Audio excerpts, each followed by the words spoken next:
Socialist fun. Youth, consumption, and state-sponsored popular culture in the Cold War Soviet Union, 1945 to 1970. Gleb Tsipursk. Socialist fun. 1. Introduction.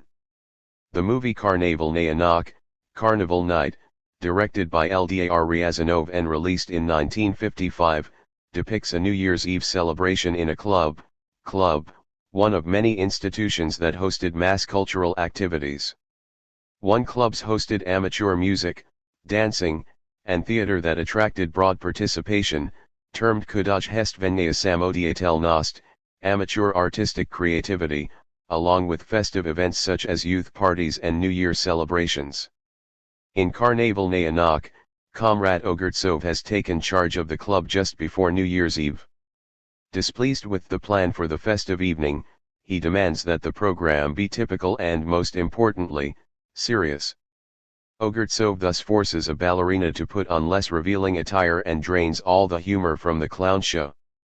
He bans the performance of the club's amateur ensemble, whose large complement of saxophones suggested controversial jazz overtones and therefore foreign cultural influence.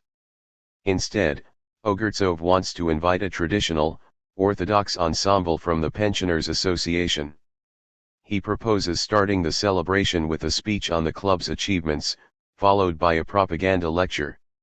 However, the young club workers and volunteer amateur performers refuse to accept Ogurtsov's plan for such a boring and politicized event and instead take matters into their own hands.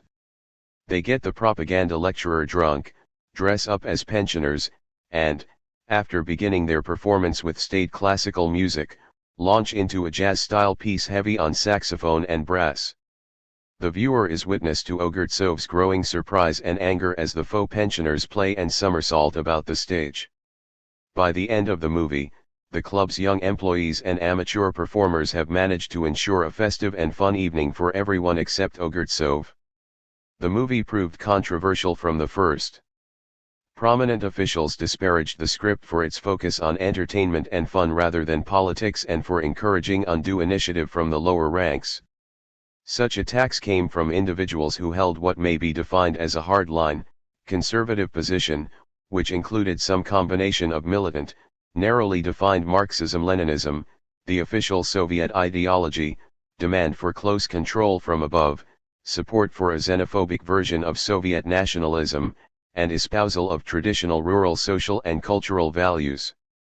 Each cadre holding a hardline view shared some or all of these elements, thus explaining the antagonism toward this film.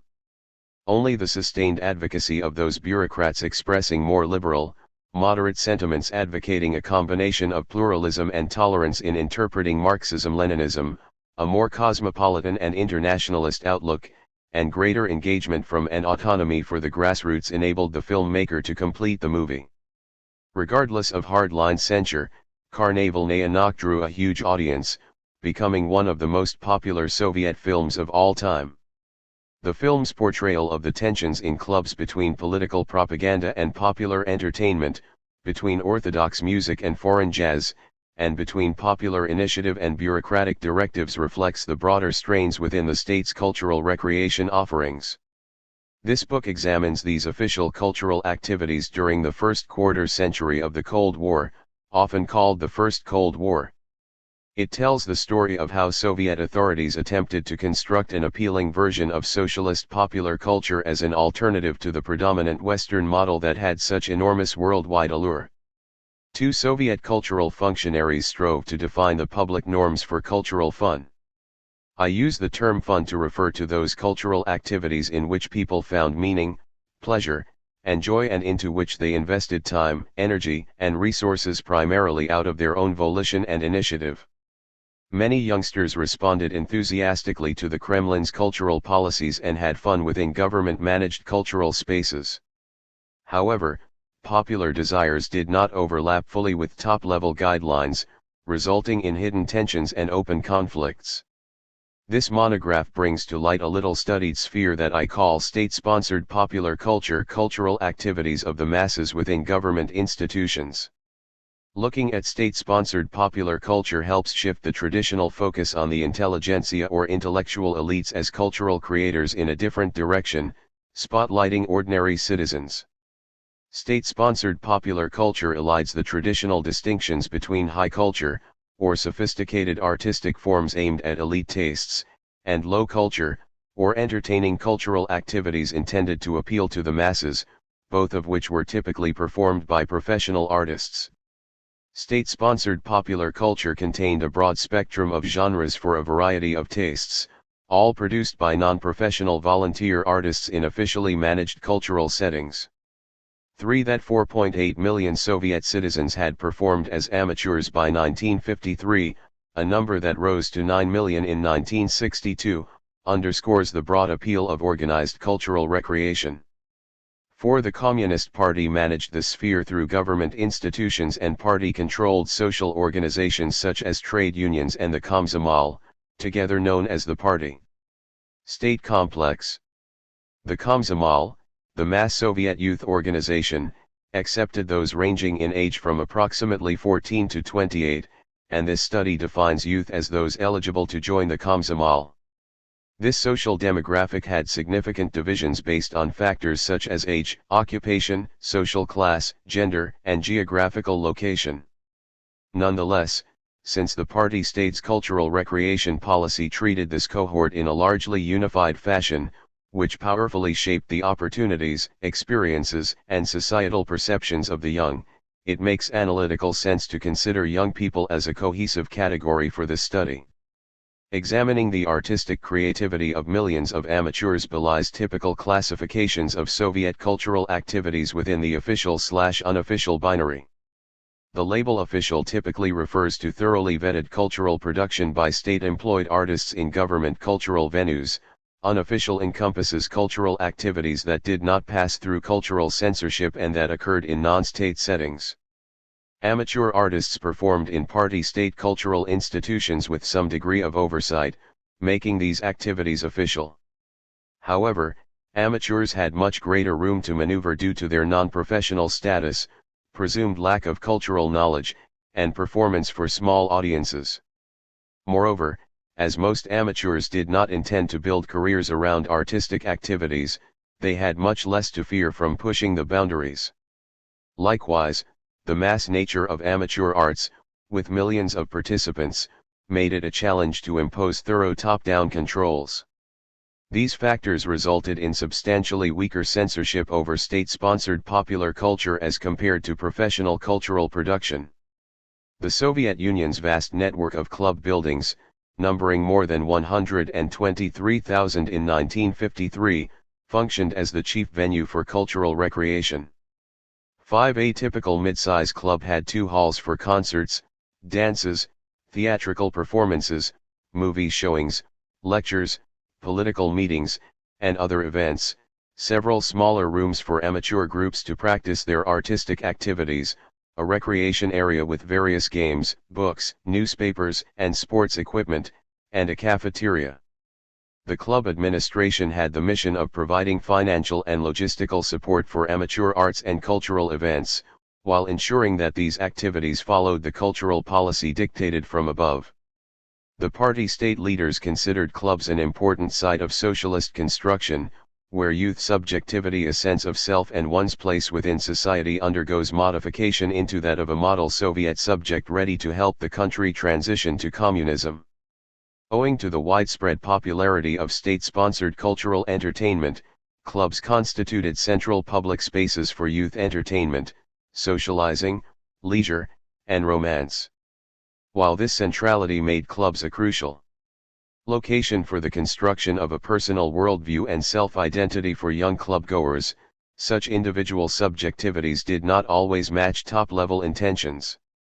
6. These disparities resulted from divergent visions of appropriately socialist fun. A key point of tension was the large proportion of young people enjoying Western popular culture, such as jazz in the style of Louis Armstrong and John Coltrane, rock and roll by the Beatles and Elvis Presley, and dances such as the foxtrot and boogie-woogie, while not perceiving their behavior as anti-Soviet.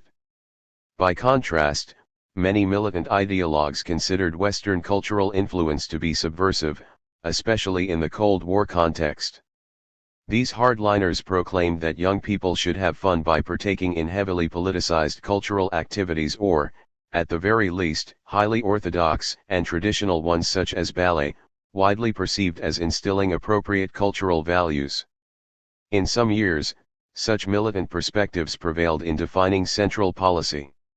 Yet, even then, certain club managers continued to host the controversial but popular Western-inflected cultural forms, using deceptive practices to do so. A key motivation sprang from their need to fulfill the annual plan, which required enticing audiences to visit the club and encouraging amateurs to perform there voluntarily. Club administrators functioned at the uncomfortable intersection of carrying out top-level cultural mandates while organizing artistic activities that had wide popularity among the citizenry. Their experience shows that organized cultural recreation did not simply reflect the Kremlin's guidelines at any given point. State-sponsored popular culture was defined by the always evolving and frequently strained relationship among the leadership's directives, the varied incentives facing the cultural apparatus, and the desires and activism of ordinary citizens. Socialist fun and the Soviet project. Socialist fun was central to the overarching goal at the heart of the Soviet project, developing a socialist version of modernity. Socialist modernity refers to a society, culture, and a way of life widely perceived as progressive and advanced, informed by Marxism-Leninism, and actively constructed by human efforts. Scholars such as Anthony Giddens consider modernity a new stage in history defined by a break with notions of a static, tradition-based society. Replacing these assumptions with the conception that humans themselves construct and order social structures, modernity implicitly promised that people could build a perfect world on the basis of reason. From the beginning, the Soviet project endeavored to construct an alternative to the dominant Western paradigm of a capitalist modernity. Zygmunt Bauman thus terms socialism the counterculture of modernity. Indeed, perceiving Western modernity as characterized by class divisions, social conflict, consumerism, and individualism, the Communist Party sought a different path to the future: a socialist modernity, one placing greater value on egalitarianism, community-mindedness, altruism, and collectivism. However, the emphasis on these values, the vision of the specific form that such modernity would take, and the methods of attaining it changed over time. The early Soviet years involved a series of radical transformations aimed at building a utopian future. By the mid-1930s, the Stalinist leadership had proclaimed that the country had built the foundations of socialism, and thus it changed the focus to guarding those accomplishments. During the decade and a half following Joseph Stalin's death in 1953, the new leadership under N.S. Khrushchev revived the drive to move from socialism to communism. The term thaw should not be read as equating the post-Stalin period with unvarnished liberalism, but as conveying the series of thaws and chills in this ambiguous and multivalent but generally more pluralistic, tolerant, and grassroots-oriented era. The complexities, zigzags, and contradictions in thaw-era policy resulted, to a large extent, from a combination of the Soviet Union engaging in the Cold War while trying to transition to communism. The post-Stalin authorities transformed the isolationist and top-down late Stalinist vision of socialist modernity into a novel thaw-era model that aimed for grassroots engagement and for broad popularity at home and abroad. The new leadership rejected the previous tendency to simply dictate cultural norms from above and gave some weight to actual youth desires and preferences, moved away from demanding disciplined compliance to the officialdom and instead encouraged the young to express some autonomous initiative, and, finally, decreased the politicization of club activities and placed a much greater emphasis on entertainment and fun, including giving official sanction for a modicum of Western-style cultural forms. Likewise, the post-Stalin administration increasingly pulled aside the Iron Curtain to showcase the Soviet Union, including its organized cultural recreation, as an attractive socialist alternative to Western modernity. Indeed, the socialist alternative had wide global acclaim, especially in the 1950s and 1960s, when the Soviet project seemed most vibrant due to its apparent creation of social harmony, rapid economic growth, technological achievements, military might, and anti-colonial internationalist orientation. Billions of people in East and South Asia, the Middle East, Africa, Latin America, and Eastern Europe oriented themselves toward the socialist version of modernity rather than the Western one. So did a significant minority of Westerners. 9. Yet, to secure legitimacy for a socialist modernity, the post-Stalin Kremlin needed to present an alluring version of socialist fun. This goal proved especially important and difficult to achieve in popular culture, the area in which Western modernity had a vast global influence. The Soviet leadership wanted to forge a socialist popular culture, of equal or greater appeal than the Western one, which would convey socialist values, as defined by whatever the current party line prescribed. In doing so, policy makers also aimed to ensure their cultural hegemony, meaning sure support among the masses for the cultural standards propounded by the ruling elites, which was necessary for maintaining political power and ensuring social stability. 10. My analysis builds upon the work of Stephen Kotkin and David Hoffman, who have demonstrated the Soviet project's ideologically driven rejection of capitalism as part of the drive to build a modern alternative to the Western model in the pre-World War II Soviet Union. While extending their insights about the importance of Soviet ideology to the post-war years, my research indicates that World War II and especially the Cold War acquired a great deal of weight after 1945. The Cold War served as an existential threat to the Soviet Union and its achievements in building the foundations of socialism. On the other hand, it revived the possibility of socialism triumphing around the globe rather than in only one country, thus reinvigorating the dream of reaching communism in the foreseeable future. 11. This book challenges the views of those scholars, such as Martin Malia, who treat the Soviet Union as unique. It also departs from the views of György Péteri and others who underscore the similarities between different socialist states in trying to build a socialist exception to the Western version of modernity, without placing these modernizing projects in a global setting. The Soviet version of socialist modernity was one of many socialist modernities, though it functioned as the archetypal and most influential socialist modernity. Furthermore, I argue that the Soviet Union constituted one among many multiple modernities, or countries that seek to forge a modern society different from the Western model. Situating the Soviet Union among a field of multiple modernities allows us to move beyond the Eurocentric emphasis of traditional modernization theory, which assumes an inevitable, eventual convergence of all systems on a Western modernity. 12. A multiple modernities perspective highlights the contributions that the Soviet Union as a case study brings to other fields. Thus, this book develops the theory of multiple modernities by noting that, during the Cold War, the Soviet Union aimed to construct the most prominent alternative modernity and also presented itself as a model to emulate for all other countries striving to forge a modern society distinct from the Western one. Likewise, I highlight the tensions inherent in the Soviet version of modernity. Differing ideas of what constituted a truly socialist modernity sparked conflicts within the Soviet Union. Comparing these to debates over modernization projects in other contexts produces illuminating insights. Scrutinizing clashes over state-sponsored popular culture from 1945 to 1970, my study also looks back to their origins. Adopting this wide lens approach exposes the roots of these clashes in early Soviet and even pre-revolutionary disputes over spontaneity versus consciousness, namely, whether a socialist cultural industry should privilege grassroots spontaneity or top-down ideologically conscious guidance, as well as the extent to which it should focus on ideological propaganda, on cultural enlightenment, or on pleasurable entertainment. The answers to these questions evolved throughout Soviet history, defining the nature of state-sponsored popular culture at any given time. 14. Likewise, this monograph looks forward to the consequences of these struggles during the 1970s and 1980s, underscoring the key role that contingency played in the failure of socialist modernity. After the 1964 coup against Khrushchev, Leonid Brezhnev and his allies gradually turned away from soliciting initiative from below. This militant turn had an especially powerful impact on youth, as it went against the early, the inspired expectation that the party state would grant them ever-increasing cultural autonomy. The Brezhnev administration's choice severely undermined youth commitment to the Soviet project, a conclusion complicating accounts that posit the inevitable triumph of Western over socialist culture.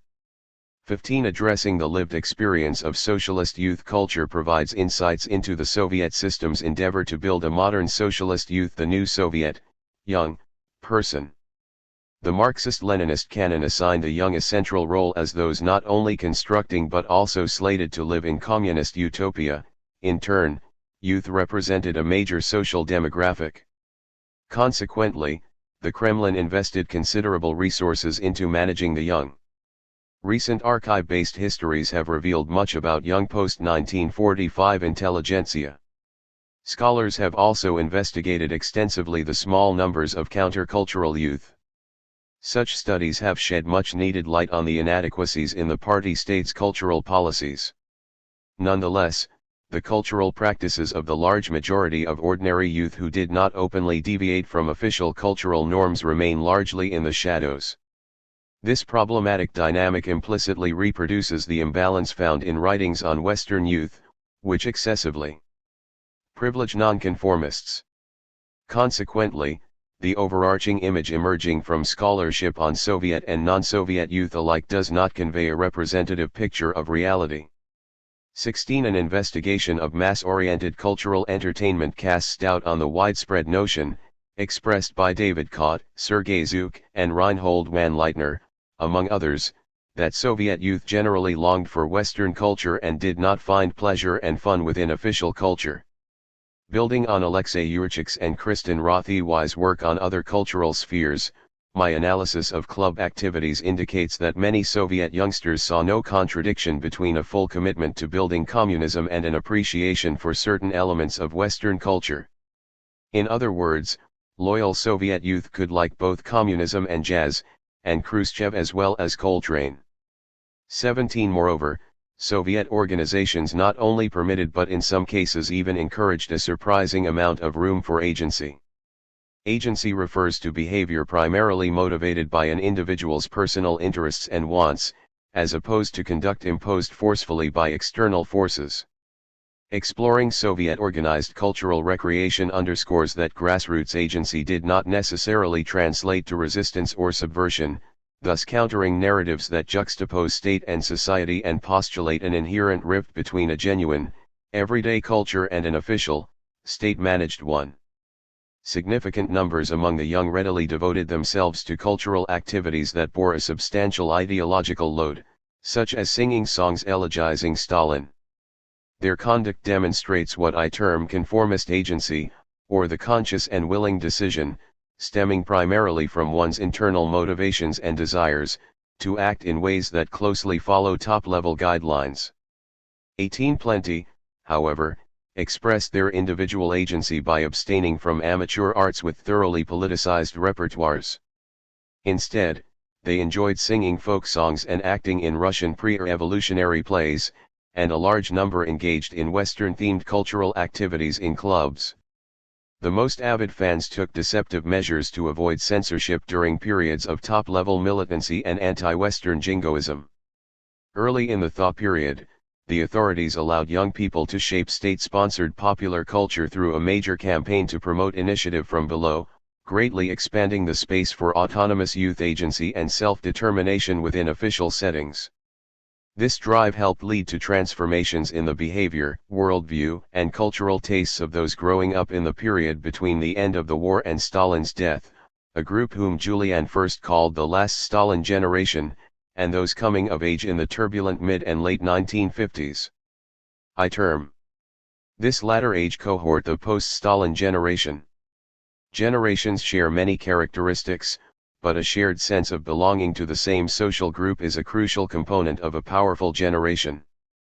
In this way, a generation parallels what Benedict Anderson has called an imagined community, a group, such as a nation, whose members share a common sense of identity and community, though their relations are distant and imagined, rather than direct and personal. The post-Stalin generation, I find, possessed a much greater sense of belonging to the same age cohort, and consequently its generational cohesion was stronger than in the last Stalin generation, which helped the post-Stalin generation push for major cultural reforms and stand up to older authority figures. The post-Stalin generation met with some notable successes in changing top-level cultural policy and its grassroots implementation. The minute actions of millions of young people uniting with others of their age group to advocate for their personal and mutual wants not only shaped their everyday environment but also powerfully influenced the wider Soviet cultural field. Youth agency thus helped determine broad historical processes, a parallel to what Lawrence Grossberg has found about the social impact of young people in Western contexts. 19 State-sponsored popular culture helped define a socialist mode of cultural consumption. The burgeoning historiography on socialist consumption, which largely focuses on material consumer goods, has underscored the obstacles Soviet rulers faced in finding an appropriately socialist approach to consumption. This book proposes that mass-oriented collective cultural activities in clubs served as a linchpin in the Kremlin's efforts to define and enact a socialist form of consumption and build a socialist version of a consumer society. However, deep tensions existed between ideological imperatives and market-like financial consumerist forces in state-sponsored popular culture. Different party-state bodies gave more weight to one or the other, according to their varying missions and the political positions of the bureaucrats in each organ. These agencies frequently acted at cross purposes, undermining the imposition of a cohesive mode of socialist cultural consumption. This divide underscores the inefficiencies and contradictions within the Soviet top-down bureaucratic system. Such problems helped ordinary citizens and lower-level administrators alike maneuver within official institutions and challenge the center's cultural policy, ensuring that both groups possessed real agency. Furthermore, youth used their agency to refashion the nature and meanings of club cultural offerings to fit their own individual interests. These data expand our understanding of how individuals remake mainstream products to suit their own needs. Setting my case within an international framework highlights intriguing parallels and distinctions between how 20th-century European authoritarian states, such as the Soviet Union, Socialist Eastern Europe, Fascist Italy, and Nazi Germany, used cultural production for the masses as a tool for governance. The Soviet Union, in this regard, constituted what Bauman terms a gardening state, referring to how modern authoritarian governments strive to transform to garden their populations, thus growing an ordered society that fits the leadership's needs and ideals. Drawing attention to commonalities and differences around the globe in the struggle against the post-war expansion of American popular culture, my work contributes to our understanding of how both socialist and non-socialist societies resisted U.S. cultural globalization. By emphasizing that governments could play a substantial role in shaping popular culture, consumerism, aesthetic tastes, and leisure, my project expands the Western-centric academic models that used only North American and Western European capitalist democratic contexts as the basis for their evidence and gave minimal attention to state structures. 21 Investigating the grassroots impact of top-level cultural guidelines gets at the notoriously difficult issue of the reception of popular culture. At one end of the spectrum in my narrative stand young cultural activists and performers who embraced officially prescribed, orthodox cultural offerings. Many youths, however, found themselves closer to the middle, participating in mainstream club activities while occasionally testing the boundaries. On the far end of the range lie avid fans of Western popular culture who pushed state-managed cultural institutions to host their favored musical genres. A crucial subgroup among the latter consisted of jazz enthusiasts, my translation of the term jazzovye lyudi used by one of the most famous Soviet and post-Soviet jazz musicians, the late Georgy Igaranian, to describe himself and his friends in his interview with me. We were so into jazz that we had no other interests, it was jazz and nothing else, he stated. These jazz enthusiasts formed a fan community, getting together with other aficionados to listen to jazz, especially the newest and most fashionable styles, learn everything about this music and spread their knowledge to anyone interested, collect and trade jazz records, and, in many cases, to perform this music. While acknowledging their countercultural status in the late Stalin years, my study shows that many young jazz enthusiasts eagerly participated in state-sponsored popular culture once the post-Stalin leadership adopted a more pluralistic cultural stance. This finding challenges scholarship that treats jazz behind the Iron Curtain as embodying oppositional attitudes, a longing for freedom, and a desire for an American way of life. 22. Speaking of socialist fun engages with literature that treats emotions not as simple biological givens but as largely cultural constructs of a specific society that reflect underlying social values. For instance, the psychologists Elaine Hatfield, John T. Cacioppo, and Richard L. Rapson have demonstrated how people's emotional experience results, to a significant extent, from the feelings expressed by those around them, as well as from what individuals consider to be the emotional norms in their society. Building on such research, historians have recently drawn attention to the historical significance of the evolution of emotions. William Reddy has used the term emotional regime to describe the normative sentiments prescribed by the political, social, and cultural authorities at any given time, along with the mechanisms enforcing these feelings. The term emotional community, coined by Barbara Rosenwein, refers to a group whose members follow shared norms of emotional expression and possess the same outlook on appropriate affect. Any society has an overarching emotional community and subordinate emotional communities, which engage with but elaborate upon and occasionally oppose the effective values of the primary emotional community. Looking at organized cultural recreation helps illuminate the evolution of Soviet emotional regimes and emotional communities in the first decades of the Cold War. Soviet cultural policy strove constantly to ensure that young people expressed and experienced officially prescribed sentiments within state-sponsored popular culture. Yet, the nature of the emotional regime changed a great deal between 1945 and 1970. For example, a substantial shift occurred, from a restrictive and militant emotional regime in the late Stalin years to a more pluralistic one in the early Thaw period. This transformation represented a conscious step by the Khrushchev Kremlin to bring officially prescribed emotions closer to the reality of youth emotional communities as policymakers sought to mobilize feelings of enthusiasm and excitement among the young and channel them into renewing the drive toward communism. Still, top-level guidelines never entirely overlapped with the actual tastes and sentiments of young clubgoers, resulting in gaps between youth emotional communities and the party state's emotional regime. These fissures grew wider during periods of cultural conservatism, whether in the post-war Stalin era, at brief periods during the Khrushchev era, or in the late 1960s under Brezhnev, with many youths garnering pleasure and having fun by thumbing their noses at uptight prescriptions issued by the party state. 23. Exploring how youth cliques readily engaged in and invested deep personal meaning into state-sponsored cultural activities contributes to recent scholarship questioning the traditional distinctions drawn between the Soviet public sphere, everything associated with the party state, such as official cultural production, and the private sphere, individual emotions, personal life, friends, sociability, family, and home.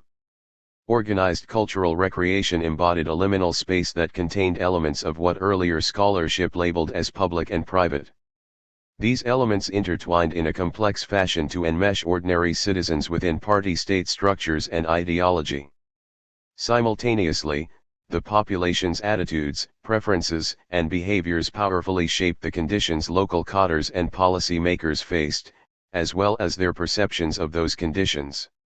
24. The post-Stalin Kremlin's drive to build a modern and socialist popular culture that offered an alluring yet ideologically appropriate alternative to Western popular culture placed the Soviet club network at the heart of the Cold War domestic cultural front.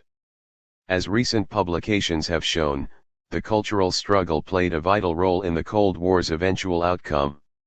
In the contest for the hearts and minds of domestic and foreign audiences, both sides deployed culture as a weapon of soft power, that is, the ability to achieve international geopolitical goals through attraction rather than coercion.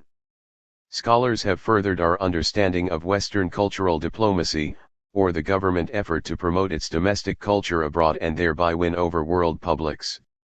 Yet, the more complex, and ultimately more revealing, question of the actual fruits of this soft power offensive on Soviet daily cultural life remains poorly explored. By illuminating the grassroots effect, and effectiveness, of Western cultural diplomacy, an issue just now starting to receive serious attention from pioneering scholars, my work complements and enriches our comprehension of the Cold War. 25. Exploring Soviet state-sponsored popular culture enriches our understanding of Soviet cultural diplomacy. There is surprisingly little scholarship on how authorities within socialist and non-socialist contexts alike deliberately utilized internal cultural structures to sway the opinions of foreign visitors. I term this practice domestic cultural diplomacy to distinguish it from the traditional understanding of cultural diplomacy, which I suggest deserves the name foreign cultural diplomacy. Existing scholarship has not drawn such distinctions and as a result has overlooked cultural diplomacy oriented toward foreign visitors. The party state's leadership aspired to use its domestic mass cultural network to persuade outsiders that the Soviet Union had an attractive and socialist popular culture. State-sponsored popular culture also proved useful for foreign cultural diplomacy, as the Soviet authorities sent amateur artists to international cultural events, such as jazz festivals. Tracing the impact of these activities on both Soviet visitors and the foreigners with whom they interacted enriches the growing scholarship on the significance of Cold War cross-border interactions among non-state actors. Moreover, examining both domestic and foreign Soviet cultural diplomacy helps place the Soviet Union within the context of 20th-century transnational history. 26 Grassroots events and exchanges in the mass cultural network constituted a critical daily experience of the Cold War for the population, while also representing a central component and microcosm of the superpower conflict as a whole, demonstrating the necessity of using micro-level case studies to grasp key elements of the Cold War. Such evidence suggests the validity of treating the Soviet Union as one among many Cold War cultures, or countries that experienced the struggle between the blocs on an everyday cultural level. I wish to avoid Cold War determinism, the idea that every development from 1945 to 1991 stems from the superpower conflict, and acknowledge fully that the Cold War did not touch everything and that other international processes had important transnational impacts during this period. Likewise, each individual polity had particular historical trends that drove domestic developments prior to and after 1945. Nevertheless, the Cold War played a very significant role, including in Soviet cultural practices. My narrative shows that the superpower struggle influenced day-to-day lived experiences and that the cultural Cold War at the grassroots had real significance for Soviet rulers. Growing concerns about what many political elites saw as the subversive impact of Western culture, along with top-level desires to influence foreign attitudes through domestic cultural diplomacy, influenced their actions in the domestic and foreign policy arenas. 27 Sources and structure. A diverse complement of sources illuminates four interlinked elements of state-sponsored popular culture. First, my book examines the nature of and debates over policy formation within central institutions using central archives, including the files of the Komsomol, the trade unions, the Ministry of Culture, and the party.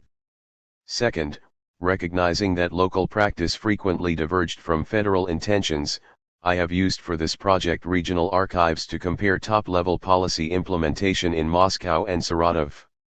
A regional center on the Volga, Saratov was the most provincial of Soviet cities and was closed to non-socialist foreigners. It thereby offers a representative example of youth experience in the Russian heartland outside of the atypical, and exhaustively researched, settings of Moscow or Leningrad. This study closely surveys two working-class neighborhoods, Moscow's Krasnoprasnensky district and Saratov's Kirovsky district. The documents of several large enterprises and universities reveal ground-level policy enactment. These include Moskovsky Gosudarstvenny Universitet, MGU, Moscow State University, the Soviet Union's flagship educational institution, and Saratovsky Gosudarstvenny Universitet, SGU, Saratov State University, one of the strongest Soviet regional universities. The experience of working-class youth emerges from Saratovstrat IA Gosudarstvenaya Podshipnikovaya Zavod, Third State Ball Bearing Factory, and Moscow's Krasnye Bogatyr, Red Knight, and Trek Gornaya Manufaktura, 3 mountain factories.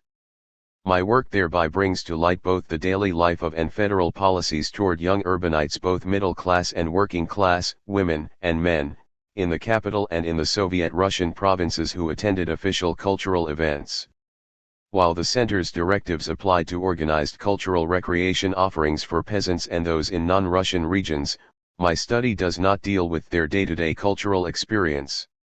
28. This study also explores the depictions of organized cultural recreation in official discourse. Tracing the evolution in this rhetoric furthers our comprehension of the shifts in the official ways of thinking, talking about, depicting, and understanding Soviet reality, which also played a powerful role in constituting the worldview and cultural practices of young people. My sources here include national, regional, and local newspapers, instruction booklets for cultural officials, literary works, movies, and musical repertoires. Finally, to comprehend how young people perceived and experienced state-sponsored popular culture on the day-to-day level, this work relies on first-hand accounts, including memoirs, diaries, and, most important, a series of open-ended interviews I conducted with scores of individuals. My interviewees include lower-level, mid-ranking, and top officials who participated in formulating and enacting organized cultural recreation. They include Lyubov Belyasnaya, a high-level official in the Komsomol central hierarchy, and Anatoly Iavris, the leader of the Komsomol cell at SGU. I spoke with youth cultural activists who engaged extensively in state-sponsored popular culture.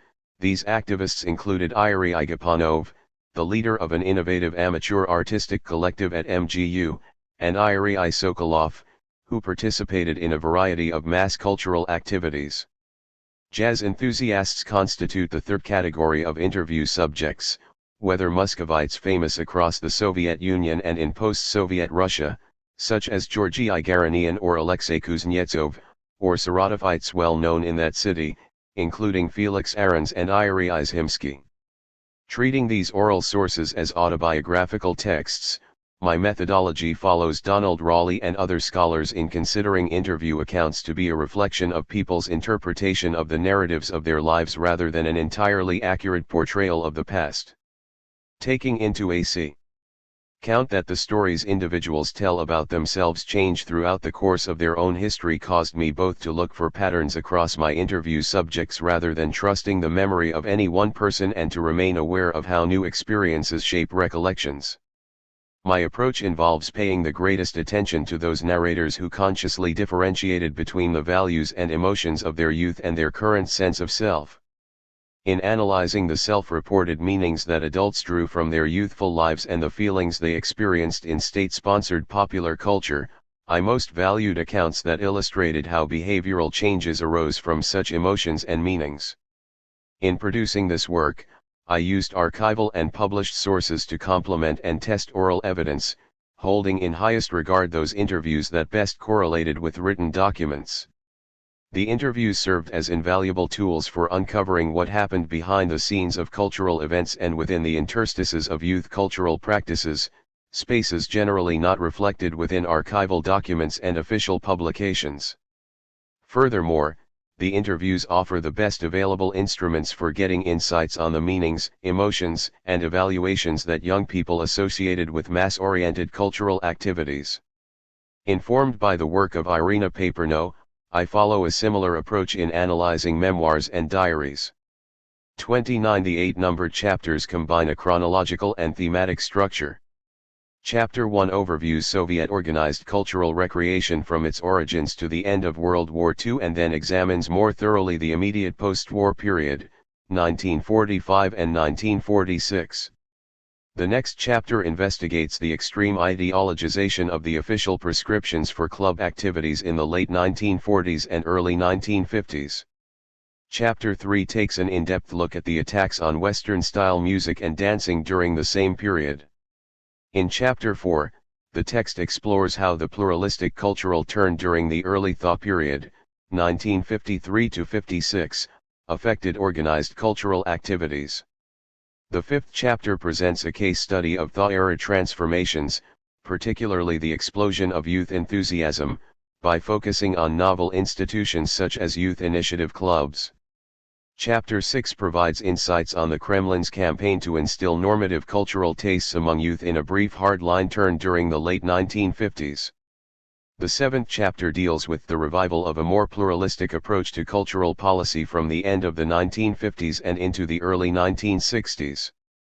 Finally, Chapter 8 teases out the ambiguities of the early post-Khrushchev years and the turn toward militancy by the end of the 1960s, concluding with the 16th Komsomol Congress, in May 1970, which defined the shape of the overarching Brezhnev-era policy toward cultural recreation.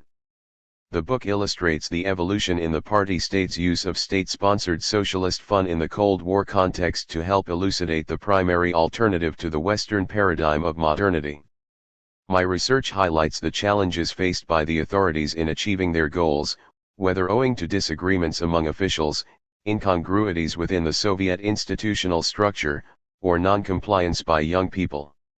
At the same time, it demonstrates that the state's cultural policy, riven by tensions between hardline and softline approaches, opened up significant room for youth agency and grassroots activism, with young people themselves playing a crucial role in defining state-sponsored popular culture. 17. Chapter 1. Ideology, Enlightenment, and Entertainment. State-sponsored popular culture, 1917 to 1946. The post-war Stalin years, from 1945 to 1953, are widely depicted as a time of cultural militancy, when official policy denied the population's desires for truly enjoyable cultural fun. Yet, a late 1945 Komsomol report commended Moscow clubs that regularly show movies and hold evenings of youth leisure, meaning youth-oriented events with dancing. One in 1945 and early 1946, Komsomol official reports meant for internal policy guidance and Komsomol newspaper articles intended for public consumption frequently praised mass-oriented cultural institutions for staging entertaining and widely popular events with little or no ideological content, such as youth dances and foreign movies. 2. To explain this unexpected cultural pluralism, the first part of this chapter examines the broader historical context of Soviet cultural production and provides the framework for the rest of the book by tracing the history of state-sponsored popular culture from its pre-revolutionary origins through the end of World War II. It describes the basic institutions of organized cultural recreation and the primary tensions within them. The second part of the chapter focuses on the first post-war months, highlighting the tolerant policy toward state-sponsored popular culture. This post-war permissiveness resulted from the momentum of wartime cultural lenience, the immediate needs of physical reconstruction, and the Komsomol's lack of capacity to enforce a hardline cultural position. Organized cultural recreation demonstrates that the late Stalinist authorities, for a few short months, actually sought to appeal to the population and satisfy popular desires for a more pluralistic society. Official discourse in this period presented a commitment to building a form of communism that was not irreconcilable with the desire for Western popular culture, allowing young people a surprising degree of cultural space for maneuver and marking a break with pre-war Stalinist policies. The antecedents of the Soviet mass cultural network. The antecedents of Soviet state-sponsored popular culture date back to the late 19th century. Some Russian industrialists, progressive officials, philanthropists, and members of the intelligentsia began to sponsor for the lower-class urban population forms of popular culture, such as popular theaters and Narodny Doma, people's houses, intended to promote what they saw as healthy, appropriate, modern, and cultured leisure activities over supposedly wasteful or harmful ones, such as drinking. 3. Liberal pedagogues also established organizations that provided cultural education activities for lower-class youth. 4. Such initiatives responded to the social, economic, and cultural changes of industrialization and urbanization in Imperial Russia. After the 1905 revolution, there emerged autonomous workers' clubs in which workers gathered for cultural self-education, aided by intellectuals eager to assist them. These clubs occasionally served as cover for underground political groups, including the Bolsheviks, exacerbating some Tsarist officials' antipathy toward organized cultural recreation. 5. Organized cultural activities in Russia drew inspiration from institutions and developments in Western Europe and North America. 6. During the 18th century, British authorities suppressed working-class popular culture without offering enjoyable cultural recreation in exchange. 7. By the 19th century, some middle-class social reformers began to sponsor what they perceived as fun, healthy, and rational leisure to British workers. The so-called working men's clubs, based on middle-class culture, were meant to wean workers from the traditional sociability of bars and dance halls. 8. In the United States, fin de siècle cultural elites disparaged the explosive growth of what they considered low cultural forms, such as blues and jazz, and instead promoted appreciation of white European high culture. 9. Social activists promoted the need for organized leisure activities for young people, founding organizations such as the Boy Scouts and Girl Scouts. 10. These initiatives represented part of a broader sweep of social interventionist measures within industrializing countries aimed at improving the discipline, cultural level, productive capacity, and social welfare of the population. 11. The parallels between the efforts of Russian and Western social reformers hint at broader congruencies between their visions of an ideal future. Both wanted all of society to share their middle-class cultural values and engage in rational and modern, not traditional or commercial, leisure.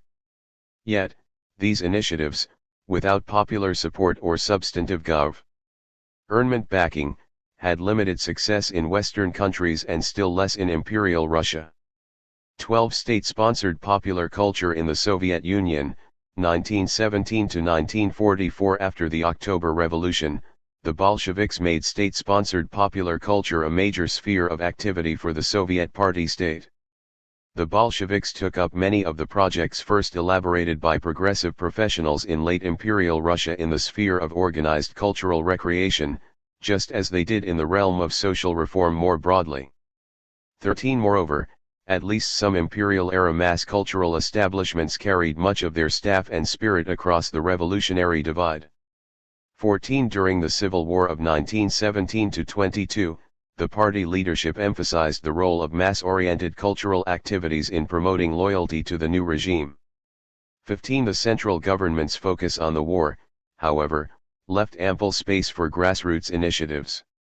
Individual factory committees, village councils, and komsomol cells created a network of semi-autonomous trade union, village, and youth clubs at the local level. 16. These establishments often collaborated with the Proletkult, a semi-autonomous cultural organization that strove to forge a proletarian culture via grassroots amateur cultural activities.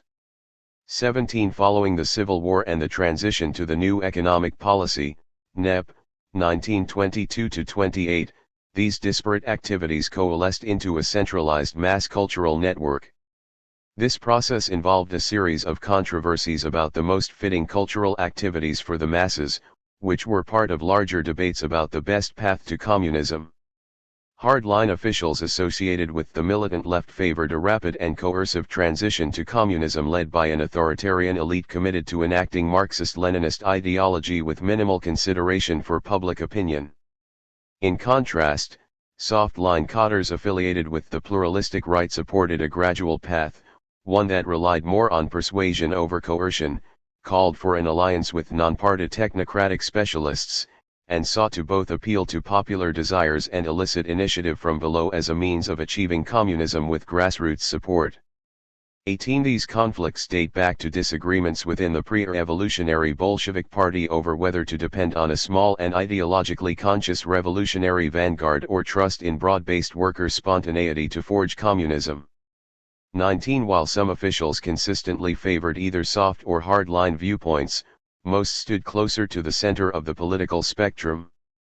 They shifted their approaches and sometimes mixed elements from both, depending on the political, social, and economic situation, as well as on intra-party political struggles.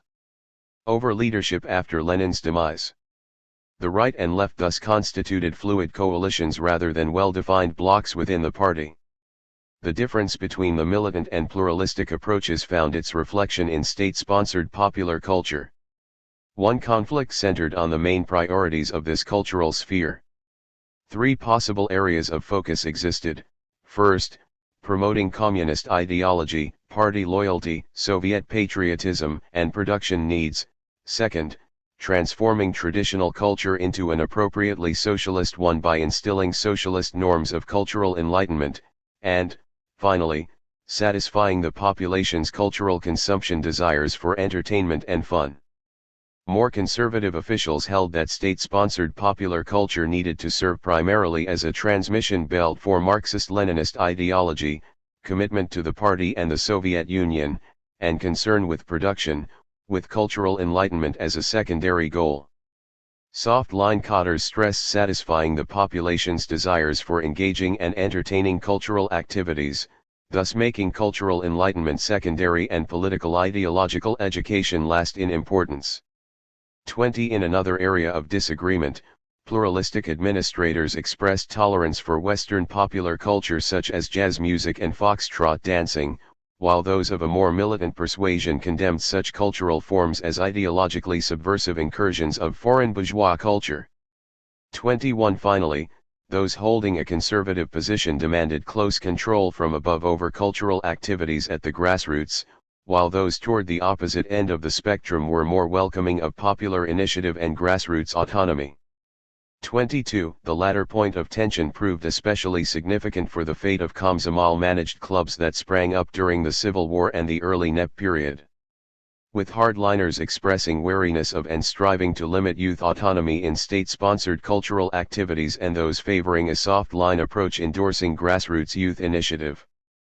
23. These divisions embodied two extremes of the political spectrum, with most cultural officials standing somewhere between these poles and holding a mixture of views. Further, their perspectives evolved over time due to changing domestic and external situations. Moreover, even those with the most extreme views largely agreed on the need for some cultural enlightenment and, more important, shared the common goal of trying to build a communist utopia. Still, the different stances generally correlated to fundamental tensions between conservative and liberal outlooks on the Soviet cultural field in the NEP years and afterward, continuing to inspire debates and reform drives throughout the history of the Soviet Union. As the party state recovered from the Civil War and assumed more and more authority, those with more radical views increasingly dominate. Ed. 24. This hardening process accelerated in 1928, as Stalin took the reins of power and put an end to the cultural pluralism of the NEP. The government centralized organized cultural offerings for the masses.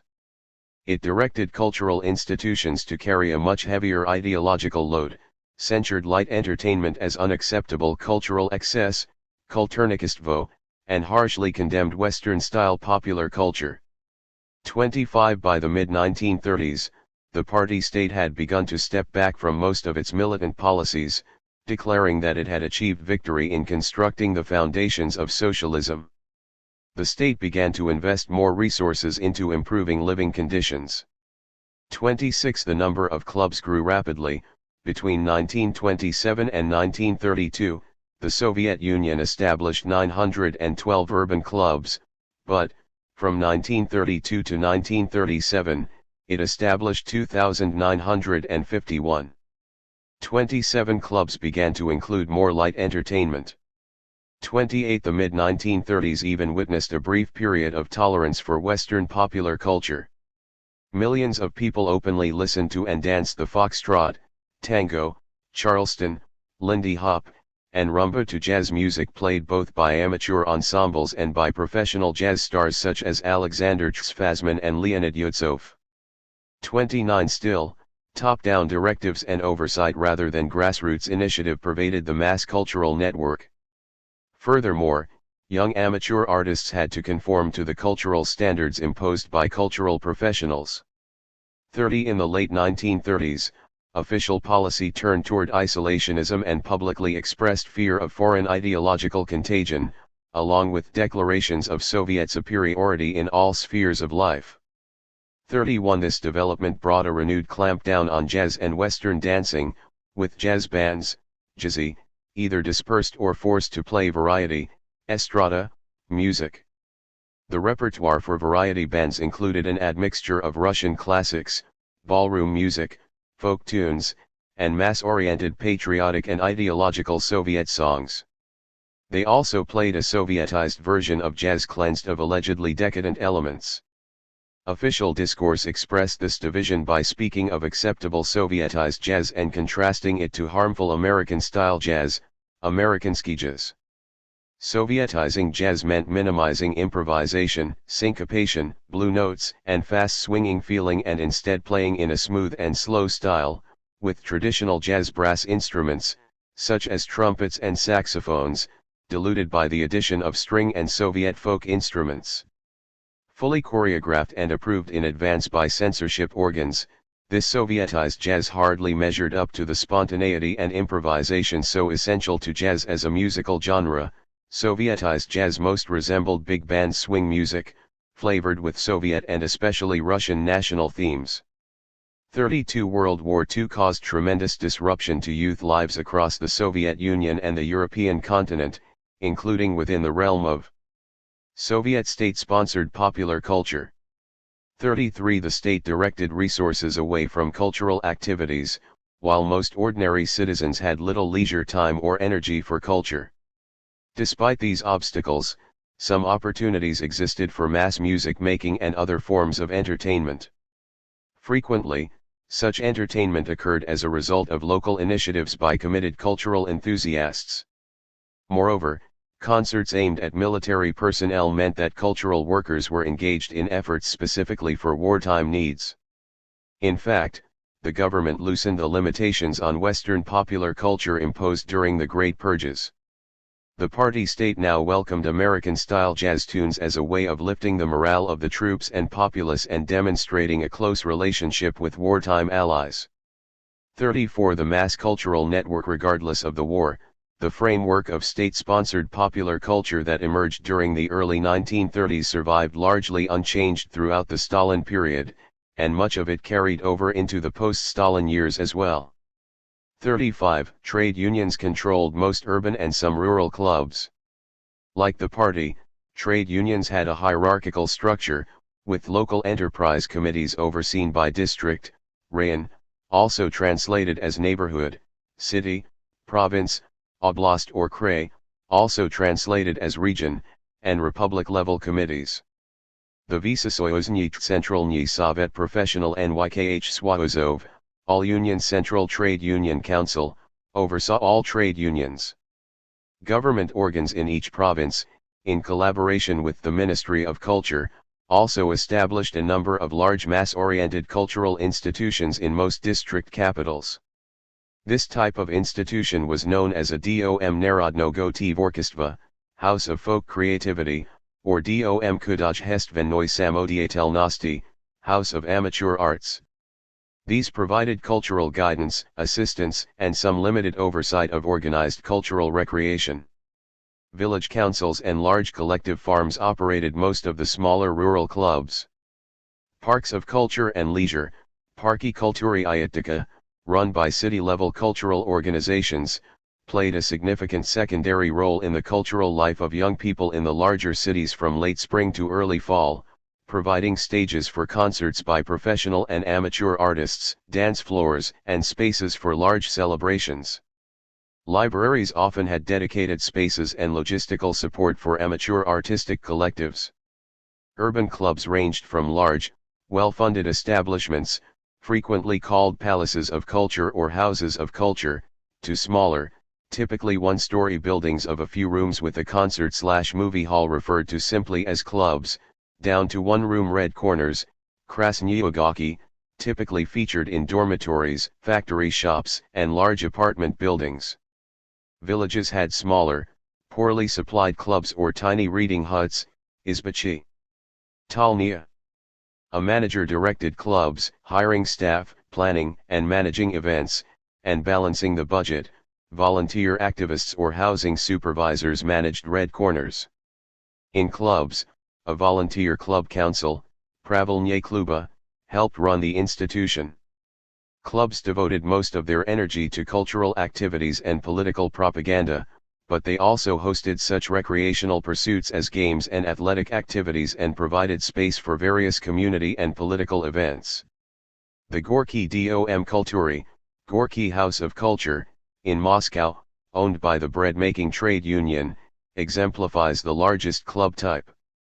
In 1947, it had a two-story building with a large hall that could seat 1,000, a smaller one that could hold 300, 3 rooms for amateur collectives, plus a leisure room, a library, a sports hall, a snack bar, and several additional rooms. Its inventory included a variety of musical, theatrical, movie, radio, and other cultural equipment. The club had a sizable budget of 2.9 million rubles and employed 56 people. 36. The club manager's primary concern consisted of fulfilling the yearly plan, which outlined proper income and expenditures and the scope and number of cultural activities. Of these matters, financial management was usually more important than planning cultural activities, especially for trade union and village clubs and for parks of culture and leisure. Fulfilling and overfulfilling the plan, particularly the financial aspect, meant significant bonuses for club managers and workers, thus constituting a powerful incentive. Failing to fulfill the plan could result in serious repercussions, including job loss. 37. By contrast, the Ministry of Culture expressed more concern with the ideological purity and quality of events than with financial revenue, thus generating friction with entities that had different priorities. Clubs served as the main hosts for amateur artistic circles, in which participants, mostly youth, gathered voluntarily on a regular basis to learn, practice, and perform music, acting, dancing, and other artistic activities. Each circle had a leader with some expertise in the relevant art form. The cultural organization hosting the amateur collective usually solicited volunteers to serve as circle leaders. However, well-financed clubs sometimes paid for professional artists and pedagogues to lead the circles. Amateur collectives represented an obligatory function for clubs. The majority of circles lost money. They generally did not charge fees for amateurs to participate or, in most cases, for audiences to come to amateur concerts, in order to ensure sufficient numbers of both to fulfill the plan. However, some amateur collectives, frequently those playing popular music, helped to fill club coffers by drawing large enough audiences to hold paid events. They even performed in other venues besides their home institution on a contract basis. In other cases, some high-quality circles, even when their artistic genre lacked broad popularity, increased the club's prestige by winning amateur artistic competitions. Amateur musical bands frequently performed at cultural events called evenings, vechera, a broad term encompassing events held for all sorts of purposes. Some had free entry, others required an official invitation or ticket purchase, depending on the event. Evenings frequently had two parts. The first generally focused on politics and ideology, such as a lecture or ceremony, and the second on entertainment, often with a concert or theatrical performance followed by dancing late into the night. Some evenings specifically targeted young people, with local komsomol cells frequently assisting club administrators in the planning, organizing, and publicizing of the event and the distributing of tickets. The komsomol dedicated to socializing young Soviet citizens, the komsomol, Vysosoyuzhny Leninsky Kommunistikeski Swayoz Molodezi, or All-Union Leninist Communist Youth League, had direct responsibility for carrying out the party's youth policies. The komsomol's pyramid-like internal hierarchy paralleled that of the party and the trade unions. Its base consisted of primary cells located in most establishments with a youth presence, with larger establishments having several internal levels of cells. Primary cells were overseen by organizations at the level of the district and, above that, the city, the province, and the republic. At the top, the Komsomol Central Committee directed Komsomol policy and had a large central apparatus to further its goals. A bureau composed of top officials called secretaries headed the Komsomol Central Committee, with a first secretary in charge. Nikolai Mikhailov held that post from 1938 to 1952. 38 The Komsomol enrolled only 10% of all Soviet youth in the mid-1930s, thus serving as a vanguard organization. However, the post-World War II years witnessed a major growth in membership, as the party leadership wanted the Komsomol to grow into a truly mass organization. In 1949, the Komsomol embraced 20% of those eligible, and, by 1958, its membership included about half of the Soviet Union's 55 million Komsomol-age youth. 39 Those who joined the Komsomol generally had social ambitions, such as attending college, becoming a party member or government official, or rising in rank at their workplace. Belonging to the Komsomol required expressing public dedication to Marxist-Leninist ideology, paying dues, engaging in volunteer work, and attending obligatory events, especially Komsomol meetings at primary cells, which featured discussions of and resolutions on various organizational activities and policies. Far from all members dutifully fulfilled these requirements, creating a significant point of tension within the Komsomol. In a process loosely supervised by higher officials, Komsomol organizations elected their leaders at a special conference, usually held each year. These conferences also served as a forum to report on the activities of the Komsomol branch and to discuss plans for the upcoming year. Those chosen formed the Komsomol Committee of the primary organization, which had responsibility for the daily management of the cell's affairs. A first secretary led each committee, with the other committee members responsible for distinct spheres of Komsomol work, such as propaganda, production, education, cultural events, athletics, and so forth. Often, these local-level officials had extra compensation or time off for their Komsomol organizational activities, depending on the size of the cell. Generally, the larger the primary cell, the more oversight higher UPS imposed on the election process. Above the primary cell level, higher UPS effectively selected officials to manage Komsomol organization, with yearly election conferences serving mainly as a venue in which to discuss the state of affairs in the Komsomol branch. District, city, and republic Komsomol mid-level officials formed part of the Komsomol bureaucracy, usually working full-time for the Komsomol. The most well-funded of these organizations, usually at the city and especially republic levels, also had hired staff, such as cultural inspectors, who helped manage and direct youth cultural activities. The Komsomol organized occasional congresses that determined the organization's broad agenda. Only one was held in the post-war Stalin years. Between the congresses, the most important rulings originated from Komsomol Central Committee plenums and the Komsomol Central Committee Bureau. Each level of the regional Komsomol hierarchy had to adopt the directives enacted above and also pass separate resolutions relevant to its own needs. As a result, lower-level Komsomol committees faced a torrent of decrees, meaning that they had to mostly ignore some in order to work on others. New top-level initiatives generally pushed previous ones into the background, unless higher-level Komsomol committees repeated decrees or checked on implementation among lower-level cells. 40 Reconstituting state-sponsored popular culture. After the war. With the transition to peace, the Soviet population widely expected a post-war relaxation of wartime pressures and a variety of improvements in living and working conditions. 41 The Kremlin dashed these hopes. Stressing self-sacrifice and discipline, the rulers aimed to mobilize the citizenry for an extensive, rapid, and exhausting reconstruction. Despite overcrowding, a lack of consumer goods, and famine in parts of the Soviet Union, the new five-year plan, 1946-50, focused on heavy industry, basic infrastructure, and military might. The Kremlin justified this course by stressing both the demands of reconstruction and the need to prepare for conflict with the United States and Western Europe. 42 The Komsomol tried to mobilize young people to pursue the Kremlin's goals, but World War II had ravaged the Komsomol. Thousands of primary cells disappeared, along with cash from dues, the Komsomol's main funding source. After the war, the Komsomol Central Committee, CC, launched a membership drive to re-establish its structure, finances, and ability to influence Soviet young people. 43 Simultaneously, the Komsomol strove to enact the party's broader agenda, calling on young people to devote most of their scarce free time to the goals of rebuilding the country and preparing for a potential war. 44 Consequently, the Komsomol-CC invested little energy in organized cultural recreation.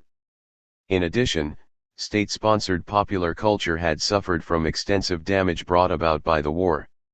Official statistics list 94,371 clubs in 1946, down from 118,032 in 1941. 45 However, even before the end of the war, the bureaucracies in charge of mass-oriented cultural institutions, trade unions and the Ministry of Culture sought to reconstruct their cultural networks but paid little heed to the particular needs of young people or to the Komsomol itself.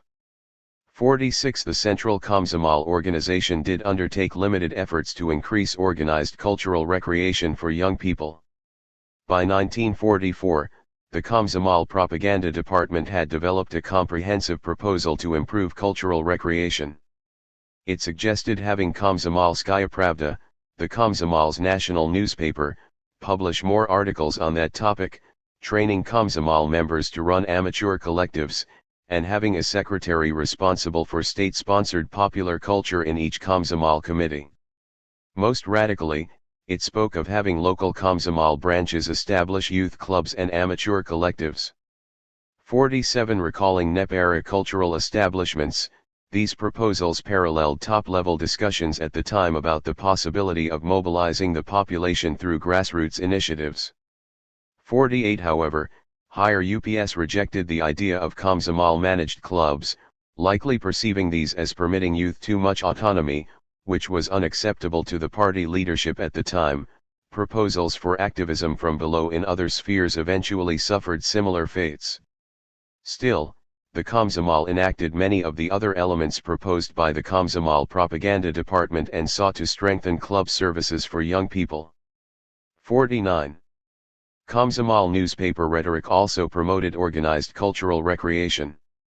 A Komsomolskaya Pravda editorial about factory clubs claimed in January 1945 that young people wanted clubs to sponsor more youth-oriented events, including lectures, literary evenings, and amateur performances.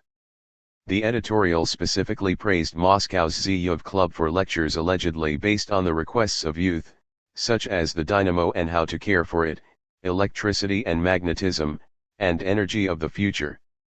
50 Representative of youth newspaper articles on involvement published at this time, this editorial presented a narrative of what idealized young new Soviet men and women should desire, including lectures on the domestic and international political situation, Russian history, science and technology, and literature. 51 Amateur arts concerts lay last on the inventory of model young people's priorities, dances and movies were not mentioned at all. The editorial's pronouncements certainly diverged from the actual priorities of the young and instead depicted an idealized, hoped-for future. Thus, the journalist's writing embodied socialist realism, the Stalinist canonical style in rhetoric and cultural production that presented the officially prescribed model as the true reality, with the goal of transforming the imagined ideal into the real by remaking popular consciousness. 52 Simultaneously, this editorial served as a signal to the Komsomol's top-level cultural officials. Internal Komsomol messages repeatedly emphasized that political propaganda and production-oriented concerns had the most importance, cultural enlightenment was a distant second, and fun entertainment a low priority. 53 These efforts from above faced serious problems. Regional Komsomol committees in Saratov and elsewhere made statements acknowledging the importance of state-sponsored popular culture. 54 However, such rhetoric frequently resulted in little follow-through, as cultural recreation remained a low priority. Komsomolskaya Pravda related that, although the Kirov Province Komsomol Committee passed a decree promoting amateur arts, there was a problem, a resolution existed, but no one worked on actually enacting it. 55 This situation was quite typical, as seen, for example, in Moscow. 56 Factors relating to post-war conditions played a role as well. Clubs suffered from a deficiency in basic supplies such as fuel and furniture, which severely hampered their function. 57. The cultural network also lacked well-prepared club managers and amateur arts leaders. 58. Post-war lawlessness and hooliganism in club activities presented a further obstacle to the Komsomol's intentions. 59. German Krzyzewski said in an interview that he and his friends targeted the members of an amateur art ensemble in his neighborhood, since, in his words, street kids like himself despised the ensemble for its association with officialdom. 60. In many cases, the high cost of popular mass-oriented cultural events mandated by managers eager to fulfill the yearly financial plan prevented young people from enjoying organized cultural recreation. In the fall of 1945, the Komsomol propaganda department claimed that trade union clubs charged unacceptably high entrance fees, with tickets for concerts costing 20 to 30 rubles and admission for dances running at 10 to 25 rubles. 61. Regional Komsomol branches related that young workers expressed much displeasure over high prices for tickets to club dances and concerts. 62. These complaints offer revealing insights into the actual popularity of club events, since dances and concerts drew youth into clubs. Lectures were notably missing from this list of points of complaint, a dynamic similar to that of the 1930s. 63. The Komsomol CC took some measures to deal with the costs, asking the Soviet leadership and the Centralny Sovet Professional NYKH Swazov to lower the price of tickets. 64. The Komsomol press printed exposés of high ticket prices, using social censure to pressure cultural institutions. 65. The Komsomol's promotion of youth access to such cultural activities reveals some of the ambiguities inherent within the Komsomol's cultural policy in the immediate post-war months. The most popular cultural forms deviated from the desired emphasis of the policy makers, who ranked political propaganda as primary, yet the actions outlined above promoted entertaining and non-ideological events such as dances. Some statements in the internal and external Komsomol discourse even offered guarded blessings for such activities. In late 1945, the Moscow Komsomol praised clubs in the capital for regularly showing movies and holding youth dances. 66. A Komsomolskaya Pravda article lauded young workers from the Serp-I Molot, Hammer and Sickle, factory who organized dances. 67. In contrast, certain Komsomol cadres censured what they perceived as excessive orientation toward fun entertainment. Some officials in the Komsomol propaganda department expressed concerns in a 1944 internal report over Western-style dancing. The document proposed teaching folk and ballroom dances to youth as a means of agitation against youth fascination with Western dances. 68. The traditional preference of the intelligentsia for ballroom dances, perceived as calm, controlled, and rational, over Western dances, considered wild, uncontrolled, and irrational, also likely played a role in this criticism.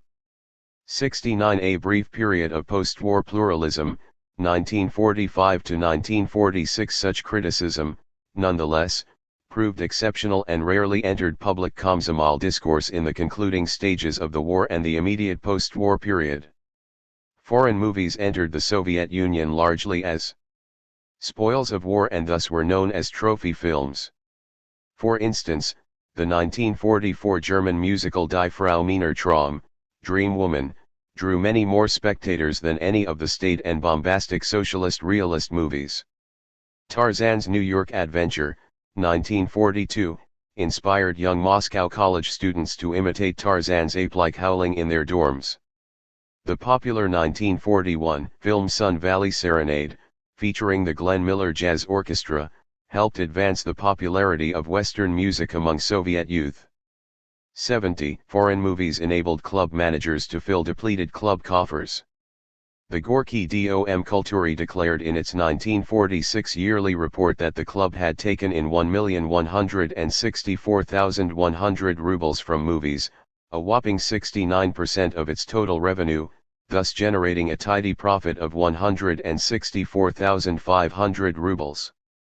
For comparison, the club made 268,700 rubles from theater performances, 221,200 from concerts, 22,800 from varied evening events, and a paltry 4,500 from lectures. Moreover, the club spent only 999,600 on the movies, hence its profit. While concerts also made money, 12,700 rubles, the rest of the events cost more money than they brought in. Theater performances lost 34,500, evening events 32,200, and lectures 34,900 rubles, with the last category by far the most disproportionate in terms of cost of event versus revenue. 71. The income from each event reflected the size and interests of the ticket-buying audience.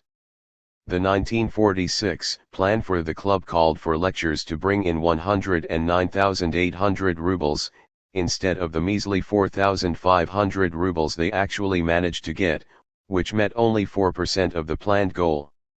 This sum underscores the abysmally low attendance at lectures. The club's 1946 plan also highlights another crucial point about lectures. According to the plan, the club expected movies, concerts, theater performances, and evening events to take in more money than they cost. The plan was overly optimistic about the latter two.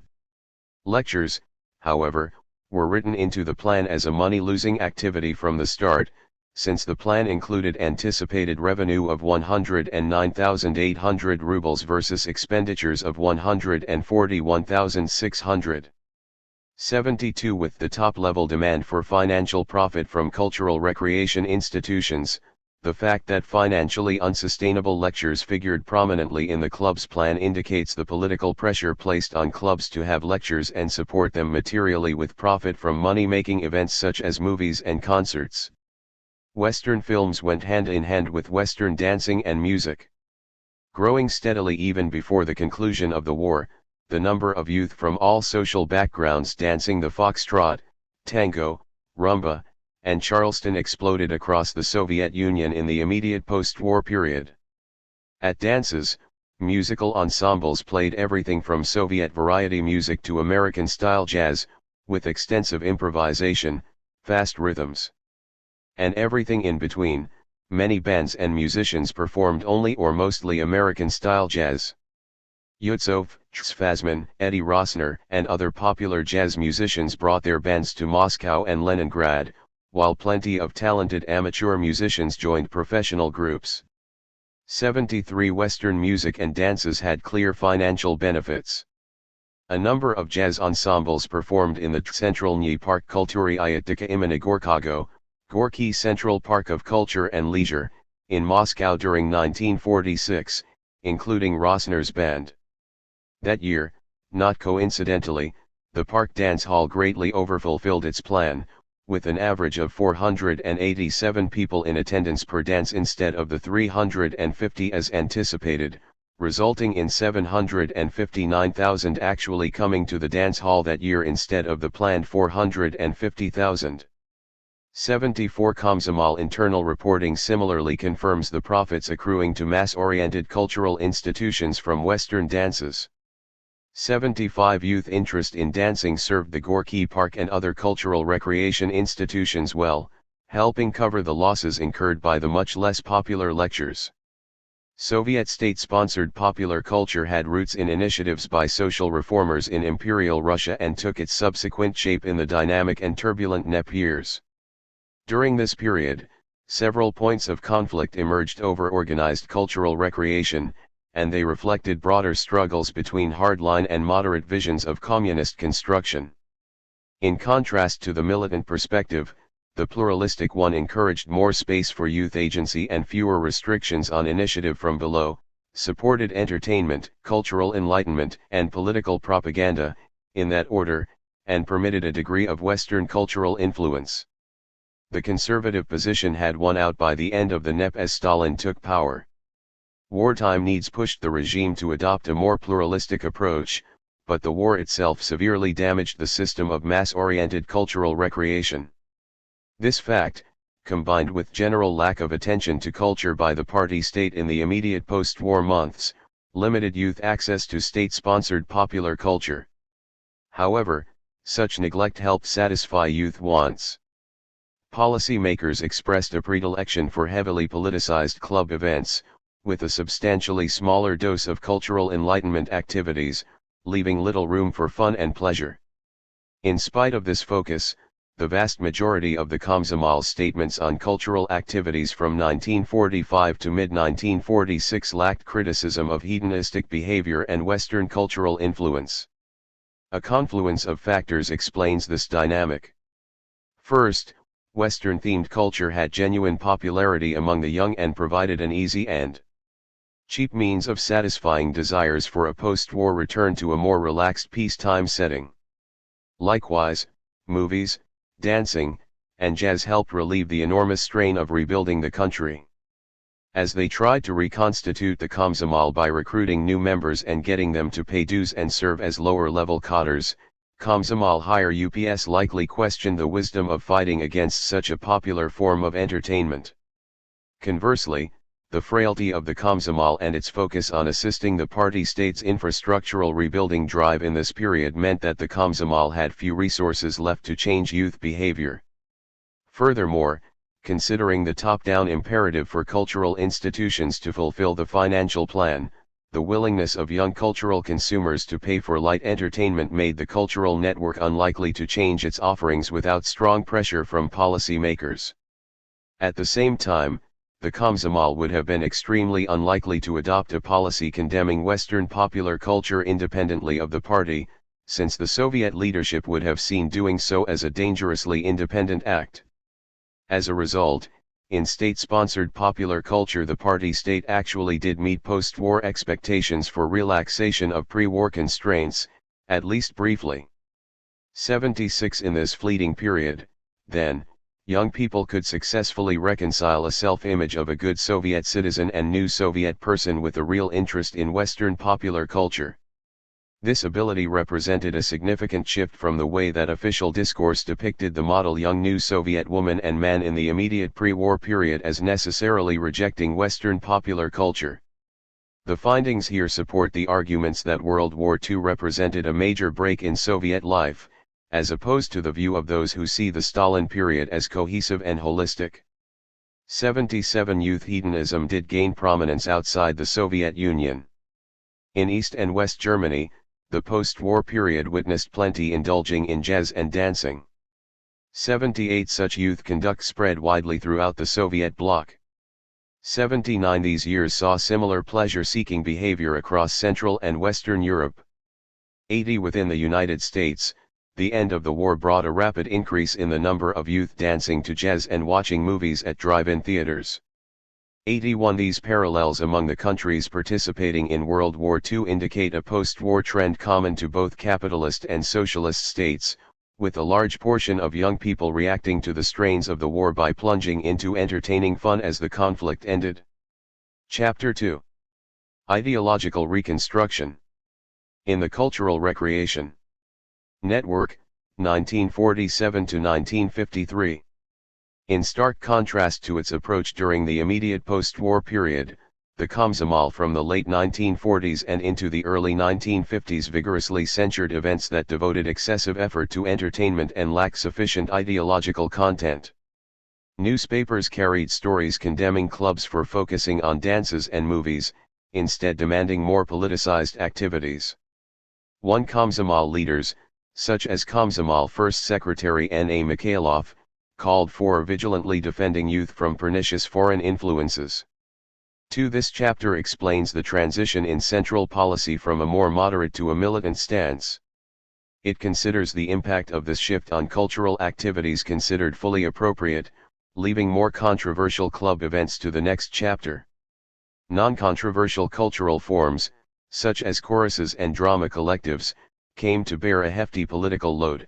They devoted much more effort to propagandizing Marxism-Leninism, loyalty to the party, and especially Stalin, Soviet patriotism and Russian nationalism, and to escalating economic production, while praising discipline, militancy, and a rejection of anything Western. Nevertheless, many Soviet citizens enjoyed participating in such profoundly ideologized club activities. By illustrating the nature of conformist agency and emotions, this chapter brings to light the cultural life of the large numbers who towed the line on the newly militant official norms, a topic understudied in scholarship on the Soviet Union and youth culture more broadly. Still, some problems, such as the lack of commitment by lower-level cadres to organizing cultural events, undermine the effectiveness of central policy. Likewise, officialdom's forcible imposition of the ideologically restrictive cultural standards in the late 1940s turned off many of those who otherwise enjoyed orthodox genres in state-sponsored popular culture. Soviet cultural policy, 1946 to 1953. In the late 1940s, living conditions in the Soviet Union began to improve markedly. As the widespread post-war famine of 1946-47 drew to a close, the government ended systematic rationing. The initial wave of Sovietization swept through western Ukraine, Moldavia, and the Baltic states, suppressing resistance by armed nationalists as the Soviet Party state imposed its authority. Currency reform, while disruptive at the time, led to more financial stability. The high levels of post-war crime also dropped. Housing stock and social services grew slowly, while price reductions made consumer goods slightly more affordable. 3. Yet, many Soviet citizens considered these very gradual gains insufficient.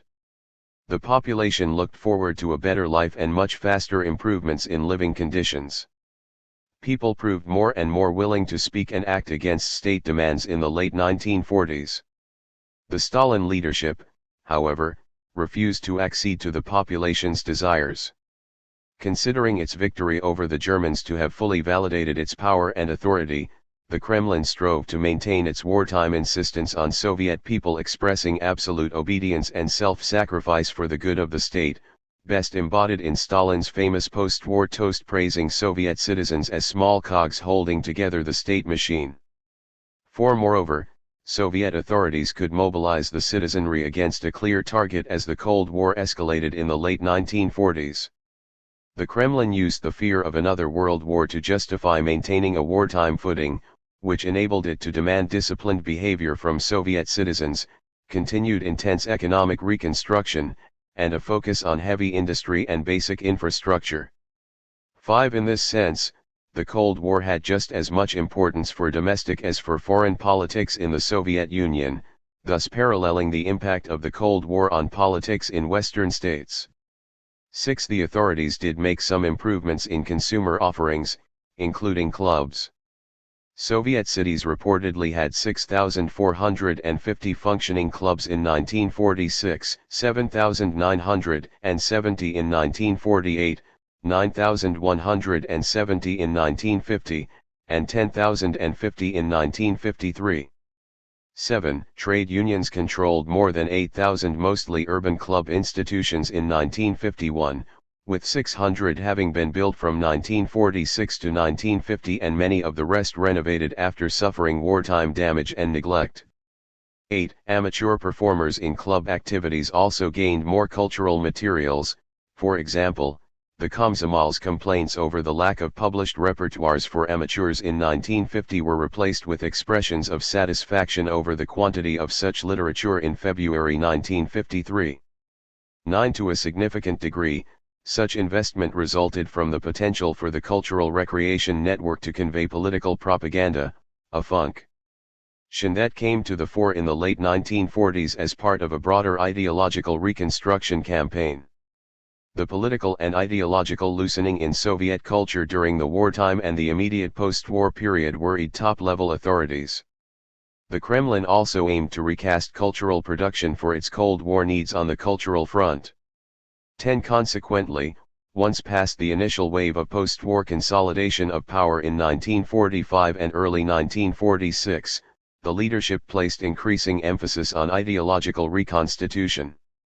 Soviet rulers ramped up Stalin's cult of personality in the late 1940s, stridently demanding that the population show extreme gratefulness to the party and its leader for victory over the Nazis and for any improvement in living conditions, as opposed to attributing developments to their own individual initiatives. 11. The Kremlin also intensified ideological and political propaganda and education in all spheres of life, emphasizing Soviet and especially Russian nationalism and hardline interpretations of Marxism-Leninism. 12. The public discourse's focus on the cult of Stalin and increasingly xenophobic patriotism formed the core of Soviet ideological statements in these years, crowding out claims of advancing to communism, which made only rare and pro forma appearances. Furthermore, the Kremlin launched the campaign against cosmopolitanism, a label used to condemn anything perceived as foreign to the Soviet way of life. Beginning in late 1946, reaching its apogee in 1948, and continuing largely unabated throughout the rest of the post-war Stalin years, this campaign aimed to purge anti-Soviet elements, overtly targeting foreign influence of all sorts. 13. Anti-American propaganda proved especially prominent. 14. Less openly, this initiative also targeted Jews. 15. In arts and culture, the first waves of this campaign began late in the summer of 1946. Instigated by Politburo member Andrei Zdanov, a series of high-level Central Committee decrees on literature, theaters, and movies appeared in August and September 1946. 16. For instance, an August 1946 resolution censured drama theaters for putting on too few plays dealing with Soviet reality and too many by foreign playwrights. 17. Although sporadic censure of Western influence on music began in late 1946, such criticism took off only in late 1947, when a revived series of attacks on jazz appeared in the press. These attacks presaged the expansion of the anti-cosmopolitan campaign into the sphere of music with the infamous Central Committee resolution of February 10, 1948, condemning Vano Muradli's opera Bolshaya Druzhba, Great Friendship. The decree stated that Muradeli and other prominent Soviet composers had wrongly taken a formalist path, with a style that transformed music into cacophony, which strongly recalls modern bourgeois culture. 18. The Central Committee forbade clubs, concert halls, and restaurants to play jazz and host Western dances, directing these institutions and erstwhile jazz musicians to perform bland variety music, folk songs, and classical pieces, especially Soviet ideological and patriotic tunes. The political authorities removed jazz stars from their previously high positions in the cultural industry, some jazz players even ended up in the Gulag. This campaign went substantially further than the attacks on jazz in the late 1930s. For example, the anti-cosmopolitan campaign's official discourse derided as completely incompatible with true Soviet music such jazz-style musical elements as syncopation, fast rhythms, and especially improvisation, elements that were partly tolerated in the late 1930s. The state banned saxophones, the instrument most representative of jazz, and suppressed valved trumpets and trumpet mutes. The word jazz acquired a highly negative connotation in official discourse. The previous binary between Sovietized jazz and American jazz disappeared, with all jazz music now considered intolerable. 19. In another step that proved more extreme than any from the immediate pre-war years, both public and internal official discourse frequently reproached clubs that preferred to stage entertaining musical events and other cultural performances rather than politicized activities. 20. Following top-level signals, the Central Komsomol authorities' attention to mass cultural activities in these years focused primarily on censorship and control. The Komsomol Propaganda Department took the leading role in enacting the party's Central Committee's 1948 decree.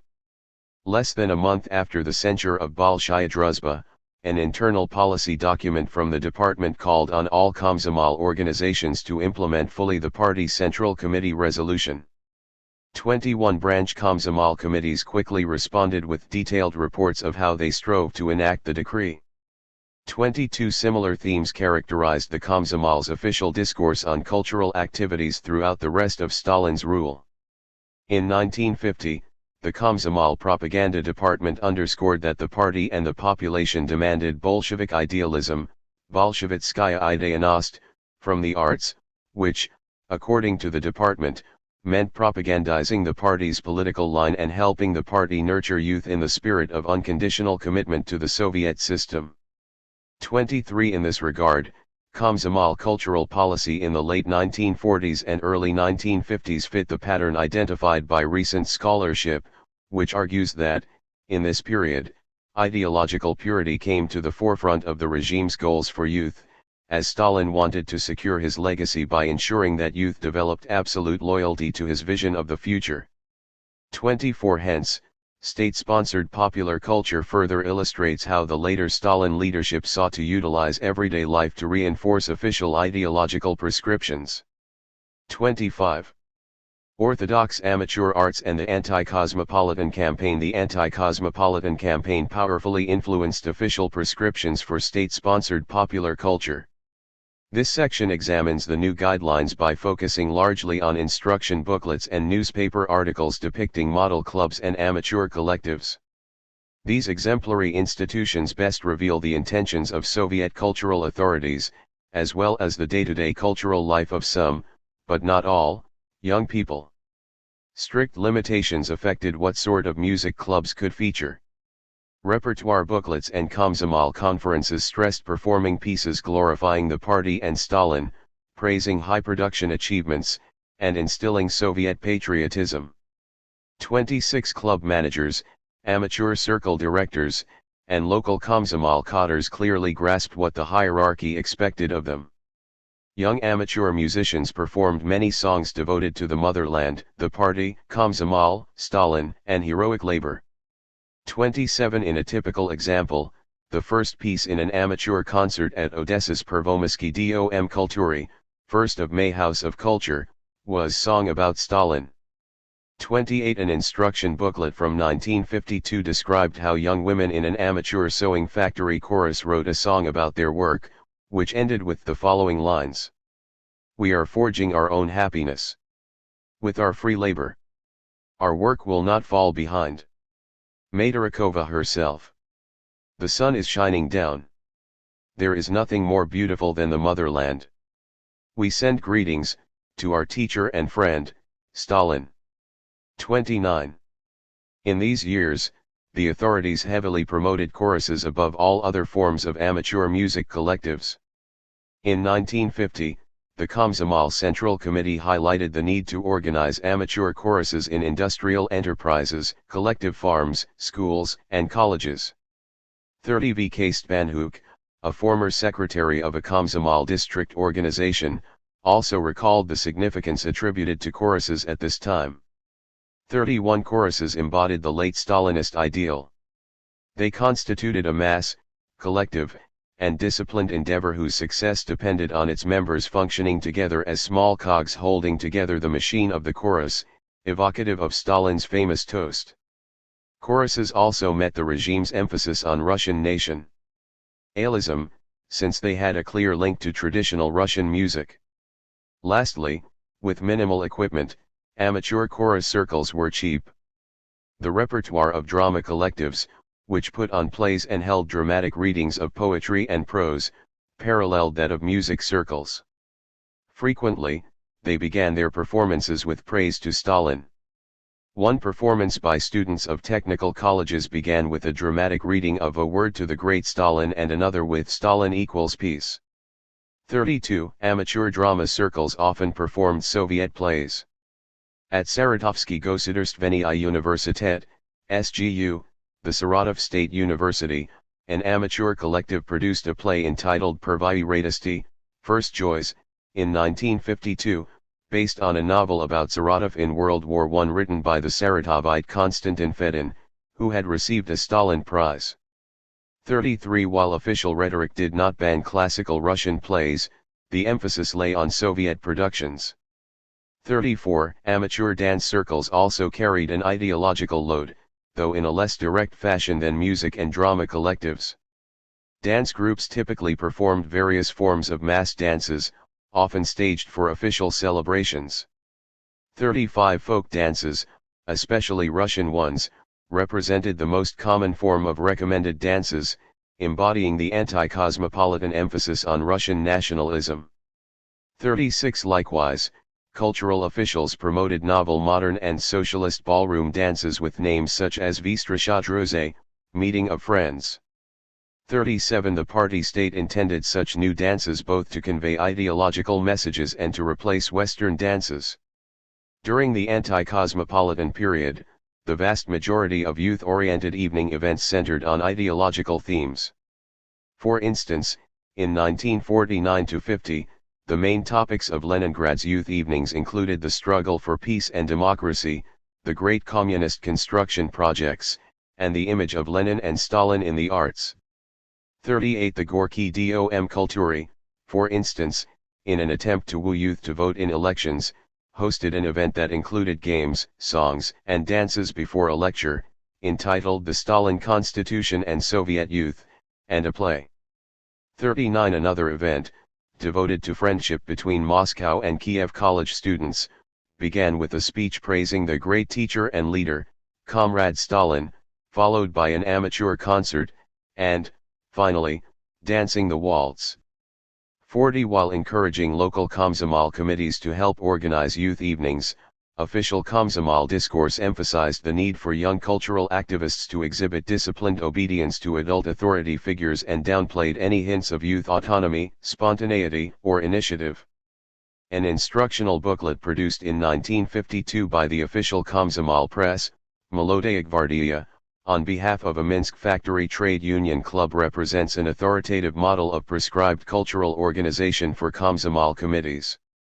According to the text in this booklet, the club's council formulates the monthly plan in agreement with the factory party and Komsomol committees.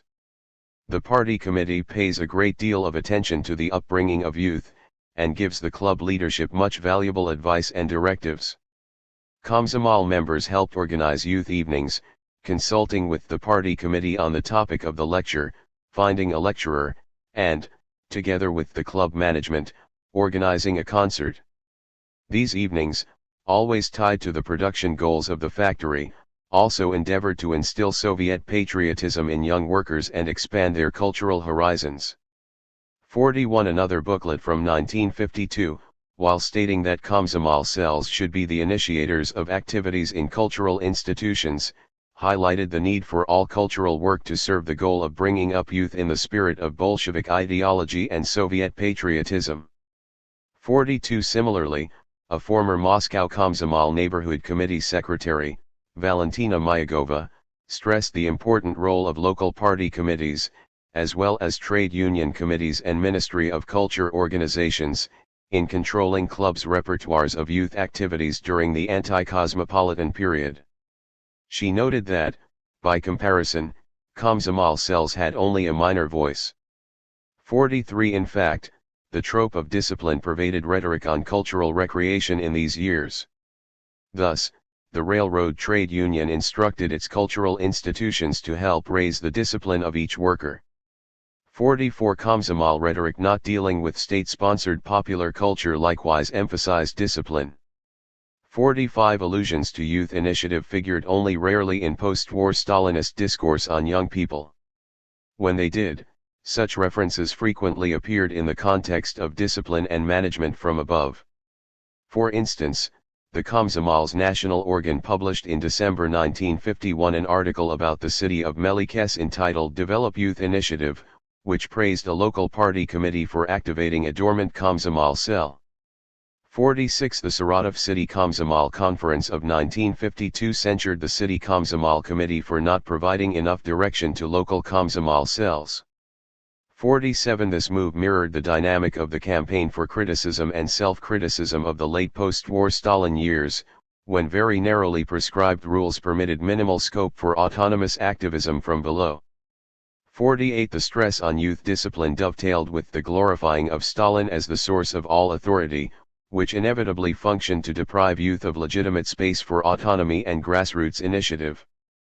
49 It also fit within the broader Stalinist efforts to continue wartime obedience among the young. 50 Taken together, these messages clarify the anti-cosmopolitan campaign's image of the ideal new Soviet youth.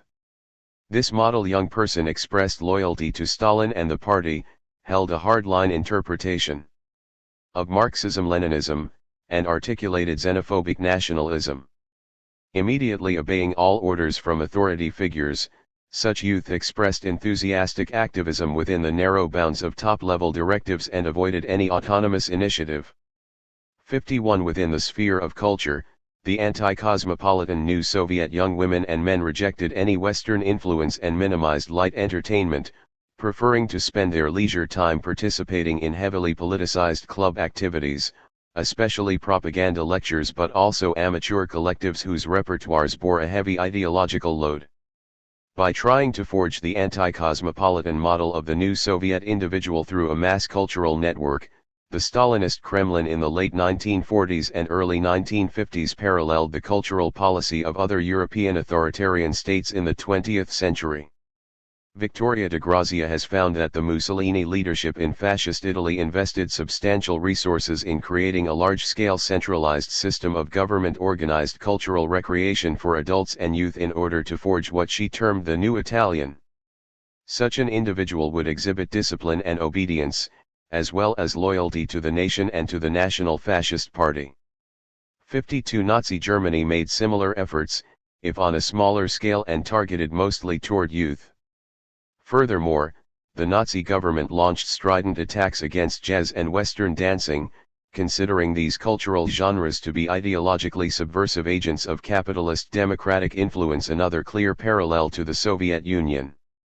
53 Previous scholarship has shown that modern bureaucratic authoritarian countries constituted gardening states endeavoring to remake their citizenry to suit the needs of policymakers.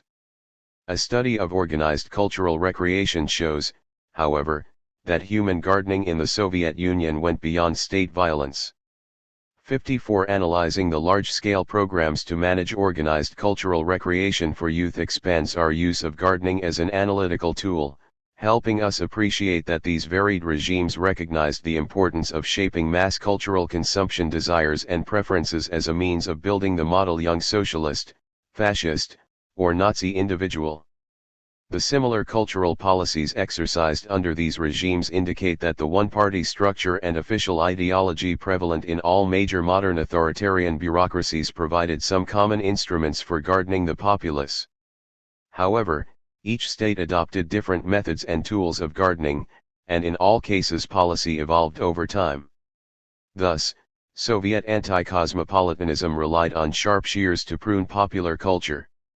In the late Stalin era, the party state employed forceful coercion to create a formal garden in which a disciplined citizenry obediently followed top-level demands. Amateur arts and control organs.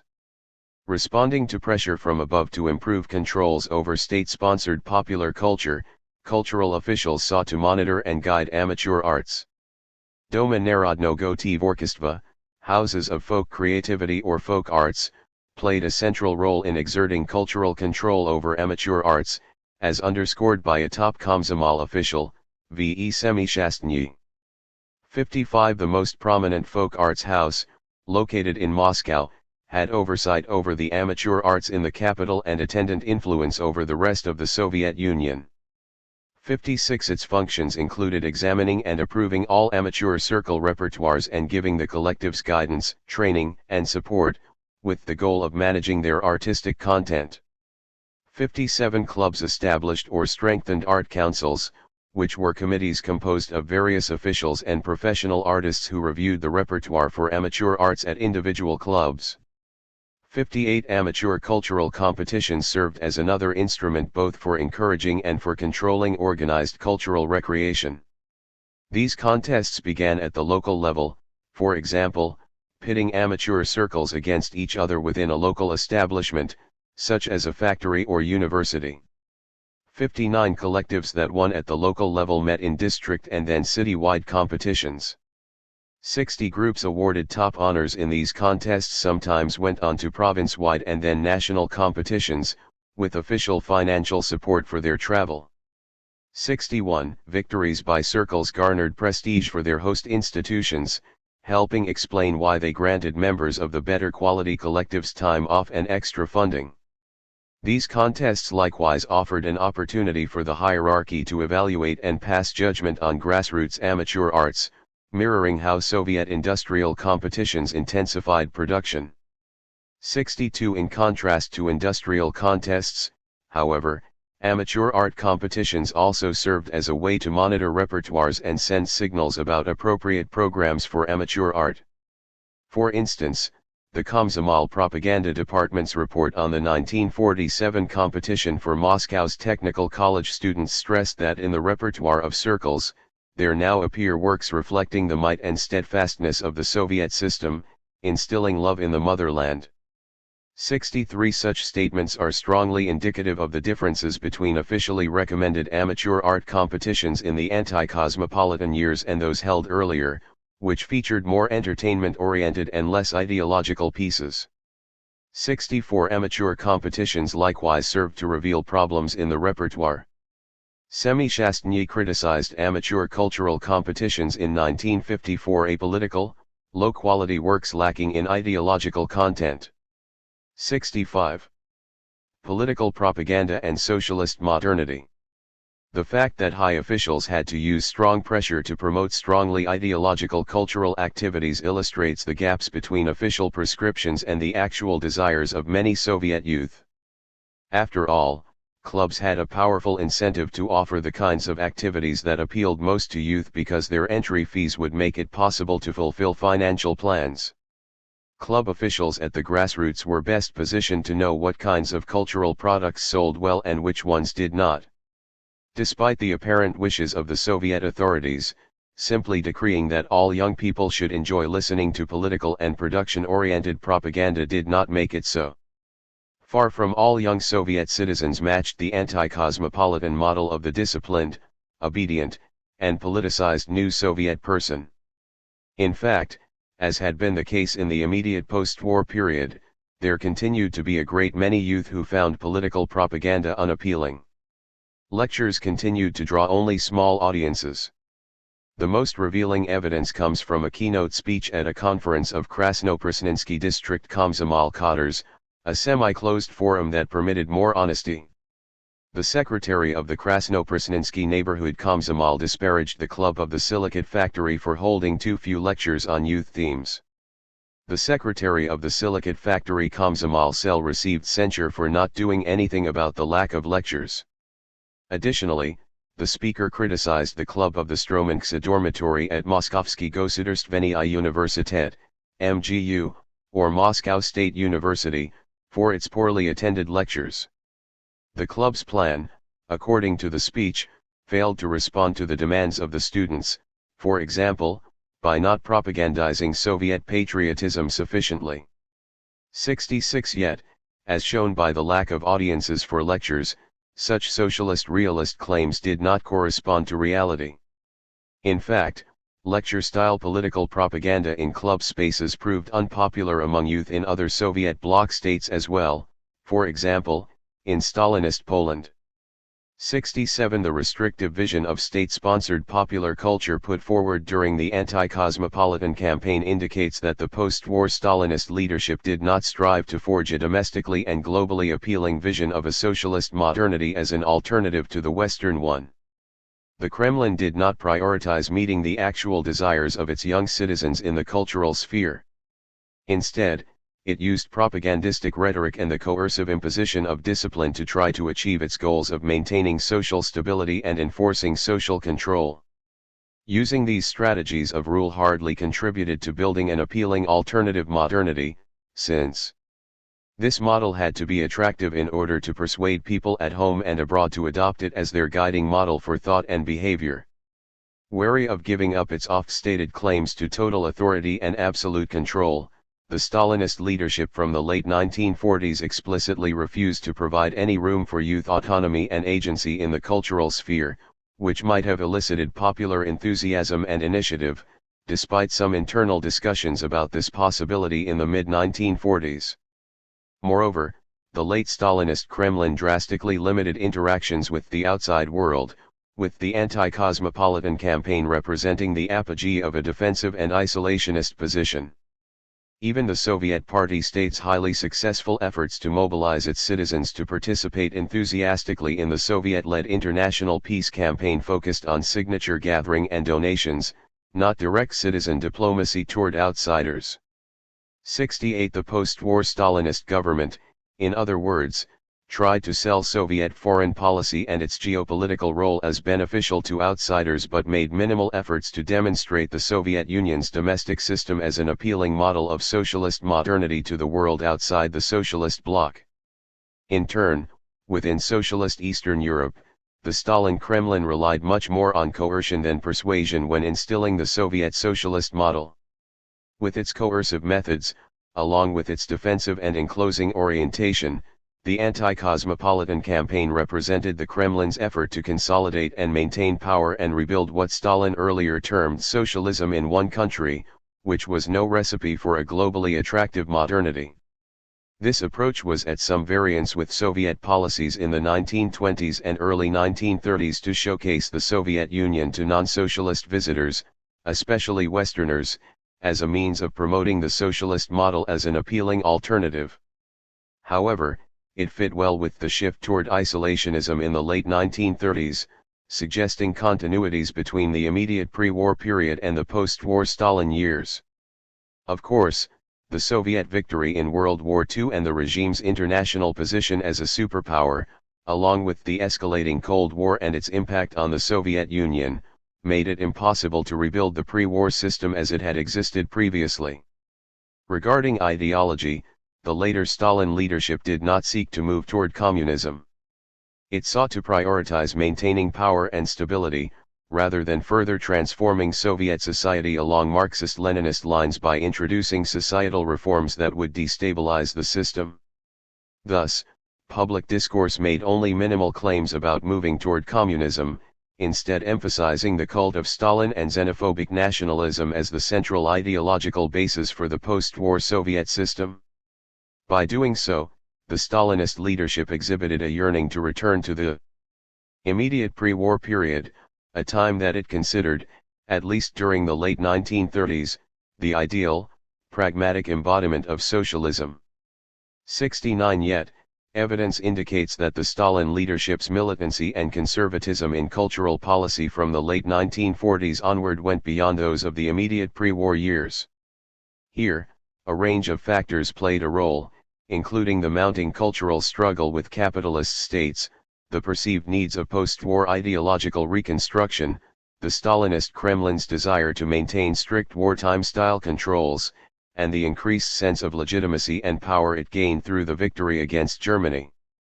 In this sense, the late 1930s and the post-war Stalin years were distinctly different. As the Kremlin took over Eastern European states, it pushed its satellites to adopt similar cultural policies. East Germany, Bulgaria, Hungary, and others enacted a top-down, isolationist approach to building a modern socialist popular culture. 70. The Soviet Union spread the late Stalinist version of socialist popular culture, and socialist modernity, throughout its sphere of control, although substantial regional variation existed throughout the Soviet bloc. 71. Emotional life and conformist agency in officially prescribed club events. The recollections of former cultural activists whom I interviewed demonstrate that young people generally joined amateur art circles based on personal enthusiasm for such cultural activities. Participation in an amateur collective did count as a low-level form of social service in one's official file, which was of particular importance to those amateurs who also belonged to the Komsomol.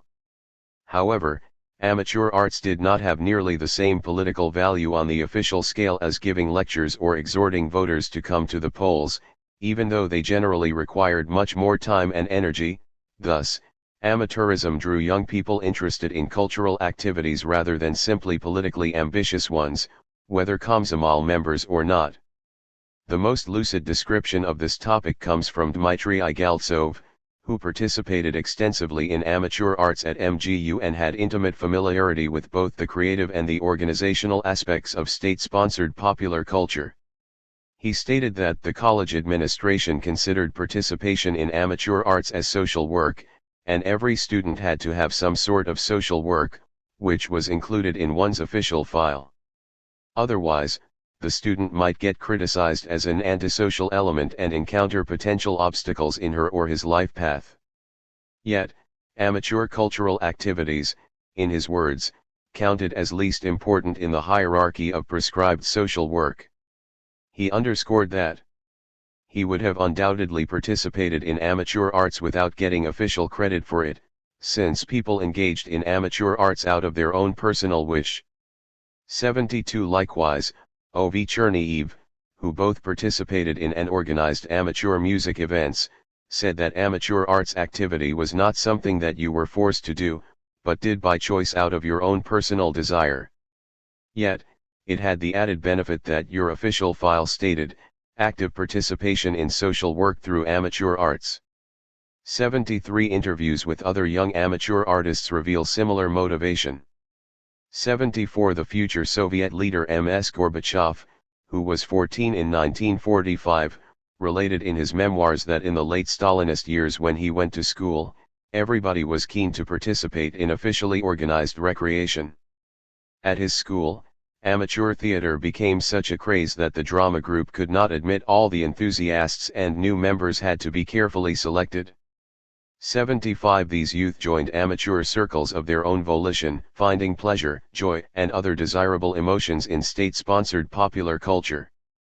76 The heavily ideologized repertoires in the late 1940s and early 1950s did not prevent many young people from finding deep emotional meaning in these activities. Nina Petrova, a participant in a dramatic collective in the post-war Stalin years and currently a historian, spoke with me among the files in Moscow's Komsomol archive. She told me how she had performed a dramatic reading of a selection from a Stalin Prize-winning novel, A. Fadiv's Melodaya Gvardia, Young Guard, at a province-level amateur art competition in Ukraine. She experienced such intense emotions that she burst into tears, and audience members cried as well. 77 Valentina Yurskaya, currently a sociologist in Saratov, performed in amateur plays in a drama collective while growing up in the post-war Stalin years. Even more than 50 years later, she lucidly recollected the details of a scene in which she played the role of a spy interrogated by the Soviet political police, and she pointedly recalled her enthusiasm in playing this and other roles. 78 Petrova's and Yurskaya's clear and poignant memories underscore the powerful emotional impact of youth participation in heavily politicized club programs. Other forms of amateur arts evoked emotional resonance as well. A historian of Imperial Russia who attended SGU in the late Stalin years, Nikolai Troitsky performed in an amateur university chorus. He told me that patriotic songs formed a compulsory part of a concert program but insisted that he and other youth sang such songs with sincere feeling, despite the obligatory nature of the selections. He remembered believing, with pleasure in the content of songs about the Civil War, World War II, and the Soviet motherland. 79 The Saratovite Francesca Kurilova, who served as a lower-level Komsomol official while in school and in college, shared. 45. Her memories with me over tea and refreshments. She had sung and read poetry in amateur arts during her youth, and she recalled her feelings of excitement over going through all levels of an amateur art competition, up to the final performance at the province level. 80 Svetlana Shigolkova gained pleasure from the state-sponsored opportunities to learn ballroom dances, such as the waltz and the mazurka. 81 All of these feelings conformed to the intentions of the party state leadership, who hoped that young people would emulate the anti-cosmopolitan model of the new Soviet individual by finding deep emotional meaning, joy, and fun in officially prescribed amateur cultural activities. 82 Many of the millions of young people who chose to sign up for amateur arts in the post-war Stalin years shared similar emotions. In 1945, amateur circles had slightly more than 2 million performers. This number had risen to 3.5 million by the end of 1947, and in 1950 it topped 4 million. By February 1953, 4.8 million people were engaged in amateur arts in 324,000 circles across the Soviet Union. Drama collectives, despite their explicitly ideological repertoires, garnered the highest popularity, with about 2 million participants.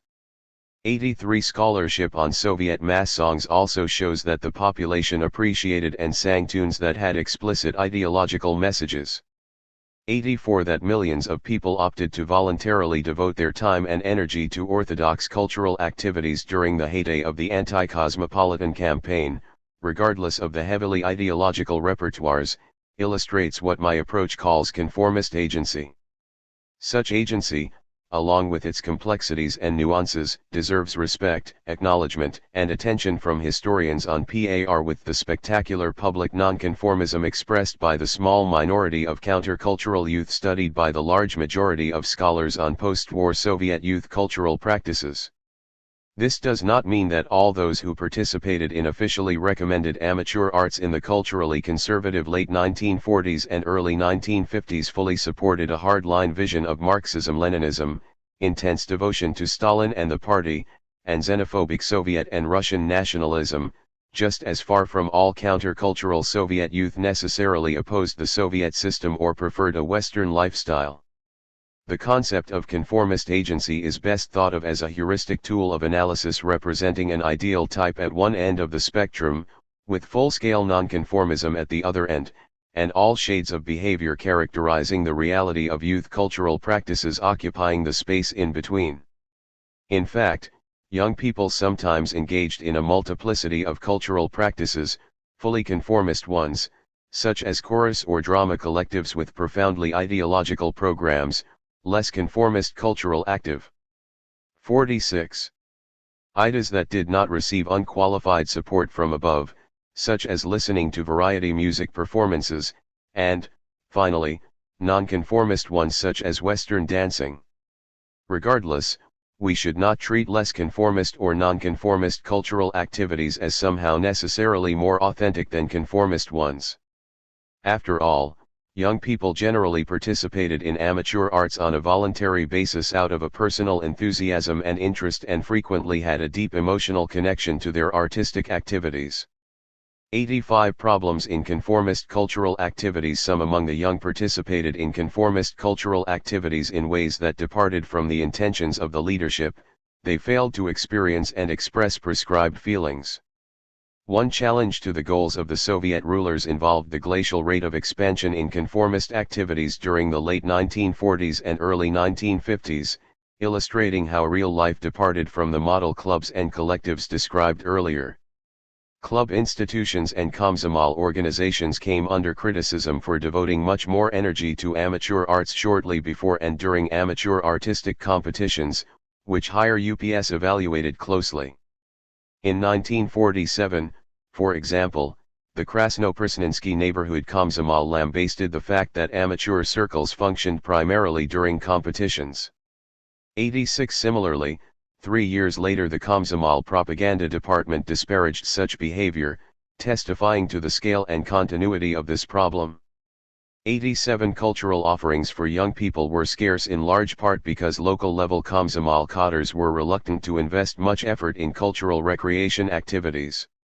Thus, the director of a park of culture and leisure in the city of Gorky complained in 1949 that neighborhood Komsomol committees expressed no interest in the park's work.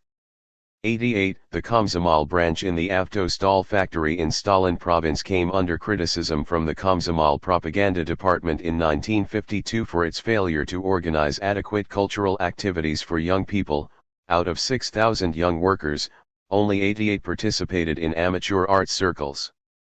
89 Considering the fact that the Komsomol leadership paid minimal attention to improving state-sponsored popular culture, such statistics are not surprising, as the already overloaded Komsomol administrators had little incentive to put more than token efforts into club events. Lyubov Belyasnaya confirmed that few Komsomol officials who organized substantive cultural work during the post-war Stalin years generally acted out of their personal enthusiasm and commitment, as opposed to responding to directives and incentives from above. Belyasnaya provides an especially valuable source, as throughout her extensive career she focused a great deal of her attention on organized recreation for young people. 47. Belyasnaya served as a mid-level Komsomol official in Ukraine during the post-war Stalin years. She had moved up to a high-level position within the Ukrainian Komsomol by the mid-1950s. In 1958, Belyasnaya came to Moscow and became a secretary in the Komsomol Central Committee Bureau, thus becoming one of the top officials within the Komsomol. In the mid-1960s, she transitioned to Assistant Minister of Enlightenment of the Russian Soviet Federated Socialist Republic, RSFSR. 90. The general demographic profile of Komsomol bureaucrats contributed to their lack of concern over state-sponsored popular culture. War veterans occupied a high percentage of Komsomol administrative positions at all levels, especially at the bottom. As a result, a significant age and experience gap existed between them and their cell members, an increasing number of whom had not fought in the war. The former soldiers who served as Komsomol cadres focused their energy on education, job training, and political activism and had little time left for Komsomol work, such as club activities, which they quite accurately perceived as not advancing their careers.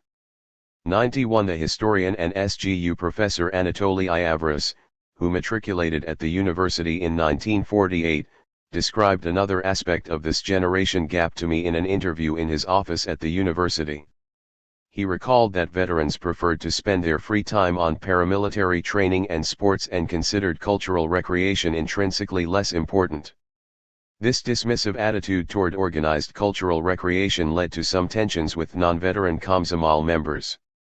Avris related that non-veteran students not only sought to acquire an education for a career but also to find a path into adult society and an identity, and some even wanted to spend 5 years having fun. Consequently, non-veteran college students tended to spend much more time in club activities, especially since many developed their artistic talent by participating in amateur circles in schools and after-school programs. Overall, Avris recalled that during this time there was a comparatively strong desire among students to engage in amateur arts, owing to the end of the war and the accompanying longing for a peaceful life, with participation in amateur arts showing that peace had arrived. Further, according to Avris, students lacked other forms of entertainment in those years, with the exception of movies, making amateur arts or participation in sports the only way of relaxing. 92 others, such as Troitsky, who studied at the university together with Avris, similarly recalled student enthusiasm for amateur arts in the post-war years. 93. This evidence furthers our understanding of the tensions resulting from the gap in age and veteran status between lower-level Komsomol officials and Komsomol members. 94. Moreover, it illustrates the party state's inability to deliver sufficient conformist cultural consumption options to satisfy the desires of at least some young people who wanted such orthodox cultural recreation, frustrating these youths and hampering the Kremlin's effort to forge an anti-cosmopolitan version of new Soviet individuals. In a further challenge to the designs of Soviet rulers, a subset of those youth who enjoyed participating in officially approved forms of state-sponsored popular culture dislike certain aspects of the official repertoire. Troitsky wrote in his memoirs that, during his youth, he and the other young people he knew did not express dissenting thoughts even in private conversations and truly believed in Soviet power. 95. However, my interview with him revealed a more complex story. While he and the other young amateur singers performed patriotic songs with true feeling, other elements of the repertoire provoked mixed emotions. Most notably, he told me that concerts had to open with a song about Stalin. Yet, at least among his clique, this feature was perceived as a formality that did not reflect the actual sentiment and values of young people. 96. Thus, while Troitsky and his friends were faithful to the Soviet system and emotionally invested in highly ideological and patriotic songs, they did not experience the officially prescribed emotions of intense love for and gratitude to Stalin. Yurskaya, while finding pleasure in her drama circle, rejected other aspects of the cultural policy in the anti-cosmopolitan period, namely the xenophobic nationalism that sought to Sovietize all forms of cultural expression. A case in point comes from a field trip by a group of students from her class at school to see an opera, Izvisko Serdca, From the Whole Heart, by a Soviet composer. While hesitant over the prospect of attending an opera in the Soviet genre of socialist realism, she decided to give it a try. She described how, sitting in the nosebleed section, she and other members of the class listened with horror as the tenor launched into song, and so, we begin the party committee meeting. Despite the quality of the singing, which she praised, the content of the song inspired the whole gallery to laugh, and she and her classmates decided to walk out before the end of the performance. 97 Mocking laughter among youth who exhibited conformist agency in other settings does not fit the emotional expression that the cultural authorities had hoped to elicit. Likewise, archival documents reveal some of the tensions inherent in officially approved forms of amateur activities. For instance, some drama circles received censure for not putting on ideological plays.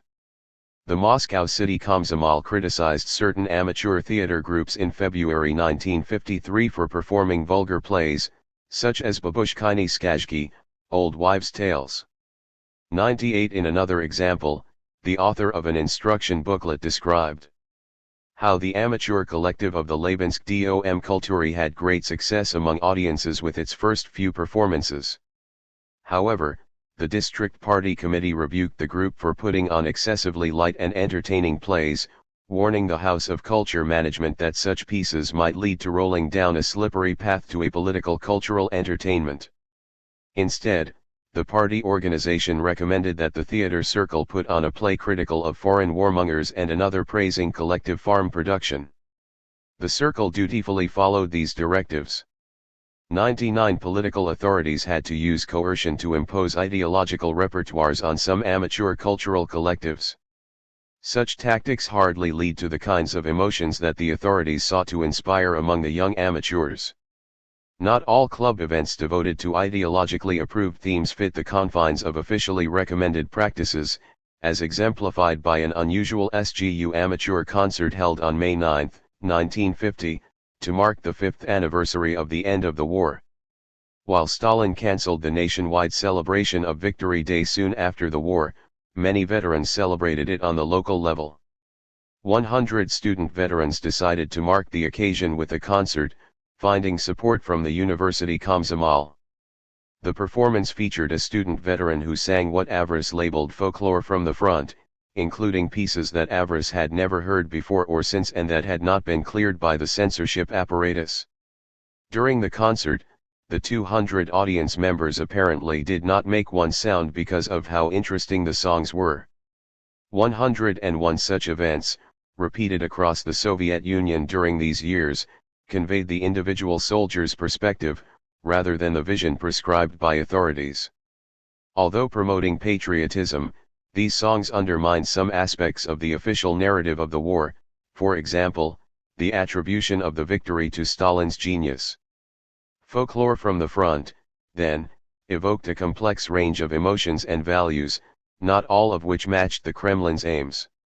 During the late 1940s and early 1950s, the Stalinist leadership aimed to ensure social stability, maintain iron discipline, quickly rebuild the country, and prepare for another world war.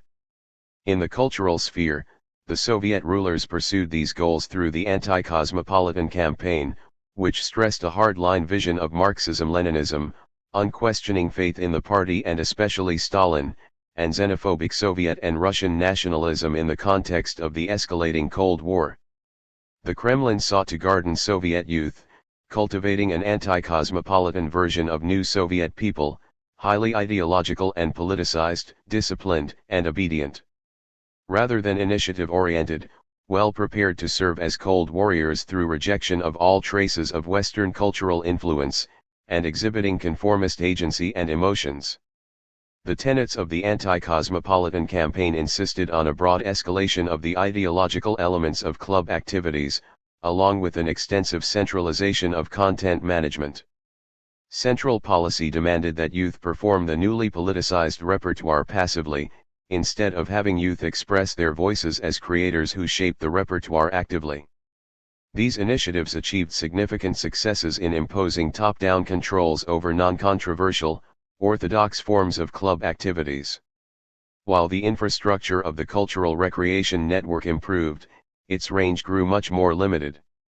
This dynamic corresponds to what occurred in state-sponsored popular culture during the late 1930s, which also witnessed a crackdown on foreign influence, a turn toward Soviet and Russian nationalism, and a stress on loyalty to the party and Stalin in Soviet cultural institutions. The late Stalinist Kremlin envisioned a modern socialist society achieved by establishing a centralized and top-down structure determined entirely by the party elite's mandates, enforced by coercion, and closed off from outside interactions, another parallel to the late 1930s. In both cases, this model was unlikely to offer a broadly popular and appealing socialist alternative that attracted domestic and global mass audiences. The similarities between the cultural policy of the late 1930s and late 1940s indicate that the Stalinist leadership may have tried to reach back and reconstitute certain elements of the cultural sphere that it considered most worthwhile. In spite of its high ideological load during the anti-cosmopolitan campaign, the amateur arts had 4.8 million participants on the eve of Stalin's death. A large number did not express any hesitation about their participation, sincerely believing in the ideals and values propagandized in the plays and songs. Oral evidence illustrating this loyalty has particular credibility, as the vast majority of those interviewed turned against Stalin only after his death in 1953. The willing and enthusiastic performance of pieces celebrating the party line likely strengthened acceptance of the official rhetoric among the young performers, and perhaps their audiences as well. The party state encouraged autobiographical writing to forge people into model Soviet citizens. 102 My findings highlight another mechanism of constructing Soviet subjectivity, one deployed on a mass scale and in a collective, communal setting. Besides writing themselves into new Soviet people, individuals could sing, act, or dance themselves into this subject position. For many youths, individual agency proved fully compatible with participation in orthodox state-sponsored cultural activities. In other words, structure, as represented by the party state, and agency, self-willed and individually motivated behavior, did not necessarily oppose each other, as shown by conformist agency. Similar developments took place in organized recreation within other socialist states, such as East Germany. 103 The image of appropriately socialist fun changed during the anti-cosmopolitan campaign. During the war and the immediate post-war months, public discourse and policy did not stringently dictate the sentiments that young people were to feel and articulate in club activities. But official rhetoric of the late Stalinist period obliged young club-goers to express and experience love for the party and especially Stalin, absolute faith in a narrowly interpreted Marxism-Leninism, disciplined submission and obedience to the hierarchy, and eagerness to increase production, the obligatory effective standards of the anti-cosmopolitan campaign years. 104 In other words, the propaganda apparatus directed youth to find pleasure, meaning, and emotional satisfaction in highly politicized and strictly conformist club activities. Thus, the anti-cosmopolitan initiative spurred a makeover of the Soviet emotional regime. The effective norms of expression and experience propounded by the authorities at any given time shifted from a loose to a strict emotional regime. William Reddy has used the term strict to define regimes with tightly delimited and closely managed effective norms, whose violation, if uncovered, drew harsh disciplinary measures. The fact that many young amateurs found deep emotional meaning in the narrowly limited orthodox cultural activities of the anti-cosmopolitan drive accords with Reddy's framework. He shows that strict emotional regimes had success in creating a core of conformist subjects who adopted the prescribed emotional norms for themselves. 105 The multitude of young amateur artists articulating and, to varying degrees, feeling officially sanctioned emotions underscores how the anti-cosmopolitan campaign shaped youth emotional communities, groups whose participants share a similar set of emotional values on the grassroots level. These findings fit well with recent scholarship, which has shown that many Soviet citizens were in emotional accord with the late Stalinist leadership's international campaign for peace after World War II. That young people experienced positive emotions in heavily ideologized cultural activities challenges previous conceptions of the public and private in the Soviet Union. Scholars such as Vladimir Shlepentik and Oleg Karkhordin have traditionally drawn sharp lines between the public, official sphere, meaning everything associated with the Soviet party state, and the private, unofficial sphere, referring to personal emotions and interests, pleasure, sociability, friends, romance, family, and home. 106 More recently, Louis C. Gelbaum and others have offered an alternative viewpoint, arguing for the notion of multiple and layered public and private spheres in the Soviet contexts, with porous, shifting, and unstable boundaries between the official and the unofficial. 107 In the cultural sphere, the latter perspective is closer to the mark. As we have seen, young people found fun, excitement, and emotional meaning in orthodox cultural activities. Their experiences clearly do not fit within the traditional official-unofficial binary and instead suggest the need for a more complex understanding of Soviet culture. The party state, however, faced a series of obstacles in using officially approved forms of cultural recreation to forge young new Soviet people. The Soviet leadership placed little emphasis on increasing organized cultural activities, while the many war veteran Komsomol cadres expressed little self-motivated concern for this sphere. Consequently, the cultural consumption demands of many rank-and-file Komsomol members and non-Komsomol youths, even for prescribed cultural forms, remained unmet. The resulting tensions between conformist youth and the Komsomol hierarchy weakened the project of building an anti-cosmopolitan version of new Soviet people. The leadership's own policies contributed to undermining its intentions. Another challenge to the party state's goals emerged from a number of amateurs who enjoyed orthodox cultural genres but actively disliked the politicized anti-cosmopolitan restrictions. Participating in only prescribed forms of amateur arts for lack of other options, these youths distanced their personal sentiments from some facets of the ideologized repertoires, especially relating to the Stalin cult. They did not easily fit into the late Stalinist emotional regime in regard to amateur arts, often feeling disillusioned with the requirement to sing Bolshevik. Stephen Kotkin uses the term speaking Bolshevik to refer to the Stalin-era practice of using obligatory language for self-identification and as a barometer of one's political allegiance to the cause, especially when interacting with official figures. 108 My findings show that our notion of speaking Bolshevik must also account for Soviet citizens' emotional experience of using regime-sanctioned language, particularly when discursive tropes failed to match the speaker's own sentiments and beliefs. 109 Indeed, performing normative pieces did not lead such young people to adopt officially approved values and feelings, a conclusion that reflects research on other times and places. 110 A substantial cohort reinterpreted the meanings, symbols, and emotions associated with outwardly conformist cultural activities beyond all recognition. This reworking underscores the fact that young amateurs who performed conformist pieces had substantial power to interpret these cultural texts for themselves, instead of simply following the intentions and guidelines of the professional cultural intelligentsia authors who wrote the conformist scripts or the political authorities whose censorship apparatus oversaw the repertoire.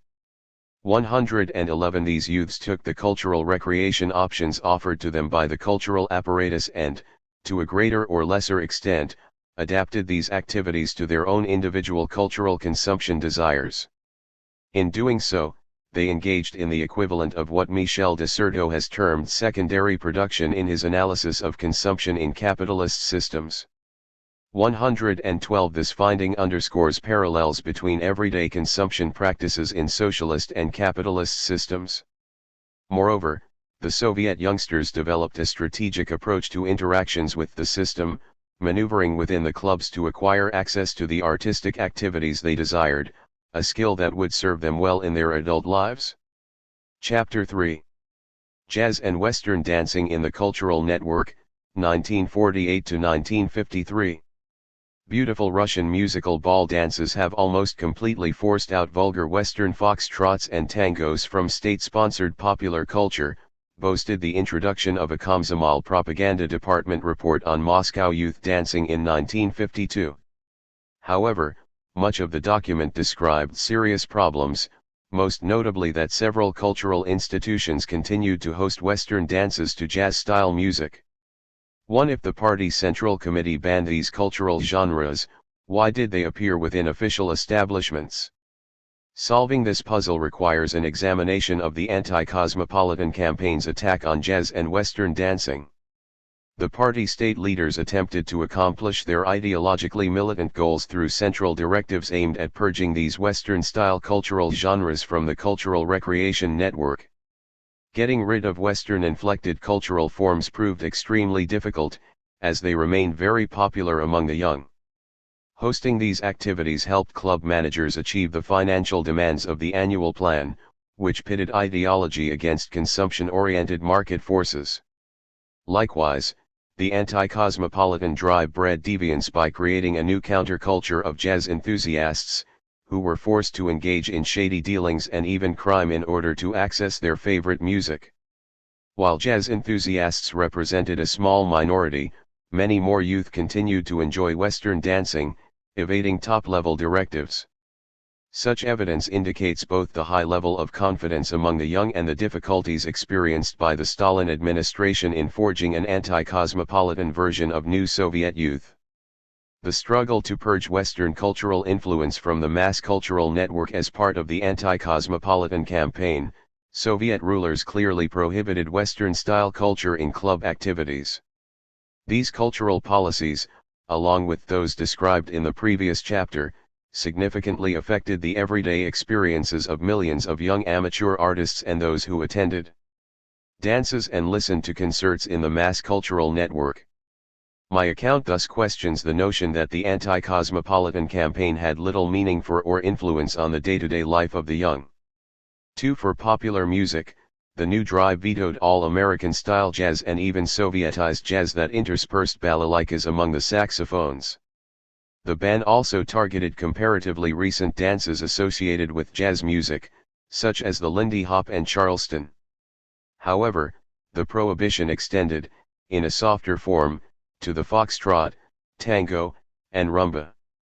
In doing so, the post-war Stalinist authorities went significantly further than they had in the immediate pre-war years, a time of more permissive attitudes towards Sovietized jazz and the foxtrot, tango, and rumba.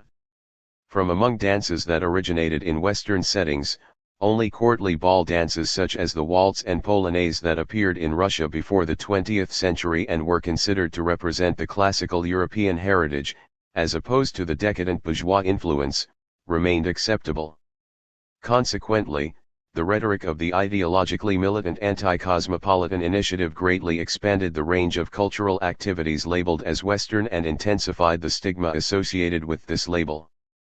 Such evidence underscores the flexibility of the term Western and the meanings associated with it in public rhetoric, which changed over time in accord with the needs of those in charge. Following the tenets of the anti-cosmopolitan campaign, the Komsomol took a series of steps against Western popular culture. Komsomol-owned newspapers played a central role in this top-down initiative. Komsomolskaya Pravda in 1951 published a letter to the editor that condemned a club for playing melancholy tangos and vulgar foxtrots. 3. Moskovsky Komsomolets critiqued the administration of the Bauman Factory Club for thinking that the only entertainment for youth should be dancing the foxtrot to the sound of jazz. 4. Komsomol cells sent brigades to cultural institutions and restaurants with the goal of uncovering and denouncing forbidden tunes. 5. The Komsomol leadership pressured other party state bodies to comply fully with the anti-cosmopolitan campaign. For instance, in a note to Deputy Prime Minister G. M. Malenkov, Nikolai Mikhailov criticized the content of gramophone records that included dance music in jazz style, and he condemned Soviet radio broadcasts of American dance music.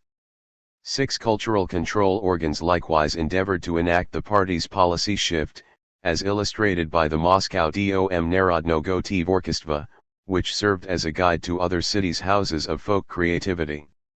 In 1949, the Moscow House censured certain local amateur variety orchestras that played Western European and American music.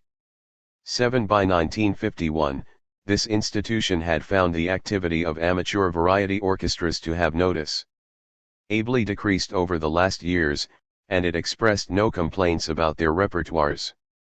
8. This finding suggests that the anti-cosmopolitan campaign generally succeeded in expunging jazz-style music from Moscow amateur circles. The drop in the number of amateur collectives devoted to variety music likely resulted from the ban on Western music in their repertoires and resultant lack of youth interest in such groups. The Gorky Dom Kultury, House of Culture, reported that, after the party's shift on the ideological front, the club got rid of its own in-club jazz ensemble. 9. This policy shift helps explain the substantial slowdown in the previous growth in amateur artist numbers in the late 1940s and early 1950s.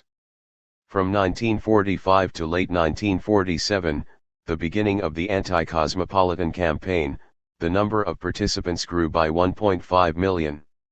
From that date to early 1953, however, membership increased by only 1.3 million. 10. The 1945 to 47 period undoubtedly witnessed a post-war upswing in amateur arts participation, but this change does not adequately explain the rapid decrease in the growth rate of the amateur arts, especially because club infrastructure improved, giving cultural recreation organizations more space, equipment, and repertoires. Part of the reason for the decline stems from the ban on Western music in early 1948, which led to the dissolution of many variety amateur collectives and the repertoire of others shifting to a focus on ideologically prescribed themes, which likely discouraged many Soviet youth from engaging in amateur arts. Moreover, amateur artistic circle membership grew more rapidly after the anti-cosmopolitan campaign ended with Stalin's death, a process detailed in the next chapter. The records of the Moscow Dom Narodnogo Tvorchestva also provide insights into the struggle against Western dancing. Responding to what it termed foreign influences in dancing, the House sent its representatives on 236 inspections of mass dances in Moscow's cultural institutions in 1951 and continually promoted new ballroom dances. It even created an attestation commission, intended by the House to evaluate all candidates for positions as dance managers in Moscow's cultural institutions. 11. Still, Western dancing in state-sponsored popular culture continued. In 1952, a Komsomol propaganda department report on Moscow criticized club officials whom it termed dance poachers, who distort the tastes of Soviet youth by propagandizing degenerate Western foxtrots, languid tangos, and vulgar rumbas. It claimed that youth complained about Western dances, quoting a letter to Komsomolskaya Pravda by 3 young people who blew the whistle on a dance floor where a jazz ensemble performed cosmopolitan foxtrots and crying tangos. The attestation commission seems not to have functioned as intended, since the report blamed many of the problems on the lack of a centralized system of management over dancing directors, which apparently allowed club managers to hire whomever they wanted. 12. Jazz enthusiasts and state-sponsored popular culture. Some club and park directors continued to offer Western popular culture because, as the Komsomol propaganda department admitted in 1952, there was a substantial group of fans of Western dances among the young. 13. Distressingly for the department, a significant portion of youth tried to make themselves look like foreigners and recreate the most repulsive Western European and American foxtrots. It stated, among these emulators of foreigners, new dances appeared, such as Get Your Hands Off Korea and the Wall Street Smile, as well as terms such as the Truman Style. 14. Such evidence hints at the rise of styliaki, a youth counterculture that appeared in the Soviet Union at the end of World War II. Popularized by an infamous article published in the satirical journal Crocodile in 1949, the term styliaki, loosely translatable as the style obsessed, was used by official discourse to homogenize and stigmatize young people enamored with cultural practices associated with Western Europe and America. 15. These young people, mostly males, emerged from among the children of Soviet elites in the mid-1940s. By the early 1950s, some middle and even working-class youth had begun to join the ranks of the styliaki as the living conditions, purchasing power, and cultural knowledge of Soviet citizens improved. Styliaki made adopting a style they considered Western central to their lives and self-definition. Indeed, the Crocodile article tellingly condemns the protagonist, a young male, for complex and absurd dance moves in the dance hall, a reference to American-style dancing, and for wearing a jacket with an orange back and green sleeves, yellowish-green pants, and socks in colors suggestive of the American flag. More generally, it censured styliaki for developing their own style in clothing, conversations, and manners, in which the main thing is to not be like normal people. 16. This official condemnation references important signifiers in Styliagi cultural practices, including music and dancing, fashion, and argot, and mannerisms in which these youth affected a Western style. 17. Perhaps somewhat surprisingly in light of the anti-cosmopolitan campaign, the post-war Stalin leadership expressed little concern with such youth. Styliagi suffered minimal public denunciations from the central Komsomol bureaucracy, although some militant local Komsomol secretaries made efforts to censure Styliagi.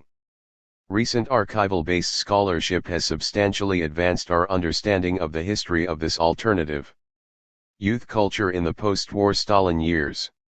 18. However, other Soviet youth who did not belong to the Styliagi alternative culture also expressed a genuine interest and even fascination with certain aspects of Western popular culture, a topic poorly illuminated in the current historiography.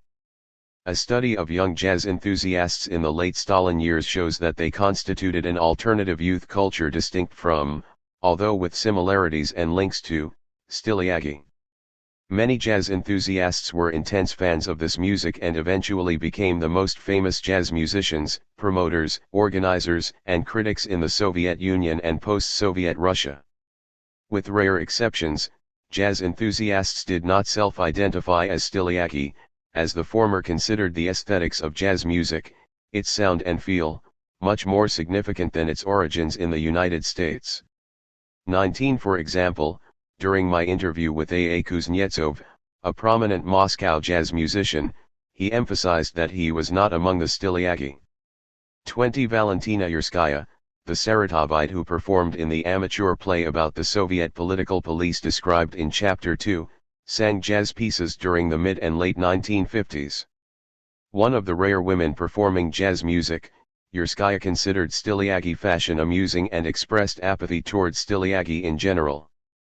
21. Speaking to me at a Moscow restaurant, Georgy Igaranian suggested a clear difference between Styliagi and jazz enthusiasts.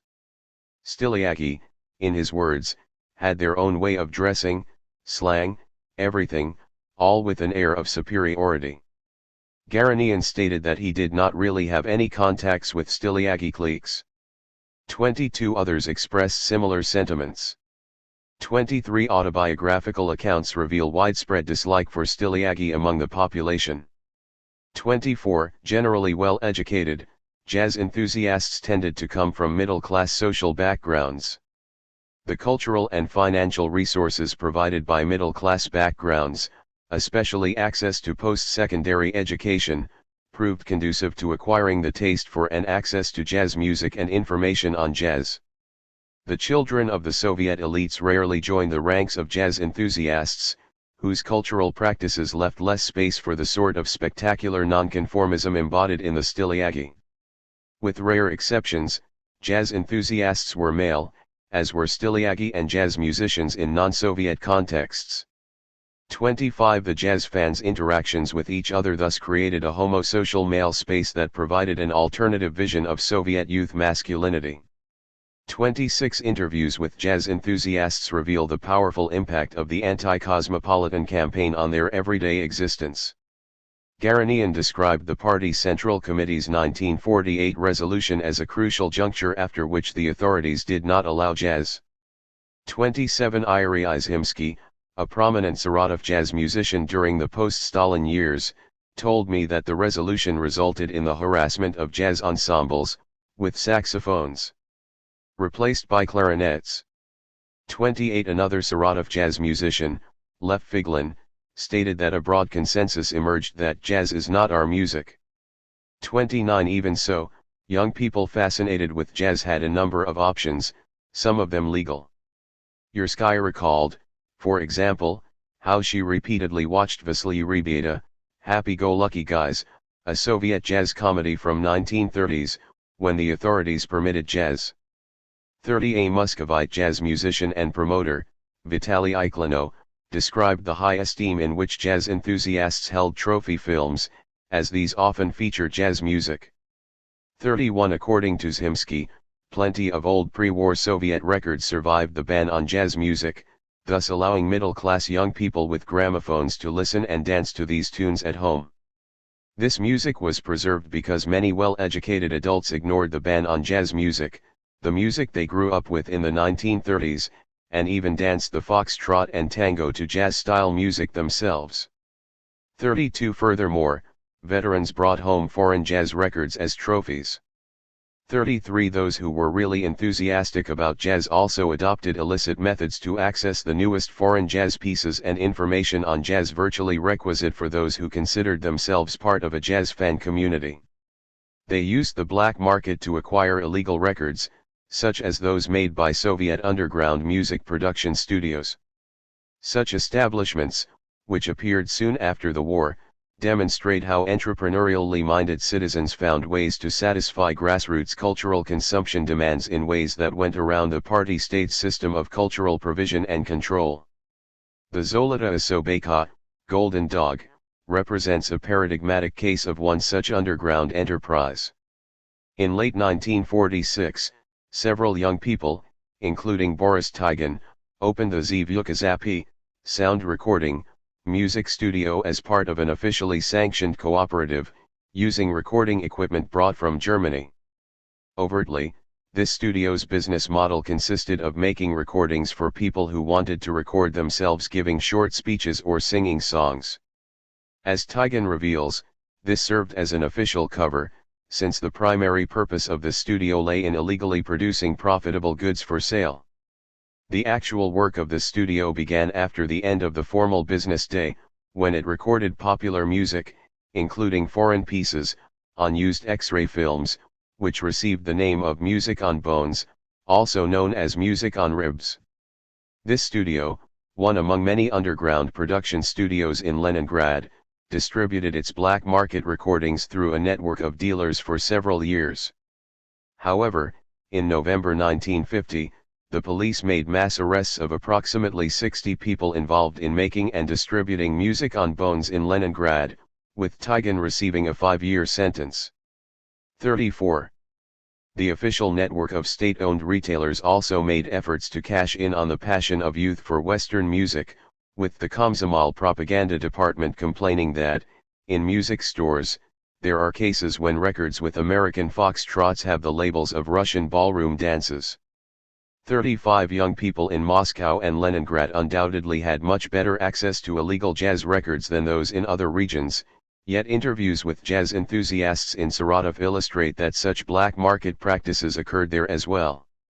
Thus, Figlin recollected that youth in Saratov got access to jazz via black marketers making records on X-rays in the post-war Stalin period.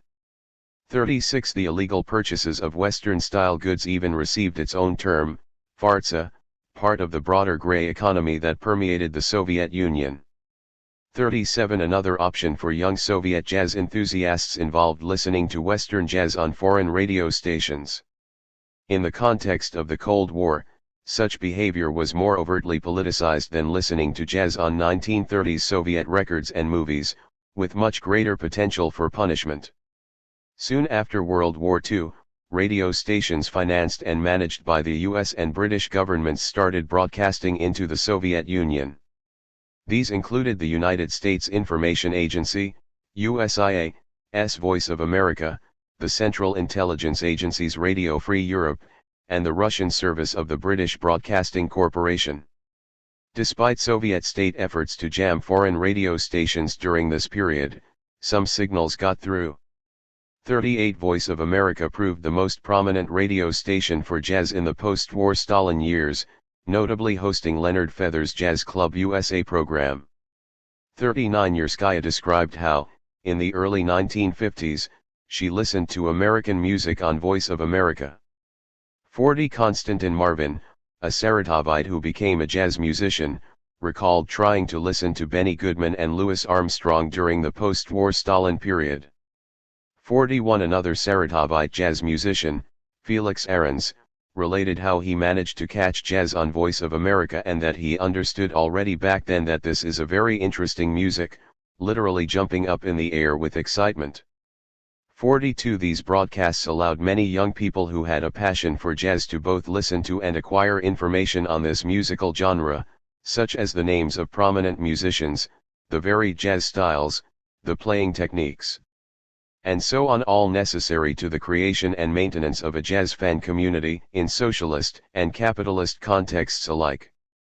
43. In the Soviet Union, however, this fan community cohered into a youth counterculture due to the politicization and criminalization of jazz. American government broadcasting constituted a direct challenge to the Soviet Union on the Cold War's cultural front. USIA-sponsored radio, as well as British and other broadcasters, promoted two goals perceived as inherently intertwined by Western officials, with the first believed to inevitably follow the second. The primary aim consisted of instilling a Western-oriented and anti-Soviet political perspective. The secondary and subordinate goal involved spreading interest in and admiration for American culture. 44. The USIA used a variety of means to track its radio broadcasting's impact. For instance, an analysis based on interviews with 210 Western Europeans who spent substantial amounts of time in the Soviet Union found a significant Soviet audience for Voice of America. 45. A report based on the opinions of Western visitors found that American jazz music constituted the most popular programming on Voice of America, but also found considerable interest in programs which describe how Americans live. In contrast, many Soviet citizens openly resented political fare on The Voice. 46. Another USIA analysis based on similar sources reached largely parallel conclusions. 47. These American sources correlate with my interviews, and together they indicate that the United States had some success in reaching its cultural goals among jazz enthusiasts. Finding out information about American jazz from the radio, many young jazz enthusiasts developed an interest in the Western way of life and culture. For instance, Garanian, Kuznetsov, Zhimsky, Figlin, and Klano remembered that they grew to like certain elements of U.S. culture and had a positive view of the United States in general as the most advanced country in terms of their favored cultural genre. They often wore what they considered somewhat American-like clothing when going to concerts and dances. 48. Still, the interest of jazz enthusiasts in U.S. culture writ large was decisively secondary to their passion for jazz. Their appreciation for American jazz did not necessarily translate to admiration for American culture more broadly, contradicting the operating presumptions of U.S. government officials. Thus, in contrast to most Styliaki, jazz enthusiasts generally did not self-identify with the United States or Western Europe. Neither did they seek to adopt what they imagined to constitute a Western style in their everyday behavior and fashion outside of youth hangouts and parties, as did Styliaki. Even the special occasion outfits of jazz enthusiasts proved distinctly less spectacular, provocative, and expensive than those of Styliaki, and they did not always seek to emulate foreign accoutrements. 49. Figlin, for instance, differentiated the United States jazz culture, which he greatly admired, from its broader culture, which he did not consider better than Russian culture. He also had no interest in adopting American ideology and ways of thinking while young, which he attributed in my interview with him to the effectiveness of Soviet classes in political economics.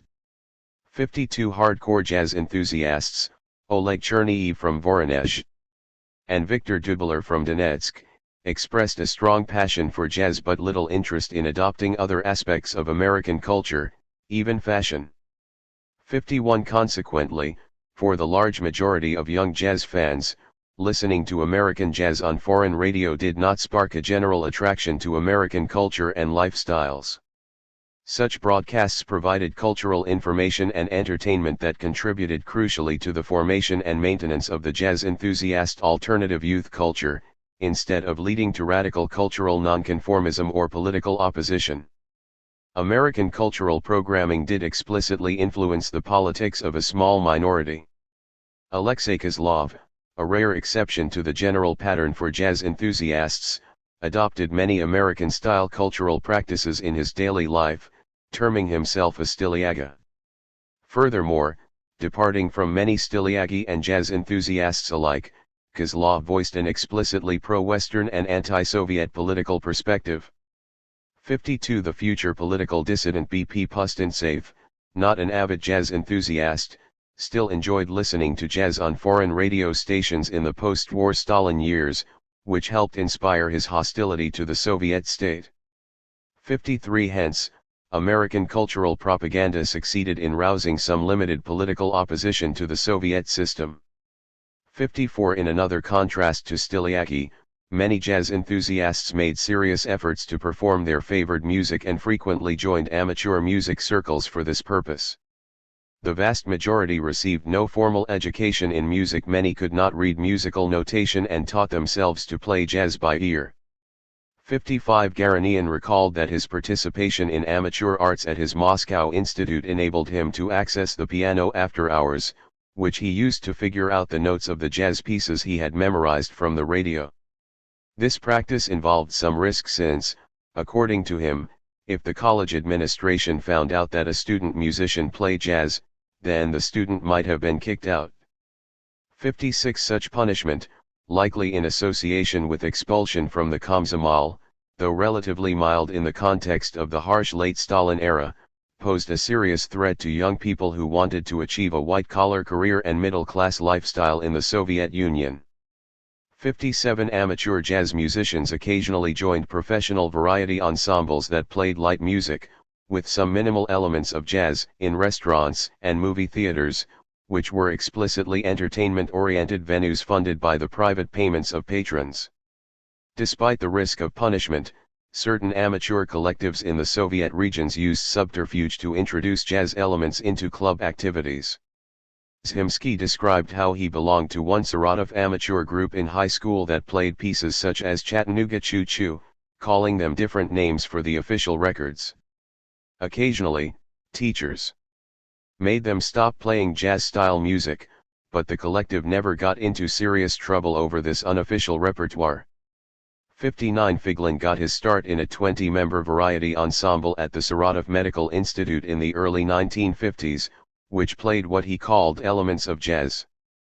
The ensemble managed to play jazz-style compositions by deceptively listing a different name and author to get through censorship and learning to avoid various control organs. According to Figlin, such maneuvering to play jazz music taught him some of the strategies he later used to maneuver within the broader Soviet system as a whole. 60 None of the Muscovite jazz enthusiasts, however, reported publicly performing jazz-style pieces in amateur ensembles during the post-war Stalin years, though they frequently participated in amateur arts and used musical instruments to learn jazz after hours. Although a further investigation may reveal that some jazz enthusiasts in Moscow or Leningrad may have attempted to introduce a jazz note or two into club concerts, evidence shows that Saratov provided a much more permissive environment for jazz amateur musicians. Thus, in some Soviet regions, jazz-inspired music survived the anti-cosmopolitan campaign's ban on Western influence in state-sponsored popular culture. The capital, in contrast, contained many more dangers for amateur musicians who wanted to play jazz. Discovery was much more likely due to the presence of so many hardline cultural officials and the diligent efforts by the militants in the Moscow Folk Arts House to suppress this music. As Figlin told me, in Saratov he could imagine easily getting away with claiming to have himself written the popular jazz standard Take the Train, due to the low level of knowledge by local music controllers. In Moscow, this step would have carried much more risk. 61 Such evidence suggests the danger of relying on sources only from the capital and illustrates the necessity of local studies to fully comprehend the Soviet experience.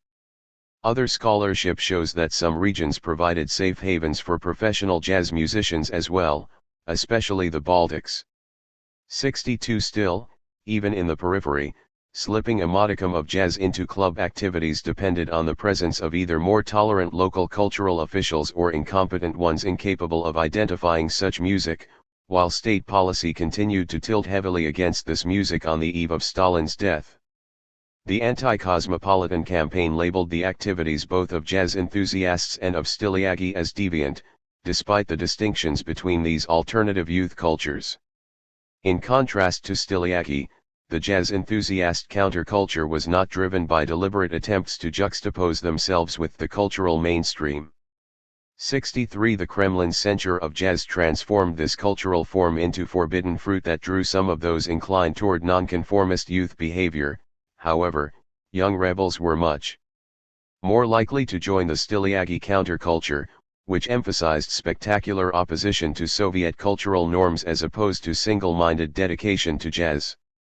In this regard, jazz enthusiasts also differed from Western alternative youth cultures during the post-war decades, such as British Teddy Boys, American Beatniks, and German and Austrian Halbstarken, as well as the pre-war Zootsuiters in the United States and swing youth in Nazi Germany, all of whom deliberately and provocatively deviated from their society's vision of acceptable cultural practices.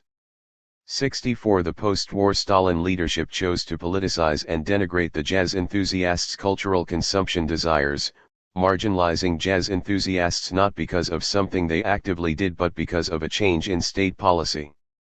The Party Central Committee's 1948 decree functioned to create deviance where none existed beforehand by relabeling behavior previously considered quite acceptable as subversive and intolerable. 65 This move formed part of a broader pattern of the Kremlin's increasingly exclusionary approach to governing at this time.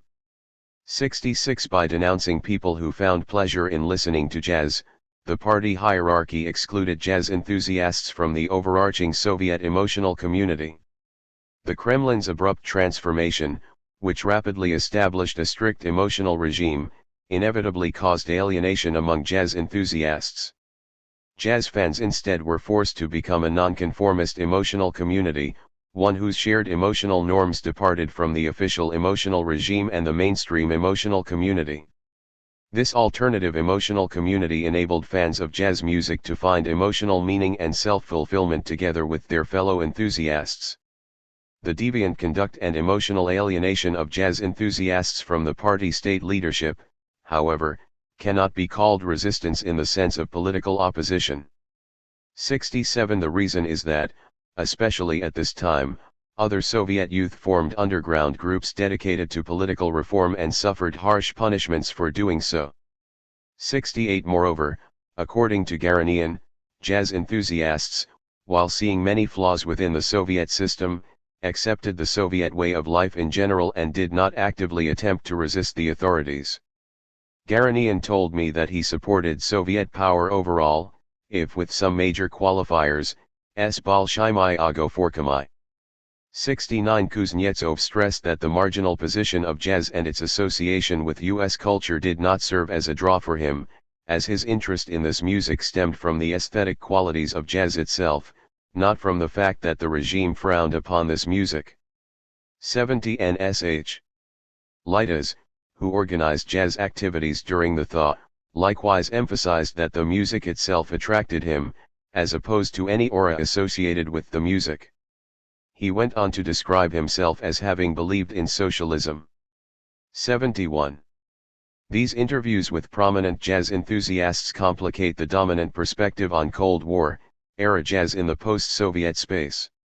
After 1991, most commentators generally celebrated jazz in the Soviet bloc, especially in the early Cold War, as expressing freedom and authenticity through cultural opposition to the party state and articulating an implicit preference for a Western way of life. Even many scholarly works offered this perspective, for instance, in an edited volume that published the results of a conference on jazz in the Soviet bloc whose organizers focused on how jazz acquired its role as a platform for oppositional thinking and behavior. 72 One contributor to this volume states that jazz was seen as a code for the American way of life. 73 Some other scholarship on Soviet bloc consumption posits that people consumed Western products to express contempt for their government. 74 The oral history interviews cited above show that playing and promoting jazz in the Soviet Union did not necessarily mean resisting the Soviet authorities or preferring the Western way of life. Furthermore, the fact that the interviewees cited above did not parrot the tropes of the dominant paradigm helps illustrate their awareness of their past historical selves and their ability to differentiate between their current beliefs, values, emotions, and set of meanings and those they held when young. This makes their contributions particularly credible and valuable for evaluating the lived reality of the late Stalin years. Western dancing in Soviet clubs dancing the tango, foxtrot, and rumba pastimes enjoyed by many more Soviet youth in comparison to the numbers enamored of the more heavily censured jazz received less intense denunciation in the official discourse and occupied a more ambiguous position in organized cultural recreation. Due to the relatively prominent presence of Western dancing in state-sponsored popular culture, fans of this cultural form had no need to establish an alternative youth culture or emotional community. Many of those interviewed recalled young people frequently engaging in these dances during the years of the anti-cosmopolitan campaign. Anatoly Iavros, a Saratovsky Gosударственная Universitet, SGU, Saratov State University, student and Komsomol activist, described how students often danced the foxtrot at university dances because, unlike jazz, it was permitted. 75 Nina Petrova remembered many people doing the foxtrot and tango at dance halls in Bryansk, Ukraine. 76 The future Komsomol Central Committee, CC, Secretary Lyubov Belyasnaya recalled the foxtrot and tango as widespread in dance halls in Ukraine. 77 Such testimony evinces the late Stalin leadership's failure to impose Bolshevik dancing on the young. In the context of the resource-scarce post-war Stalin years, the willingness of many young people to part with the rubles necessary to gain admittance to a dance floor indicates their enthusiasm for these dances and the substantial role played by Western popular culture in their everyday lives. 78 Still, not all of those who danced the foxtrot, rumba, or tango had a passion for Western dances. Many youth attended the dances because the foxtrot, tango, and rumba lay at the core of youth sociability, especially in regard to romantic relationships. For young men, as Zimsky described, these dances provided an opportunity for meeting girls. This is what we dreamed of. These dances offered us our first romantic adventures, our first loves. 79 Nelly Popkova, who attended SGU, emphasized the importance of dancing for meeting young men, as these dances enabled the young to engage in intimate socializing. 80 The official censure of the foxtrot, tango, and rumba, which imbued these dances with a rebellious character, likely contributed to their romantic appeal for some youths. In many cases, those to whom the party state assigned the task of ideological control did not fulfill this mission to the expected degree. During the beginning of the 1950s, the Saratovite Francesca Kurilova served as a Komsomol secretary in her all-female school, where school-sponsored youth evenings run by the Komsomol, which invited visitors from all-male schools, provided one of the few opportunities for public interaction between boys and girls. 81 She related to me that before such events, the school's principal would inform her that, according to official guidelines, the foxtrot and tango should not be danced. Nonetheless, using her prerogative as the Komsomol secretary, Kurilova allowed one or two tangos or foxtrots danced in a calm and unprovocative manner each evening. Still, she immediately chased away the boys visiting her all-family school if foxtrot dancing began to get out of control. Nationalozbestvo v Foxtrot. Once some boys even tried to take revenge on Kurilova for kicking them out by jumping her and her friends after school during the winter. She managed to get away, but her friends were not so lucky, and the boys rubbed them down with snow. Kurilova, however, danced the tango and foxtrot at private, non-official parties without any guilt. 82 If the Komsomol enforced controls at Kurilova's school, teachers took on this role at Zimsky's school. There, despite knowing about the ban on the foxtrot and tango, the students, who had control over the gramophone, put on the foxtrot and tango music, resulting in conflicts with teachers who disapproved of this and told them to stop. 83 Figlin suggested that one way that the foxtrot and tango avoided censorship involved deceptive renaming. The foxtrot and tango became slow and fast dance, respectively. 84. This creative labeling, similar to the techniques used by jazz enthusiasts, indicates the need to revise previous scholarship. Alexei Yurchik has argued that Stalin's death and the consequent collapse of legitimating authority resulted in official discourse increasingly seeking validation from past canons and growing divorced from everyday life. At the grassroots, this resulted in what Yurchik calls a performative shift, namely, a growing disconnect between the discourse's constitutive aspects, referring to the formal meaning of various phrases, and the performative aspects, the goals that this rhetoric aimed to achieve. As a consequence of this shift, local-level cadres fully heeded the tenets of official discourse in their interactions with higher UPS, while actually doing quite another thing at the local level. He specifically used the example of Komsomol officials condemning rock and roll publicly and then organizing rock music events. 85 The evidence adduced here demonstrates that such practices, in regard to jazz and Western dancing, were already occurring in the anti-cosmopolitan years. Illustrating that Stalin's discursive authority was hardly absolute, such evidence challenges Yurchik's notion of what transformations took place in official discourse after Stalin's death. Cultural hegemony, cultural consumption, and the anti-cosmopolitan campaign in trying to ensure its cultural hegemony and guard the population by forcefully imposing cultural standards that went against the actual desires of young people, the party hierarchy encountered substantial obstacles. The managers of cultural institutions faced strong pressure from above to run economically healthy establishments despite the post-war Stalinist scarcity. 86 Western dances helped these officials achieve their institutional aims, as the Komsomol Propaganda Department report of 1952 acknowledged. Certain club and park directors, seeking to attract more visitors to the dance halls to fulfill the financial plan, allow Western dances. 87 In addition, cultural institutions frequently held dances after lectures as part of a larger evening event, drawing in young people who came to the first, politicized part of the evening in order to access the second, entertaining portion. This strategy raised the audience numbers for lectures, which helped fulfill the attendance component of the annual plan. Permitting amateur groups to perform music with jazz elements occurred more rarely, as doing so was a less profitable and more perilous undertaking. Still, allowing jazz elements in an amateur music circle attracted more young people to participate in amateur arts, permitting club managers to claim greater successes on their annual reports. At the same time, these amateur collectives play jazz-style music at the dances hosted by the club, attracting ticket-buying audiences. The leaders of local Komsomol cells also had many reasons for allowing their constituents to consume Western popular culture.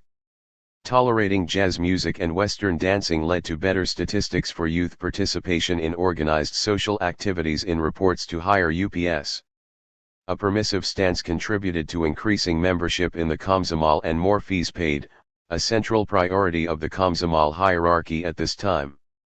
Additionally, the success of lower-level Komsomol officials in collecting dues, organizing cell members to complete volunteer projects, and even achieving production goals rested on the attendant goodwill of their constituents, with a militant position on Western popular culture having the potential to undermine these crucial social bonds. This last scenario was a particular problem, since the leaders of local cells not only managed their members but also socialized and often lived with them, for instance in factory or university dorms. For those lower-level Komsomol officials disinclined to pursue the Komsomol career track, the likelihood of undercutting their long-term relationships with their friends and co-workers made them even less interested in vigorously implementing the anti-cosmopolitan campaign. It is no wonder, then, that official statements condemning young people's interest in Western culture appeared only rarely at branch Komsomol conferences during these years. 88 The Komsomol Propaganda Department's investigations into how regional Komsomol cells followed central Komsomol policy also revealed serious problems. In one instance it condemned the Orlov province Komsomol for the fact that youth evening events have nothing but Western dances, frequently with alcohol consumption and fights. 89 Such evidence underscores the notion that club and Komsomol officials in the anti-cosmopolitan years had to negotiate the powerful tensions resulting from the conflicts between top-level ideological militancy and the massed power of grassroots popular desires from below. These cadres maneuvered between the Charybdis of ideological militancy and the Scylla of excessive entertainment, with some choosing to sail their ships closer to the latter. The strong pressure that youth consumption desires exerted on clubs and Komsomol organizations spotlights the powerful role of market forces in the Soviet system of organized cultural recreation. This finding suggests that Stephen Lovell's point that market forces had little impact on official Soviet cultural production until the late 1980s needs to be read more narrowly as applicable to literary production but not necessarily other official cultural production, such as music and dancing. 90. It also illustrates that the conflicts within official culture between audience demands and top-level directives that other scholars have found for the post-Stalin decades already existed in the late Stalin years and undoubtedly earlier as well. 91. Likewise, such tensions illustrate parallels to struggles in Western settings over complex art forms such as classical music, with some seeking to make such music more appealing to mass audiences while others advocate for esoteric pieces. 92. Exacerbating these systemic incentives, some central agencies were financially oriented, while others centered on ideology and control. 93. Trade union club managers reported both to the directors of their enterprises and to higher UPS in the trade union hierarchy, for whom financial matters generally held sway. Houses of folk creativity answered to regional governing organs and the Ministry of Culture, which focused their attention primarily on ideological purity. Thus, houses of folk creativity placed much less priority on financial profit. In the case of the Komsomol, the ideologically oriented propaganda department did not have to contend with the need to raise membership and dues, in contrast to the cadres leading local Komsomol cells. Thus, the Stalinist Kremlin's own policies and system of governance subverted the implementation of the anti-cosmopolitan campaign at the grassroots level. Soviet rulers undoubtedly wanted to purge every trace of Western popular culture. However, policymakers continued to stress that clubs and parks must meet plan targets for fiscal revenue and that Komsomol cells had to increase membership and dues payments. These two sets of priorities contradicted each other, and the late Stalinist leadership proved unwilling to invest the resources necessary to eliminate all elements deemed unacceptably Western from the government's cultural recreation network. Faced with competing objectives, club managers and lower-level Komsomol officials made a wide variety of choices regarding Western popular culture. Among the many variables affecting their decisions was their locale. For example, the vigilance of the control organs in the capital increased the difficulty of sponsoring Western popular culture in Moscow, whereas the provinces provided more opportunities for doing so.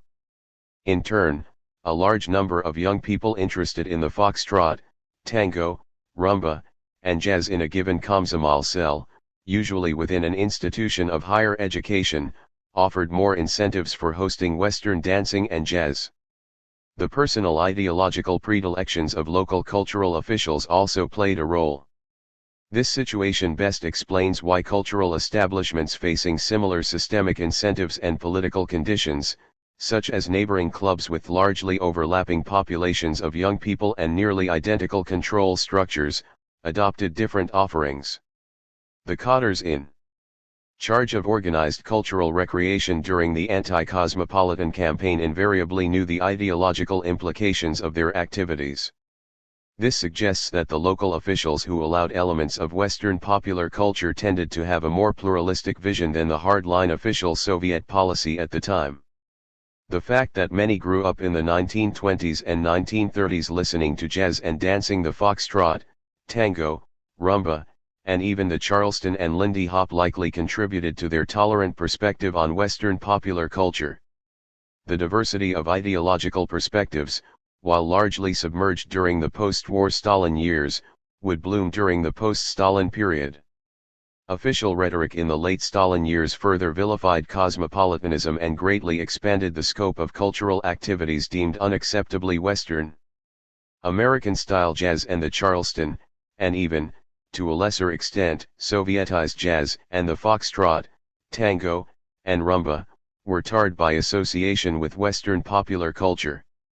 The anti-cosmopolitan campaign denied any legitimate ideological, cultural, or emotional space to music and dancing labeled as Western and called on new Soviet women and men to denounce any bourgeois cultural influence.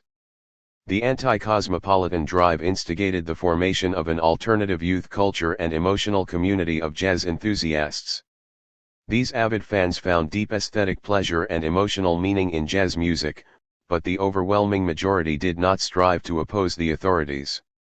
The anti-cosmopolitan campaign created deviance by labeling jazz enthusiasts as other, disparaging jazz, and criminalizing some behaviors associated with jazz fandom. The jazz enthusiast alternative culture offered its members a safe community in which to socialize with other jazz devotees. It offered mutual emotional support, as well as an opportunity to listen to, discuss, and play most contemporary jazz pieces, even within official cultural establishments. Owing to party-state pressure, the jazz enthusiast youth culture consisted of small cliques, often centered around a pluralistic cultural institution, which had little contact with each other even within the same city. Moreover, their range of activities differed geographically in surprising ways. By comparison to Muscovites, provincial urban youths in many cases could more safely perform jazz, owing to weaker cultural controls in the regions. This situation complicates the prevalent assumption that the residents of the capital inevitably had better access to Western popular culture than those in the Soviet heartland. The much greater number of fans of the tango, foxtrot, and rumba had a far easier time. Club directors, responding to a mix of systemic incentives and personal ideology, chose to host Western-style dances.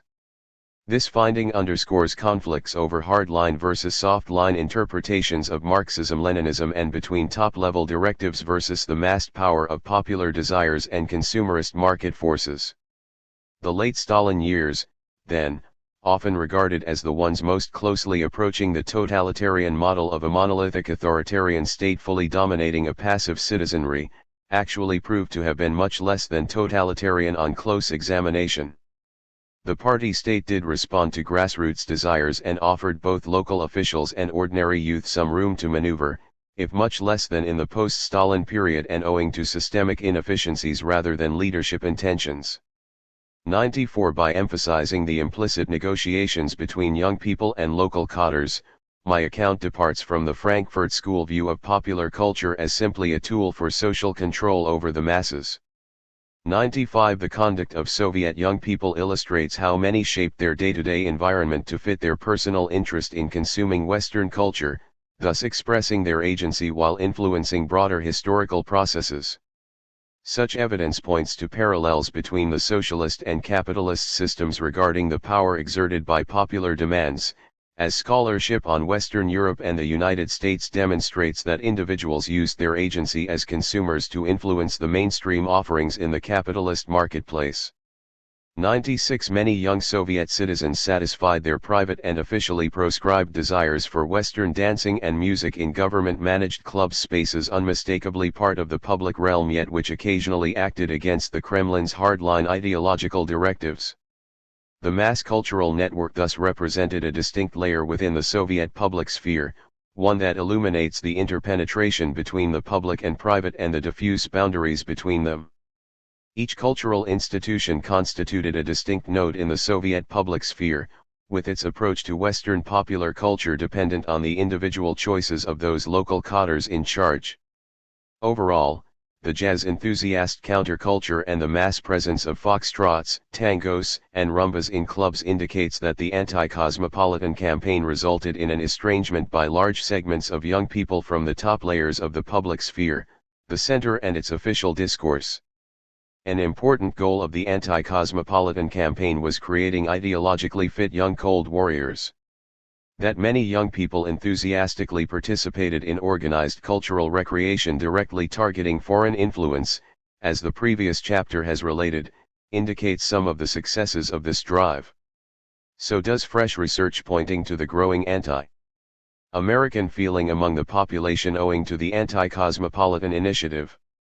97 The anti-cosmopolitan drive reveals how the escalating Cold War had a deep impact on domestic policies and local experiences in the Soviet Union, just as it did around the globe. In another parallel, many Western countries cracked down on post-war youth countercultures, citing the need to remake their youth into young Cold Warriors. 98 Moreover, the anti-cosmopolitan campaign opened substantial room for Western soft power in the Soviet Union. Cultural diplomacy, in the form of cultural propaganda via radio broadcasts, influenced the attitudes, emotions, and identities of certain segments of Soviet youth. Still, listening to jazz on Western radio broadcasts did not necessarily lead jazz enthusiasts to adopt American styles in the rest of their cultural practices or Western political perspectives, contrary to the presumptions of American officials at the time and many scholars today. Official club activities offer insights into the cohort of young people growing up in the post-war Stalin years, whom Julianne first termed Stalin's last generation. She correctly notes that these youth, despite all growing up in similar circumstances, did not develop a generational consciousness, meaning an age cohort's self-awareness as a distinct generation. Nonetheless, First argues that this generation had shared experiences and developed signal common values and beliefs. Specifically, consumption, not ideology, became the dominant identifier for young people, along with the sidestepping of prescribed norms, resulting in a growing distance between the party-state leadership and Stalin's last generation. 99 This study supports First's argument of a growing gap. However, data on what youth consumed complicate the presumption that consumerism necessarily opposed ideology or indicated sidestepping of prescribed norms. While many youth engaged in Western dancing in clubs, plenty expressed conformist agency by willingly performing in amateur art circles and other club activities with a heavy ideological load. By doing so, the latter found deep emotional meaning and pleasure, even if the reasons for such meaning and joy did not overlap fully with the intentions of the late Stalin authorities. 100 Since cultural consumption desires and aesthetic tastes represent a crucial component of individual subjectivity and group identities, voluntary mass participation in diverse cultural activities, prescribed and proscribed alike, sheds light on the vast differences among post-war youth. This diverse, widespread engagement suggests a lesser commonality of beliefs and ideals among Stalin's last generation than claimed by First. Soviet youth were aware of the borders of toleration within the Soviet system and were willing to stretch these limits, as their adroit maneuvering within the mass cultural network shows. Some, like Yurskaya, participated in cultural activities banned by the Kremlin, in some that were on the margins of acceptability, and in orthodox, sanctioned cultural forms. Many youth who enjoyed Western popular culture, especially educated, middle-class urbanites, thought of themselves as fully integrated into post-war Soviet society. Such youth generally did not perceive their conduct as anti-Soviet but as lying within the broad limits of the Soviet public sphere while departing from the leadership's current cultural policy. They used the space offered by state-sponsored popular culture to test and negotiate the boundaries of the permissible, in ways familiar to many young people around the globe. 101 Their successful socialization into the Soviet system expressed itself in ways diametrically opposed to the status of the diarists who sought to write themselves into the social and political order of the Soviet Union. This distinction speaks to the substantially greater sense of self-confidence and comfort with their society among those who grew up after the war.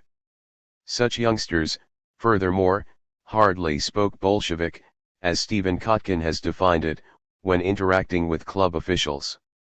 They instead explicitly and often successfully demanded band dances and music.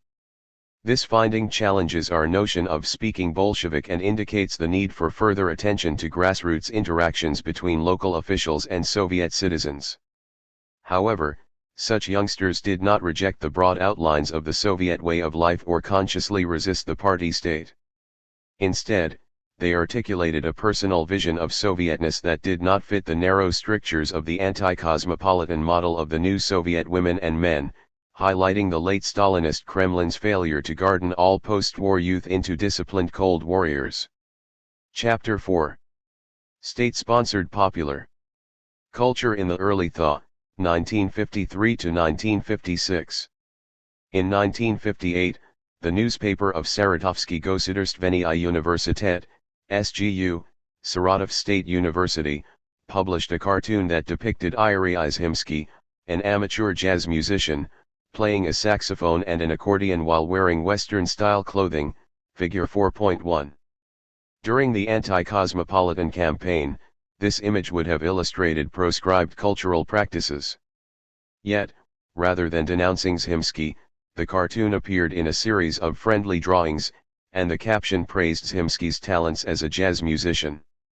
One after Stalin's death in March 1953, the new Soviet leadership introduced a cultural policy that was more pluralistic and oriented toward appealing to the real desires of young people. This new policy involved decreasing the political elements in club events, endorsing more entertaining activities, and tolerating Sovietized jazz and the less controversial forms of Western dancing. By doing so, the new leaders extended a new social contract, while also bringing young people into government-managed social spaces. The post-Stalin administration also strove to create a socialist alternative to Western modernity, one that appealed to domestic and foreign audiences alike. Such reforms met with widespread approval among Soviet youth, but these cultural reforms appalled militants, who fought diligently if unsuccessfully against their enactment between 1953 and mid-1956. Central policy and official discourse on cultural recreation for youth. Following Stalin's death, power passed to a collective leadership. After a series of conflicts, Nikita Khrushchev emerged triumphant by late 1955, and he had fully consolidated his power by mid-1957. The new top officials launched a re-energized drive to reach communism. This effort included transforming BYT, an idiomatic term referring to the population's everyday way of life, in a fashion perceived as befitting the idealized future.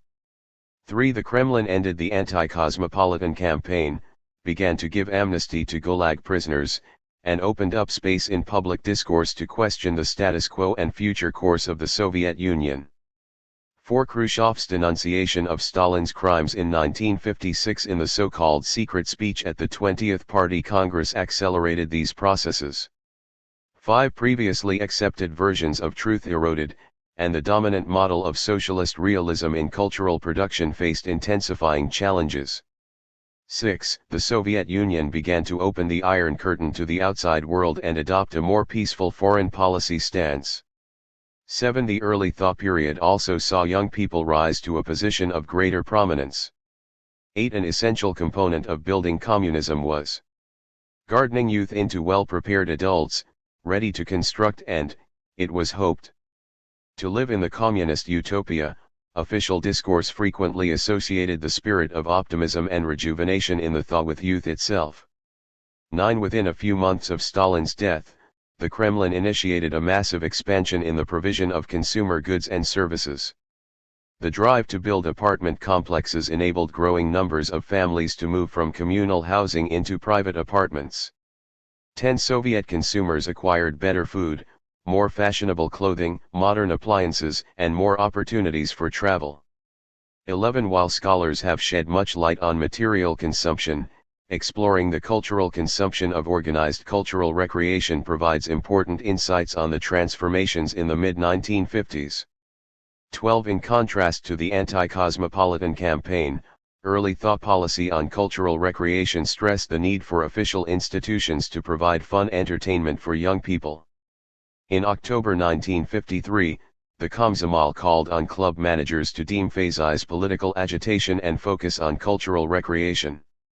13. Komsomol First Secretary Alexander Shelepin's keynote speech in 1954 at the 12th Komsomol Congress devoted about 5 times as much space to discussing clubs, amateur music, and amateur theater as did the keynote of the 1949 Congress. 14. According to Lyubov Belyasnaya, a high-level Komsomol official, there was a general transition toward emphasizing cultural recreation, a shift also in evidence in Komsomol newspapers. 15. The post-Stalin administration also expanded leisure time, giving young people more opportunity to participate in state-sponsored popular cultural events. 16. Moreover, the government also sought to assist women with the double burden of working and domestic chores by supporting collective social services, such as daycare centers and community kitchens. 17. Young people in particular received more hours per week free from work and study. 18. The Komsomol cast this measure as an example of the state's concern and care for youth. 19. The party state's emphasis on increasing leisure time shows that, Contrary to Stephen Hansen's view, the Kremlin did not continue to demand time-transcending heroic labor from the population after Stalin's death. 20. Anti-cosmopolitan rhetoric, which claimed that most young people truly wanted to listen to lectures on politics, ideology, science, and economic production, bore little resemblance to reality. By contrast, post-Stalin policy-makers advocated cultural activities that appealed to ordinary youth.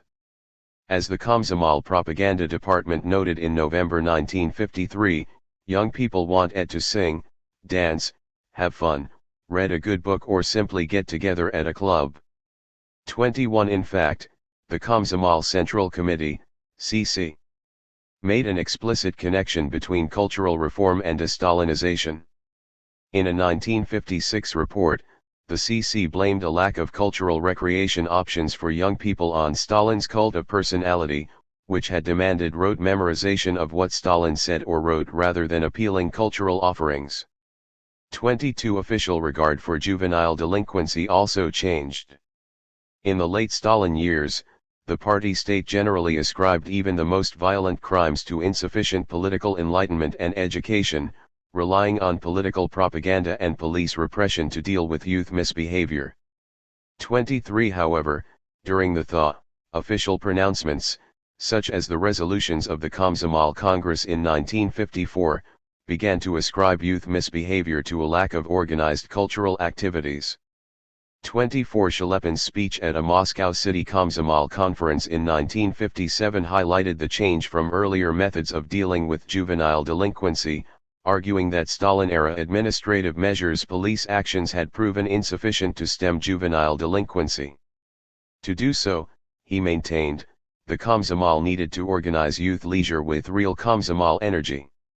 25. Belyasnaya confirmed that, before the mid-1950s, the Komsomol had no systematic policy of using organized recreation to combat youth hooliganism. 26. Similarly, M.S. Gorbachev, who led the Stavropol City Komsomol organization in the mid-1950s, recalled that he sought to provide organized cultural recreation for youth as a means of dealing with youth hooliganism. 27. Such evidence indicates that historians must revise their understanding of Thaw-era cultural innovations.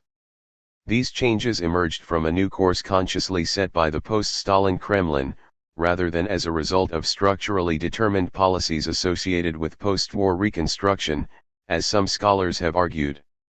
28. My investigation of organized cultural recreation shows that, though there was some continuity across 1953, Stalin's death and the coming to power of new leadership was a substantial break.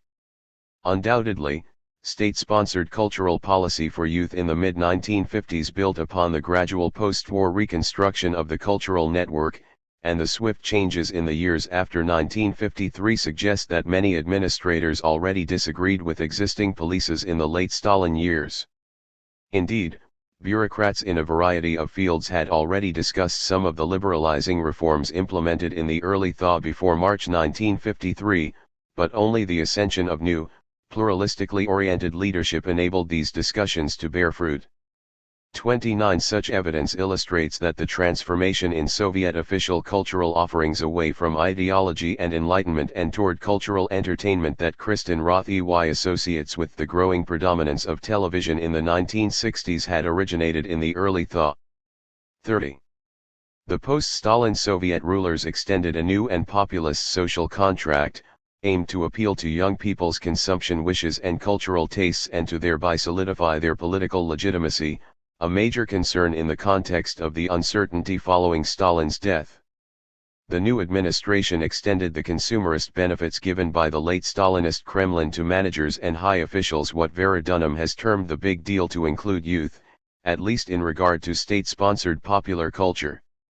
31. In this sense, the social contract represented a form of welfare granted to the young. 32. It provided a way to meet the population's long-delayed hopes for a good life after the war, dashed by the harsh late Stalinist policies. 33. Notably, the new social contract encompassed the provision not only of state-sponsored popular culture but also consumer goods and services as part of a more holistic turn toward improving living conditions and appealing to mass desires. 34 Rather than having the social contract serve only as a social palliative, the post-Stalin rulers also intended this offer to advance ideological revivalism.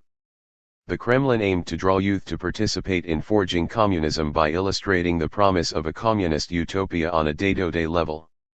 By contributing actively to building communism, young people would achieve the satisfaction of their personal desires and interests. In offering state-sponsored cultural recreation to youth, the post-Stalin authorities wanted to expand the reach of what I call socialist time, the period that people spent in collective settings. There, official bodies could surveil and influence the conduct and self-expression of Soviet citizens, encouraging them to behave and express themselves in a fashion concordant with the standards for new Soviet people. The early thaw witnessed an effort to expand socialist time from workplaces, which were already well surveilled, to leisure periods as well. 35 By getting young people to spend more of their free time in state-monitored settings, the new leadership hoped to make youth leisure more visible, organized, and productive, more rational, razumny, in the official rhetoric, thus echoing the efforts of pre-revolutionary reformers, described in Chapter 1. 36 The concept of socialist time offers a useful heuristic tool for understanding how the party state used surveillance of leisure to intensify social controls and forge youth into model communists during their free time. 37 The post-Stalin leadership's attempt to increase socialist time, together with its acceptance of young people's actual desires and tastes, contributed to a new, populist ruling style. The Stalinist rulers had relied heavily on what Michael Mann has termed despotic power, meaning forceful authoritarian actions that do not consider the true interests and wants of ordinary citizens. However, the official recognition of and attempts to appease popular wants during the early thaw speak to the movement away from the large-scale reliance on the harshest aspects of coercive power and the incorporation of infrastructural power elements. The latter constitutes the state's capacity to bring about changes in everyday life by its interpenetration, integration, and negotiation with society, as opposed to the use of brute authoritarian force. This change denoted a major revision in the party state's methods of gardening the population. The late Stalinist approach involved using forceful coercion in an effort to create a well-disciplined citizenry closely obeying top-level guidelines on appropriate desires, wants, and emotions, what I earlier termed a formal garden. In the early thaw, the gardening style of the Soviet leadership shifted to coaxing the plants into a naturalistic style garden, negotiating with the populace, and accommodating actual grassroots cultural consumption desires. 38 The Soviet example consequently helps illustrate that the gardening state did not represent a cohesive or stagnant entity. Instead, it evolved dynamically over time, and divergent voices in the government advocated varying approaches to gardening the citizenry. Nonetheless, both hardline and softline functionaries strove to manage the culture of the population in a fashion they saw as conducive to building communism and winning the Cold War. The Cold War context was essential because, by appeasing young people's cultural preferences, official discourse presented the Soviet Union as an attractive model for domestic and global audiences. The Khrushchev leadership from 1957 onward began comparing the Soviet Union's achievements to Western and especially American ones as opposed to those of Imperial Russia or the pre-war Soviet Union, and promising to overtake its adversaries. 39 At the same time, the post-Stalin Kremlin rekindled cultural diplomacy efforts to appeal to non-socialist outsiders, presenting the Soviet domestic system as an attractive model for emulation, a tactic largely abandoned in the late Stalin years. Soviet musicians, writers, scientists, cosmonauts, and other notable figures began to travel around the globe, seeking to convey positive impressions of the Soviet Union's domestic system and foreign policy alike and to counter American public diplomacy censuring the Soviet Union. 40 As for domestic cultural diplomacy, the state revamped youth-oriented popular culture to target foreign visitors, elites, and ordinary people alike. Shelepin's speech in 1956 at the 20th Party Congress demonstrates how the thaw-era Soviet Union broke with the isolationist tendencies of late Stalinism and began to showcase itself to foreign youth. Moreover, Shelepin's words revealed a strong desire to shatter the image of an isolated, hostile entity ascribed to the Soviet Union by Western rhetoric. Thus, Shelepin castigated the reactionaries in the United States and other capitalist countries who claimed that the Soviet Union supposedly walled itself off with an iron curtain from other peoples. Calling this statement a dirty lie, Shelepin cited the fact that in the previous couple of years, more than 400 foreign youth delegations with more than 13,000 participants had visited the Soviet Union. Moreover, Shelepin pointed to the upcoming Shestoi Mezdunardny Molodezhny Festival, 6th International Youth Festival, to be held in Moscow in July 1957, to which more than 30,000 young people from a variety of countries and political and religious beliefs had been invited. 41 Komsomol newspapers directed youths to prepare clubs for the festival, and the Komsomol CC launched union-wide amateur artistic competitions. 42 One high-level official told amateur artists that their successful performance at the festival would demonstrate to the youth of all countries the flowering of the arts and culture of the Soviet Union, as the better they prepared for the festival, the higher the reputation of our country will grow. 43 To better reach Americans with its public diplomacy, Soviet authorities established a bilateral agreement with the United States in 1956 to permit each superpower to publish a monthly magazine on the other's territory. Initially called USSR, and later Soviet Life, the journal published by the Soviet Embassy in Washington embodied the kind of messages that the Soviet Union's propaganda intended to convey.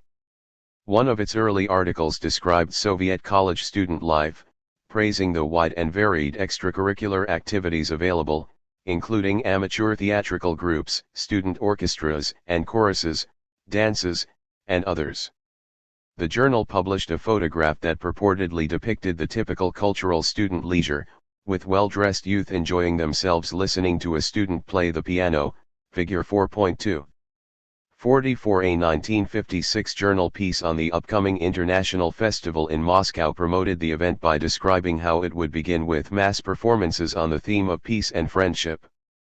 The festival itself had 350 to 400 planned activities per day, many held in clubs, concert halls, and at specially built open-air concert stages. 45 The journal also celebrated the 5 Kravchenko brothers who worked in an Odessa machine manufacturing plant and formed an amateur string quintet. The Kravchenko quintet proved very popular, and the brothers were described as excellent musicians who played Tchaikovsky, Mussorgsky, Chopin, Strauss, and folk music, figure 4.3. 46 Such rhetoric exemplifies the Soviets' use of domestic club activities for foreign propaganda purposes.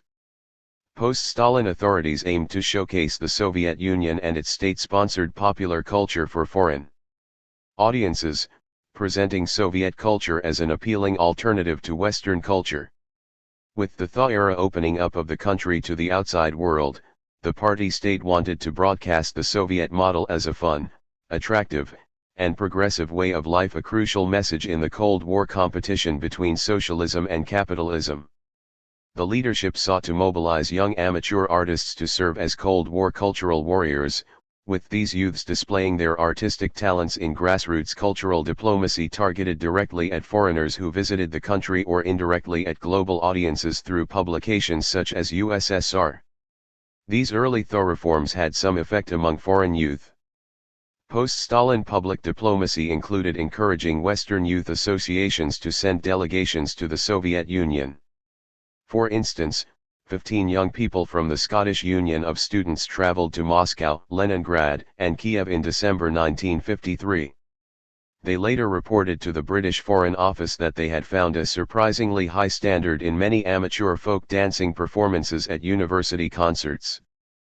47 5 Cambridge University students who went to Moskovsky Gosударственный Universitet, MGU, Moscow State University, in September, October 1956 wrote that Soviet students tended to rely very largely on the official apparatus of entertainment, which offered a wide variety of activities, including musical circles, choirs, and a dance band, dancing, ballet, folk and ballroom, photographic, linguistic and scientific societies, and the publishing of a university newspaper.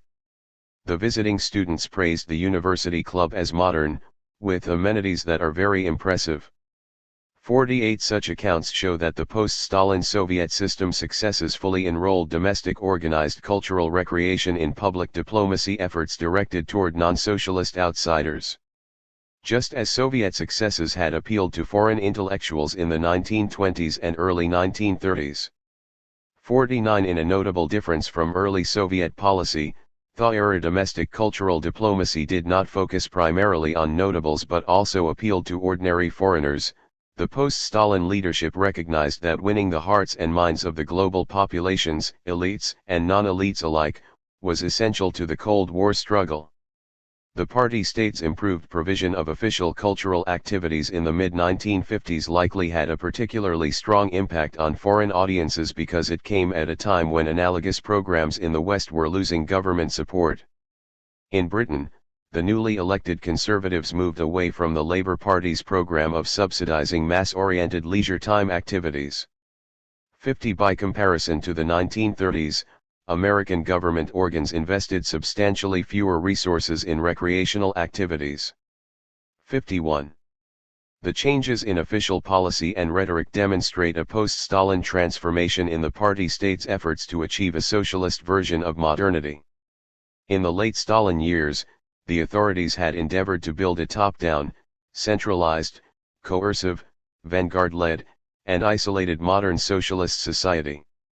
The new THIRD-era officials in the Kremlin instead strove to construct a populist, appealing, mass-oriented, and increasingly open version of a socialist modernity.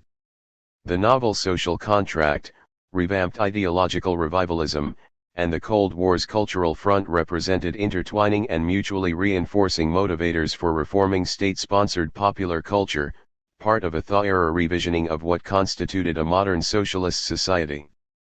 Such findings also suggest that the newly opened window to the outside world and search for a more peaceful relationship with foreign countries resulted primarily from domestic needs and ideological priorities, as opposed to external geopolitical motivations. This conclusion also fits within the framework of scholarship that illustrates the large extent to which Soviet post-Stalin foreign policy depended on domestic concerns and modes of thinking regnant within the Soviet Union at the time.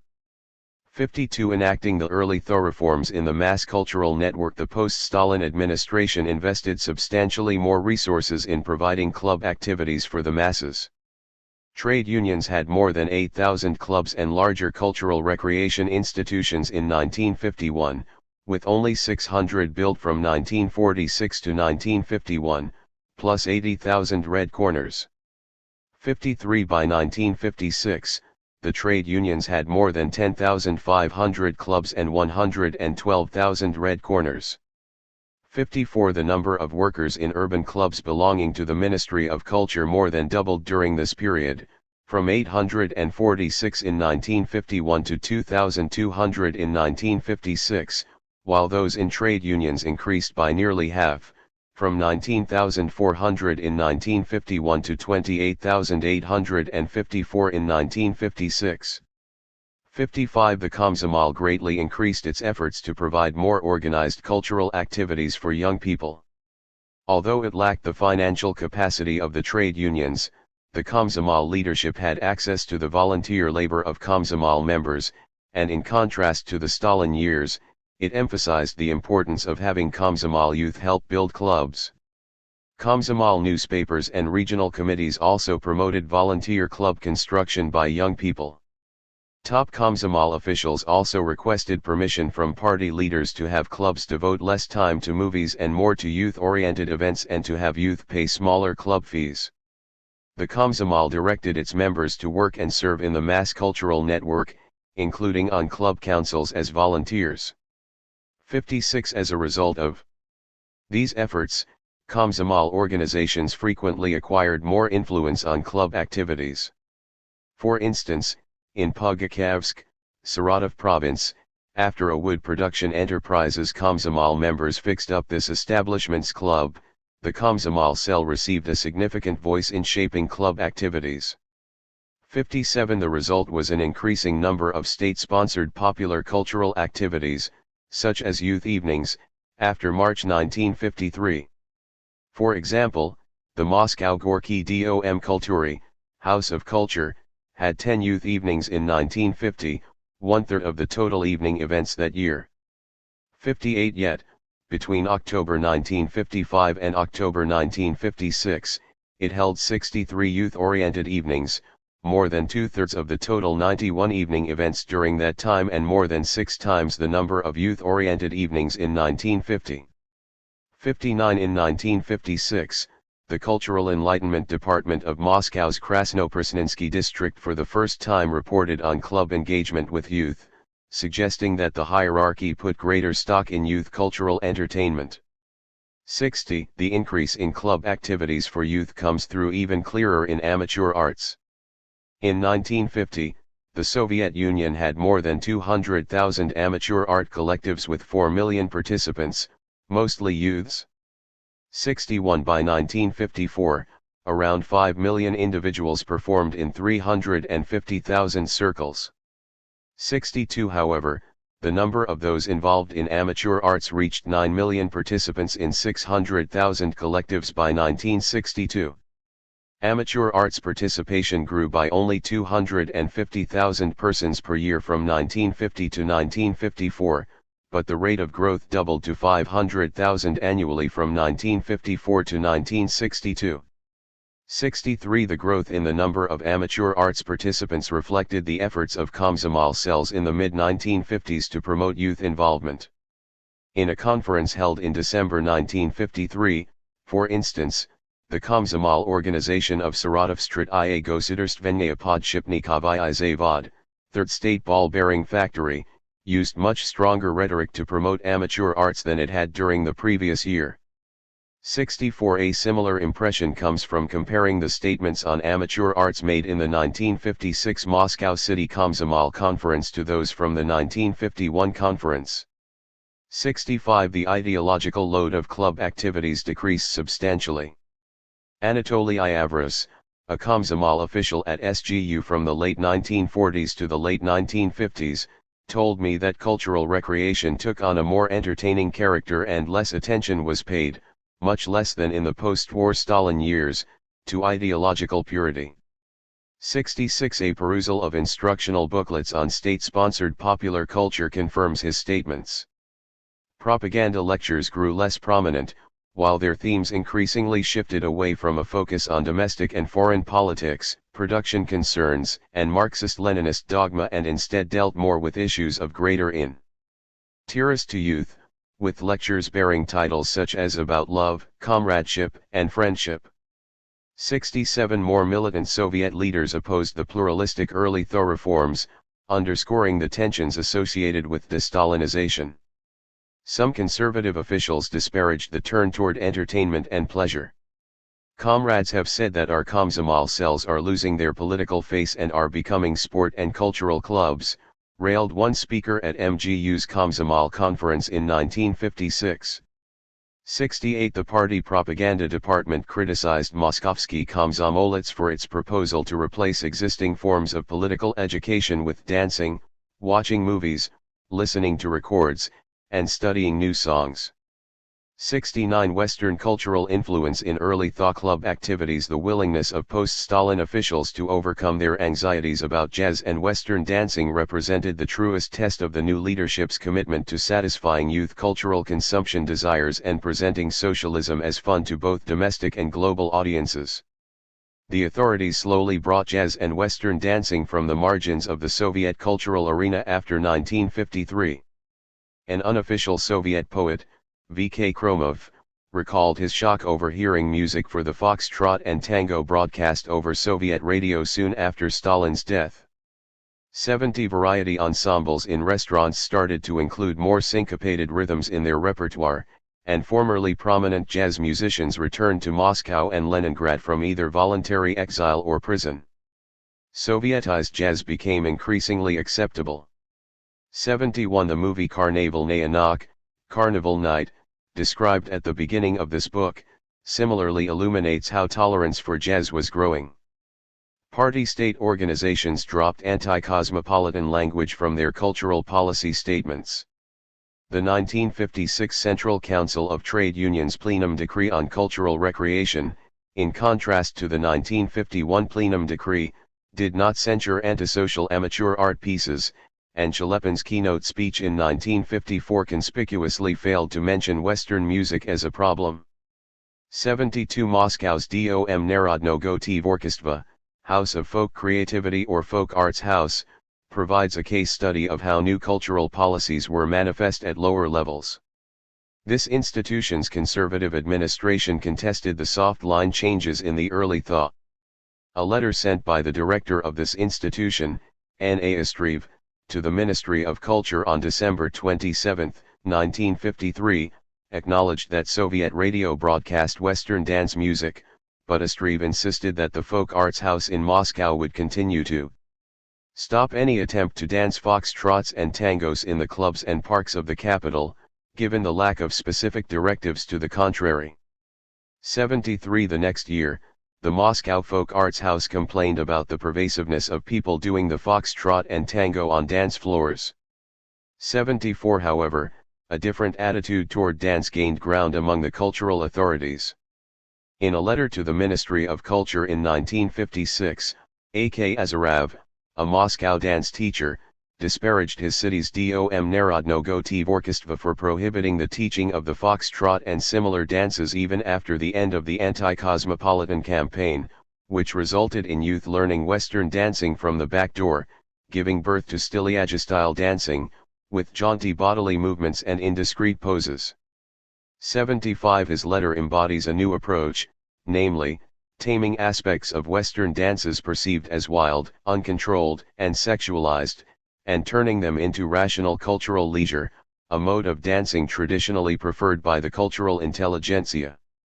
76 Likely due to its reluctance to engage in this novel course, the Attestation Commission for Dance Teachers in Moscow's Dom Narodnogo Tvorchestva was closed by higher organs in 1956. 77 Other sources confirm the increasing acceptability of some forms of Western dancing. An instruction booklet from 1957 for trade union club officials, a type of publication that certainly did not press the boundaries of acceptability, approvingly mentioned the dancing of a tango in a club. 78 A jazz musician told me that SGU students danced the foxtrot, tango, and boogie-woogie in the late 1950s. 79 The former Komsomol secretary of the university, Avras, remembered that, at university-sponsored evening dances in the mid-1950s, youths danced the foxtrot and tango freely. However, boogie-woogie remained officially forbidden, with the Komsomol trying to prevent young people from dancing it. 80 Thus, while the mid-1950s witnessed controversies over boogie-woogie, the foxtrot and tango became commonplace, despite disapproval from some militant officials. In Saratov, the Komsomol city newspaper adopted a conservative position on Western dancing. An editorial cartoon from 1955 disparaged young people who supposedly emulated foreigners and inspired nausea with their Western-style dancing, including the foxtrot, figure 4.4.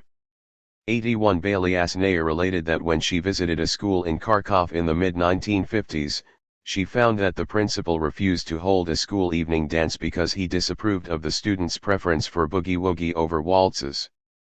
When he told Bailiasnaya that he would quit his job before allowing the boogie-woogie, she responded that he might as well resign, because she would not leave Kharkov until the school hosted a dance with boogie-woogie. According to Bailiasnaya, this episode reflected a broader tension between the more progressive Komsomol and less pluralistic institutions such as schools. The former forcefully promoted youth evenings with Western dancing in order to, as she stated, satisfy youth interests and ensure that young people attended official cultural events in large numbers.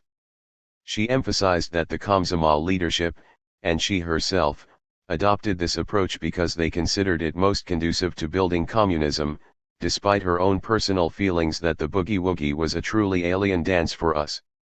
82 Such incidents underscore both the conflicts over Western dancing and the commitment of soft-line Komsomol officials to appeal to young people and get them involved in the Soviet project. The attitude toward jazz music in state-sponsored cultural events also changed in the early thaw. The annual report for 1954 prepared by Moscow's Dom Narodnogo Tvorchestva noted the rapid growth of variety ensembles.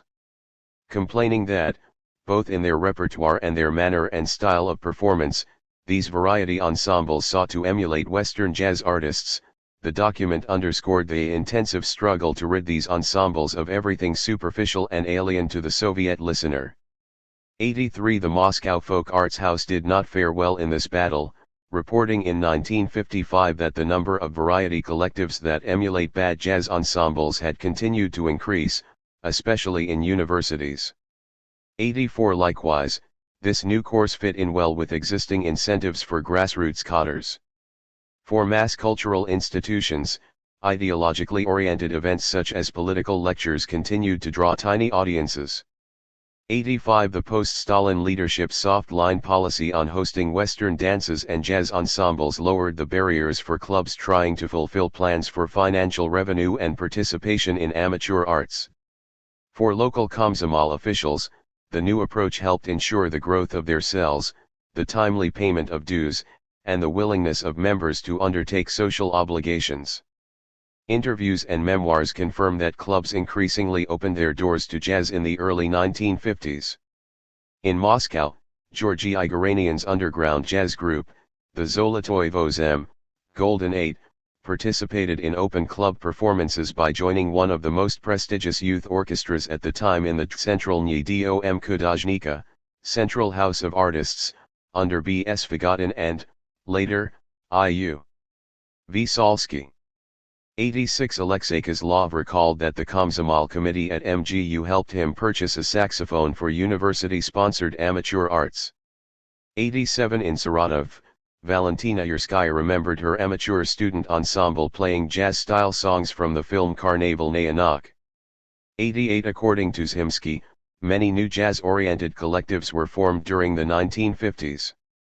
He supplied me with a photograph of his jazz group performing at the Saratov Pedagogicheski Institute, Saratov Pedagogical Institute, visually illustrating the growing acceptability of jazz, figure 4.5.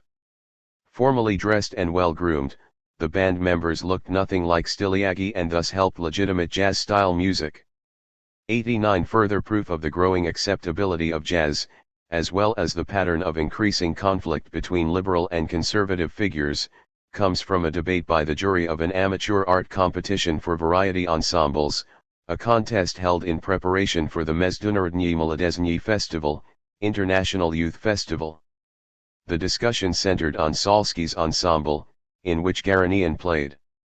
One jury member censured the ensemble for playing in the modern style, the style of an American jazz ensemble, warning that presenting any award to this ensemble would indicate to others that such music was permitted. Leonid Yutsov, a professional jazz musician popular since the 1930s who also sat on the jury, took a more tolerant view. We should not think of this collective as flawed, owing to the several sharp techniques used from the arsenal of American jazz ensembles. A Komsomol representative also defended the group. 90 Salsky's ensemble ended up getting a bronze medal and permission to perform at the upcoming festival. This exchange undoubtedly demonstrated the growing acceptability of jazz elements deemed American, such as improvisation, syncopation, and blue notes, to young musicians, just as the more orthodox jury member feared. Other fields of cultural production, including films, art music, and literature, also witnessed extensive struggles between those who wanted to maintain a hard-line, Stalin-era approach and those who pushed for liberalizing reforms. 91 Such conflicts underscore how tensions between those holding opposing views of the post-Stalin cultural reforms had a larger impact on the daily life of the population than has been suggested by some recent scholarship.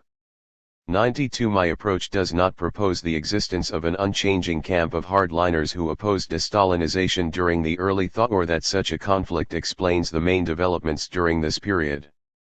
Nonetheless, because the late Stalinist leadership pursued a radically militant position on mass cultural offerings, advocating a hardline approach during the Kremlin's pluralistic shifts in the early thaw marked one as an opponent of cultural de-Stalinization. In turn, Strong supporters of reforms generally held a more liberal position towards state-sponsored popular culture than the party line in the mid-1950s, endorsing American-style jazz music and the boogie-woogie and pushing the Soviet leadership to allow further cultural pluralism. These positions marked the two ends of a broad and variegated political ideological spectrum. The majority of Soviet officials and ordinary citizens, including the majority of those at the highest levels of power, stood somewhere in the middle ranges. They expressed some limited and hesitant endorsement of the post-Stalin changes, along with concerns about the potential outcomes of these reforms. Furthermore, neither officials nor ordinary people necessarily held a consistent position on de-Stalinization. A combination of the struggles between those at the ends of the spectrum, historical developments, top-level policies, and systemic incentives influenced the views of the many closer to the middle. Uncertainties and hesitations among cadres resulted from conflicting values within the Soviet cultural sphere. Belyazhnaya, for instance, personally recognized and promoted the need to satisfy youth interests in order to involve youth in cultural activities and, ultimately, in the building of communism. As noted above, she even directly opposed conservative officials, such as the Kharkov school principal, but expressed reservations about using alien dances to appeal to youth desires. Expressing a belief held by many other Soviet officials, Belyazhnaya insisted that together with alien music and words comes foreign ideology. 93 The doubts and ambiguities accompanying such conflicting imperatives define the future course of and shifts in Soviet policy toward youth-organized cultural recreation in the thaw and reflected the dilemmas and ambiguities of de-Stalinization as a whole. 94 Public conflicts between hardline and softline approaches to organized cultural recreation in the thaw recall similar disputes during the 1920s. Despite the major differences between the mass cultural networks. In these periods, the post-Stalin leadership's reforms, with their greater focus on entertainment or tolerance for Western popular culture, resembled the doctrines of the right during the new economic policy era. This pattern fits the broader trend in which the Kremlin during the early thaw tried to revive what official discourse termed the Leninist principles of the 1920s, as a means of finding a road to communism untainted by Stalin's cult of personality. 95 In a marked difference from NEP-era discussions, the mid-1950s discourse linked youth initiative to two uniquely thaw-era developments, de-Stalinization and building communism in the context of the Cold War. Nonetheless, the similarities indicate that the foundational struggles that determined the shape of the Soviet system, although seemingly settled in the 1920s, emerged anew in the early thaw and powerfully affected government policy and everyday life. The emergence of the Soviet jazz scene. The post-Stalin transition paved the way for the establishment of a Soviet jazz scene. Jazz enthusiasts increasingly felt free to meet each other openly, discuss and listen to jazz, share information and exchange records, resulting in the establishment of city-level jazz networks. In Moscow, this new sense of cultural freedom led to the emergence of what Alexei Kuznetsov and other jazz musicians termed the Burzha exchange. This term referred to an open-air music labor market in Moscow, at the intersection of Neglinaya and Pushechnaya streets. There, jazz musicians gathered to talk about new jazz-related developments, evaluate other jazz musicians, and organize various jazz activities. Kuznetsov especially appreciated Burzha's creative jazz-like atmosphere and discussions. 96 One of the most important functions of the Moscow Burzha involved facilitating official but closed jazz dance evenings, which experienced explosive growth during the mid-1950s. Limited to the members of the institution hosting the evening and thus less accessible for external monitoring by control organs, such events enabled young amateur jazz musicians to play more daring jazz and Western dance music. In fact, Garanian formed his underground jazz group, Zolotoy Vozem, primarily to play at these closed dances, called Kalchuri, moonlighters, in jazz lingo. These events, especially those held in higher educational institutions, were the height of modernism.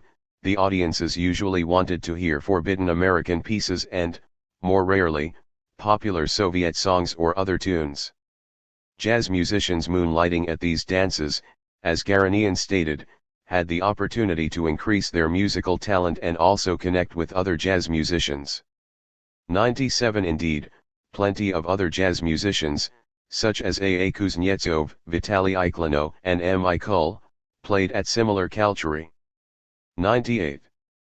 Jazz musicians competed avidly with each other at these closed jazz dances. Garanian recalled that we always wanted to be the most hip.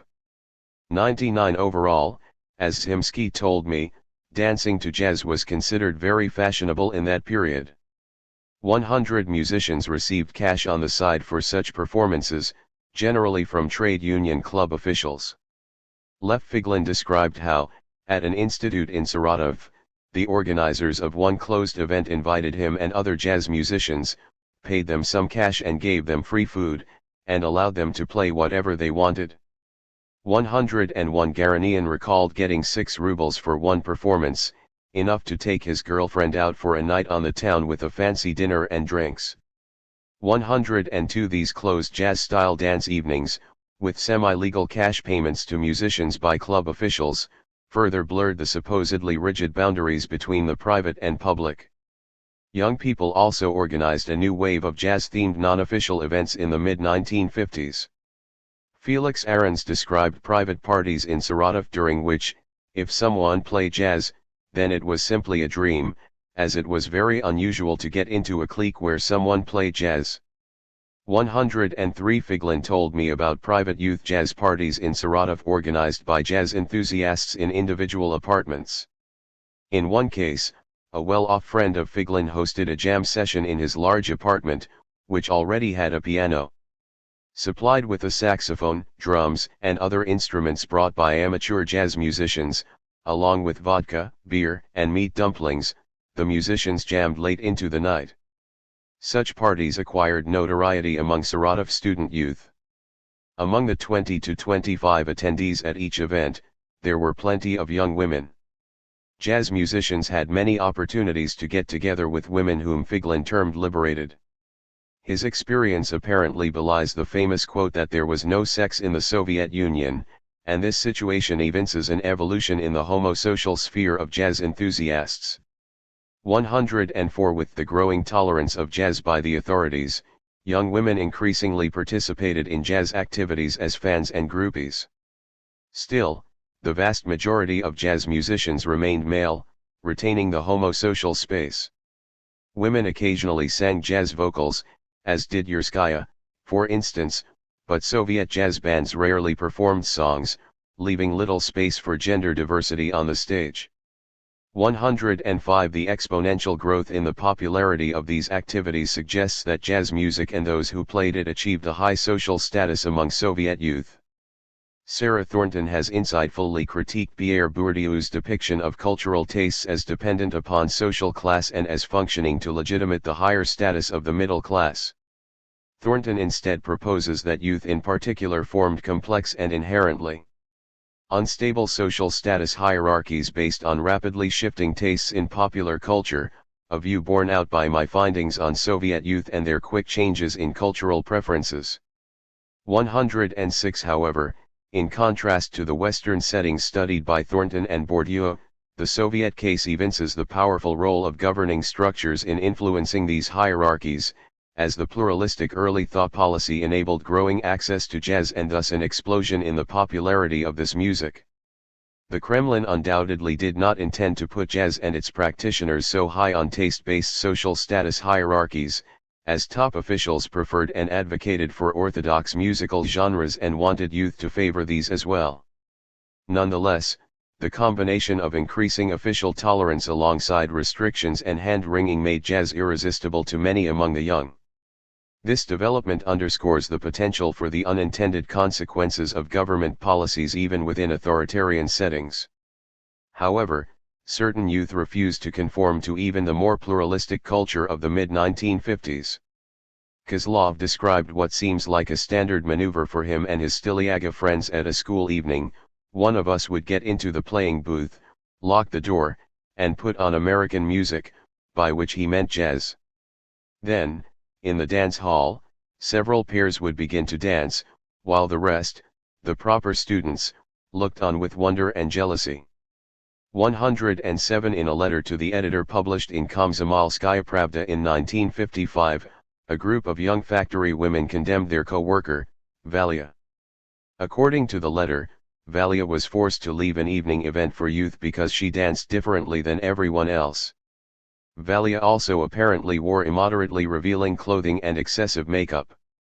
108 The growth in the number of styliagi during the mid-1950s, and the further expansion of this counterculture to middle-class and even working-class youth such as Valia, made such confrontations increasingly common. 109 Simultaneously, styliagi experienced much greater persecution under the New Thaw era initiative against juvenile delinquency than they had under Stalin. 110 This post-Stalin policy marked a break between the official treatment of styliagi and jazz enthusiasts and their resulting everyday experience. Unquestionably, the early Thaw version of Sovietized jazz did not satisfy the consumption desires and cultural tastes of avid jazz enthusiasts fully, leading them to continue some nonconformist behaviors. They still listened to the newest jazz pieces on foreign radio broadcasts, especially as Western cultural propaganda grew less blatant. The launch of Willis Conover's Music USA program on The Voice of America in 1955 proved a key development. 111 The Saratov jazz musician Figlin told me that he and other jazz fans in his clique listened to Music USA on a regular basis. 112 Victor Dubler, a jazz organizer who lived in Donetsk, Ukraine, in his youthhood, called Voice of America the voice of God. 113 Progressive cultural elites, including Joseph Brodsky and other young Leningrad poets, also listened to jazz on Voice of America, even incorporating jazz themes into their poetry. 114 Many jazz enthusiasts not only listened to Music USA but recorded its pieces. Turning up the radio volume to full blast and covering the radio speaker with a pillow, Figlin recorded jazz pieces directly from this program to a Dnepr 3 recorder. 115 The Muscovite jazz musician and promoter Klano also recalled frequent recording from Voice of America. 116 While both knew that these recordings went against official strictures, neither jazz enthusiast considered his actions as dissent against the system in a broader sense. This finding challenges the recent efforts to extend the concept of dissidence to unofficial musical production. 117 Such recordings served as one crucial source for the large number of records collected by fans. At the time of our interview, much of Dubler's Soviet-era collection remained intact. 118 Another source for jazz records was those who traveled abroad. Their numbers rose rapidly after 1953. 119 Underground music studios ramped up their efforts, using better equipment to produce higher quality products. 120 Moscow and Leningrad were key jazz distribution centers for the Soviet provinces. According to Figlin, Saratovite jazz enthusiasts traveled to Moscow and brought back high-quality jazz records for the Saratov jazz scene.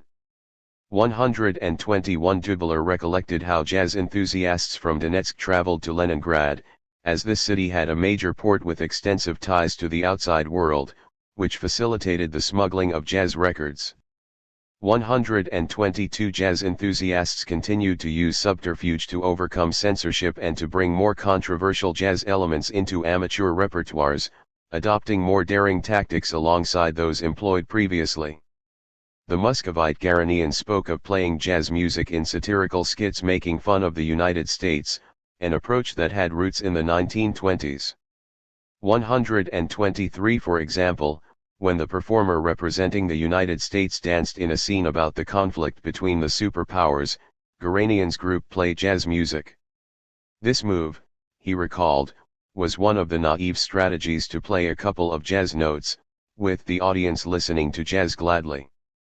124 Jazz-accompanied satirical sketches appeared in Saratov during the mid-1950s according to Figlin, who stated explicitly that such activities did not take place before Stalin's death. 125 Nonetheless, jazz enthusiasts relied less and less on shady practices in the mid-1950s as cultural policy swung their way. The growing tolerance for the music that stood at the center of their social and cultural life provided jazz enthusiasts with the opportunity to move toward the mainstream of state-sponsored popular culture.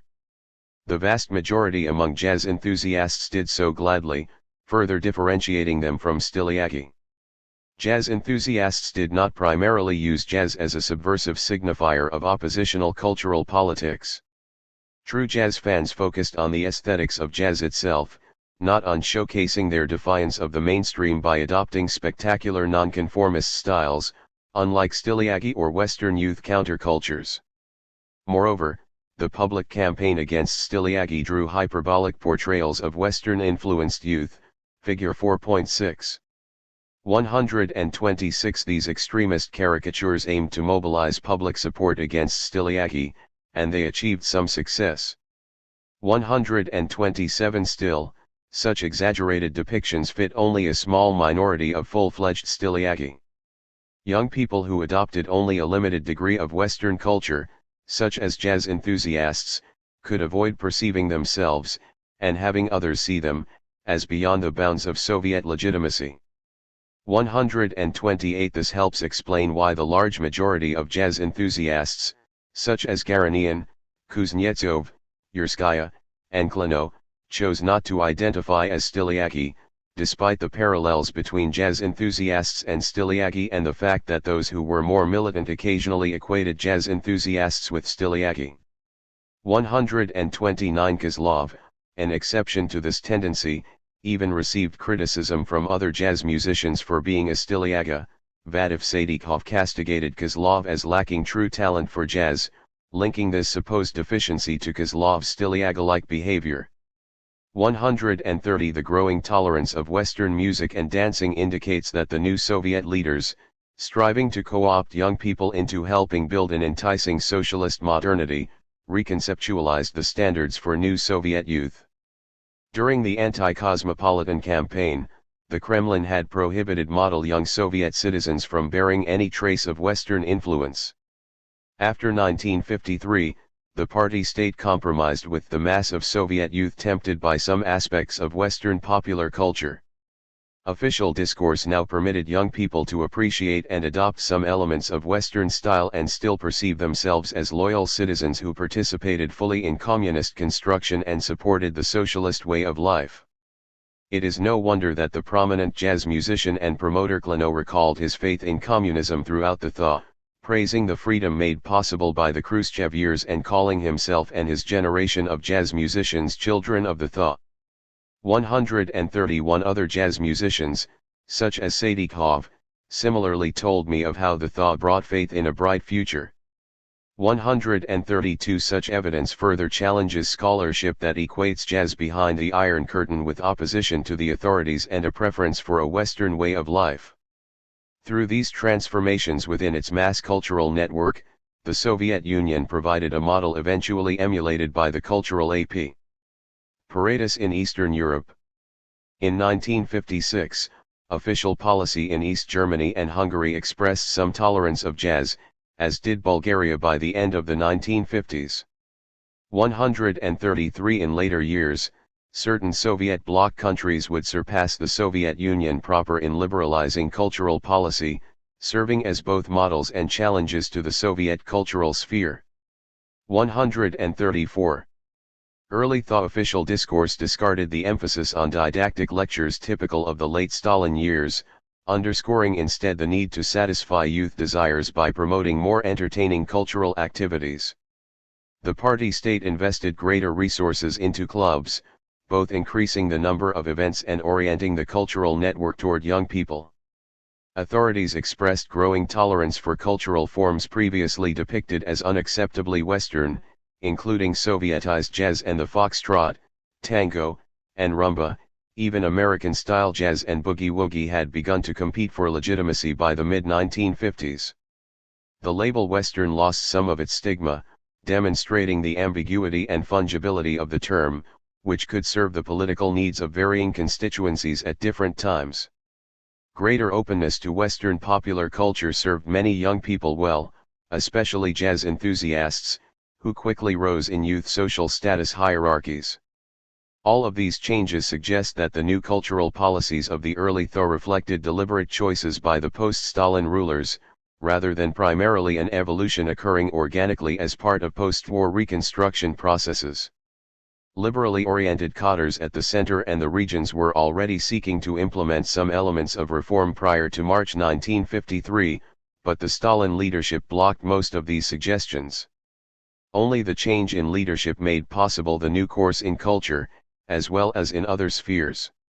Almost immediately after ascending to power, the post-Stalin leadership offered a novel consumerist social contract, both to ensure political legitimacy for itself and to attract youth alienated from the state during the anti-cosmopolitan years. By 1955, as Khrushchev assumed more and more power, ideological revivalism had increased in significance, hinting at his personal preferences. Striving to attract young people into building communism by persuading them that doing so would satisfy their personal interests and desires, the Khrushchev leadership's cultural course redefined socialism to offer a richer and more fulfilling cultural life and day-to-day experience. At the same time, the post-Stalin Kremlin hoped that engaging club activities would get young people to spend their leisure time in official collective settings, thus increasing what was termed socialist time. All these innovations speak to how the new rulers shifted toward a softer, populist ruling style that relied more on infrastructural power and negotiation and compromise with mass desires for gardening the population. Public discourse broadened the previously strictly limited cultural standards for new Soviet individuals, permitting many more young people to consider themselves loyal citizens while still admiring Western popular culture. The gradual opening of Soviet space to the outside world moved the cultural front of the Cold War closer to the center of state-sponsored popular culture. Breaking with anti-cosmopolitan policies, the early thaw Soviet authorities strove to convince internal and external audiences that socialist culture provided genuine fun, offering a valid alternative to the Western model of modernity.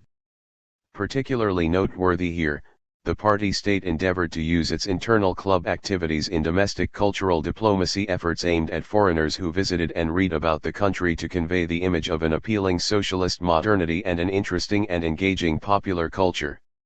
Soviet-dominated Eastern European states followed the Soviet Union in adopting a similar policy of revising their organized recreation offerings to appeal more effectively to internal and external audiences, in regard to both popular culture and other areas, such as sports. 135 While the party state constituted the key active agent in changing the framework for club activities in the early thaw, the Kremlin responded to the power of grassroots youth demands in its move to liberalize official cultural norms. The late Stalinist rulers had failed to change the cultural consumption desires, preferences, and emotions of large numbers of the populace, with many persons continuing to prefer Western-style popular culture and others disliking the anti-cosmopolitan drive's high politicization of non-controversial amateur arts. In consequence, as the post-Stalin top officials sought to gain legitimacy and co-opt young people into forging communism and fighting the Cold War, policymakers increasingly swung to meet actual youth wishes.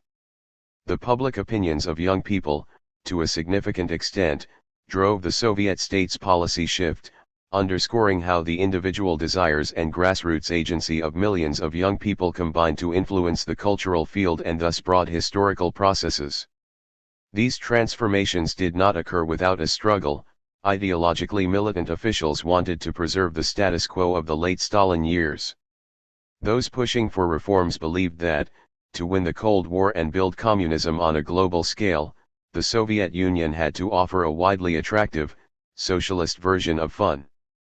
The revisionist viewpoint won out in the mid-1950s, permitting the wide expansion of Western popular culture in the cultural network. Moreover, the public discussions over appropriate cultural norms left much room for individual youths to formulate their own viewpoint, thus developing individual agency. Conflicts over Soviet state-sponsored popular culture bear some parallels to the struggles over cultural hegemony in the popular cultures of capitalist states. In the latter, however, contests for hegemony have revolved primarily around issues associated with social class. 136 In contrast, Ideological conflicts between liberal and conservative figures over the correct path to communism played a crucial part in the public contests over Soviet popular culture in the early Thaw period. Making cultural standards the topic of widespread public debate at all levels undermined the party state's cultural hegemony. The ruling group consciously introduced confusion and instability into the previously established cultural framework, which was a strategy seemingly at odds with the goal of maintaining cultural stability and, consequently, power. However, the new leadership, in reforming late Stalinist practice, aimed to bring official cultural standards closer to the actual cultural consumption desires and preferences of the young. The Kremlin saw this strategy as requisite for building an appealing socialist modernity, which would reinforce the long-term success of the ruling group. The Soviet case study illustrates that simply maintaining cultural hegemony and fighting off challenges might not be enough to ensure power. Sometimes, opening up cultural standards to challenge may eventually strengthen those in charge. Indeed, many young people found the new club activities genuinely appealing. They participated eagerly in the more entertaining official cultural events, especially in jazz and Western dancing. Notably, jazz enthusiasts streamed willingly into state-sponsored popular culture, demonstrating a marked difference with the spectacular nonconformism at the heart of Styliagi and Western youth countercultures. Interviews indicate strong support for the early Thaw course in navigating organized cultural recreation, and they suggest appreciation for the post-Stalin Kremlin due to its new policies. With the shrinking of the gap between the authorities and the young, the latter arguably grew more committed to building communism, participating in the public sphere, spending more of their leisure in socialist time, and supporting the Soviet way of life during the Cold War. They thus engaged actively in the project of forging a post-Stalinist, widely appealing model of socialist modernity. Such data suggest a transformation within the officially sanctioned emotional regime. 137 The strict anti-cosmopolitan emotional regime, while satisfying for many true believers, bred feelings of cynicism and disillusionment among others who did not believe wholeheartedly in all aspects of rigid cultural norms during the late Stalinist period. Early Thaw public discourse broke from late Stalinist claims that model young citizens garnered pleasure from ideologically charged cultural activities and rejected any hint of foreign influence. Instead, the leadership began to use emotional prescriptions to encourage young people to enjoy entertaining cultural activities that had few or even no political overtones and to openly admire fun and exciting club events, including those with Western elements, which satisfied the desires of the public. The post-Stalin rulers thus adopted a looser emotional regime and broadened the emotional norms of the overarching Soviet emotional community, making it more inclusive. This approach proved quite effective in bringing official policies closer to young people's actual emotions. In the mass cultural network of the mid-1950s, cynicism and disillusionment decreased while pleasure and joy grew substantially, improving youth lives overall.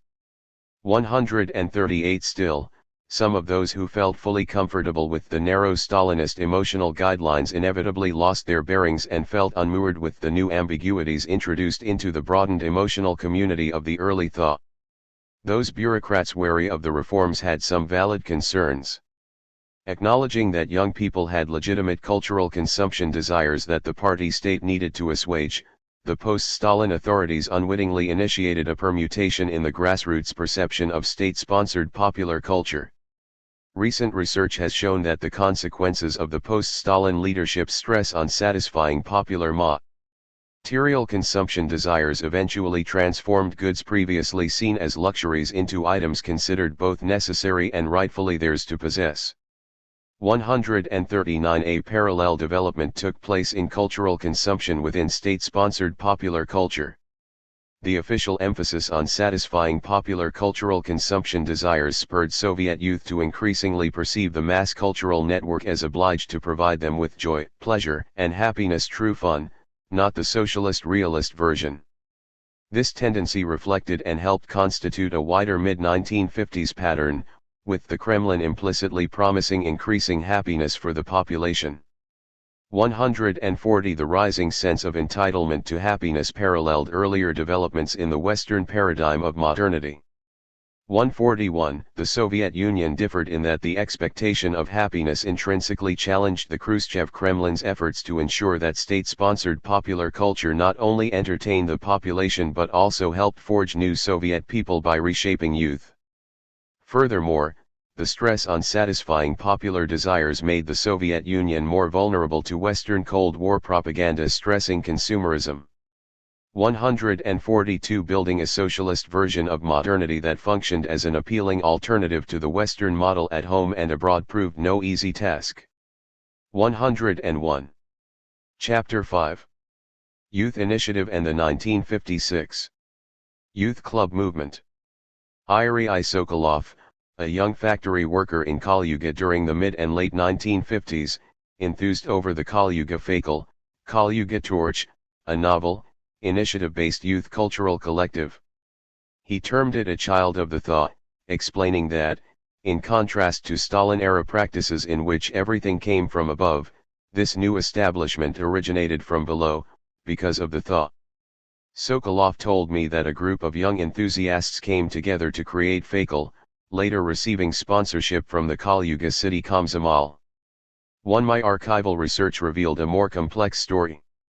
Rather than a spur-of-the-moment creation from below, the Kalyuga Fakel drew its inspiration from an article published in the Kalyuga Komsomol newspaper, Molodoy Leninets, promoting the establishment of youth initiative clubs, Molodezhny Initiativny Kluby.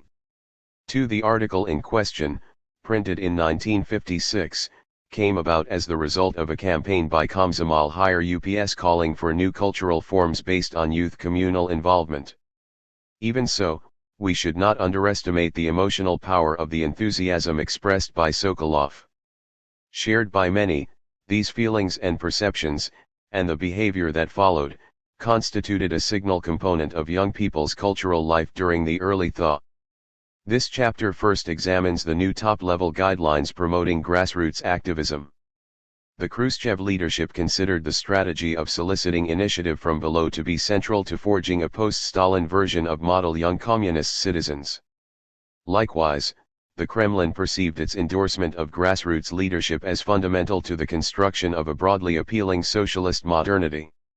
The chapter then turns to the enactment of this new departure in cultural policy, showing that these novel, initiative-based cultural forms ensured that the actually existing wants, sentiments, and tastes of the young generation powerfully influenced state-sponsored popular culture. At the same time, since many young people willingly invested a great deal of time, energy, resources, and emotions in the new grassroots-based cultural forms, such official cultural collectives helped the party-state hierarchy mobilize popular enthusiasm for engaging with the Soviet project. Youth initiative in top-level policy and official discourse. The post-Stalin Kremlin's emphasis on grassroots community activism dates back to discussions within the pre-revolutionary Marxist movement over whether to rely on mass initiative from below or a small revolutionary vanguard that imposed centralized control over popular activism. This tension, known as the spontaneity consciousness paradigm, defined many issues of debate once the Bolsheviks seized power. The hardline perspective, which minimized the space for any youth autonomy and instead demanded that young people exhibit full obedience to party-state officials, won out under Stalin. The anti-cosmopolitan campaign witnessed a particularly strong emphasis on youth discipline, with the use of the term initiative being rare and generally referring to heavily circumscribed behavior directly responding to directives from adult officials. This strategy left little legitimate space for young people to exhibit activism that had any degree of autonomy beyond the close oversight of the hierarchy. Soon after March 1953, the party-state's policies changed. Official discourse not only placed much more emphasis on initiative from below but also revised the semiotics associated with this term to refer to young people expressing a genuine voice in shaping community affairs. The final resolution of the 12th Komsomol Congress, in 1954, underscored the importance of strengthening the control of Komsomol members over Komsomol organs. A major internal report issued in January 1956 by the Komsomol Central Committee, CC, on the state of the Komsomol lambasted what it identified as the main problems of Komsomol work, an insufficient number of interesting activities for youth due to excessive bureaucracy, authoritarian methods that violated Komsomol democracy, and a lack of concern with the actual interests of young people. 4. At the 20th Communist Party Congress, held in 1956, Alexander Shelepin called for developing initiative and grassroots activism to deal with these issues. 5. The Komsomol CC passed a series of decrees and changed the Komsomol's bylaws to underscore the importance of youth initiative. 6. Komsomol press discourse, advice literature, and regional committees expressed strong support for grassroots activism. 7. Official rhetoric linked youth initiative to the renewed drive to achieve communism and to implement de-Stalinization.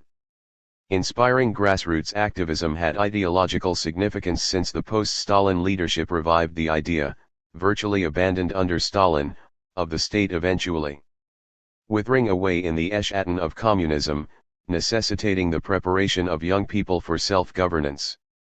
8. In 1958, Khrushchev gave a major speech at the 14th Komsomol Congress in which he stated that the Komsomol is increasingly becoming an organization that is instilling in youth an ability to live in a communist society and manage its activities.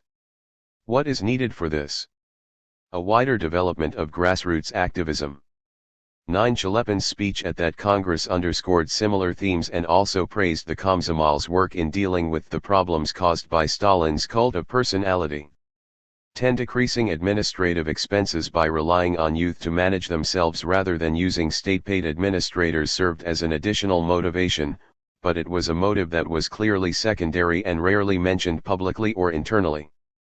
11. Notably, Yugoslavia began to promote initiative from below after Josip Broz Tito broke with Stalin in 1948, which further supports the connections between official endorsement of grassroots activism and de-Stalinization. This Yugoslav development also illustrates that the tension between the values of discipline and initiative, consciousness and spontaneity, had widespread relevance across the broader socialist sphere. 12. After Stalin's death, other socialist states, such as East Germany, began to promote grassroots activism in organized cultural recreation and other spheres. 13. The Thaw era leadership's elevation of youth community activism served as a central component of the post-Stalinist effort to build an attractive socialist alternative to Western modernity. The early Thaw drive sought to distinguish the Soviet way of life from what official rhetoric presented as typical Western youth practices. Instead of exhibiting Western-like individualistic egoism and apathy toward public life, public discourse depicted Thaw-era versions of new Soviet women and men as collective-oriented and community-minded enthusiasts.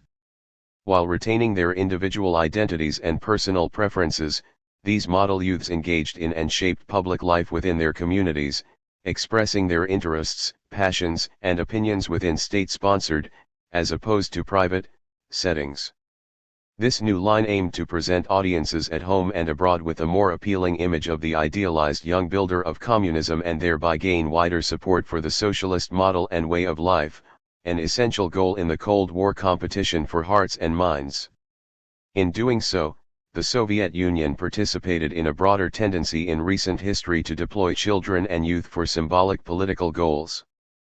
14. By moving grassroots activism to the heart of prescribed youth behavior in the mid-1950s, the authorities strove to make the feeling of enthusiasm a central component in the new emotional regime and the overarching Soviet emotional community of the early Thaw. 15. This approach also aimed to institute its novel populist ruling style, characterized by a greater reliance on infrastructural power and softer gardening methods.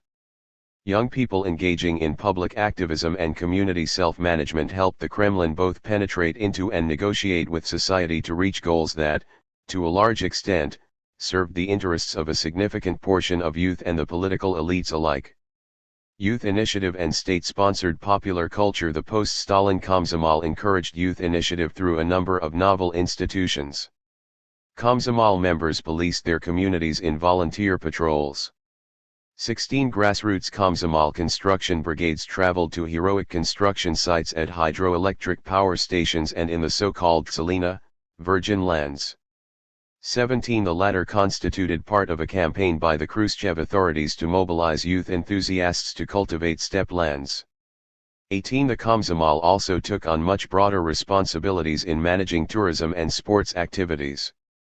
19. Youth-themed television shows presented role models of initiative-oriented youth. 20. The Komsomol took on a much bigger role in organizing cultural agitation brigades, which grew rapidly and acquired a mass character during this period.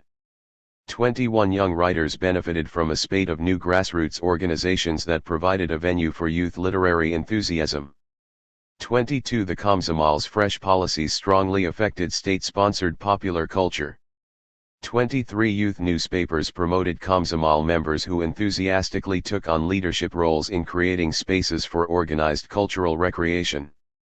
24. Regional Komsomol committees highlighted their success in doing so. 25. Official rhetoric directed trade union club officials to stimulate youth activism and initiative. As an example, one instruction booklet offered a model story of how a club director inspired a youth to organize an amateur movie-making group. 26. Still, the Komsomol CC drew attention to ongoing problems with organizing youth cultural activities through trade union clubs. 27. It complained that, since trade union committees frequently evaluated the work of clubs based on their fulfillment of financial plans, these clubs showed too many movies. Komsomol organizations lacked the opportunity to use trade union club spaces for youth-oriented events. 28. To address this issue, the Komsomol CC proposed creating innovative cultural collectives managed by young people themselves, most notably youth clubs. 29. In contrast to the late Stalin years, in the mid-1950s the Komsomol's youth-managed cultural collectives met with success. The new youth clubs gained an independent official status and budget, though they had to rely on other organizations to provide them with space to host activities. Youth clubs, while breaking with Stalin-era practices, harked back to the Komsomol-managed clubs of the new economic policy, NEP, making the youth club movement part of a broader THIRD-era search for a path to communism based on Leninist principles. Likewise, with authority placed in the hands of ordinary youth, the youth clubs represented a turn against the professionalized management of club activities and grassroots amateurism that had been prevalent since the mid-1930s. 30. The emergence of interest-based clubs. Interest-based clubs, clubi po interesu, constituted one type of youth club. In these collectives, young people got together to enjoy a common hobby. In another variant, such clubs united a specific social demographic presumed to share similar interests. With encouragement and support from the Komsomol CC, such clubs spread throughout the Soviet Union in the mid and late 1950s. 31. My findings revise previous assessments of Soviet youth clubs as a phenomenon of the 1960s. 32. Exemplary of clubs united around a specific hobby was a plan to construct a Dvorets Iunashskogo, youth palace, in Moscow to include rooms for youth clubs dedicated to everything from aeronautics to stamp collecting, as well as rooms serving particular demographic groups, such as young women and college students. 33. Similarly, in Saratov, clubs for senior school students sprang up. Saratov newspapers praised such clubs, which were organized primarily by the students themselves, figure 5.1. 34. In Kemerovo, chess, tourism, and photography clubs appeared. Photography clubs created photo displays, helped produce satirical newspapers, and prepared albums with views of the city and the countryside. 35. The Rostov province Komsomol established a club for young writers. 36. Nature protection clubs began to appear. 37. International clubs emerged, with their young members learning about and exchanging letters with foreigners. 38. Besides providing an outlet for youth interested in these activities, such clubs supported other Komsomol functions and reduced expenditures, since they relied mainly on youth initiative. The stress on youth activism and initiative points to a crucial difference between interest-based clubs and the previously existing hobby circles, in which adult leaders organized and directed activities. Circles were also didactic, often featuring a program of instruction. In contrast, young club members themselves took charge of an interest-based club's organization and governance, though within the limits defined by the club's mission and oversight institutions. Likewise, clubs placed more emphasis on uniting rather than teaching participants. An interview with Boris Pshenichner, a club official in Moscow's Dvorets Pionerskaya, Pioneer Palace, who worked with circles and interest-based clubs dedicated to aeronautics and astronomy during and after the thaw, further illuminates these differences. When asked to compare circles and clubs, he stated that clubs had an element of self-management, more autonomy, and less bureaucracy. He also highlighted the popularity of the interest-based clubs, giving an example of how the club he oversaw filled up very quickly in 1962, with many young people eager but unable to get in.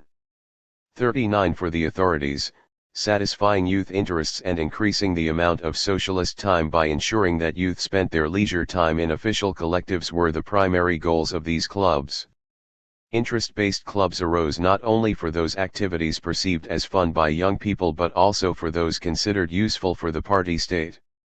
For instance, the authorities intended aeronautics clubs to promote youth knowledge about and interest in aviation, a profession for which there was high demand.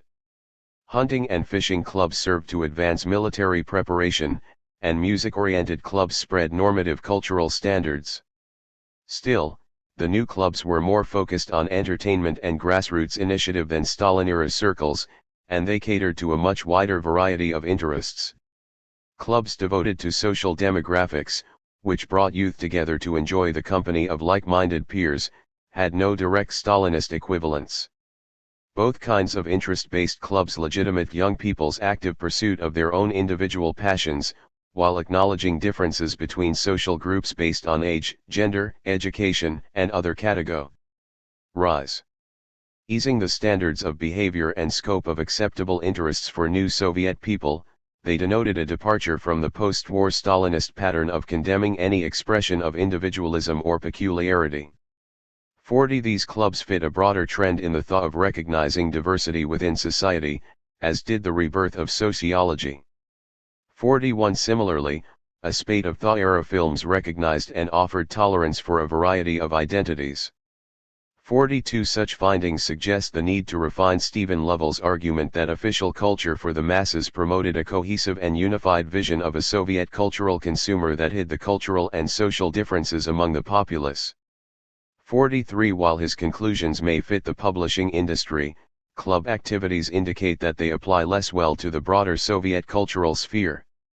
The post-Stalin Kremlin, in its approach to state-sponsored popular culture, publicly admitted the existence of cultural diversity in Soviet society and oriented its cultural policy toward this social reality, thereby discarding the late Stalinist image of a homogeneous Soviet community, composed of undifferentiated individuals who fully shared all interests and preferences.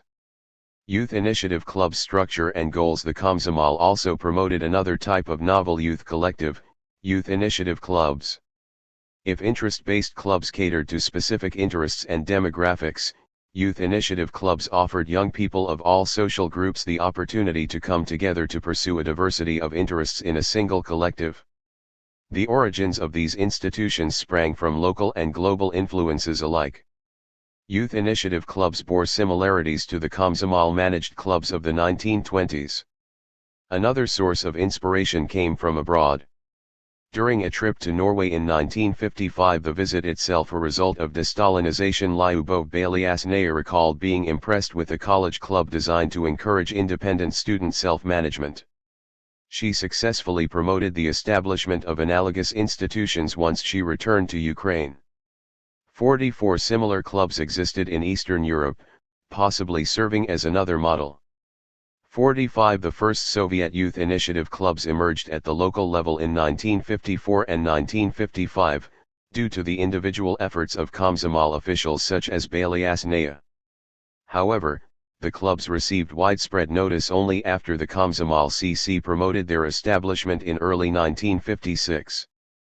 Komsomol committees quickly responded to this directive. For instance, in the Komsomol conferences for the city of Moscow in 1956, at Moskovsky Gosudarstvenny Universitet, MGU, in 1956, and at Saratovsky Gosudarstvenny Universitet, SGU, in 1957. 46 youth newspapers published articles praising the establishment of youth initiative clubs and providing instructions for doing so. 47 such sponsorship from the Komsomol hierarchy and press organs made possible and encouraged the wide development of grassroots youth activism in creating these clubs. According to Komsomolskaya Pravda, for instance, a Leningrad club known as Petrogradskaya Storona, Petrograd Side, had given local youths an avenue for initiative and creativity.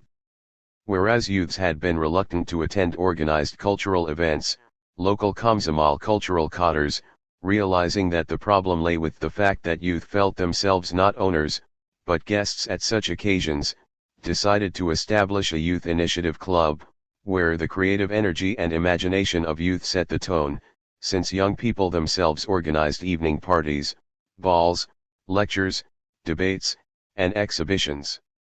48. The Moscow Club Fakal proved even more influential for the youth initiative club movement.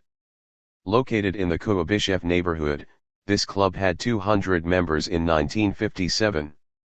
The Komsomol propaganda department described it as a friendly collective that came together during youth evenings, meetings, debates, tourist trips. 49. Many local Komsomol newspapers reprinted an ad about Moscow's Fakal, most likely because of a top-level directive to popularize the creation of such clubs. 51. Such article in a Kalyuga newspaper helped inspire the Fakal club described by Yuri Sokolov. Kalyuga's Fakal even borrowed many of its organizational forms, such as its bylaws, from the Moscow Fakal club. The Kalyuga Fakal had a largely working-class character, with 112 of its 172 members employed as workers, in November 1957. 51. The Komsomol CC helped develop the work of youth initiative clubs by asking the party central committee to make district houses of culture available for youth-centered activities at least 4 times a month. It also acquired the right to raise money for youth cultural recreation from volunteer Komsomol organized events by selling tickets to youth amateur concerts and collecting scrap metal and paper without having to pay taxes on the proceeds.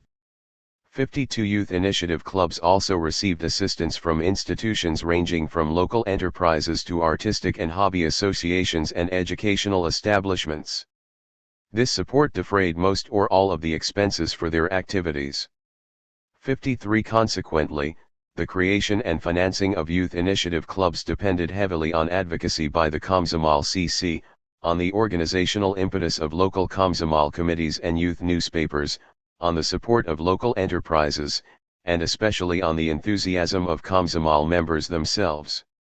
The 1956 Youth Initiative Club campaign took off quickly. American Samoa Somali Propaganda Department report from 1957 indicates. Calling for creating youth initiative clubs as part of every cultural establishment, the report's authors praised these new institutions for their embrace of grassroots enthusiasm, volunteerism, and youth autonomy. Participating in such clubs, the document noted, involved youth in what the department called rational leisure, created a core of activists around Komsomol committees, and developed a collective spirit among youth. It also encouraged friendship among young people and between ordinary youths, Komsomol committees, and youth newspapers. 54. This report illustrates the Komsomol's goal of using youth initiative clubs to strengthen grassroots activism and enthusiasm, while directing young people's interests and cultural consumption desires into appropriate channels in order to garden the young into model builders of communism. Similarly, the authorities wanted youth clubs to extend the Komsomol's institutional reach into young people's everyday lives, an example of the transition to the infrastructural power-based rule. Thus, in a major speech in 1963, Sergei Pavlov, first secretary of the Komsomol from March 1959 to June 1968, called for Komsomol committees to nurture enthusiasts who actively organized youth collectives and through them to ensure the influence of the Komsomol among the young. 55. In this way clubs served to increase socialist time. Sokolov, who eventually became a Komsomol cultural official and organizer, highlighted another motive, one explicitly associated with the Cold War. Many Western youth organizations did not want to have any official dealings with the Komsomol, which they regarded as a tool of social control. Although Komsomol cultural activists managed youth clubs and other novel institutions, collaborating with these establishments enabled Western organizations to have relationships with Soviet youth organizations while avoiding direct involvement with the Komsomol. 56 Thus, youth exchanges between British and Soviet governments occurred through a Soviet entity called the Komitet Молодежных Organizacji ISSSR, Committee of Youth Organizations of the USSR. 57 Although the Komsomol oversaw this body, its apparent autonomy meant that Westerners could avoid both the stigma of working with the Komsomol explicitly and the potential political backlash from the domestic right. As youth clubs had neither paid staff nor ownership of a dedicated building, the archival records leave much to be desired, especially regarding statistics. Nonetheless, a close perusal of the sources indicates the rapid growth of these institutions.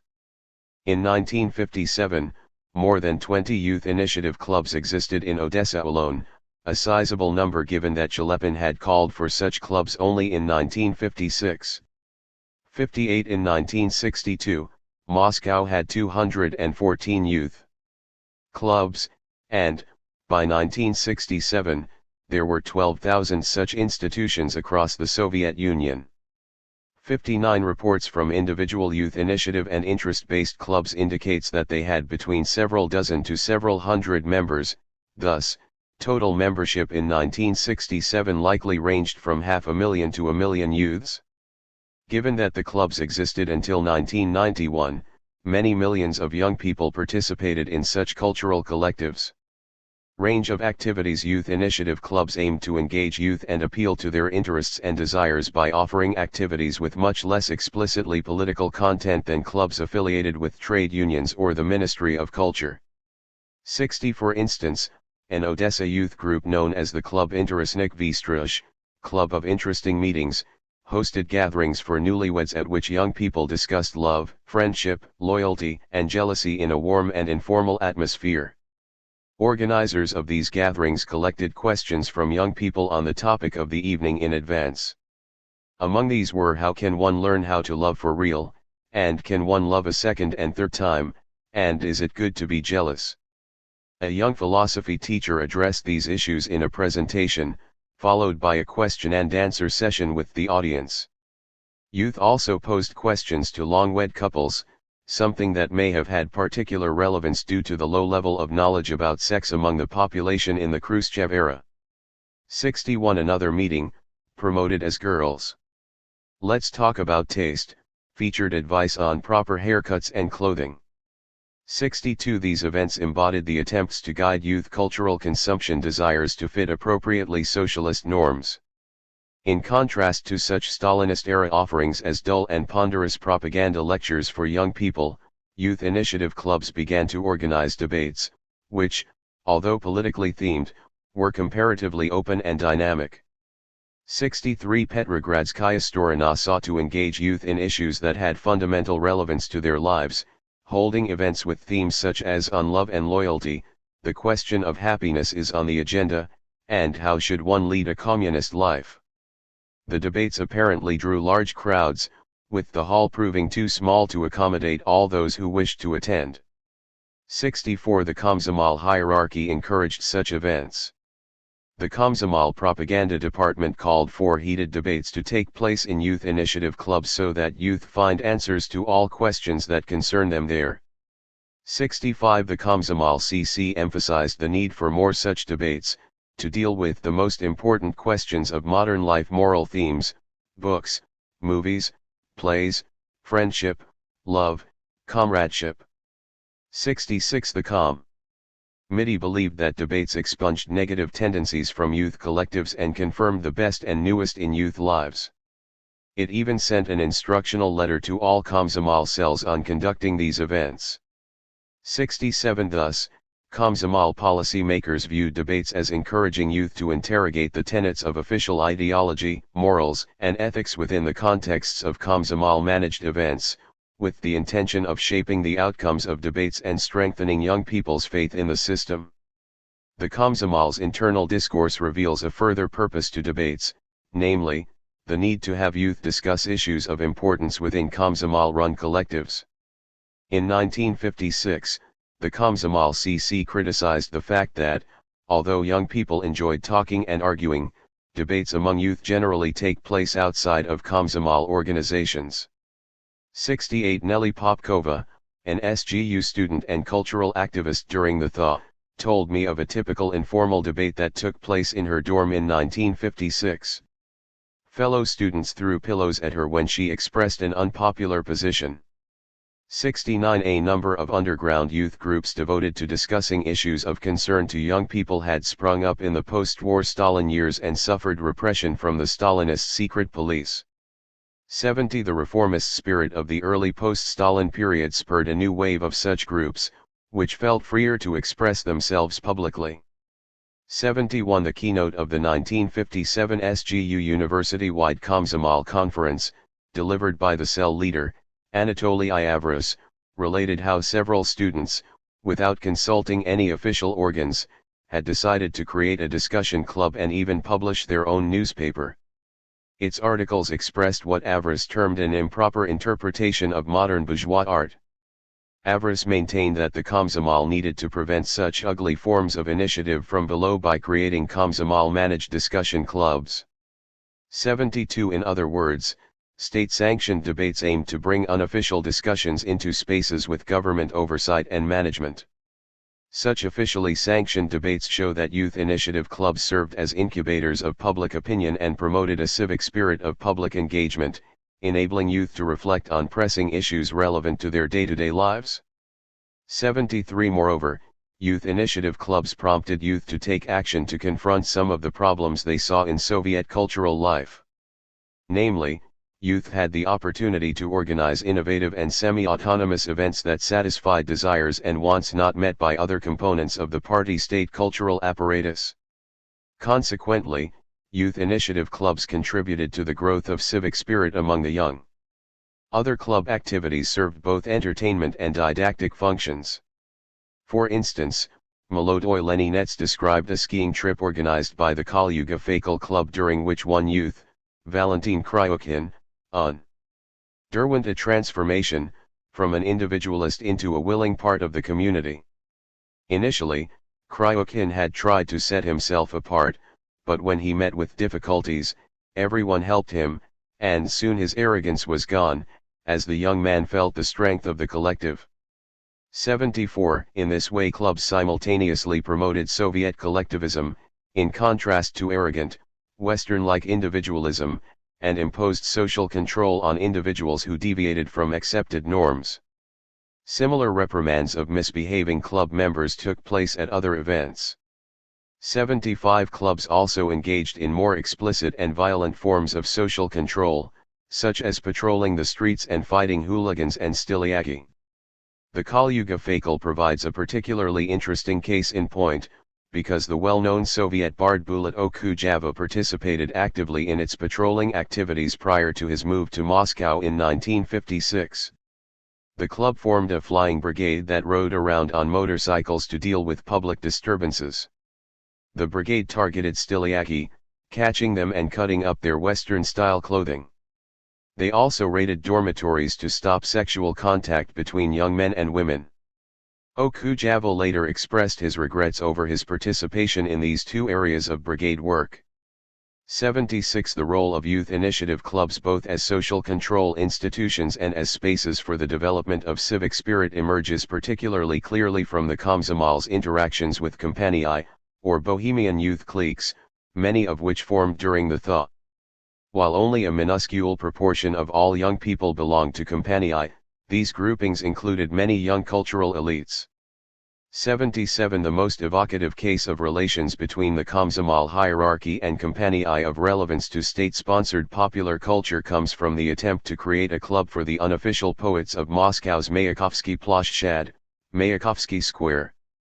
Since 1958, Mayakovsky Ploshchad had served as a gathering place for young amateur poets who read their poetry without at first passing through official censorship.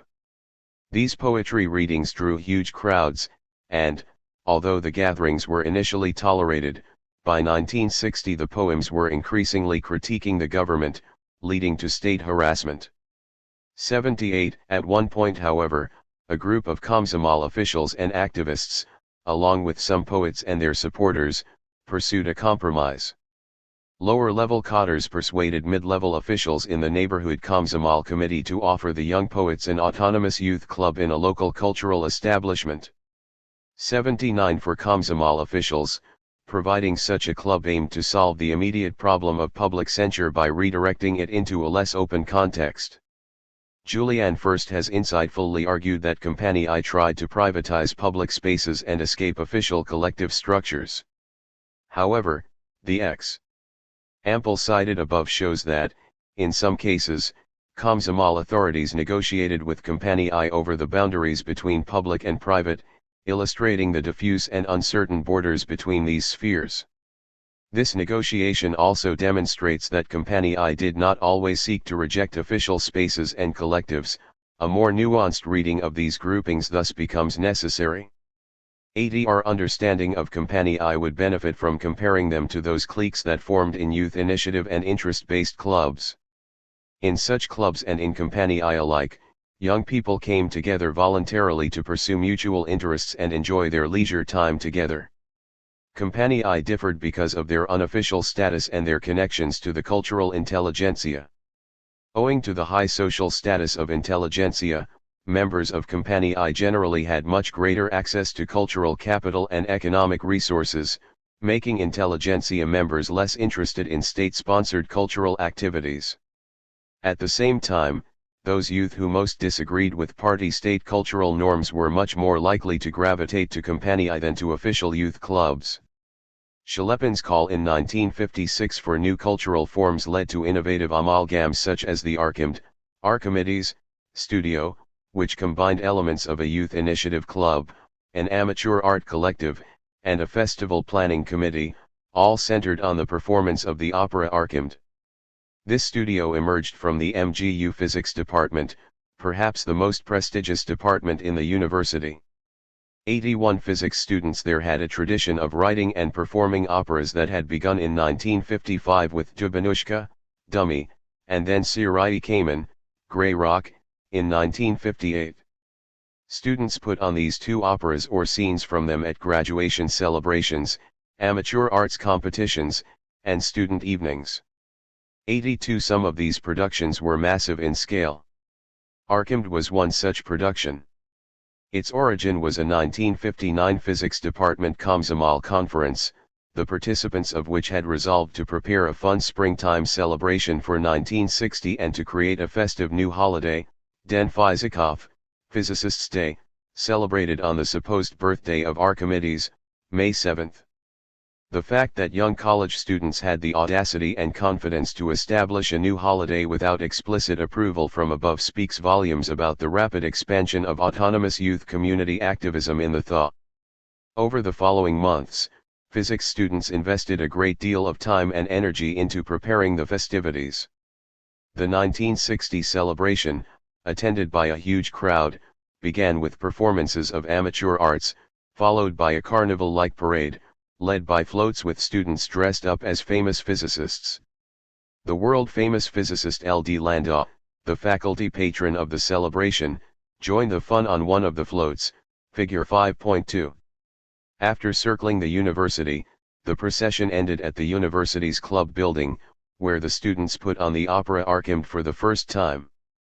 The opera depicted the heroic Archimedes, a dean at the University of Syracuse in Sicily, fighting for the future of physics against the Greek gods, who feared the progress of science, figure 5.3. The gods encouraged university staff to engage in corrupt behavior and tempted students to drink and dance the twist, officially forbidden at the time. A key moment in the show came when, as the opera's libretto states, the students, tempted by the gods, for a minute lose their humanity, and a general dancing of the twist Tvistoplyaska begins. The opera's first performance was so popular that students barely fit into the overcrowded hall, figure 5.4. This production combined three elements of THA-era official discourse: promotion of science and technology, criticism of bureaucratism and corruption, and disparagement of negative student behavior such as styliagi-style dancing. The formal attire of most audience members, see figures 5.2 and 5.4, differentiated such cultural activities from those of the styliagi. 83 Through the initiative-based cultural forms of the mid-1950s, the post-Stalin Komsomol leadership aimed to present an appealing vision of socialist fun. These activities also met the demands of lower and mid-level Komsomol bureaucrats, who sought to encourage rank-and-file Komsomol members to engage in Komsomol activities within official collectives, making them more likely to attend Komsomol meetings, perform volunteer labor duties, and pay dues. For the managers of trade unions, for the Ministry of Culture, and for village cultural institutions, the initiative-based youth cultural collectives proved more of a challenge. Hosting youth clubs took time away from profitable movie and dance nights. However, these new activities meant that the total number of events held increased, along with the number of persons involved in club activities. Moreover, the clubs permitted cultural institutions to claim success in specifically youth-oriented work, a factor that acquired growing prominence in the post-Stalin years. New cultural forms and youth lives. As we have seen, new initiative-based cultural forms spread widely. Sources describe overcrowded halls along with great youth interest and participation in novel cultural forms.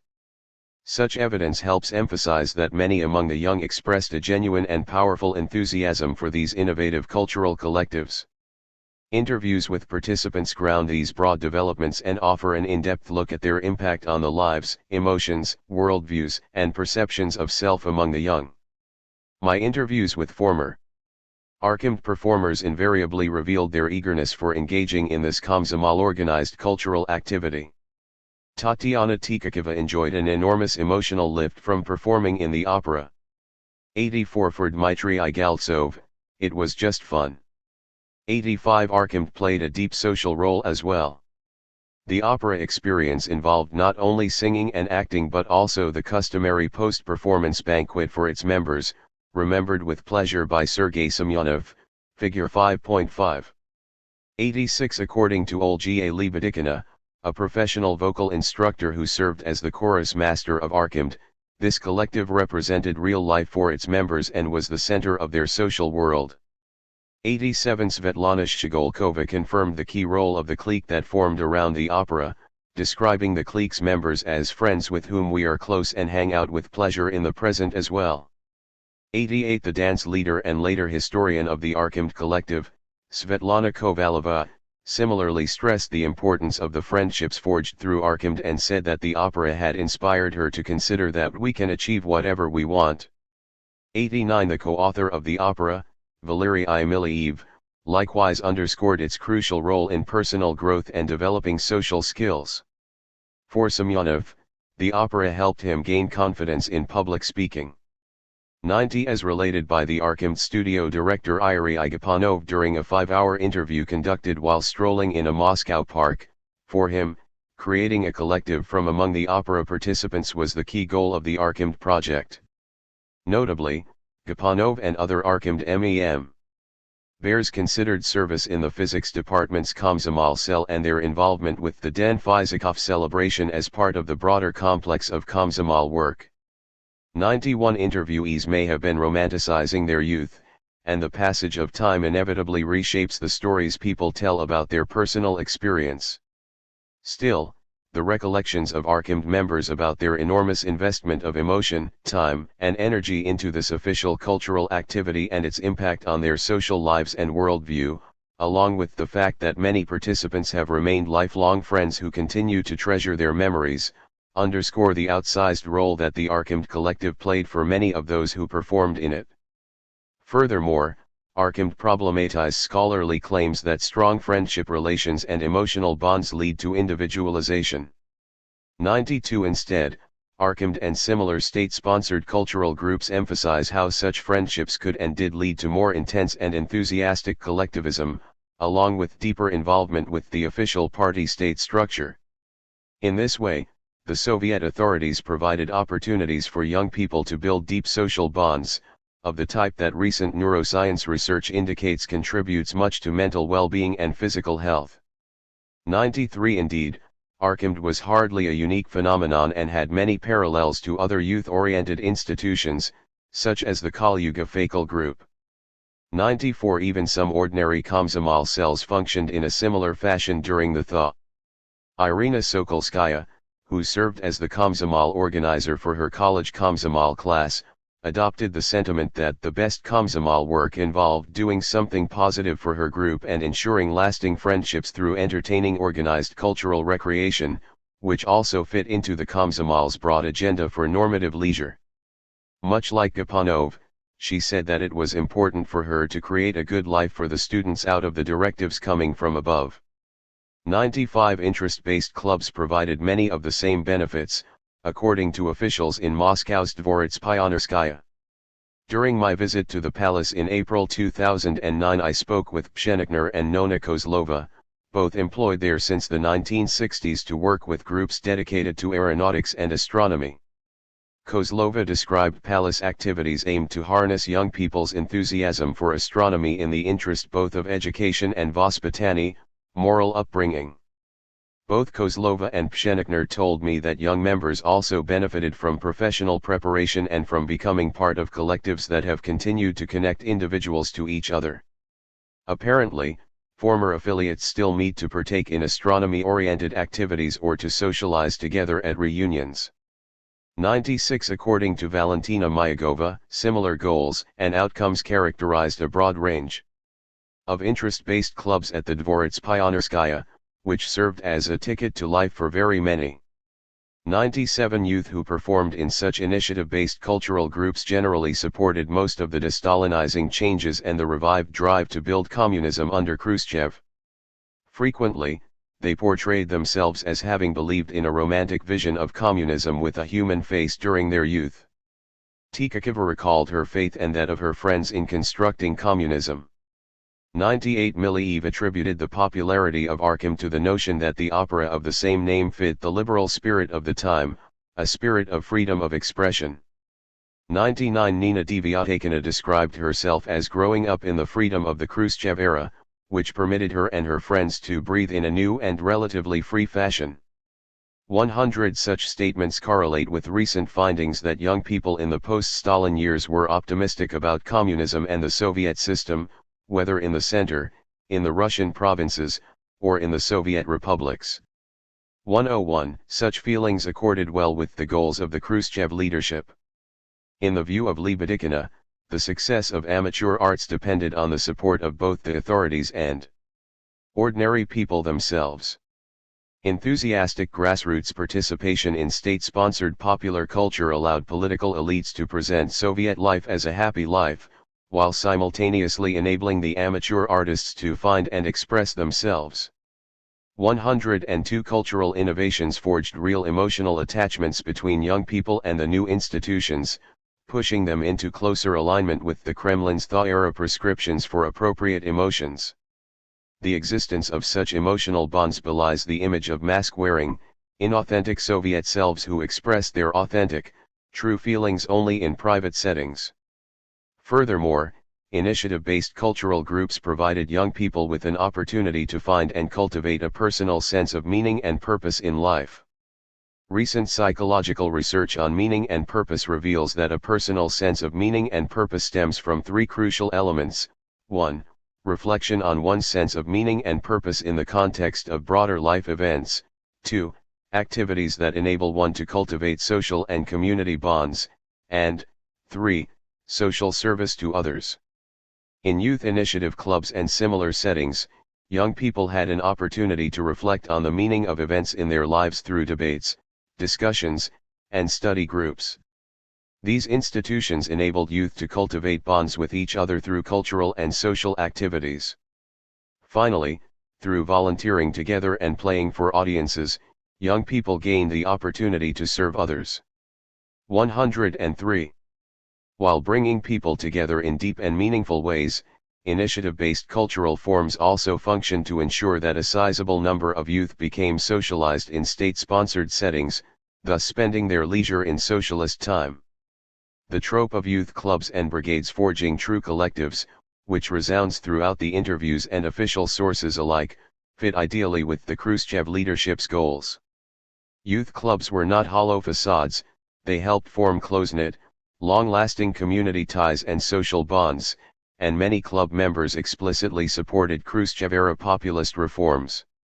Such evidence illustrates some of the successes of the Kremlin's populist turn in cultural policy, as the new leadership moved away from Stalinist authoritarianism toward reliance on a new social contract, infrastructural power, softer methods of gardening, and grassroots activism that involved a significant number of young people in the Thaw-era vision of building an appealing socialist modernity.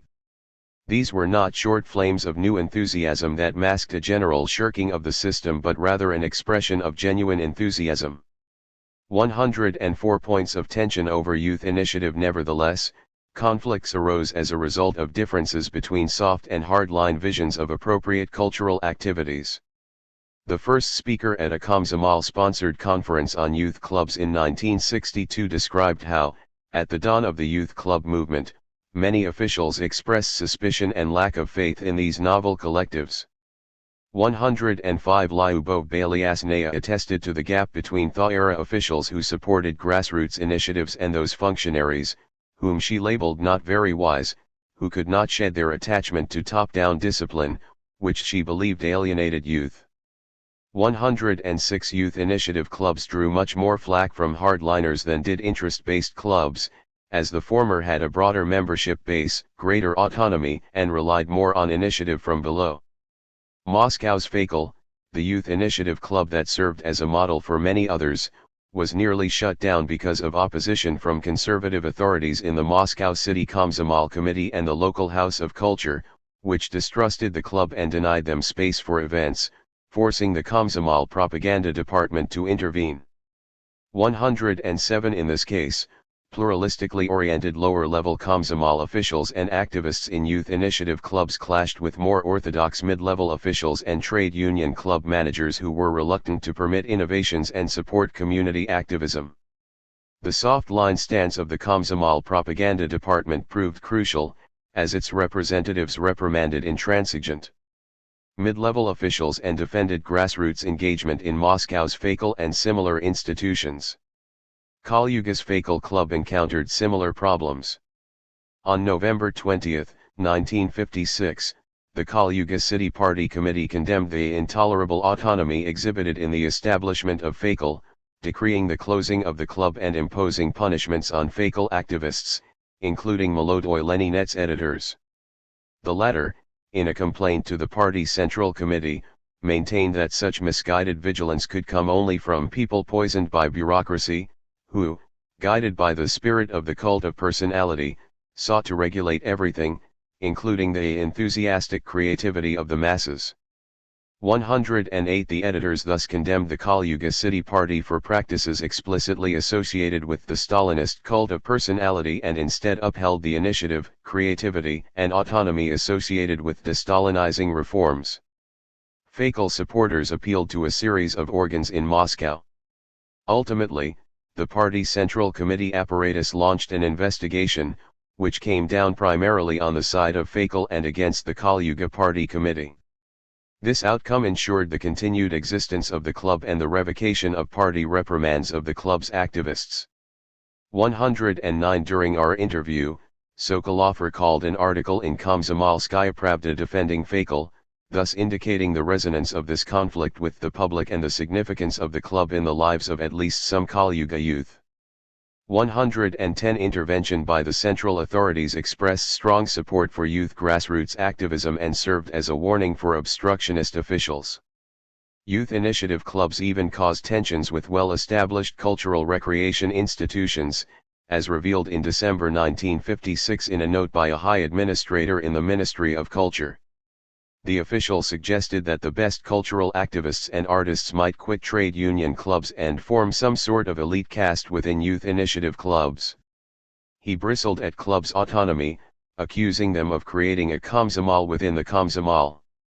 Specifically citing the Kalyuga Fakel as a prime example of such problems, the official censured Komsomolskaya Pravda for defending it. 111 The reference to the Kalyuga Fakal hints at how this local struggle achieved the status of a notable point of conflict within the central party state apparatus. This note from 1956 demonstrates that there was implicit support for a militant vision of the path to communism that did not rely on grassroots spontaneity. The warning of a Komsomol within the Komsomol evoked the traditional bugaboo of party-state factionalism that hardliners had used to bash youth cultural self-management since the 1920s. Warning against the weakening of trade union clubs, the memo evinced concern with defending bureaucratic turf against an unwelcome incursion from the Komsomol. In other words, systemic incentives intertwined with a conservative outlook to prompt the officials' actions. The evolution of youth initiative clubs in the early 1960s. Despite such opposition, the promotion of cultural collectives by soft-line bureaucrats, and the popularity of these institutions among youth, ensured their expansion. By 1959, the Ministry of Culture seems to have accepted their existence.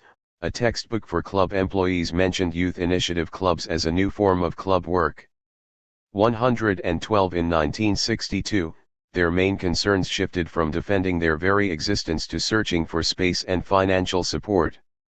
113 In the early 1960s, Kluby na Obszczestvenik Nakolak, volunteer clubs, began to spring up.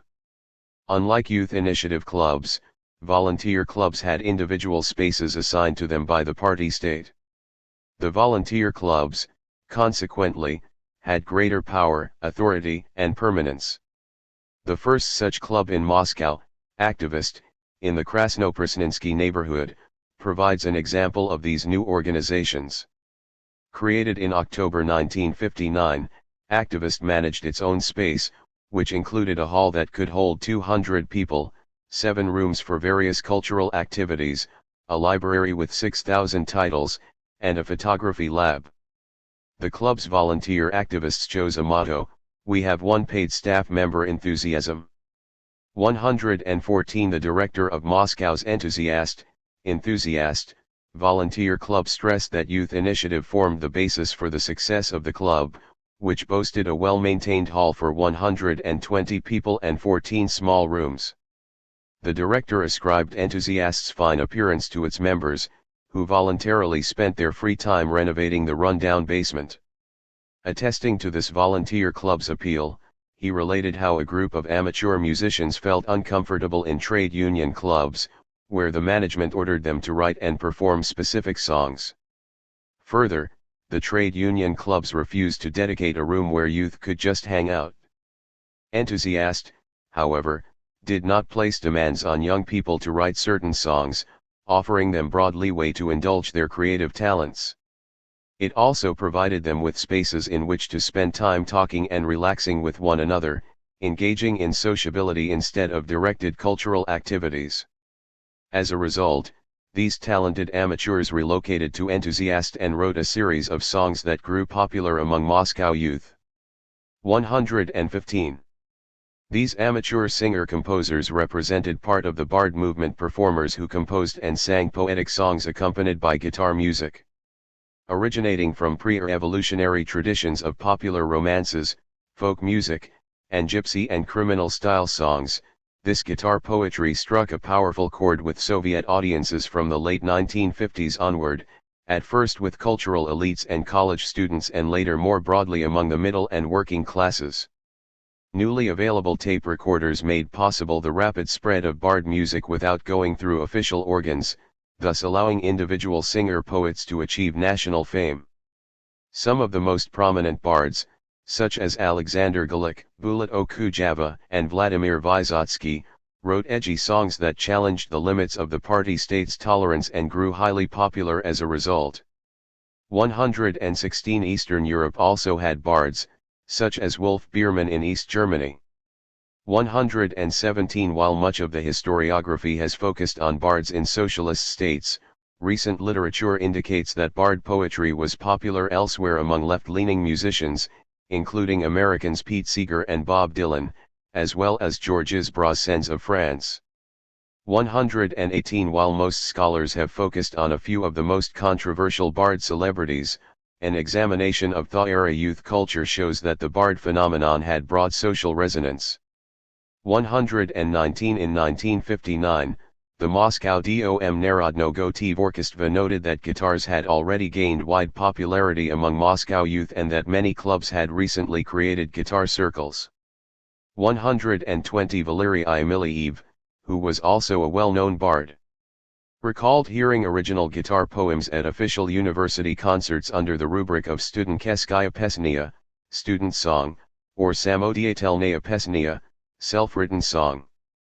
The authorities even sponsored festivals of bard songs. 121. Furthermore, in contrast to studies that have emphasized the opposition between bard superstars and official cultural production, my data indicate that plenty of young people composed guitar poetry that did not provoke the government's ire. 122. Even the conservative Dom Narodnogo Tvorkistva in Moscow supported and praised controversial guitar poetry. Sergei Krylov, a prominent bard and festival organizer, described how his and other bards' music did not criticize the state but instead aimed to bring entertainment and joy. As a festival organizer, he had to defend bard songs against skeptical party functionaries in Magadan province who associated guitar poetry with oppositionist bard celebrities. Krylov succeeded by arguing that, when youth sang bard songs, they were not indulging in Western music.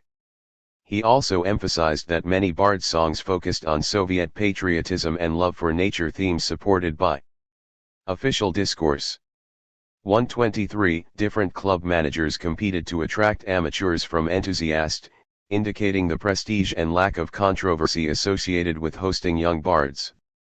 With the support of youth enthusiasm from below and top-level advocacy from above, volunteer-based cultural forms grew rapidly in the early 1960s. By the end of 1962, 26 volunteer clubs were serving Moscow residents, with 16 of them opening up that year. 124. SGU established one such club in the early 1960s through the cooperative efforts of the university's Komsomol, trade union, and administration. Named Club Kulturi, Club of Culture, this institution's leadership came from young Komsomol activists such as Mark Pinkasik. Soon, the volunteer Club Kulturi became the official club of the university, with Pinkasik hired as the director.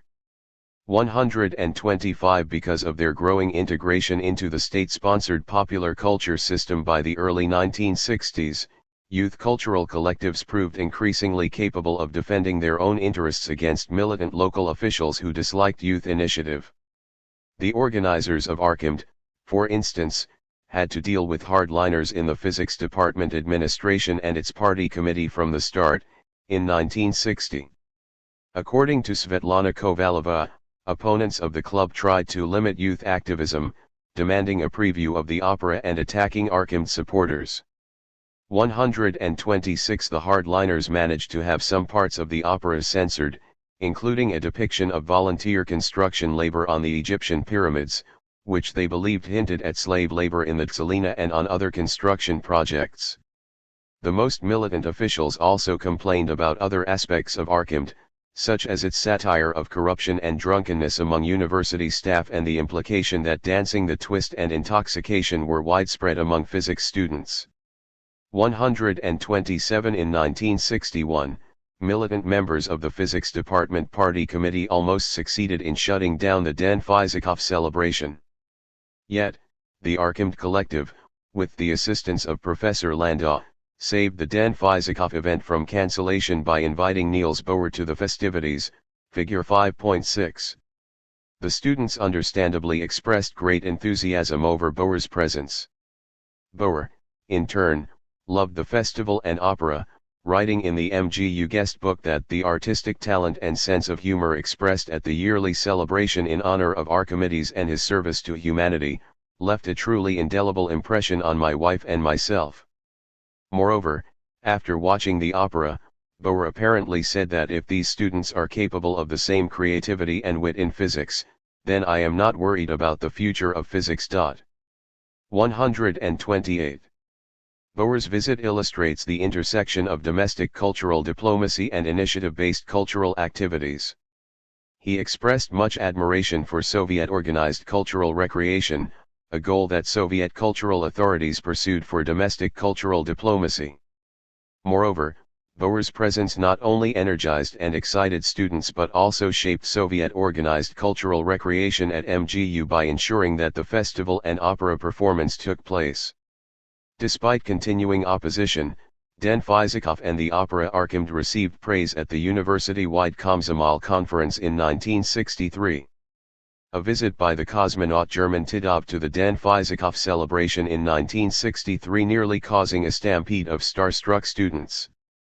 The journal Iunost, Youth, called for extending such festivals to other departments that year, and indeed physics departments in other higher educational institutions held celebrations based on MGU's model. In 1964, television and radio broadcasts covered MGU's Den Fizikov, and a Soviet film, Gvozdiki Nuzhny Vylyubelnym, Lovers Need Carnations, even included a depiction of it. 129 Still, some of the more orthodox bureaucrats in the administration continued to pressure Archimed and complain about Den Fizikov.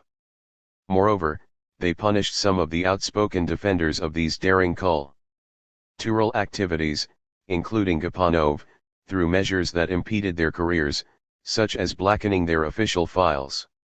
130 The tensions over Den Fizikov represented just one of several key points of conflict between what Miliyev identified as the physics department's conservative administration and the department's Komsomol committee, which he termed liberal.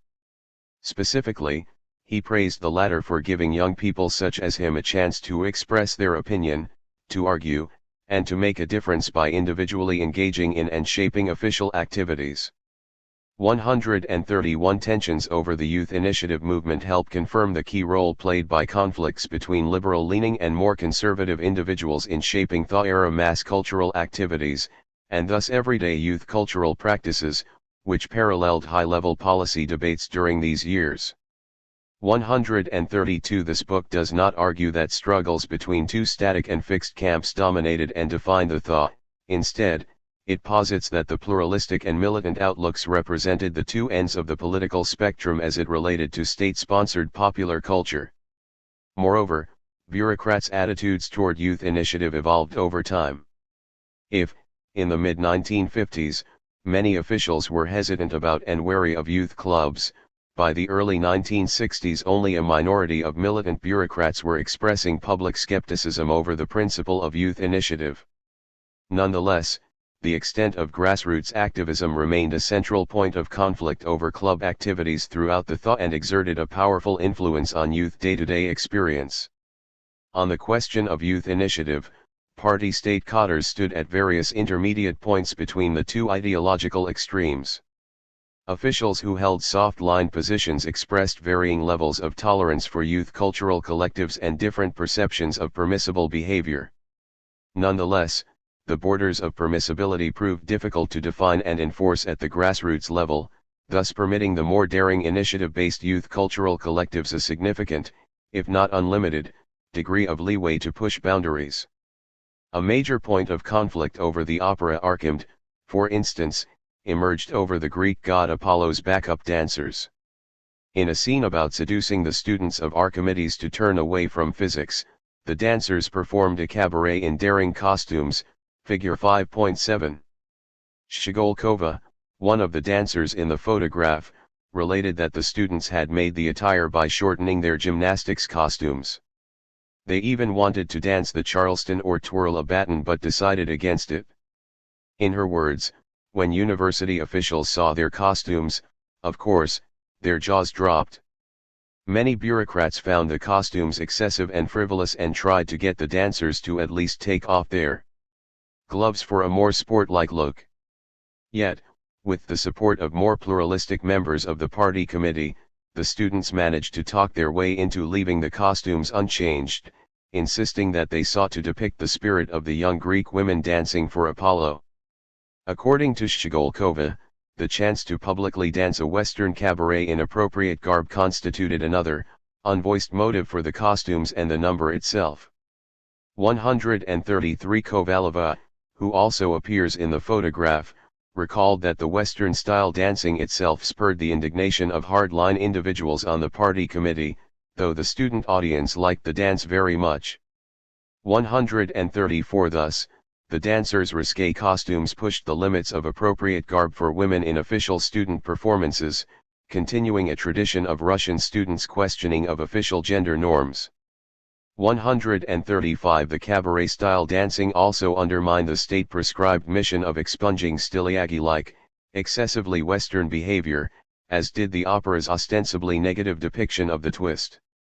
The co-author of Archimed, Miliev, told me that he disliked styliagi and meant no iro. New York or subversion in the scene in which the students danced the twist. 136 Regardless of Miliev's intention, the opera director, Gapanov, emphasized that such scenes were deliberately included, both in Archimed and in other performances, as a means of exhibiting officially censured dances in state-sponsored venues. 137 Indeed, plenty of students, as Archimed participant Dmitry Igaltsov commented to me, welcomed a chance to perform proscribed dances on officially sanctioned stages. 138 Sergei Semyonov liked that scene most of all, both for its beautiful young women, dancing well, and for its realistic depiction of everyday life in the physics dormitory.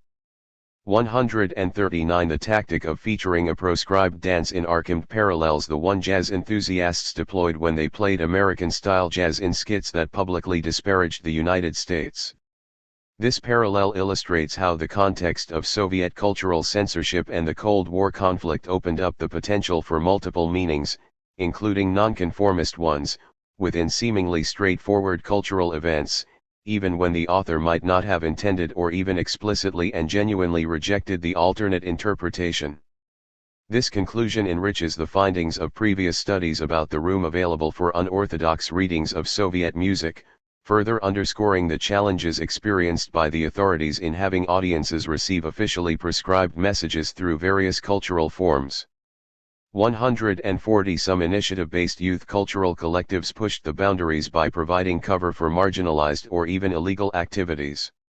Moscow's Fakel offered a platform for a literature circle in which unofficial poets, such as G.V. Sapgur, A.V. Leko, and other members of the Lianazovo poetry group, had a chance to perform their poetry and make connections.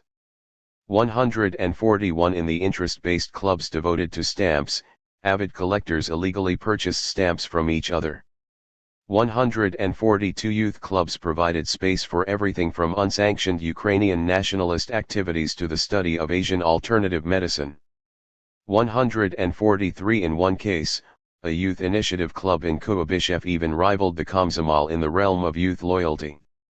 In 1964, the Leadership Council of the Kuyabyshev Gorod-Molodezhnyi Club informed the Komsomol leader Sergei Pavlov that, although the club was very popular among youth, with 400 fanatic enthusiasts and club events drawing up to 35,000 people, it lacked a space of its own. The province-level Komsomol and party organizations had promised the club a venue for its activities, but they had failed to deliver. This lack of space, the club leadership's letter alleged, put the club at risk of collapse and could result in the young club-goers losing faith in the Komsomol organization of the province and in all guarantees and promises of party organs. 144 That initiative-based cultural forms could be more meaningful than the Komsomol directly contradicted Pavlov's call for the Komsomol committees to use such cultural institutions to extend their influence among youth. The case of the Kuyabyshev Gorod-Molodezhnyi Club illustrates some of the limitations of this endeavor and also points to the potential problem of grassroots disillusionment when initiative from below did not receive sufficient support from above. In most cases, conflicts over the extent of youth initiative led to negotiated solutions between the authorities and young people. On some occasions, however, the party state shut down cultural collectives that refused to compromise and blatantly went beyond the limits. The Mayakovsky Ploshchad poets, for instance, had been granted a club by the Komsomol authorities, along with a promise of autonomy. The poets organized a literature section, but, when they tried to stage an exhibit of abstract art, the director of the cultural establishment that had provided the club's meeting space refused permission. The Komsomol district and city committees chose not to force the issue. In response, the poets returned to the square. Soon afterward, local officials used force to disperse the poets. 145 By openly going far beyond the boundaries, the poets placed themselves in clear political opposition to the party state, resulting in their repression. Youth debates also had the potential to generate friction with political authorities. SGU held a debate about VD Studentsaves ne Klebum Edenim, not by bread alone, a powerful, controversial, and popular 1956 book that dealt with bureaucratic corruption. 146 This book received positive coverage in the pluralistic environment following Khrushchev's secret speech in February 1956. However, with the fallout from the speech leading to popular disturbances inside and outside the Soviet Union, culminating with the invasion of Hungary, the atmosphere turned more conservative in late 1956, resulting in a new official line calling for condemnation of Studentsave's work. 147 However, according to the Saratov Komsomol activists Lyudmila Gerasimova and Anatoly Iavras, the vast majority of the audience in the late 1956 debate at SGU supported Studentsave. Arguing against the new official line, some students and faculty members claimed that Studentsave's account ran true to life. 148 Unsurprisingly, SGU's party and Komsomol organizations and the university newspaper condemned this debate and its outcome. In his 1957 speech at the university-wide Komsomol conference, Avras, as the leader of the university-wide Komsomol organization, explicitly censured the viewpoints that had been expressed by debate participants. He even stated that the incident illustrates the weak political education politishesky zakal of our students. 149. Another example of a problematic debate, described at an MGU Komsomol conference in 1963, was one dealing with abstract art. Apparently, certain students showed political immaturity, failing to understand the party's positions on art. 150 This episode constituted part of a broader crackdown on abstract art by the Khrushchev administration after late 1962. 151 Such instances underscore some of the limitations in top-level promotion of youth grassroots initiative, which were especially apparent when the leadership changed course toward a more conservative official line. Nonetheless, the Komsomol CC continued to promote youth debates, believing that their benefits outweighed the risks. 152. The Khrushchev administration departed from the late Stalinist period stress on discipline, encouraging initiative from below to get the young engaged in the Soviet project and prepare them to manage society as the state withered away with the approach of communism. By sponsoring grassroots activism, the new rulers also aimed to achieve a victory in the Cold War contest for hearts and minds at home and abroad. They did so by depicting the THIRD-era socialist alternative, with its supposedly publicly engaged and enthusiastic youth, as preferable to the Western modernity, purportedly characterized by individualistic consumerism, egoism, and apathy. Post-Stalin policy makers rejected the late Stalinist vision of a homogeneous collective and instead began to openly acknowledge cultural and social differences. The party state's engagement with young people speaks to the powerful new role of youth in the early thaw period. The wants, tastes, and emotions of this social group increasingly assumed a significant role in defining state-sponsored popular culture. To a large extent, youth voluntary enthusiasm determined the success of the new initiative-based cultural forms. Allowing and even encouraging young people to shape these novel youth-managed official collectives resulted in greatly increased room for agency within the official cultural sphere. Combined with debates and other innovations, such post-Stalin developments in the mass cultural network encouraged young people to engage in public activism to achieve their goals and desires, helping develop a civic spirit among the young.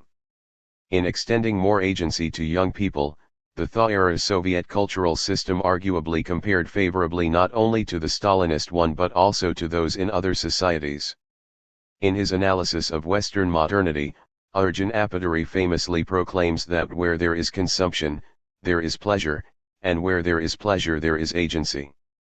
People voluntarily choose which mass consumer products to consume and enjoy. However, as Apatoury has noted, freedom is a rather more elusive commodity. Individual consumers had little say regarding what offerings the market system provided, thus limiting the extent of popular agency. 153 In contrast, early thaw state-sponsored popular culture both offered pleasure and gave young people a surprising degree of autonomy to define the nature of what they consumed. In Apatourian terms, the Soviet case offered a greater degree of agency than the Western cultural industry. The post-Stalin initiative-based cultural forms marked a stark break with not only Stalinism but also the Nazi German and Fascist Italian systems of organized cultural recreation. Neither the Nazi nor the Fascist Italian structures intended to inspire grassroots self-management at any point in their existence. 154 However, many Eastern European countries did undergo an evolution similar to the Soviet one during the mid and late 1950s. This transformation suggests a confluence of efforts among Soviet bloc states in relying on initiative from below to present socialist modernity as a comprehensive and engaging alternative to the Western version. The new Soviet leadership expanded considerably the previously narrow boundaries of acceptable emotional norms, self-identities, and worldviews for Soviet youth. It regarded young people's pursuit of a wide variety of interests as legitimate and as part of a greatly broadened path toward communism. This shift sparked widespread enthusiasm and excitement, helping bring many young people into the fold. Enthusiasm became a hallmark emotion of the early thaw. The authorities succeeded in appealing to the feelings of a substantial portion of the Soviet youth and getting them engaged in grassroots community-level cultural management. This finding parallels recent scholarship on other locations, pointing to the powerful role of emotions as a mobilizing mechanism for public participation. 155 Young cultural activists invested a great deal of their time, effort, energy, and emotion into the new cultural forms. Youth club enthusiasts participated in exciting and innovative official cultural activities and, consequently, in the civic life of Soviet society.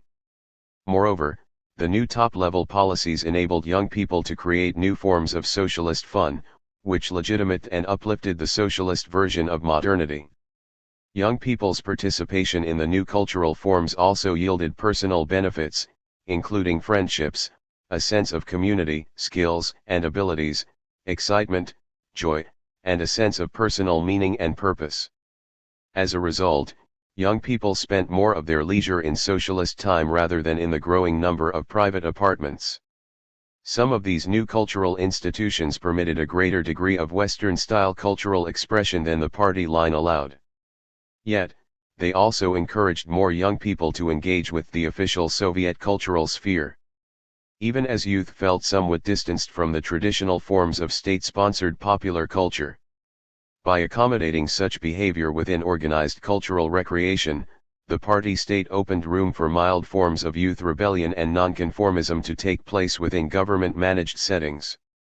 This accommodation helped encourage potentially deviant young people to stay within the party state's cultural sphere and contributed to minimizing spectacular public youth divergence from official norms of the type that occurred widely in Western settings at this time. 156 This escalation in time spent in official collectives does not bear out Oleg Karkhordin's broad claims that Soviet collectives grew more powerful and repressive during the Khrushchev years or that cynical strife dominated the internal dynamics of such groups.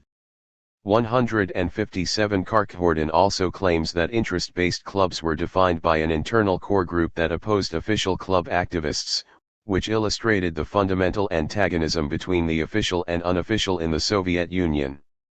158 My study of youth clubs shows that such was often not the case.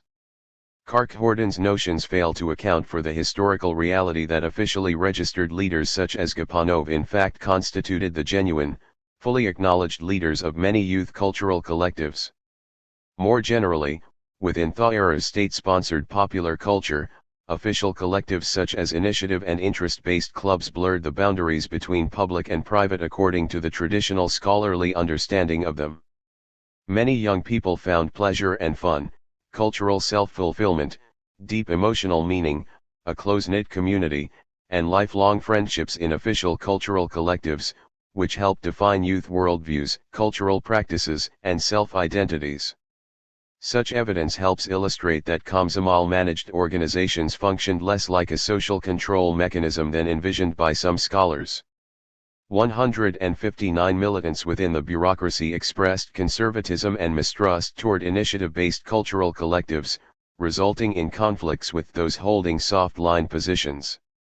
Such conflicts had powerful implications for the everyday cultural practices of the many millions of young people who participated in youth clubs.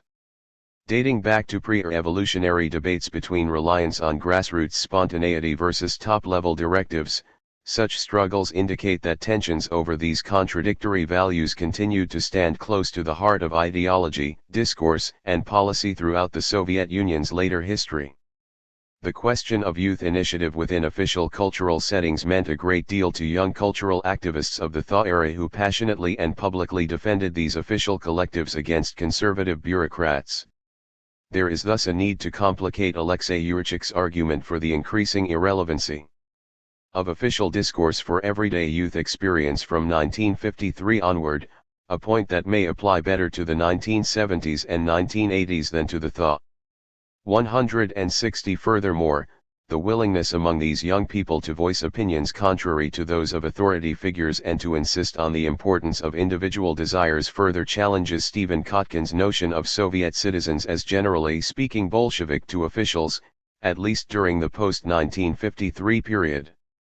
The stress on satisfying youth desires and developing youth initiative resulted in young people acquiring an increasingly cohesive sense of themselves as a distinct social group. More and more, the young perceived themselves and their peers as a unique demographic.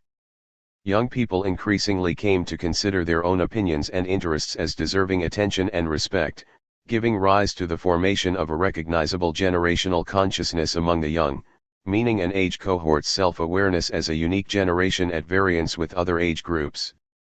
I term this cohort the post-Stalin generation, a reference to them growing up in the whirlwind of changes during the mid and late 1950s following the dictator's death. 161 In contrast to Stalin's last generation, the post-Stalin generation constituted what June Edmonds and Brian Turner would have termed an active generation, meaning one whose members identified with other members of their age group, uniting around their common youthhood to struggle for mutually desirable social change. 162 Those belonging to the post-Stalin generation joined with each other in initiative-based cultural collectives, engaging in grassroots activism to pursue their goals and developing their civic spirit and generational consciousness. Notably, promoting youth initiative and appealing to popular interests occasionally challenged the goals of the early Thaw leadership. The official discourse's novel stress on youth desires and grassroots activism legitimate young people paying more conscious attention to their personal needs and wants. Policymakers hoped this approach would lead to a socialist version of modernity characterized by a balance between advancing individual desires and engaging in communist construction via official collectives, in the context of competing with the Cold War image of Western individualism and consumerism. However, the leadership found that its viewpoint on appropriate initiative from below did not always match the vision of young people.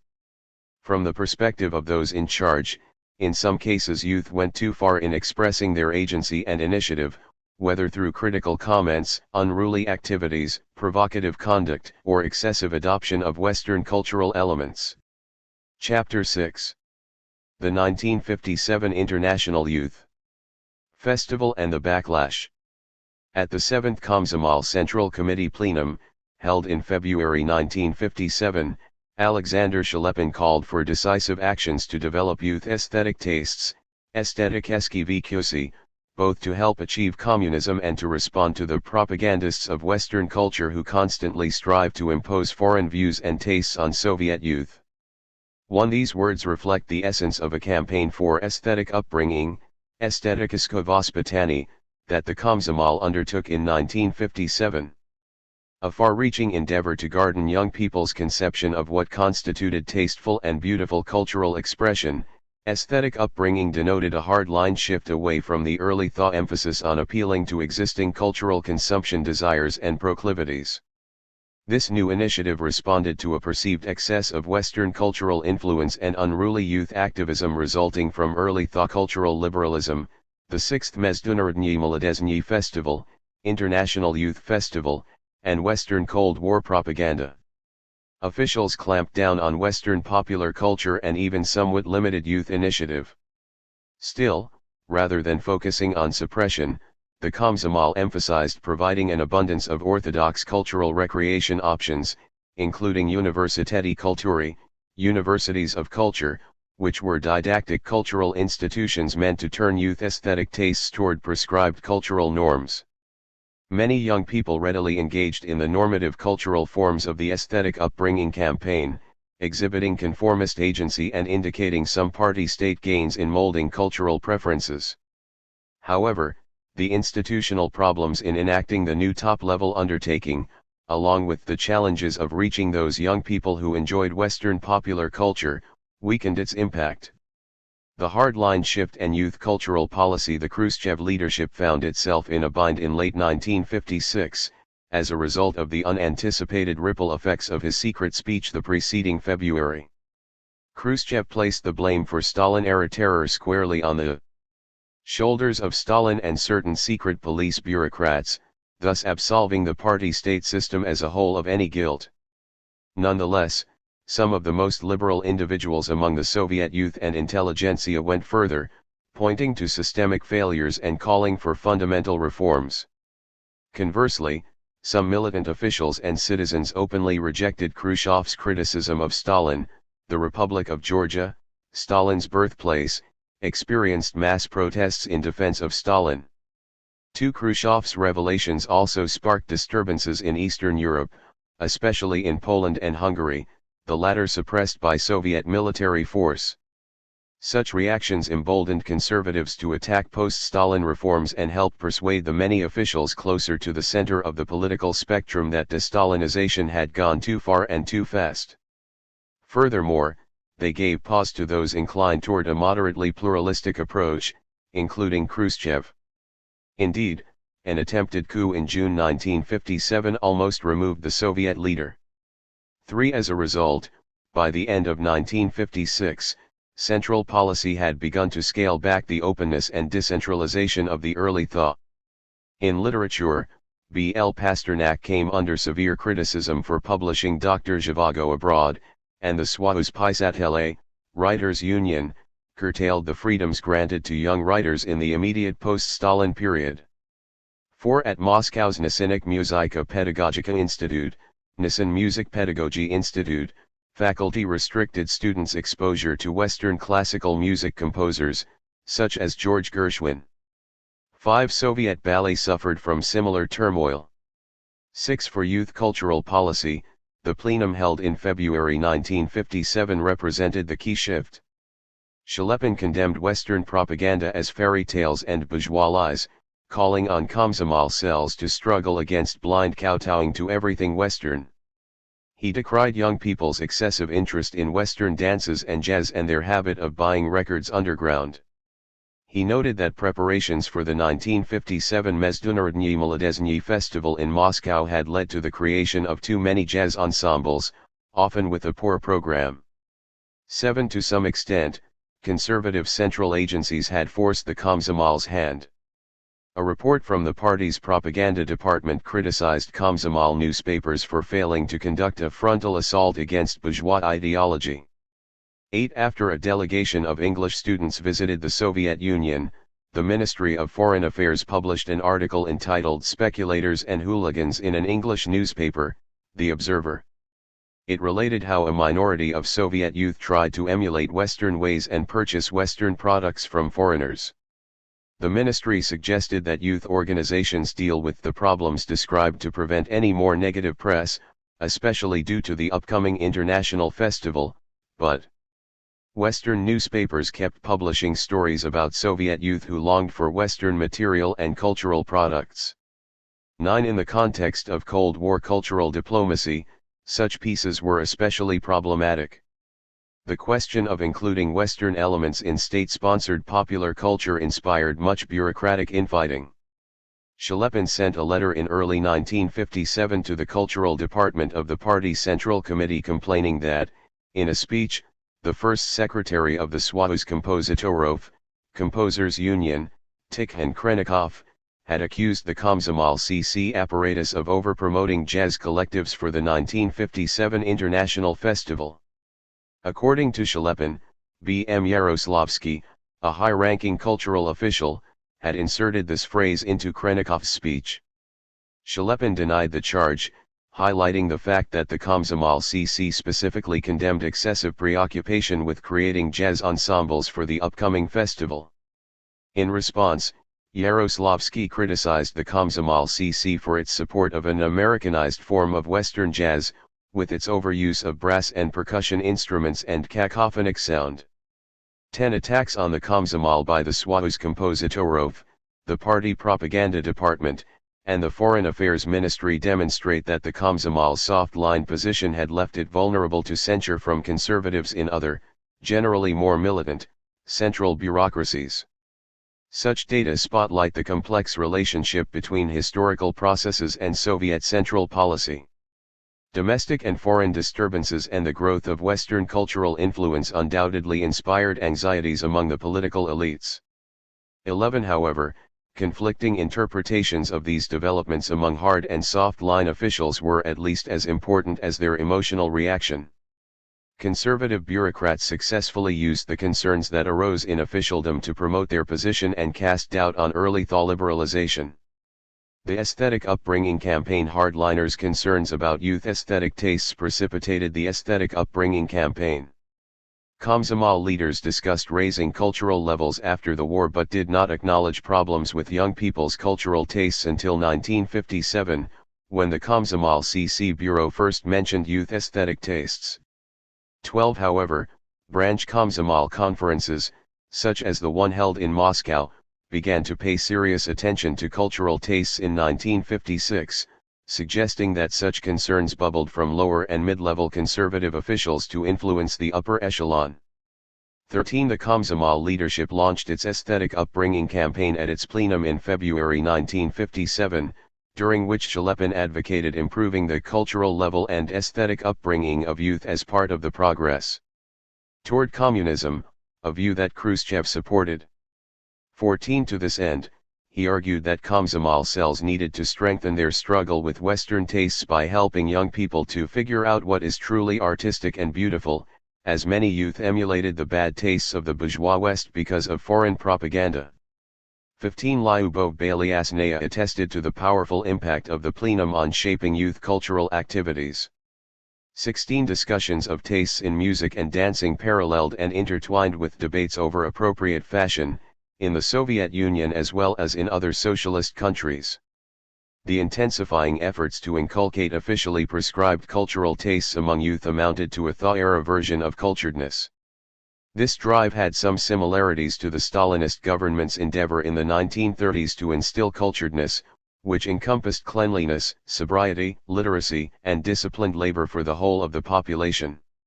However, Stalin-era policy imposed higher cultural standards on elites and the upwardly mobile, focusing on appropriate manners and dress, as well as normative aesthetic tastes and cultural knowledge, echoing the cultural values espoused by the pre-revolutionary middle classes. 17. The Thaw-era campaign for aesthetic upbringing called for appropriate cultural tastes and knowledge among all youth, not just elites, making Thaw-era culturedness qualitatively different from its predecessor. At the same time, in reversing the loosening of cultural norms characteristic of the early Thaw, the drive in 1957 adopted gardening methods similar to those deployed during the anti-cosmopolitan period, if not nearly as harsh. Furthermore, Thaw-era culturedness built upon and advanced the post-Stalin administration's endeavor to use a variety of tools, including more thorough social controls, to transform daily life and help forge new Soviet young women and men ready to build communism. The Komsomol leadership's aesthetic upbringing campaign stemmed not only from the drive to construct communism but also from the need to fight the Cold War on the domestic cultural front. Shelepin's concern with Western-influenced aesthetic tastes among youth shows that winning the cultural competition between the superpowers played a particularly important role in the attempt to shape youth aesthetic preferences. Furthermore, having Western newspapers report on Soviet youth's proclivity for Western culture hardly fit the THA-era goal of showcasing the Soviet project and its popular culture for international audiences. As in the 1930s, Soviet authorities paid close attention to what foreigners saw, thought, and reported. 18 top Komsomol officials did not denounce Western cultural propaganda simply to achieve the aims of the newly conservative Kremlin. They also responded to a transformation in American public diplomacy. In the late 1940s and early 1950s, the United States followed a brash and heavy-handed style in its foreign propaganda, while investing relatively few resources into the cultural elements of soft power. In 1954, however, President Dwight D. Eisenhower persuaded Congress to fund an expansion of cultural diplomacy measures. American propaganda acquired a much softer tone, emphasizing U.S. cultural products that appealed to youth around the world, including those in the Soviet bloc. 19. The Komsomol's intensified condemnation of Western efforts to subvert youth cultural tastes reflects the party state's attempt to confront reforms in U.S. cultural diplomacy, hinting that the changes in American cultural propaganda had proven effective. The plenum in 1957 also revealed top-level anxieties over generational tensions.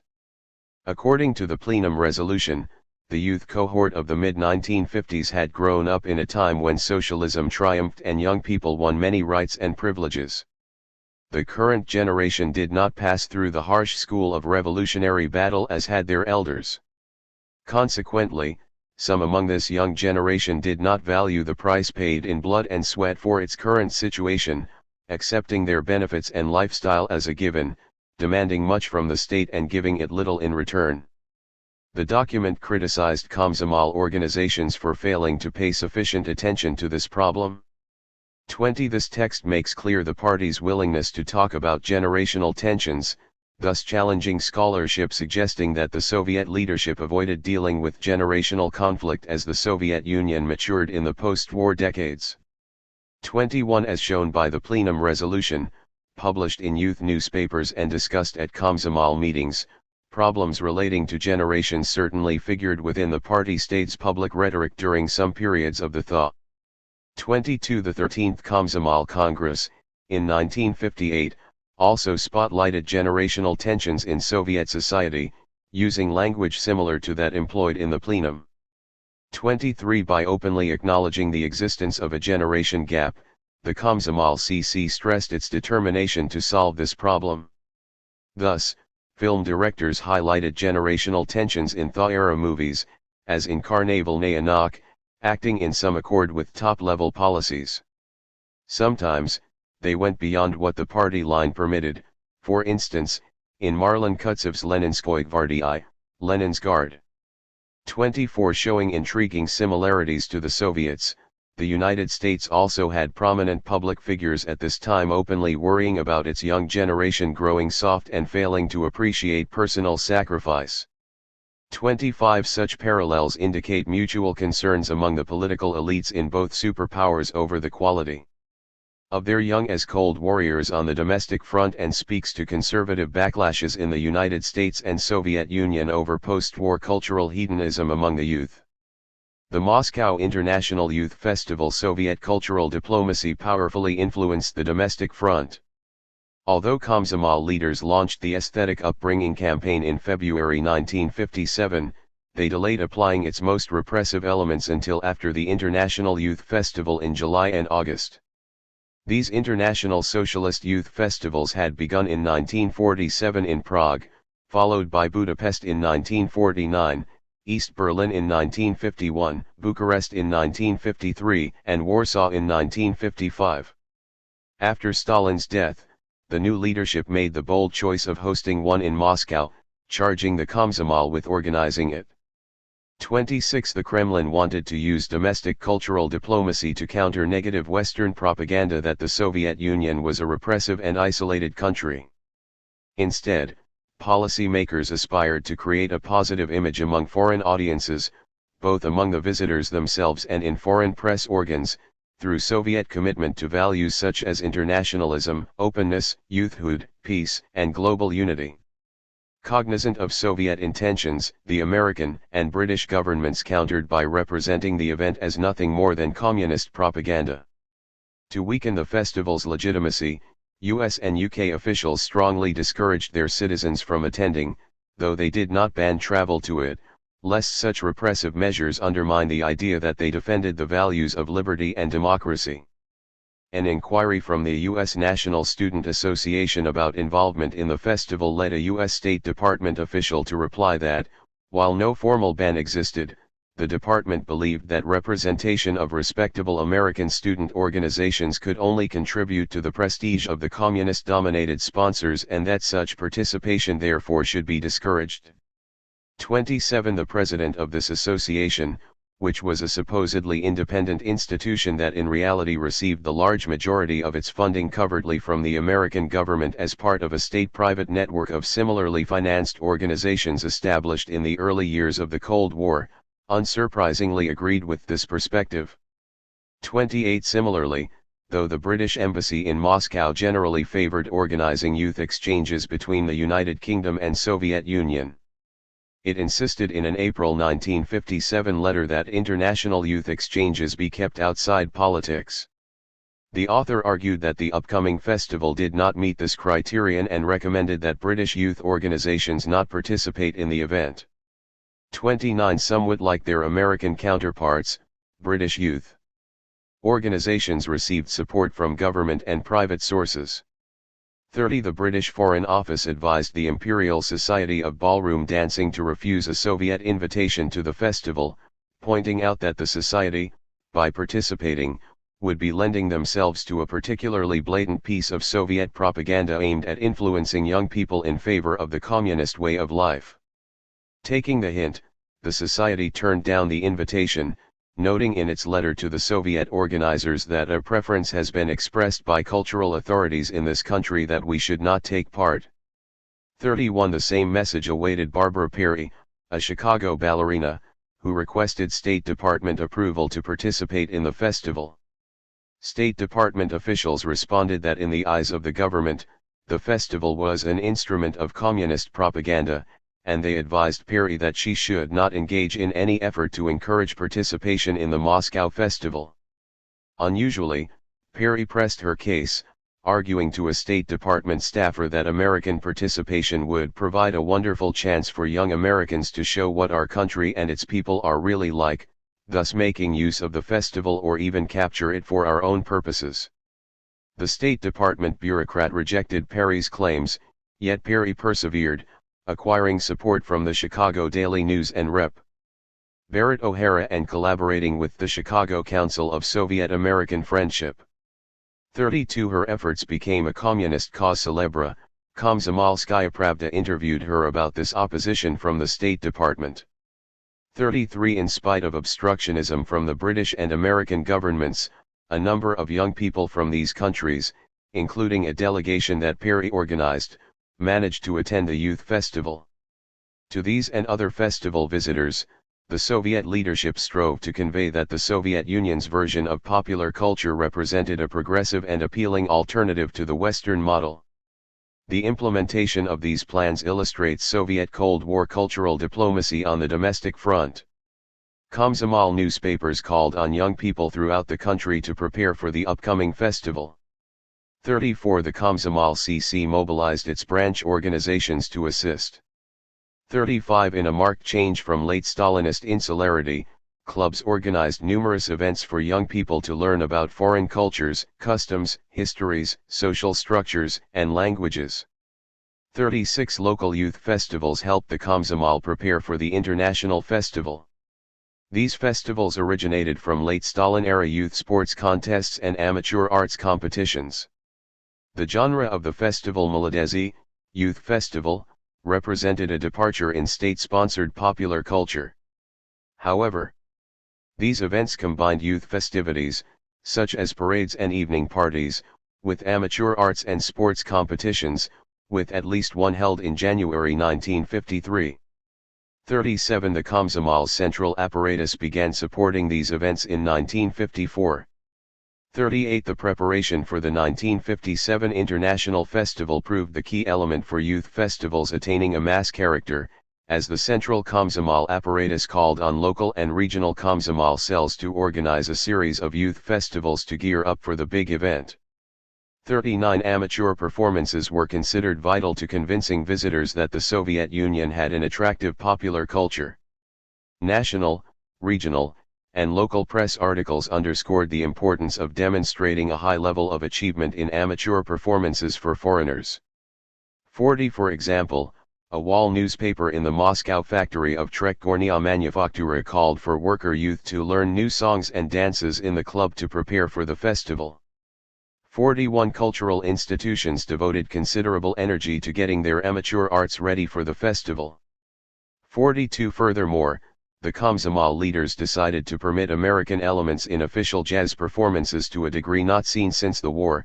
The goal was to undermine Western propaganda claims about Soviet cultural censorship and truly impress young foreigners with the young artists' talents in the most fashionable musical genre among youth around the globe.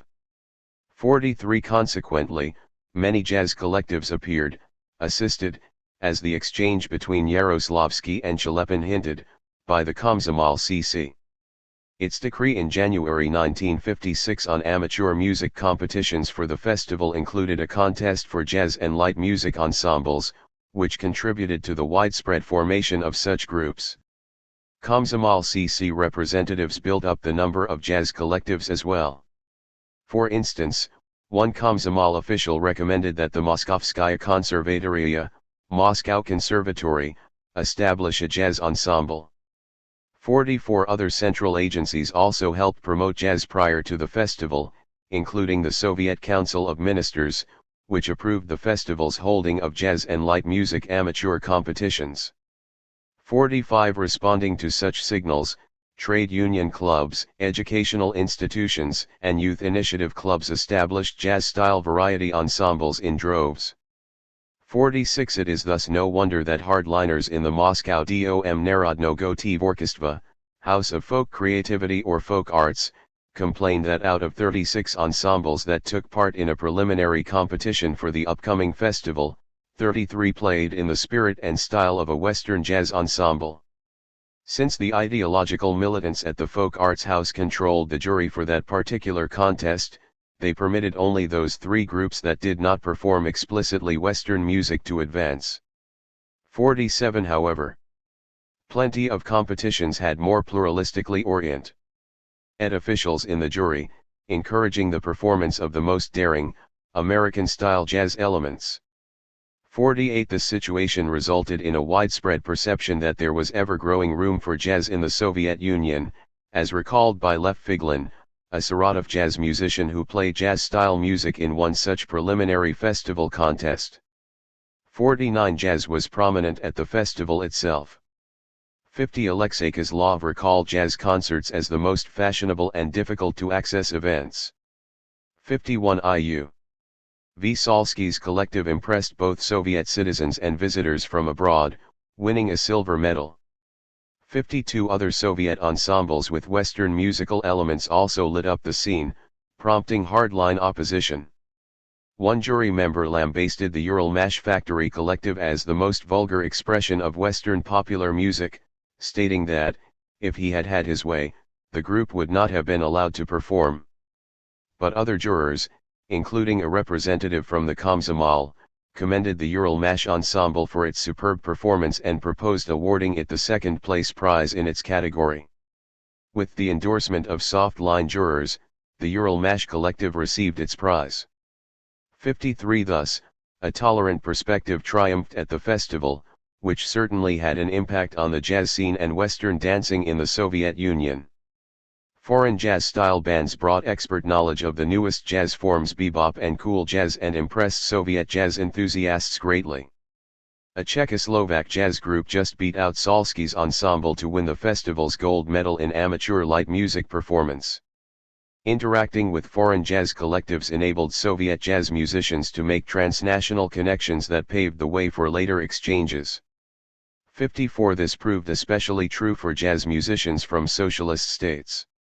Contacts with those counterparts had already begun before the festival, as when the Polish blue jazz band toured the Soviet Union in 1956.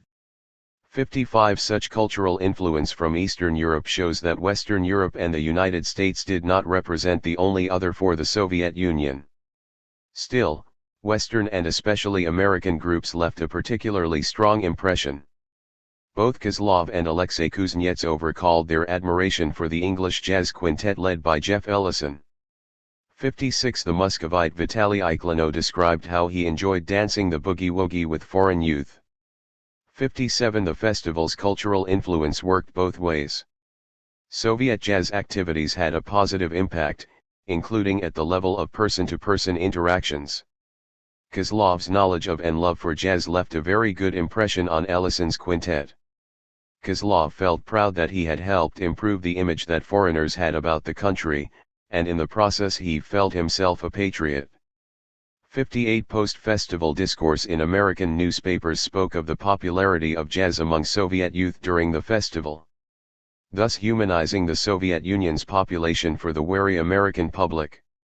59 The skills of Soviet jazz musicians dazzled foreigners, who began to invite the best Soviet jazz players to perform, including Georgy Igaranian, although travel restrictions prevented Soviet jazz musicians from going abroad. 60 The successes of Soviet cultural diplomacy went beyond jazz and dancing, however. For instance, the Soviet press published an article about Barbara Perry's festival experience in which she praised the warmth of the Soviet people and officials in greeting the American delegation. Convinced that the Soviet people want peace and friendship with the United States, she disagreed with her government's claim that the festival pursued Soviet propaganda aims. 61 Similarly, Charlotte Sachs, a young American festival goer, wrote a letter to President Eisenhower stating that the ardent and intense desires of the Russian people for peace touched the hearts of all the American delegates at the festival, even though many of the Americans who attended the festival were conservative and in no way sympathetic towards communism. The Russians are such a kind and friendly and hospitable people, Mr. President, that I am certain that if you had been in Moscow during the festival your heart would have been touched too, and you and the State Department would increase your efforts to find a solution whereby we could live in peace and harmony with such a wonderful people. And not only the people, but also the Soviet government wants peace above all else. 62. To help achieve peace, Sachs asked the President to dissolve the North Atlantic Treaty Organization, NATO, and remove the air bases surrounding the Soviet Union. At another point in her letter, Sachs wrote, "I had believed what I read in our newspapers that the Russian people had a low standard of living, that they were badly dressed, and that Moscow was a drab city. But I found that what I read in the newspapers wasn't true at all, because in Moscow I was impressed with how high the standard of living is. And the people are well dressed, and in my opinion Moscow is certainly not a drab city."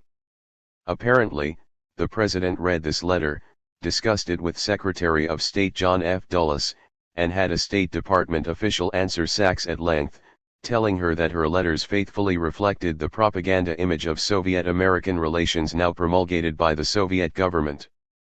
British youth also felt the impact of the festival. For instance, one young factory worker from London told UK officials that he had a leftish leaning which deepened during my stay in Moscow. Another young Londoner spoke very favorably about the festival and his reception in the Soviet Union.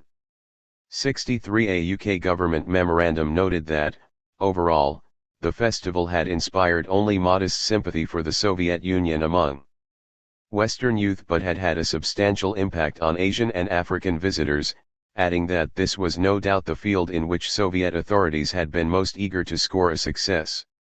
64 Considering Sachs's letter and the many positive depictions of the festival in the Western press, the British may have underestimated the festival's impact on Westerners. Long-term UK and US Cold War interests would arguably have been better served by a more active and strategic cultural diplomacy effort regarding the festival, rather than simply denouncing the event and discouraging their citizens from attending. A more effective tactic might have included educating Western attendees about the Soviet system, debriefing festival goers about their experiences, and, perhaps most importantly, sending the best artists and athletes to perform in the festival competitions. As it was, foreign competitors often outdid their Soviet counterparts, prompting conservatives in the Moscow Dom Narodnogo Tvorkistva to complain about the poor organization of the festival's ballroom dancing contest, saying that it had turned into an advertisement and propaganda only for Western dances. The Folk Arts House lamented that the dancers representing foreign countries were clearly not of festival age but substantially older, not ordinary youth but European champions with multiple titles. 65 This statement suggests that the British government had lost a valuable opportunity for scoring a victory in the Cold War's cultural front by discouraging the Imperial Society of Ballroom Dancing from sending a delegation. Despite the society noting that its participation would provide an admirable shop window for British ballroom dancing, a field in which we could certainly beat all comers. 66 Such missteps underscore some of the problems in US and UK foreign cultural diplomacy efforts towards socialist states. Scholars have shown that cultural exchanges in later years had a powerful impact on Soviet citizens. Starting such programs earlier might have reaped considerable rewards for Western states. Furthermore, even when the US and UK governments began to engage in substantial cultural exchanges at the end of the 1950s, they invested relatively few resources in such endeavors. 67 In short, Western governments failed to take full advantage of the opportunity to present their models of modernity in the best light to the citizens of socialist and non-socialist states alike, weakening Western positions on the Cold War cultural front. Aesthetic upbringing and Western popular culture. After the festival, the immediate post-festival future looked gloomy for youth interested in jazz. The Komsomol no longer needed to support this music for the sake of public diplomacy, which had been a key argument for pluralistically inclined officials. Moreover, the impact of foreign jazz ensembles on the Soviet Union, as part of a broader inflow of Western cultural influence during the festival, inspired a hardline backlash. Lyubov Belyasnaya recalled that Komsomol officials at the time perceived the increased access to the outside world as something that needed to be opposed. 68 Furthermore, the next major celebration, the 40th anniversary of the 1917 October Revolution, proved conducive to more conservative musical styles, with pieces oriented toward political propaganda and military parades. 69 As a result, a hardline shift in cultural policy that occurred in late 1957 included assaults on jazz. Soon after the festival ended, the journal Sovetskaya Kultura denounced Yuri Isalsky's ensemble as musical styliaki who played vulgar music. Despite winning the festival's silver medal, Salsky's group had to disband. Garanian joined Oleg Lundstrom's variety band, which, Garanian complained, played only one or two jazz pieces out of every 25 numbers it performed.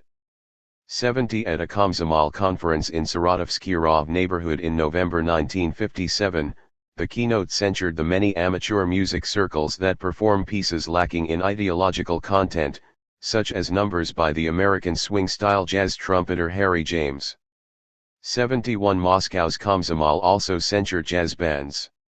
72 Many club managers disbanded their jazz collectives under pressure from militants. The amateur competitions that had preceded the 1957 International Youth Festival played an important role in enabling the hardliners at the Moscow Dom Narodnogo Tvorkistva to identify and target groups that performed American-style jazz music. 73 With support from the Central Cultural Bureaucracy, the Moscow Folk Arts House acquired the right to confirm all directors for Moscow's amateur collectives in 1958, giving them much more control over amateur circles. 74 While the hardline turn strengthened control organs, militant lower-level Komsomol cadres revived the anti-cosmopolitan-era groups known as Musikalny Patruli, music patrols, which checked music ensembles' repertoires, denouncing those that played American-style jazz. 75 Yet, the pendulum of top-level cultural policy did not swing back fully to the wholesale rejection of Western popular culture characteristic of late Stalinism. Thus, Shelepin wrote a letter to the Council of Ministers in 1957 asking for an increase in the production of musical instruments, including saxophones, to raise youth participation in amateur circles. 76. A request for the instrument symbolizing jazz would have been unimaginable during the anti-cosmopolitan years. Instead of a ban on jazz, the fall of 1957 witnessed limitations on jazz, and the vast majority of existing jazz groups found ways to accommodate the party state's new restrictions. Bands like that of Oleg Lundstrom played a mix of mostly light variety music with a few jazz pieces per evening performance. Konstantin Marvin related that his quartet combined jazz pieces with what he termed patriotic songs. 77. The groups had less improvisation and other elements associated with an Americanized jazz style. Ensembles relied less on brass and percussion instruments, which Yaroslavsky had condemned, and included many more string and other instruments. The Saratov jazz musician Yuri Izhimsky's ensemble combined a saxophone, clarinet, piano, drums, accordion, maracas, and a guitar.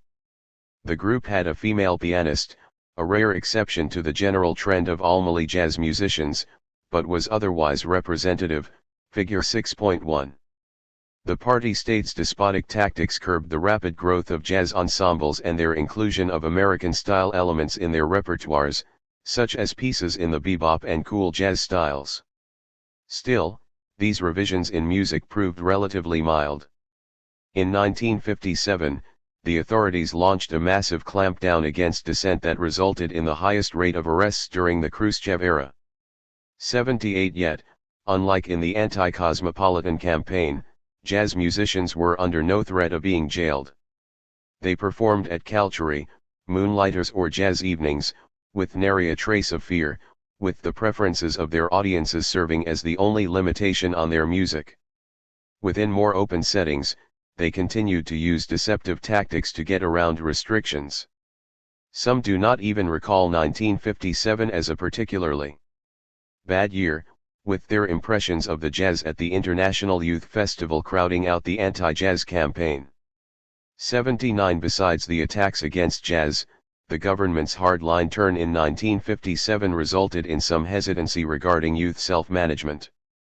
In his speech at the 7th Komsomol CC plenum, held in 1957, Shelepin praised initiative from below by local Komsomol cells but also underscored the need to maintain unity of purpose in the Komsomol's work. 80. By doing so, Shelepin stepped back from the unvarnished support of youth grassroots activism that he had offered only a year prior to that, at the 20th Party Congress, in 1956.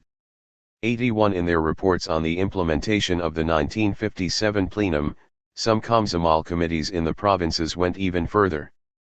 The Kemerova Komsomol, for instance, stated that youth initiative requires a degree of direction and close management. 82. While many mid-level Komsomol cadres who came to power under Stalin may have thought so privately, making such claims in official internal documents constituted a radically hard-line position. Most reports on the enactment of the plenum instead spotlighted attempts to develop youth initiative, not manage it from the top. 83. The Komsomol hierarchy exerted more control over initiative-based cultural institutions, such as the youth initiative clubs that had opened in Minsk during 1956 and early 1957. After the militant shift, the Kemerova Komsomol Committee created the Centralny Komsomolsky Club, Central Komsomol Club, to unify such collectives, which resulted in closer oversight from above. 84. This pattern cultural liberalization followed by a backlash against youth excesses paralleled what occurred in other 20th century authoritarian states. In Italy, for example, the Mussolini government granted youth significant autonomy and support for their cultural expression to involve them in the project of forging a fascist modernity. However, this resulted in some young people using the arts to challenge the fascist social hierarchy and call for social justice, prompting the authorities to impose more stringent restrictions. 85. In China, the party state encouraged a wide variety of pluralistic voices on policy issues through cultural expression and public criticism in the 1956-57 Flowers campaign. Meant to advance the cause of building communism, This initiative, in the eyes of the leadership, had gotten out of control by July 1957, resulting in a crackdown on grassroots youth autonomy and public criticism. 86 These similarities reflect a recurrent tension within modern authoritarian efforts to create an ideologically informed vision of a non-Western modernity. Perceiving a lack of popular engagement, policymakers attempted to inspire enthusiasm and activism among the masses, including through granting some independence. Often, doing so led to what many among the officialdom perceived as excesses, prompting the hierarchy to rein in popular autonomy and reimpose centralized controls. Top-down management, in turn, led to a deficit of grassroots involvement and loss of faith, causing concern among officials, who then advocated for getting the population engaged, restarting the cycle once again. The March for Culture in the Aesthetic Upbringing Initiative's efforts to garden the cultural tastes of young Soviet people, despotic power elements represented a relatively small component. The new campaign focused instead on infrastructural power strategies designed to increase youth access to orthodox state-sponsored popular culture and to teach young people about prescribed cultural tastes. At the 7th Komsomol CC Plenum, in 1957, Shelepin proposed assisting young people in appropriately evaluating literature, art, sculpture, and music, a sentiment echoed in Komsomol newspapers. 87 Similarly, in November 1957, the Ministry of Culture ordered all cultural institutions to make youth aesthetic upbringing an obligatory part of their plans. 88 To do so, the Komsomol hierarchy launched the Pokhod Komsomoltsevzie Dalnyshiy pod M Kulturnego Urovnia Molodezi, Komsomol March for further elevating the cultural level of young people, or what I shall term the March for Culture. 89 One detailed report described how the Bashkiria Province Komsomol Committee directed each of its members to participate, over the next 2 years, in an amateur arts circle, interest-based association, or sports group and to get at least one other youth involved as well. All Komsomol members would learn how to dance, that is, in a non-Western manner, watch movies about once a week, visit the theater once or twice a month, go to a museum once a year, and read actively. Each member would volunteer 4 times a month for construction work of relevance to the March for Culture. Finally, members with a higher education would be trained to direct an amateur circle or sports group. 90 This list demonstrates the cultural practices and personal duties that the Bashkiria Komsomol saw as congruent with THA-era culturedness. Bashkiria Komsomol organizations also took on a set of institutional obligations. During 1957 and 1958, each local Komsomol cell had to organize amateur circles, youth clubs, and local movie festivals. The provincial Bashkiria Komsomol branch promised to help build 150 new club buildings, renovate 300 existing ones, and purchase equipment such as musical instruments, radios, record players, televisions, and so on. In addition, it would direct 1,000 Komsomol members to work in the cultural network and organize a series of events, including a large amateur competition and a youth festival. 91 Plans from elsewhere, in Voronezh and Rostov provinces, for instance, set similar goals. 92 Among the events that Komsomol organs planned were Komsomol weddings, a novel ritual for youth that used cultural activities to inculcate not only officially prescribed cultural tastes but also gender norms, part of a broader post-Stalin drive to ascribe civic meaning to ceremonies and ritual. 93 First mentioned in 1954, these weddings began to appear across the Soviet Union with the enactment of the 1957 Aesthetic Upbringing Initiative. 94 Official discourse, as expressed by Komsomolskaya Pravda, touted state-sponsored weddings in clubs as a way to undermine religious wedding traditions, in keeping with Khrushchev's anti-religion campaign, and to minimize the drunkenness and untoward behavior prevalent at private wedding feasts. 95 The authorities also intended Komsomol weddings to ensure the stability of the family. As noted by Shelepin in 1957, private marriages often ended in divorce, but when someone gets married openly, in front of the people, his friends and comrades, it is another matter altogether. 96 Such rituals aimed to place relationships between young men and women within the boundaries of government-monitored official collectives, in effect reframing the norms of courting and family life from private to more public settings and ensuring the performance of officially preferred gendered behavior. 97 By 1958, all province and republic-level Komsomol organizations had laid out 2- and 3-year plans for raising youth cultural levels. Altogether, they took on the obligation to use youth volunteer labor to help build more than 25,000 clubs and other buildings used for cultural activities, as well as to renovate and beautify 40,000 such structures and to train more than 30,000 cultural workers. 98 The Komsomol achieved some successes in its March for Culture. In 1957, Saratov's provincial Komsomol committed youth volunteer labor to the construction of 350 clubs and libraries over the next 2 years. By 1958, the Komsomol had assisted in completing 204 such buildings. 99 The Bashkiria Komsomol's efforts proved so exemplary that the Komsomol's publishing arm, Melodaya Gvardia, published an instruction booklet about Bashkiria's March for Culture. 100 According to the 8th Komsomol CC Plenum, held in 1960, young volunteers participated in building more than 12,000 clubs and 16,000 movie theaters, renovating more than 40,000 cultural structures, and training 25,000 cultural workers, nearly fulfilling the 1957 plan. 101 However, as the Saratov Komsomol indicated in 1959, getting individual Komsomol youth engaged in prescribed cultural activities proved more difficult. 102. Many aspects of the aesthetic upbringing drive continued into the end of the 1950s and early 1960s. At the 21st Communist Party Congress, held in 1959, the Soviet leadership spoke of the need to promote aesthetic upbringing, a sentiment echoed at the 8th Komsomol CC Plenum, in 1960, and the 14th Komsomol Congress, in 1962. 103 The Komsomol's institutional priorities were apparent in its emphasis on the infrastructural power the March for Culture would have in enacting the aesthetic upbringing campaign, as opposed to using despotic tactics. An extensive crackdown on all things Western would have alienated many youth from the Komsomol, thereby undermining the goals of increasing membership, soliciting youth volunteers, acquiring financial stability, and meeting the overarching Thaw-era goal of mobilizing young citizens to build a socialist modernity.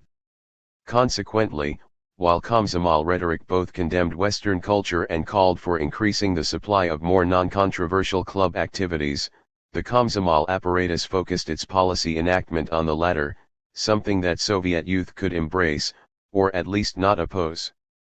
The Komsomol's March for Culture also found widespread approval among party-state cultural agencies, whose officials considered participation in orthodox state-sponsored popular culture conducive to cultivating normative aesthetic tastes. Tikhon Khrennikov, in a letter to the party Central Committee, wrote that amateur music collectives play a major role in the ideological and aesthetic upbringing of a member of the new communist society. 104 Cultural institutions benefited on a pragmatic level from the Komsomol's drive to have youth volunteers build clubs and to train Komsomol members to staff these establishments. The rapid increase in orthodox cultural activities fit well with the party-state leadership's post-Stalinist shift towards satisfying desires to consume. Khrushchev, at the April 1958 Komsomol Congress, censured ongoing state-sponsored popular culture as insufficient to meet the growing spiritual needs of the population. He encouraged the Komsomol to pressure enterprises to build more clubs and to construct some using youth volunteer labor. 105 At that same Congress, Shelepin directly tied aesthetic upbringing to the fight against the propagandists of Western culture who try to instill tastes and views foreign to us among our youth. 106 Khrushchev's speech, read in the context of Shelepin's words, suggests that policy-makers intended the growth in the provision of more orthodox state-sponsored cultural activities to counterbalance the limitations set on Western popular culture, continuing the legitimating impact of the post-Stalin social contract. Likewise, cadres across the political spectrum could agree on certain aspects of the March for Culture. For those more conservative, increasing the number of prescribed cultural activities helped inculcate the party line and fight Western popular culture. For the liberally inclined, it appeased youth desires, and the construction efforts provided a framework for future pluralistic cultural initiatives. Universities of Culture mission, structure, and growth. Universities of Culture, which offered free or very cheap courses on cultural topics, embodied the didactic elements of the aesthetic upbringing initiative. Largely established in clubs, these institutions received endorsement from both Komsomol and party central committees, the Ministry of Culture, trade unions, the Vysokoye Obshtestvo po Rasprostranenii o Politisheskich I Nauchnik Znanii, all union society for the dissemination of political and scientific knowledge, known better as the Obshtestvo Znanii, Knowledge Society, and other agencies. 107. The mission of these institutions was to promote cultural enlightenment and aesthetic upbringing. In a typical statement, the Arkhangelsk Party Propaganda Department reported that the universities provided the population with cultural knowledge and refined their artistic tastes, helping create fully developed and prepared members of communist society. 108 Universities of Culture consisted of courses covering topics considered requisite for cultured new Soviet women and men, including music, theater, art, cinema, and literature. The university at Saratov's Enterprise No. 447 had 2-year courses from mid-September to mid-April, with 4-hour weekly sessions. 109 In 1959, the Ministry of Culture presented a recommended educational program, which suggested 114 total educational hours for a music course. Course hours were divided between the study of Russian and foreign classical music, Soviet music, music theory, Marxist-Leninist aesthetics, and party resolutions regarding cultural policy. Some lessons explicitly targeted Western popular culture. One class meeting bore the title Modern Ballroom Dances and the Struggle with Foreign Influence in Dancing. Another was criticism of the reactionary view of bourgeois art theorists. 110 With some variations, the curriculums of other universities generally corresponded to this one. 111 The program of these universities, which included Soviet cultural products, Russian and foreign classical traditions, folk themes, Marxist-Leninist aesthetics, recent political statements on culture, and an anti-Western orientation, reflected the canon for Thaw-era culturedness. Universities spent most of their time on less explicitly politicized topics, and they also combined lectures with more engaging and active events. Thus, the universities held seminars and organized conferences, debates, lecture concerts, meetings with artists, and collective discussion of art exhibits, movies, and music, and these events reportedly drew in many attendees. 112 For instance, the first day of a University of Culture in a club for young construction workers in Leningrad featured a lecture, concert, art exhibit, movie, and meetings with musicians and artists. 113 University of Culture lecturers used group visits and subsequent discussions to ensure a normative interpretation of the cultural activity. Universities of Culture had antecedents in Imperial Russia, where the progressive intelligentsia offered lecture cycles that provided cultural knowledge to the masses in establishments called Narodny Universiteti, People's Universities, and Narodny Teplitsi, People's Conservatories. 114 Bolshevik cultural organs promoted similar institutions and events during the Civil War and the 1920s, but they generally faded away under Stalin in favor of lectures on culture that lacked entertaining components. The 1920s saw some Soviet clubs provide lectures in series called Vechernaya Universiteti, Evening Universities, or Voskresnaya Universiteti, Sunday Universities, which focused on literacy and basic knowledge, including cultural elements. 115 The Thaw-era Universities of Culture movement originated in lower-level Komsomol organizations during the early post-Stalin years. The Bashkiria and Voronezh Komsomol organizations spoke of establishing universities of culture in response to the 1957 plenum. This notion percolated up to the Komsomol leadership. In 1958, Shelepin spoke of universities of culture as a praiseworthy new form, and he singled out the Bashkiria and Voronezh Komsomol cells as good models for organizing cultural activities. 117 The center's adoption of initiatives pioneered at lower levels shows the potential for local initiatives to have a widespread impact during times of reform. The Komsomol cadres from the Bashkiria and Voronezh Komsomol organizations received credit for an innovation that the Komsomol CC found worthy, an example of what might be called socialist entrepreneurship. Belyasnaya also confirmed that the Komsomol leadership sought out worthy grassroots innovations and promoted them as recommended best practices. 118 Such methods show similarities to how the leadership of other authoritarian states introduced novel developments into their own governance and policies.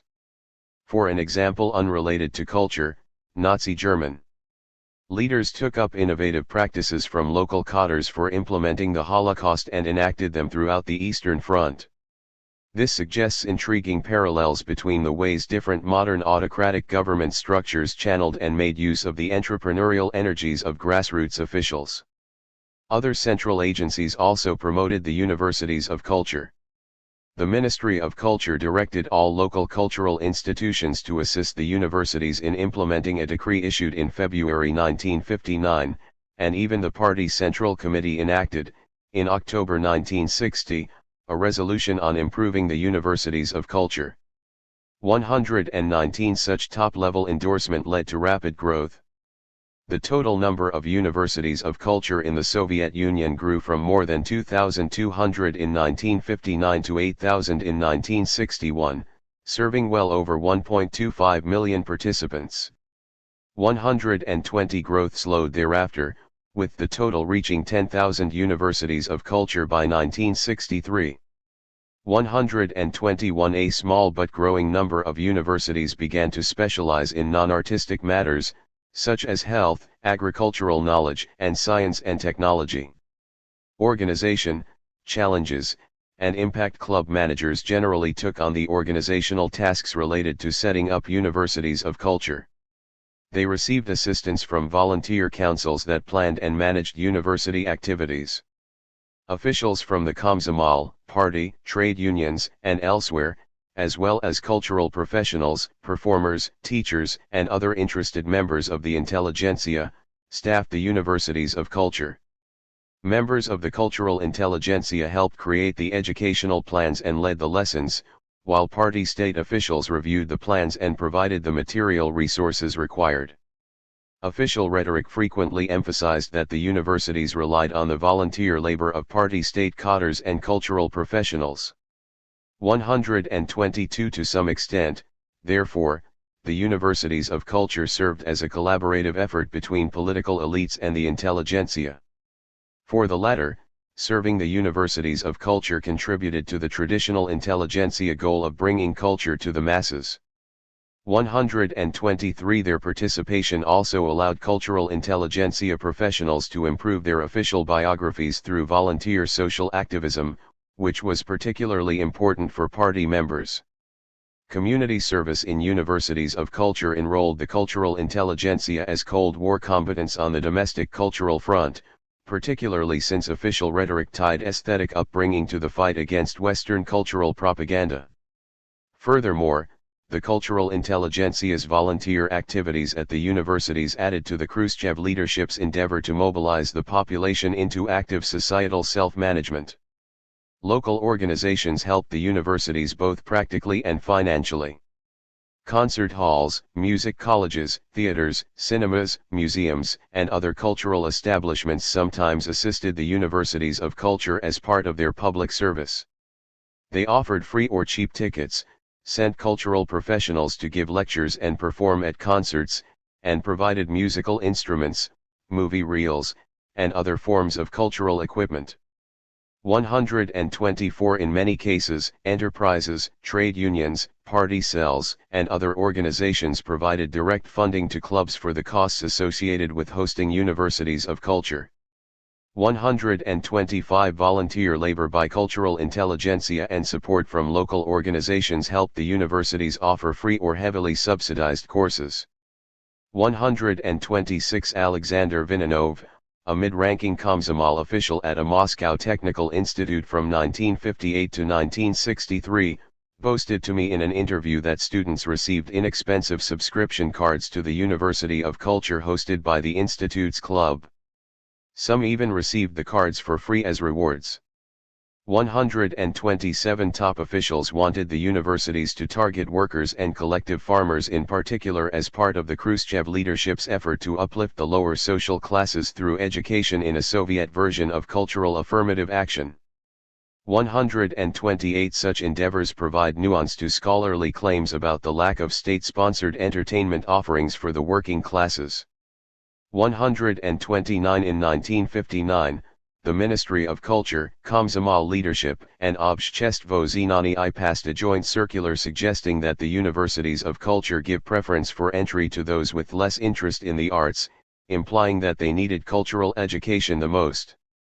134 years later, the Ministry of Culture disparaged inadequate efforts in getting workers and collective farmers to visit the universities. 131 such statements indicate that, although the leaders wanted to enroll more members of the working class, those from middle-class backgrounds with a better education and higher interest in cultural activities took greater advantage of the universities. In part, this imbalance resulted from workers and peasants rejecting the kind of middle-class cultural values inherent within the aesthetic upbringing campaign. 132 This development paralleled similar issues faced by cultural intelligentsia in earlier periods when they sought to use cultural programs to uplift working-class cultural tastes. 133 Attendance represented another point of concern. Some universities of culture received praise for their success in maintaining audience interest. Conversely, a report in 1960 criticized universities in Stalinsk province because less than 50% of those who signed up finished the courses. Apparently, the low quality of lectures led to audience dissatisfaction. 135 The Ministry of Culture complained in 1963 that most cities of culture failed to organize active learning, including seminars, conferences, discussions, debates, and collective excursions. 136 Additional problems stemmed from local institutions providing inadequate aid. The Komsomol CC in 1960 demanded that concert halls, cinemas, museums, and other cultural establishments provide the universities of culture with more art exhibitions, movie reels, concert brigades, and the like. Officials at the University of Culture affiliated with Saratov's Enterprise No. 447 requested that the Provincial Ministry of Culture supply artists to perform for the university audience without requiring fees. They also asked that the Philharmonic discount prices for the students. 138 Such financial issues proved a particularly sore point for the universities of culture. The Komsomol propaganda department admitted in 1960 that some cultural workers saw giving lectures as a means of financial support, with a number of lecturers in Leningrad apparently demanding very high sums. 139 In 1963, a Moscow Metallurgical Enterprises University of Culture accused the local branches of the Общество Znания and concert organizations of placing themselves in a ludicrous position by demanding money for propagandizing Soviet ideology, a despicable practice that causes significant harm to ideological work. As a result, the university had to charge fees, which upset audience members who expected free classes, and a number dropped out. 140 Thus, consumption motives and market forces conflicted with and undermined the ideological goals of cultural officials, who had to use financial incentives to motivate many cultural professionals to respond to ideological exhortations. It is thus no wonder that some club managers, behind closed doors, grumbled over universities of culture. At a conference of Moscow club workers in 1962, the assistant director of ZUB, a Moscow club, lamented the fact that all clubs are obliged to establish these universities of culture. He claimed that this innovation fit less well in some clubs than others. 141 His words underscore the excesses that resulted from top-level efforts to spread innovations that worked well in one context but poorly others, an example being the Thaw-era corn campaign. 142 This finding suggests broad similarities among problematic aspects of post-Stalin governance.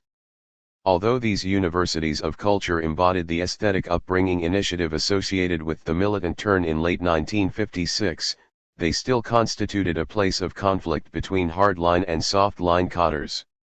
Some criticized these universities for placing undue emphasis on cultural activities and not enough on political propaganda. In 1959, a Komsomol, Ministry of Culture, and Obshtestvo Znanie I circular was already critiquing the fact that many university educational plans primarily stressed cultural themes. The three agencies instead stated that, together with cultural topics, the universities had to address science and technology, the 7-year plan, and the general goals of communist construction. 143 An investigation into an agricultural institute's University of Culture in Saratov resulted in its program being censured for the predominance of cultural and pre-revolutionary topics and insufficient attention to the political position of the party and the achievements of Soviet technology. 144 In contrast, an internal Ministry of Culture report from 1961 criticized the view that the study of the arts in the universities of culture constituted an expression of cultural excess condemned by the Communist Party. 145 The more liberal position thus tilted more toward cultural activities, as opposed to political propaganda. Archival party state reports and publications suggest that the universities made substantial achievements in aesthetic upbringing for their students. The Arkhangelsk Krasnye Nakovalnya, Red Anvil, Factories University of Culture reportedly helped its audience members develop an interest in serious musical compositions and paintings. 146 A worker from the Ural Mash factory credited his attendance at a university class with expanding his cultural horizons and enriching his knowledge of literature and the arts. 2 workers at a clothing enterprise in Moscow mentioned that they had learned a great deal about art at a university class. 147 Those who compiled official sources may well have exaggerated the positive influence of the aesthetic upbringing campaign. However, interviews with those who were the objects of the campaign help confirm that aesthetic upbringing programs combining cultural education and entertainment appealed to and influenced those who participated in them. Nelly Popkova, who emerged from a middle-class, well-educated background, described how she and her friends went to unforgettable free courses on art in Saratov's Radishchev Gosudorstvenny Khudajhestvennyi Musée, Radishchev State Art Museum, during her youth. She and her clique went with great pleasure and learned a great deal about music at lecture concerts offered by the Saratovsky Gosudorstvenny Philharmonikeski, Saratov State Philharmonic, which cost a nominal sum.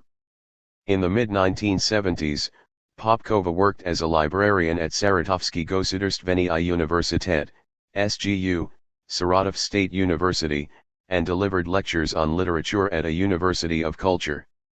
148 Yuri Sokolov, a worker who came from Kalyuga to attend the Moskovsky Energetishesky Institute, Moscow Energy Institute, recalled feeling that he and others who came from outside Moscow felt culturally inferior, with a big gap in comparison to Muscovites.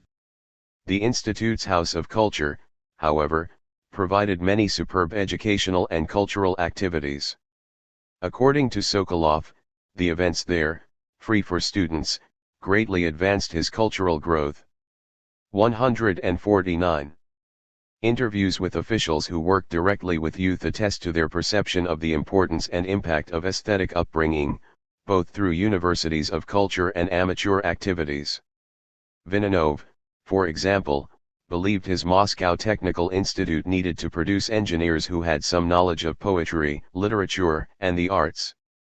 The University of Culture at the Institute's club, in his view, gave students serious knowledge of the art of dance, cinema, theater, and so on. He expressed pride in the fact that the students who left Moscow for work in the regions carried this cultural knowledge with them wherever they went. 150 A former secretary of the University Komsomol Committee at SGU, Lyudmila Gerasimova, underscored the central role of aesthetic upbringing for the university club's enthusiasts.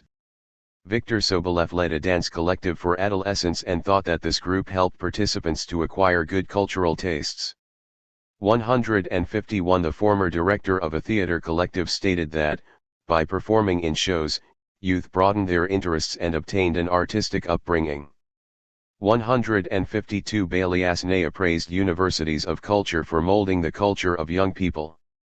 153. The Aesthetic Upbringing Initiative sought to instill orthodox cultural preferences among young people, as policymakers made a hard-line turn to reimpose cultural hegemony after loosening the reins of cultural control in the early thaw wave of liberalization. The new campaign deserves acknowledgement as promoting a novel, thaw-era version of culturedness, one that sought to garden the aesthetic tastes and cultural perceptions of all youth, not just elites, as in the 1930s. The campaign was also distinct because the Cold War cultural competition, and especially Western cultural propaganda, functioned as a key motivating factor for the thaw-era version of culturedness. The Cold War's cultural front complicated the enactment of the Aesthetic Upbringing Initiative. Militant officials pushed the Komsomol to launch the initiative in February 1957. Policy enactment lagged behind rhetoric, however, owing to a combination of pressure from liberal officials and the need to demonstrate an appealing socialist popular culture, including American-style jazz, to foreign visitors at the International Youth Festival in July and August 1957. The Aesthetic Upbringing Initiative underscores that Soviet political decision-making resulted from a confluence of emotional reactions to historical developments, internal political conflicts, and officialdom's sense of the overarching political needs. It also shows how domestic cultural diplomacy demands shaped Soviet cultural policy, illustrating the value of adopting a multipolar and multilevel model of analyzing foreign relations, one that acknowledges a major role for transnational interactions below the level of formal diplomacy. 154 Both the Moscow International Youth Festival and the Aesthetic Upbringing Initiative illustrate how Soviet cultural life was increasingly influenced by the clash between the superpowers. This finding points to the need for in-depth micro-studies of the local experience and influence of the Cold War as a means of grasping key elements of this contest. 155 Likewise, such evidence highlights that we need to treat the Soviet Union's culture during that period as a truly Cold War culture. In other words, the Soviet Union was a country, one of many, whose daily cultural life was powerfully affected by the struggles between the capitalist and socialist blocs. 156 The Soviet Union, of course, was distinct in this regard, owing to its greater level of state authority and centralized cultural policy, as well as its role as one of the two bloc leaders. Analysis of Cold War cultures needs to avoid a deterministic perspective that ascribes all historical developments to the Cold War, however. Indeed, the Soviet Union experienced major changes during the thaw owing to pre-existing social dynamics such as post-war recovery and growing urbanization, as well as to the Khrushchev administration's relaunching of ideological revivalism. Nonetheless, my findings suggest that the historical literature has underestimated the impact of the Cold War on Soviet society. This is especially true for scholarship by those arguing that World War II defined the key beliefs and values in the Soviet Union after 1945. 157 The new aesthetic initiative bears significance for our understanding of the molding of popular tastes. Scholars have illuminated how professional musicologists constructed public notions of appropriate music tastes, described the role of artists and performers as creators of taste, and discussed how marketers and advertisers helped instill the prescribed cultural tastes among consumers.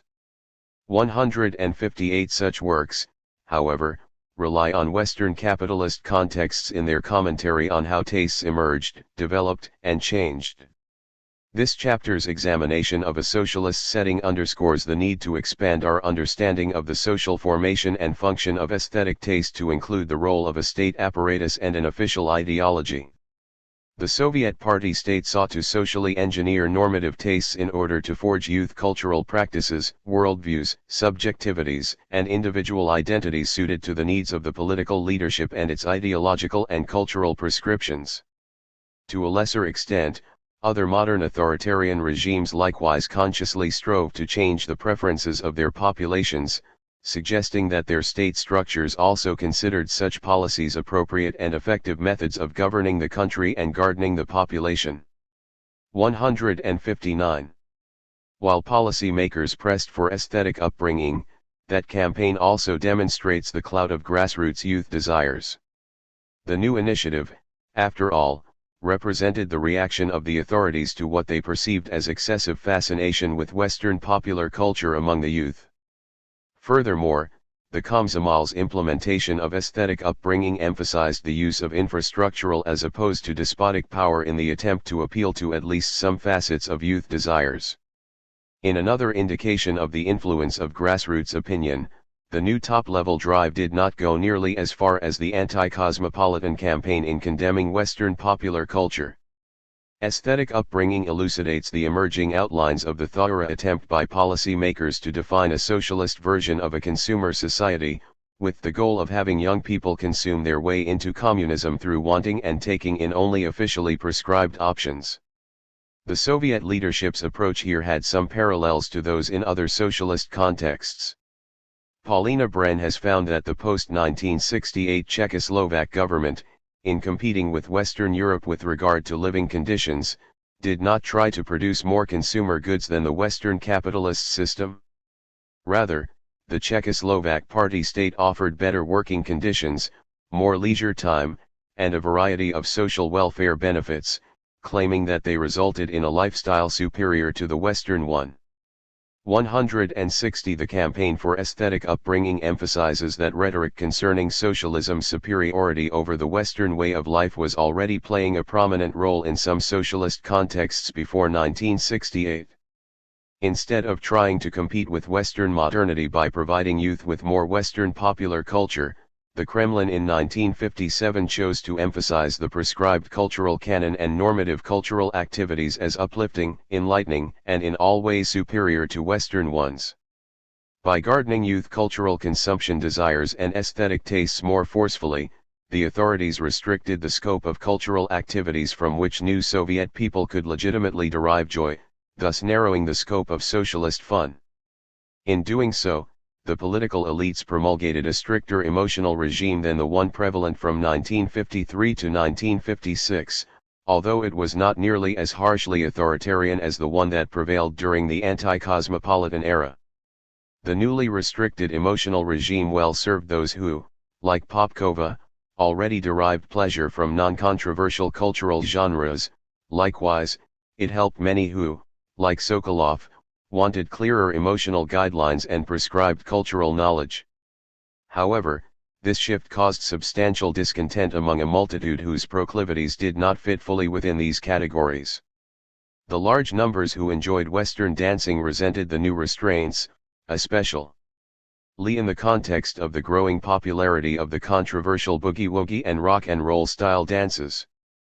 Fewer in number, jazz enthusiasts experienced the most intense emotional strain, with renewed attacks on their beloved artistic genre and their own cultural practices. Still, many other youths had a more positive emotional association with the aesthetic upbringing initiative, as this drive helped young social strivers acculturate to a higher status, thus paving their way into the middle class. The Soviet Union experienced fast-paced urbanization and quickly growing college enrollments in these years. 161. Many upwardly mobile youths wanted a higher degree of cultural awareness.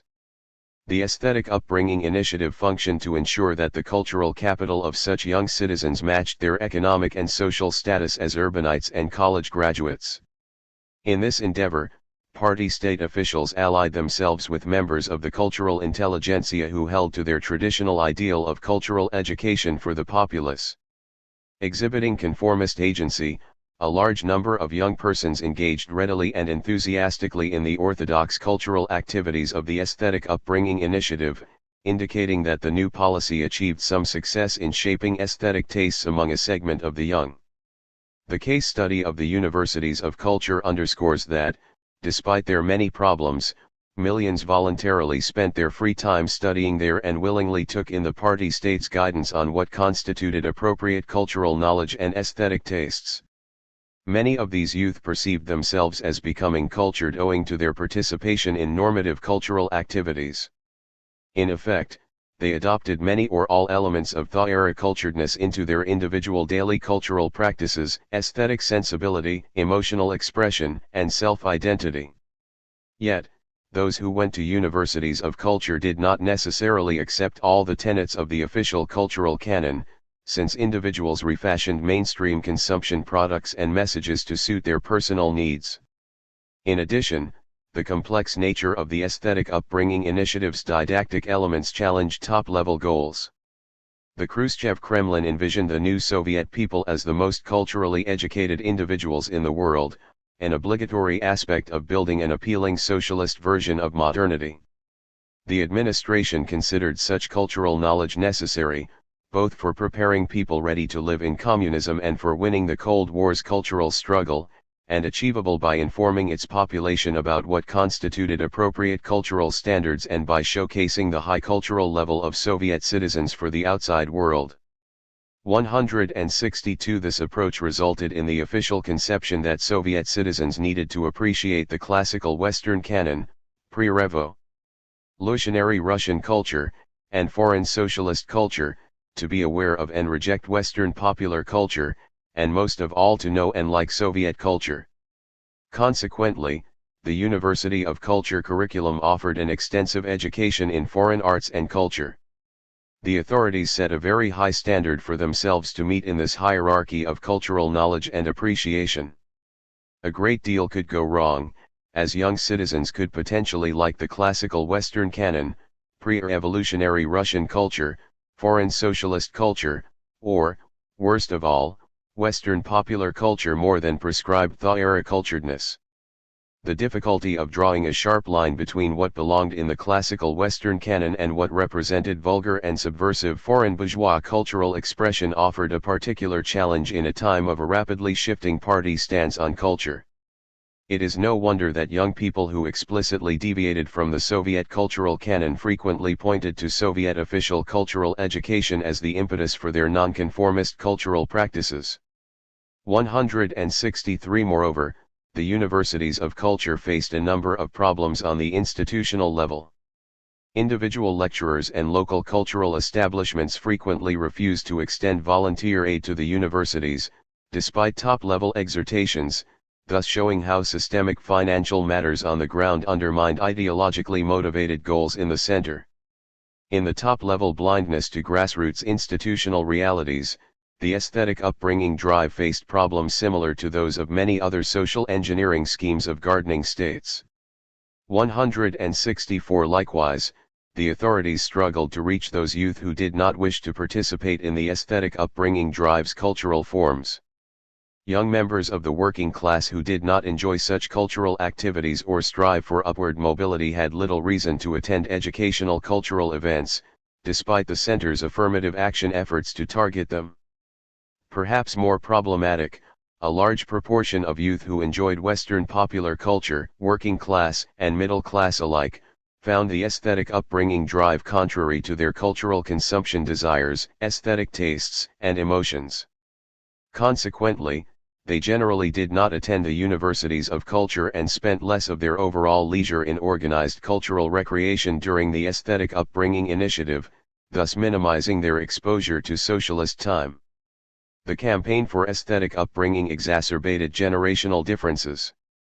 By openly upbraiding the young generation at the highest level of policy rhetoric in 1957, top officials introduced generational difference as a category for commentary in Komsomol cell meetings and youth publications. The emphasis on generational differences drew the attention of many young people to this issue and likely contributed to their seeing themselves as part of a separate generation. The rise of global youth movements at this time, combined with the greater exposure of Soviet young people to the outside world, exacerbated the sense of generational tension.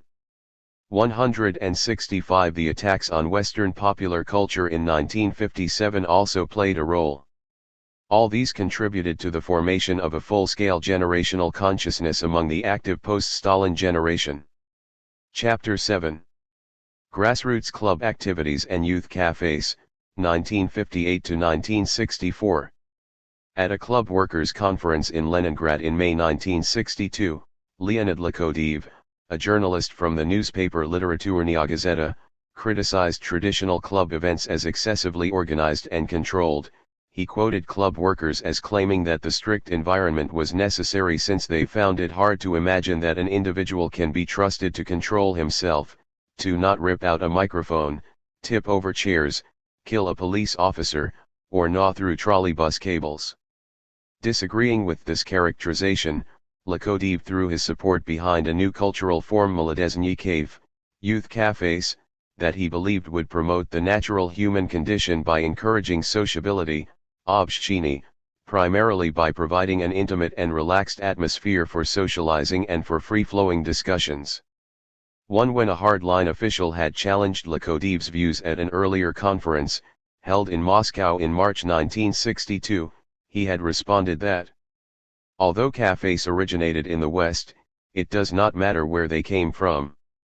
Moreover, Lakodev opposed club workers who disparaged youth cafes as kowtowing to Western influence, saying that it may be kowtowing, but so what? At both meetings, many expressed vociferous support for Lakodev's ideas, unimaginable in the period from late 1956 to early 1958, when hardline views predominated. This liberal shift resulted primarily from the hierarchy's realization that large numbers among the young abstained from the didactic club events of the aesthetic upbringing drive.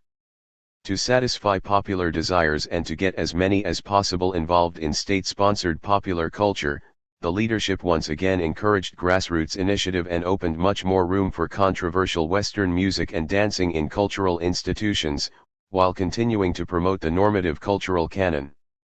Although hardliners opposed the new approach, the combination of endorsement from the top and mass support from below enabled the new departure in cultural policy to achieve some notable victories, best embodied by the innovative youth cafes.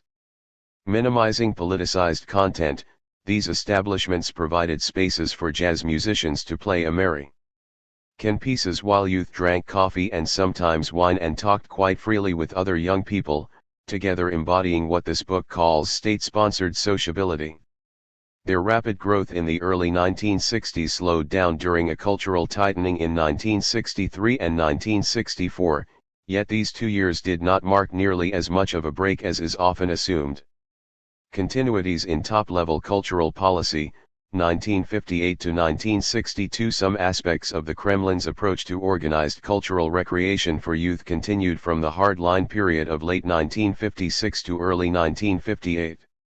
In 1960, the Kremlin announced a transition to a 7-hour workday, giving more leisure time to the population. The Programma Trzeciej Partia, Third Party Program, a central guiding document for the Communist Party adopted at the 22nd Communist Party Congress, in 1961, also increased the population's free time. 3 state policies expanded the free time of the citizenry by perhaps as much as 25% from 1959 to 1963. 4. The Komsomol trumpeted this achievement of increased leisure time. In the summer of 1960, Komsomolskaya Pravda compared the length of the Soviet work week favorably to those of the United States, United Kingdom, France, and West Germany, explicitly demonstrating the benefits of socialism over capitalism. 5. Such direct comparisons aimed to promote the superiority of socialist modernity over the Western version in the Cold War context. At the same time, the increase in free time emerged as a source of concern because, as one official put it at a Moscow City Komsomol conference in 1960, there is more leisure time, but the time span of communist influence should not decrease. 6. The impact of Western culture constituted another reason for anxiety. In a frank internal memo, prepared in December 1960 for the Komsomol CC by Len Karpinsky, head of the Komsomol propaganda department, contemporary bourgeois influence was generally tied to pleasure and culture and expressed itself as ideological subversion through satisfying leisure desires. 7. The director of the Dom Narodnogo Tvorчества, House of Folk Creativity or Folk Arts House, in Moscow declared in 1962 that West Germany promoted American songs to turn East German youth toward a Western way of life and drew an analogy to the situation in the Soviet Union. 8. These statements represented a new and unprecedented focus of the party state on the corrosive influence of Western cultural influence. To deal with such worries, the Komsomol placed a new emphasis on providing orthodox organized cultural recreation activities. The 8th Komsomol CC plenum in 1960 insisted that Komsomol cells ensured that all youth knew how to spend their free time correctly. 9 youth newspapers and instruction booklets reinforced this message. 10 Sergei Pavlov, first secretary of the Komsomol, explicitly tied aesthetic upbringing to socialist modernity in 1962 at the 14th Komsomol Congress.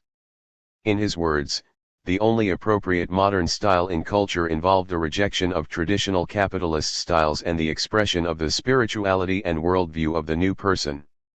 11. This quote referred to the Programmatrid IA Partiya's moral code of the builder of communism, the model for new Soviet people from 1961 onward. 12. Such rhetoric soon found expression in Komsomol policy. The Komsomol CC plenum in 1960 instructed Komsomol cells to use volunteer youth labor to build 15,000 clubs and renovate 50,000 cultural institutions. 13. The party state continued to pour resources into universities of culture and created other cultural forms designed to inculcate aesthetic upbringing, such as music interest clubs and musical salons. 14. Reaching out beyond traditional club spaces, the Komsomol also promoted cultural work where one lives, Rabota po mestuzhatelstva, beginning at the end of the 1950s as a means of managing youth leisure time on the local community level through official collective activities. 15. Such endeavors had particular resonance due to the THA-era apartment building campaign, which created more non-communally controlled spaces. 16. In 1960, the Komsomol Propaganda Department and Komsomol Press called for the wide development of this new concept of cultural work. 17. Komsomol cells took up the implementation of this initiative in, for instance, Saratov and Moscow. 18. Breaks in top-level cultural policy, 1958 to 1962. Soviet authorities realized, however, that such novel types of cultural activities failed to have an impact on the large numbers of young people who avoided orthodox cultural events. The 1960 plenum's decree on organizing youth leisure required Komsomol organizations to pay particular attention to those who shunned amateur circles and other collective activities. 19. This emphasis on non-involved youth did not appear in policy statements associated with the militant turn of late 1956 to early 1958. Komsomol Higher UPS chose to make an example of the Voronezh province Komsomol organization, censuring it for ignoring youth who avoided official cultural activities, leaving them to fend for themselves, often being subjected to bourgeois influence through foreign films, literature, anti-Soviet radio programs, and rumors. 20. To draw youth into state-sponsored popular culture and thereby into socialist time, the Komsomol leadership took steps to make organized cultural activities more appealing, including offering young people more space for local autonomy. After expressing some hesitancy during the hardline turn of late 1956 to early 1958, the Komsomol CC once again accentuated grassroots activism as a core value. At the 13th Komsomol Congress, in 1958, Alexander Shelepin strongly emphasized the development of community leadership. 21. Initiative from below received further support from the Party Congress in 1961. Youth Initiative Club activists referenced this Congress by advocating for their institutions. 22. Discussions of organized cultural recreation during the mid-thaw years also stressed developing popular initiative to oppose Western propaganda that portrayed the Soviet Union as less free and democratic than the United States. In his internal memo from 1960, Karpinsky wrote that foreign ideology influenced Soviet youth by presenting the idea of freedom of behavior as attractive. He asserted that the Komsomol's reliance on prohibitions could not compete successfully with the deceptive image of freedom and democracy offered by the West. 23. Other Komsomol leaders, such as Pavlov at the 14th Komsomol Congress, in 1962, began to voice the idea that Western propaganda attempted to subvert youth by advertising false bourgeois freedoms and democracy.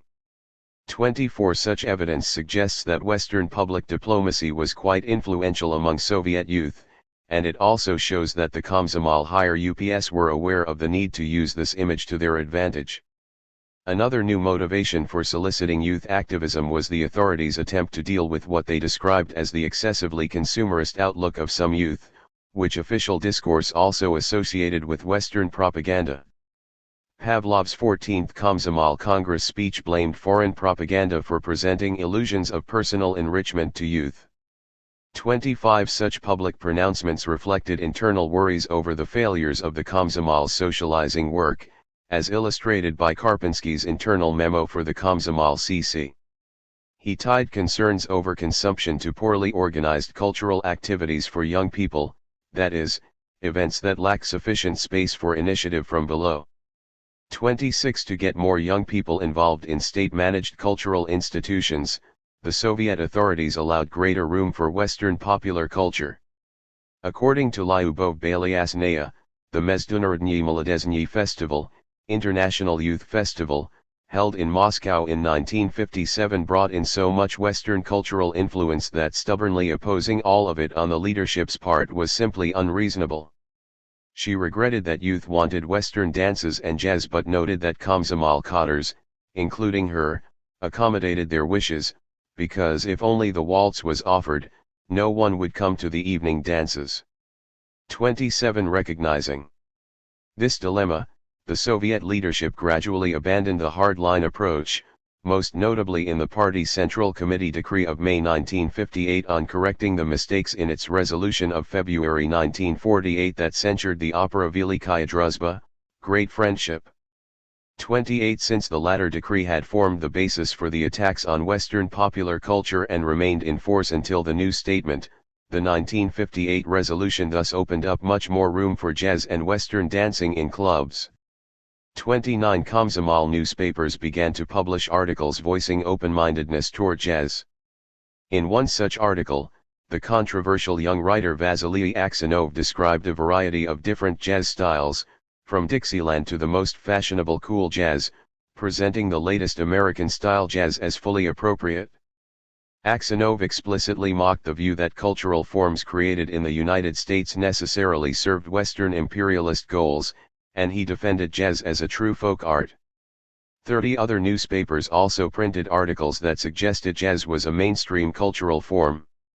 31 Aksionov, a longtime jazz lover, and other liberally minded authors began to portray jazz positively, legitimating jazz as part of Soviet cultural life. 32 17-year-old Dimka Denisov, the hero of Aksionov's most famous novel, Zvezdny Bilet, Ticket to the Stars, published in 1961, danced to jazz in the courtyard of his apartment complex, despite adult disapproval. In Aksionov's novel Apelsiny iz Morocco, Oranges from Morocco, published in 1963, the protagonist, a young engineer, enjoys spending time with his friends in a private apartment listening to Western-style jazz. 33 Lyudmila Gerasimova recalled that Aksionov had great popularity among Saratov University youth and developed or strengthened their interest in jazz. 34 Other prominent Soviet authors, such as the Strugatsky brothers, also defended listening to jazz. They did so in their science fiction book Pondelnik Nachinayecha Subotu, Monday Begins on Saturday, published in 1965. 35 The authorities went even further, inviting Western jazz musicians to tour the Soviet Union.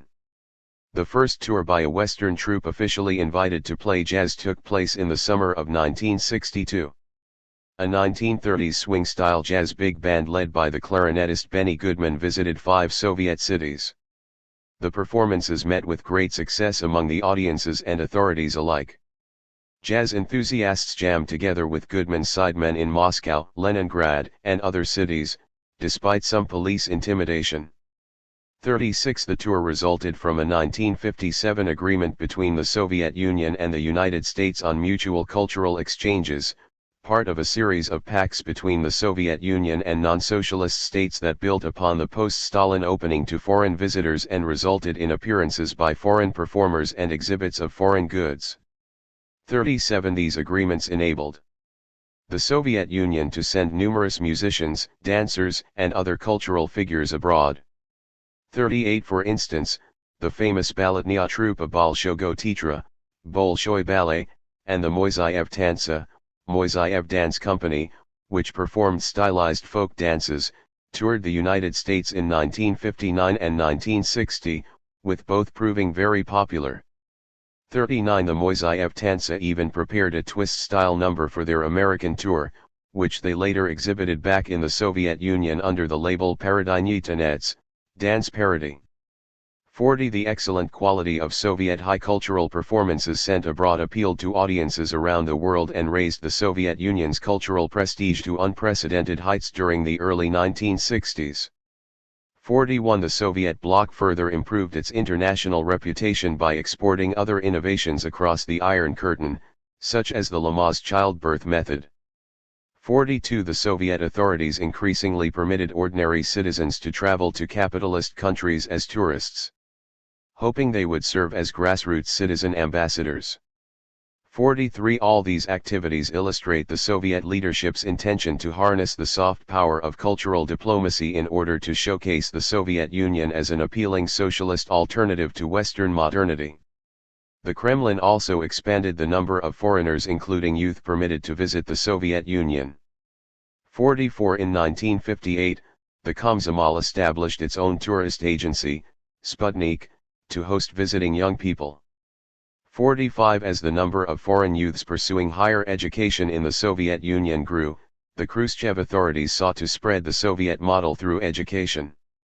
46 The American government closely tracked the rise in foreigners studying in the Soviet Union, considering this a significant area of Cold War competition. 47 To supplement foreign youth delegation trips to the Soviet Union sponsored by non-governmental organizations, NGOs, Soviet youth organizations negotiated with non-socialist governments to establish mutually sanctioned and funded bilateral youth exchanges. For instance, in 1958, the British Foreign Office invited 40 Soviet youths to the United Kingdom for 3 weeks, following negotiations that had begun in 1956. 48 Western authority figures mirrored the Soviets' efforts to influence youth through domestic cultural diplomacy. In a letter to the British Foreign Office, Sir Philip Norris, chair of the Committee of Vice-Chancellors and Principals, stated that amongst young people, especially students, in the Soviet Union, there may be a possibility that contacts with the West would make some valuable and deep impression. 49 An internal memo suggested targeting youth in Soviet Georgia for invitations, on grounds of vulnerability and traditional English sympathies. 50 The British even developed specific guidelines for the most successful ways to influence young Soviet visitors. They thought that the smaller the number of foreign visitors, the better, because Soviet youth group leaders maintained better control of larger groups. Ideally, the British wanted to make individual hosting arrangements, to expose each guest to maximum Western influence. 51 The U.S. government also invested in such domestic cultural diplomacy. For instance, during the Cold War, U.S. officials collaborated extensively with NGOs and thousands of volunteers to plan a variety of activities and events for foreign participants in exchange programs, all designed to present the United States in the best possible light. 52 Such data spotlight the importance of domestic cultural diplomacy in Western settings and highlight the need for further research on all aspects of this understudied field in socialist and non-socialist contexts. The Soviet authorities certainly knew about the intentions of Western governments. After all, the party-state hierarchy sought to achieve similar goals with visiting foreign youngsters.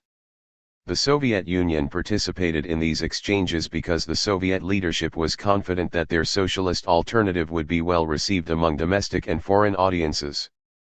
A desire to ameliorate hostilities with Western states, as well as to acquire international legitimacy and respectability through bilateral agreements that treated the Soviet Union as an equal, also played a role.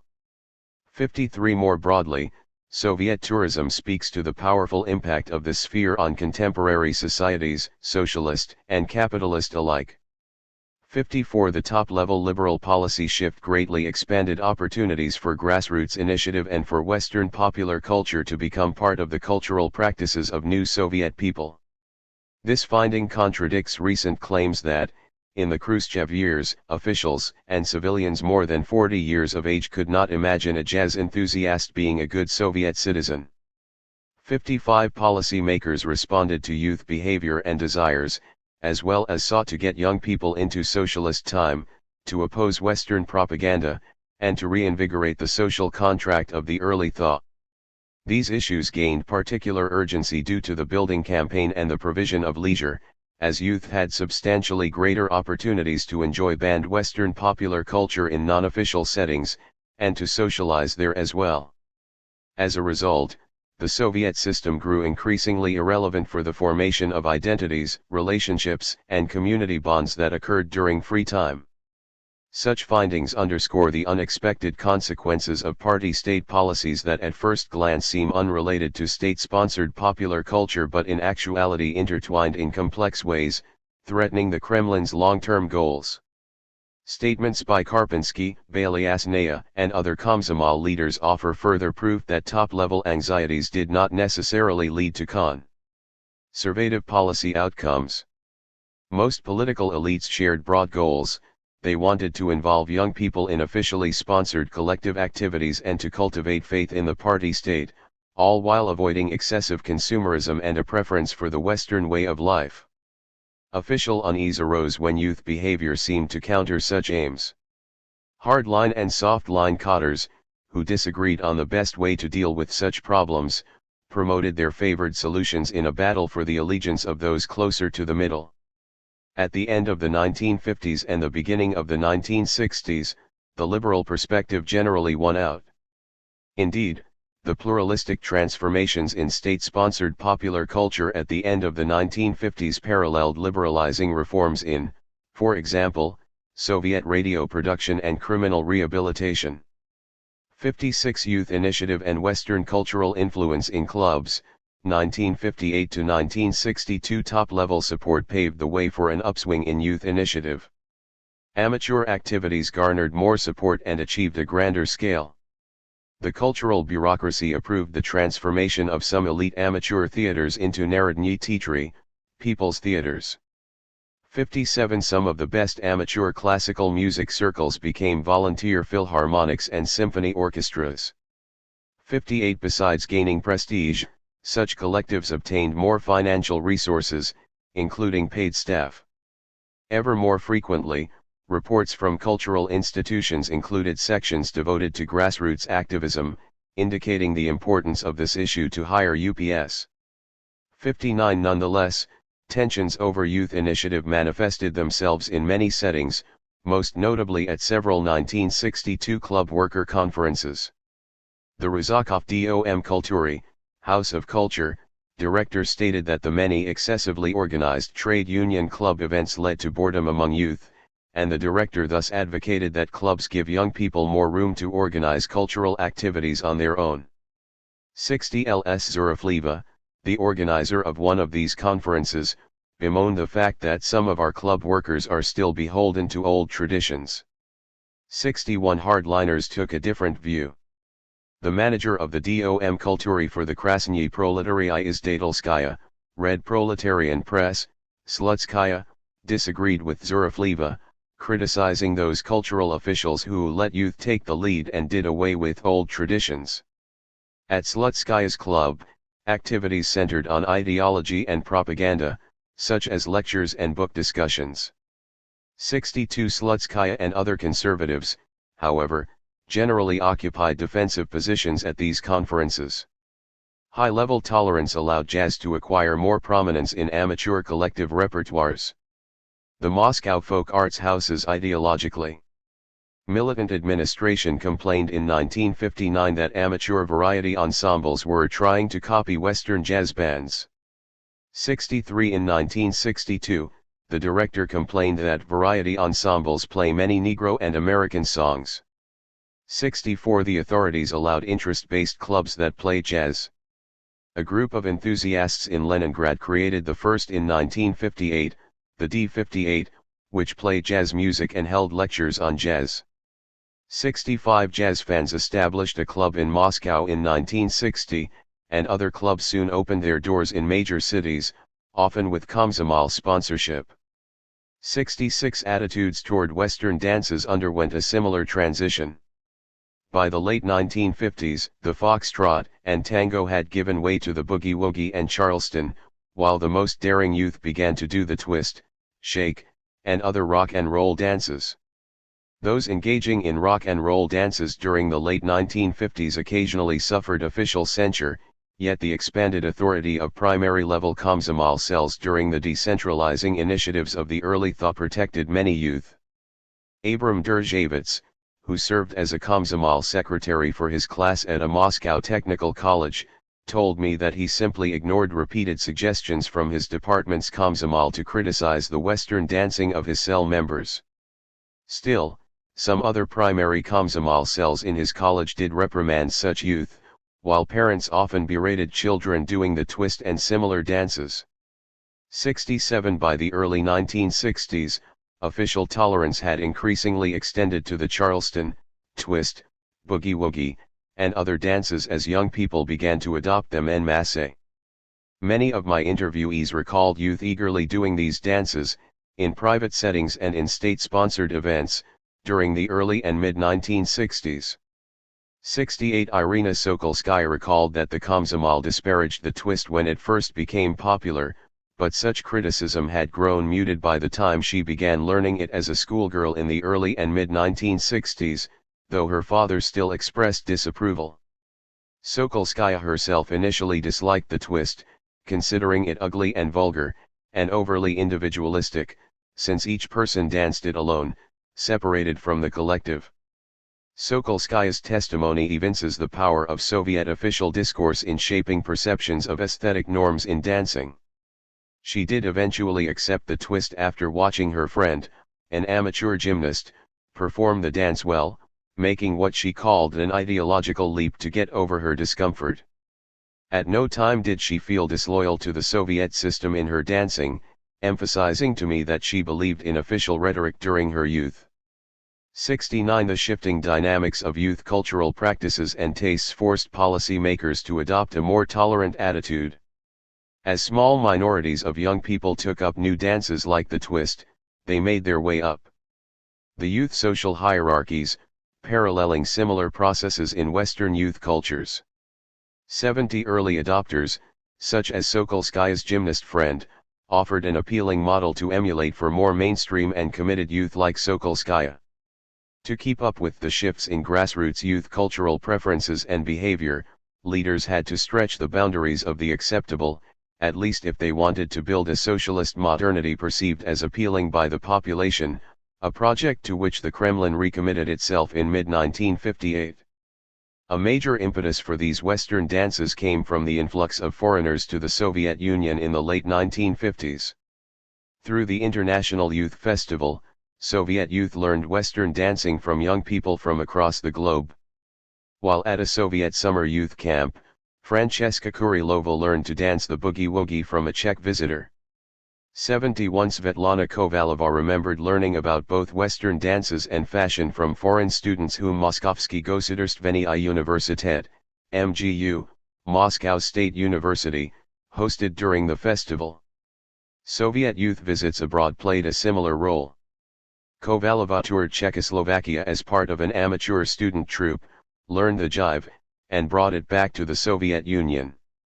72 Such evidence highlights the importance of the role of everyday relationships among varied international actors, including ordinary people at the grassroots, in defining the outcome of the Cold War. The day-to-day interactions between Soviet and non-Soviet youth played a vital role in young Soviet citizens learning about and adopting elements of Western popular culture, thus shaping the Cold War's cultural front.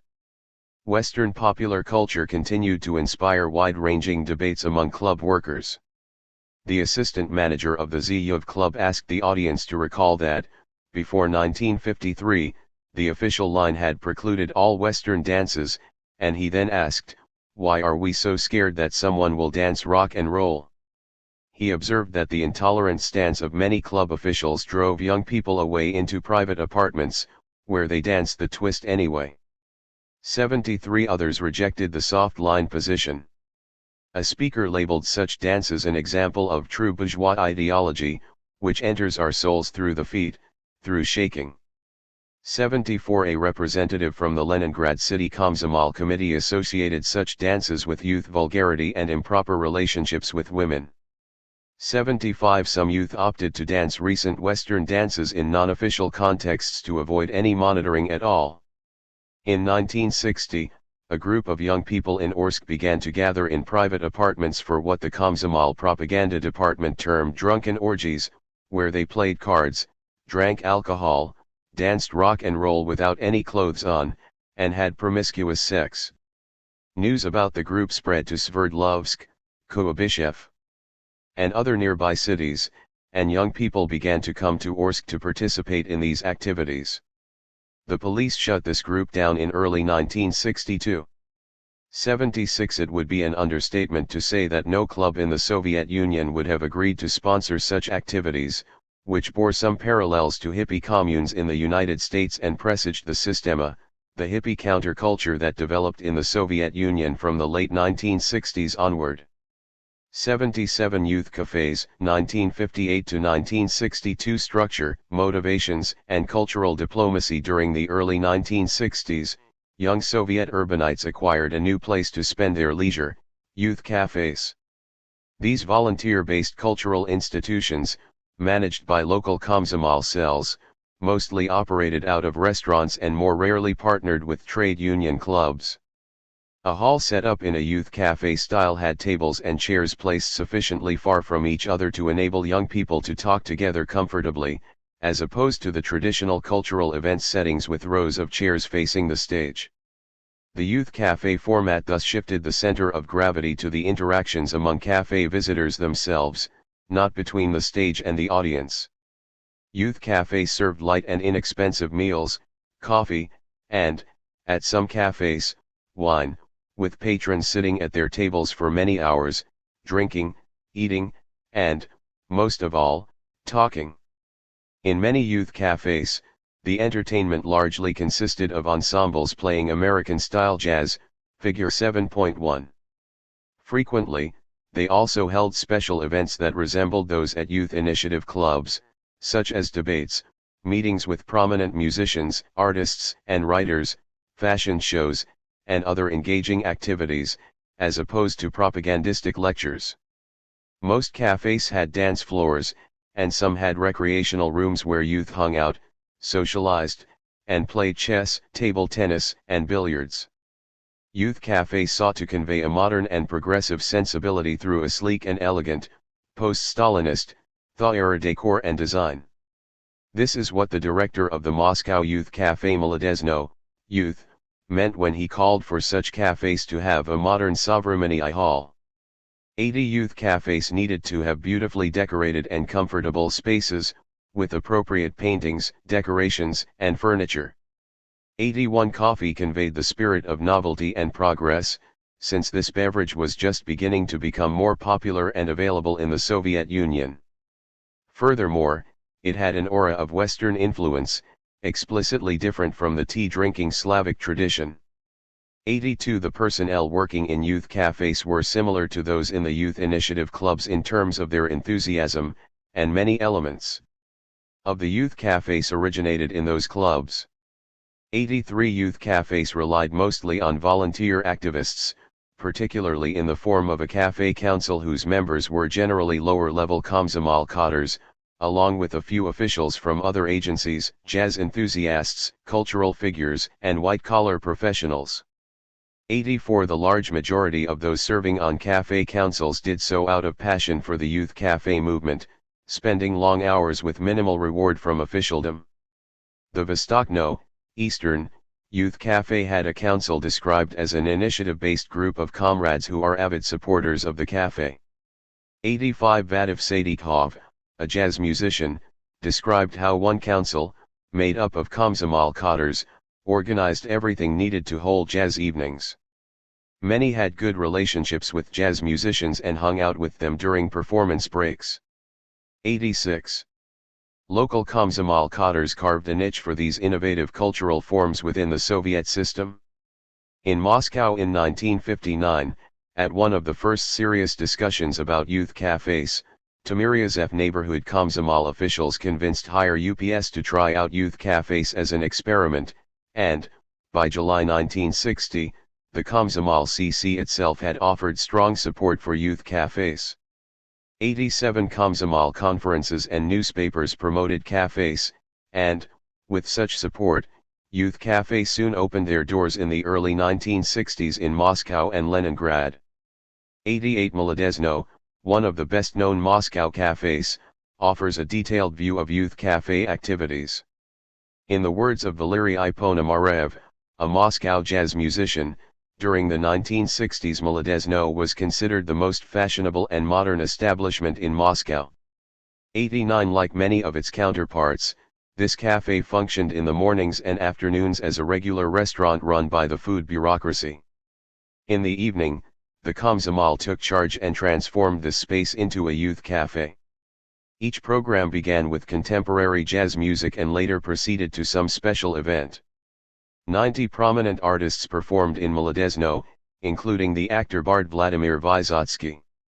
The cafe hosted discussions on controversial issues, including, for example, one on art, with young artists from the most leftist to the most rightist, with passionate debate ensuing.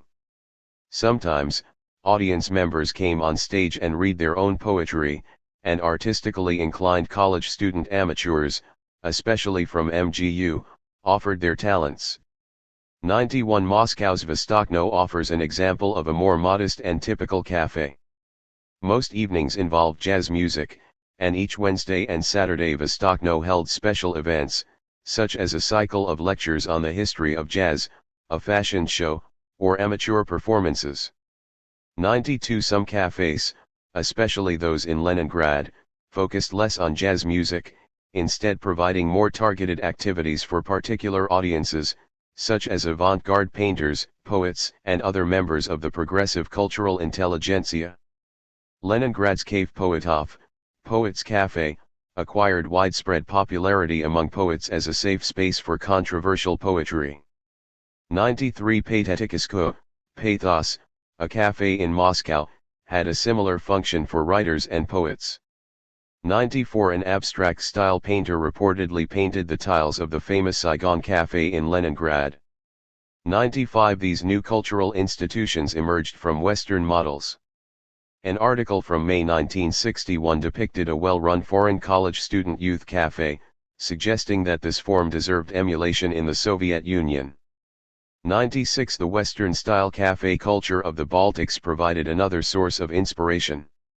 97 Both Balyasnaya and the Saratovite Konstantin Ilin regarded youth cafes as, in Ilin's words, a breach made by the Western way of life into the Soviet Union. 98 Western-influenced, jazz-focused cafes spread in other non-Western settings during the post-war decades as well, such as in Japan and in other socialist states. 99 Despite the Western origins of the cafes, the Komsomol leadership was willing to experiment with these new cultural institutions in order to appeal to youth desires. According to a Komsomol propaganda department internal report, these cafes interested young people by enabling them to listen to new music, dance, laugh, hang out with other youth, talk with famous people, and discuss and argue about important questions of everyday life. The department wanted youth cafes, with their relaxed, unrestrained atmosphere, to imitate gatherings at individual apartments, with the implication that cafes should serve as a non-private setting for youth sociability and entertainment, one that allowed for Komsomol guidance. 100 youth cafes aimed to increase socialist time, especially among young people who preferred relaxing in private apartments to orthodox organized cultural activities. The Komsomol leadership also viewed cafes as a means to advance the goal of aesthetic upbringing and to develop the volunteer initiative of Komsomol member enthusiasts.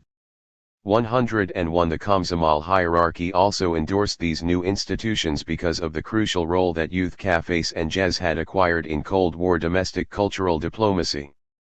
Alexei Kozlov, the jazz musician who helped establish Moscow's Molodezno Cafe, related how Soviet jazz proved its usefulness as a tool of cultural diplomacy at the Международный Forum Молодежи и Studentov, International Forum of Youth and Students, in Moscow in 1961.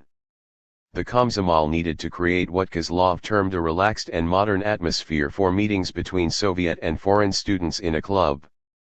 Komsomol cadres invited Kozlov and other jazz musicians to play modern American jazz.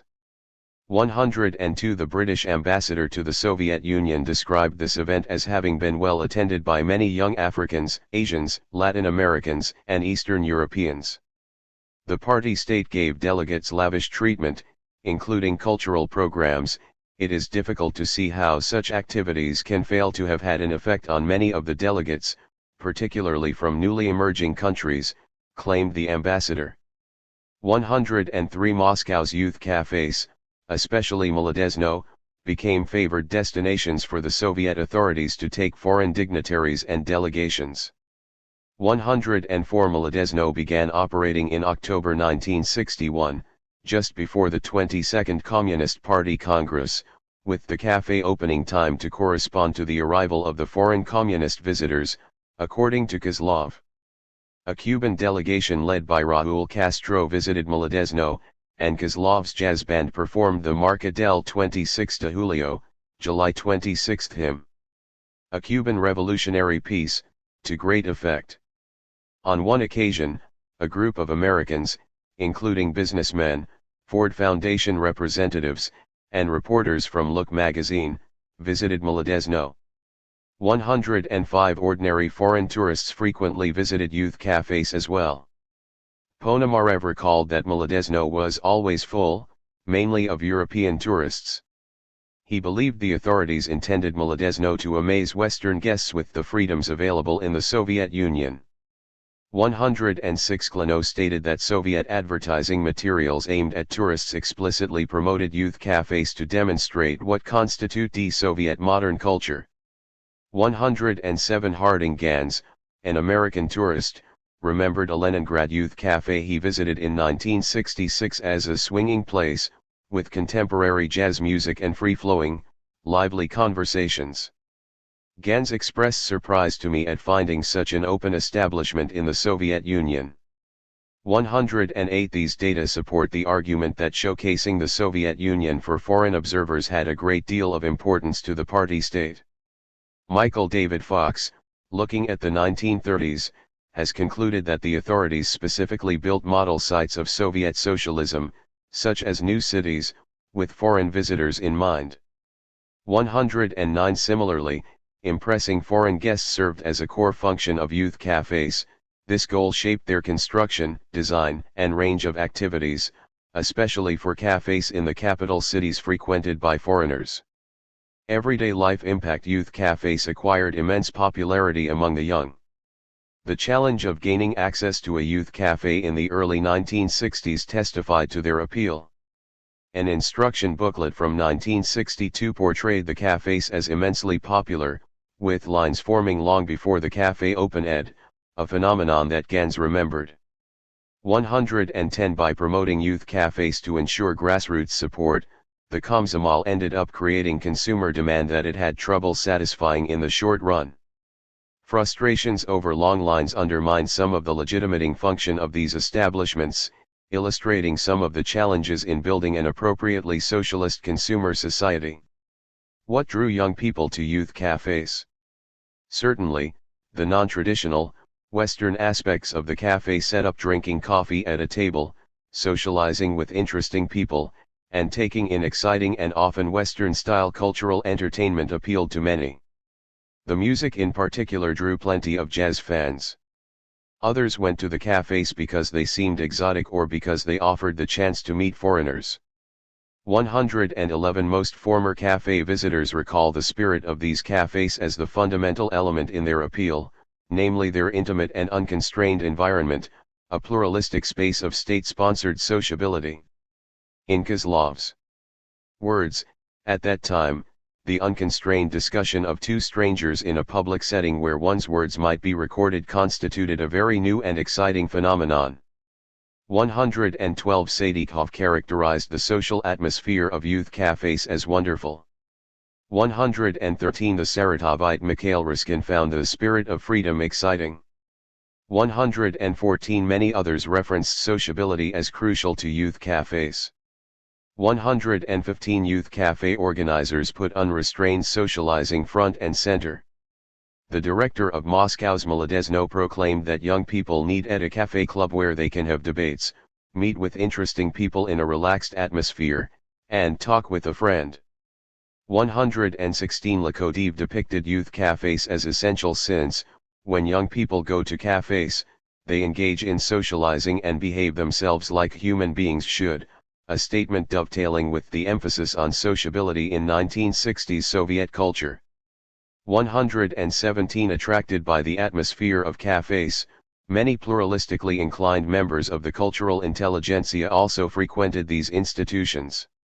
Lakodev, at the Conference of Club Workers held in May 1962 in Leningrad, observed that traditionalist cultural figures, such as Vasily Solovevsidoi, would not come to youth cafes.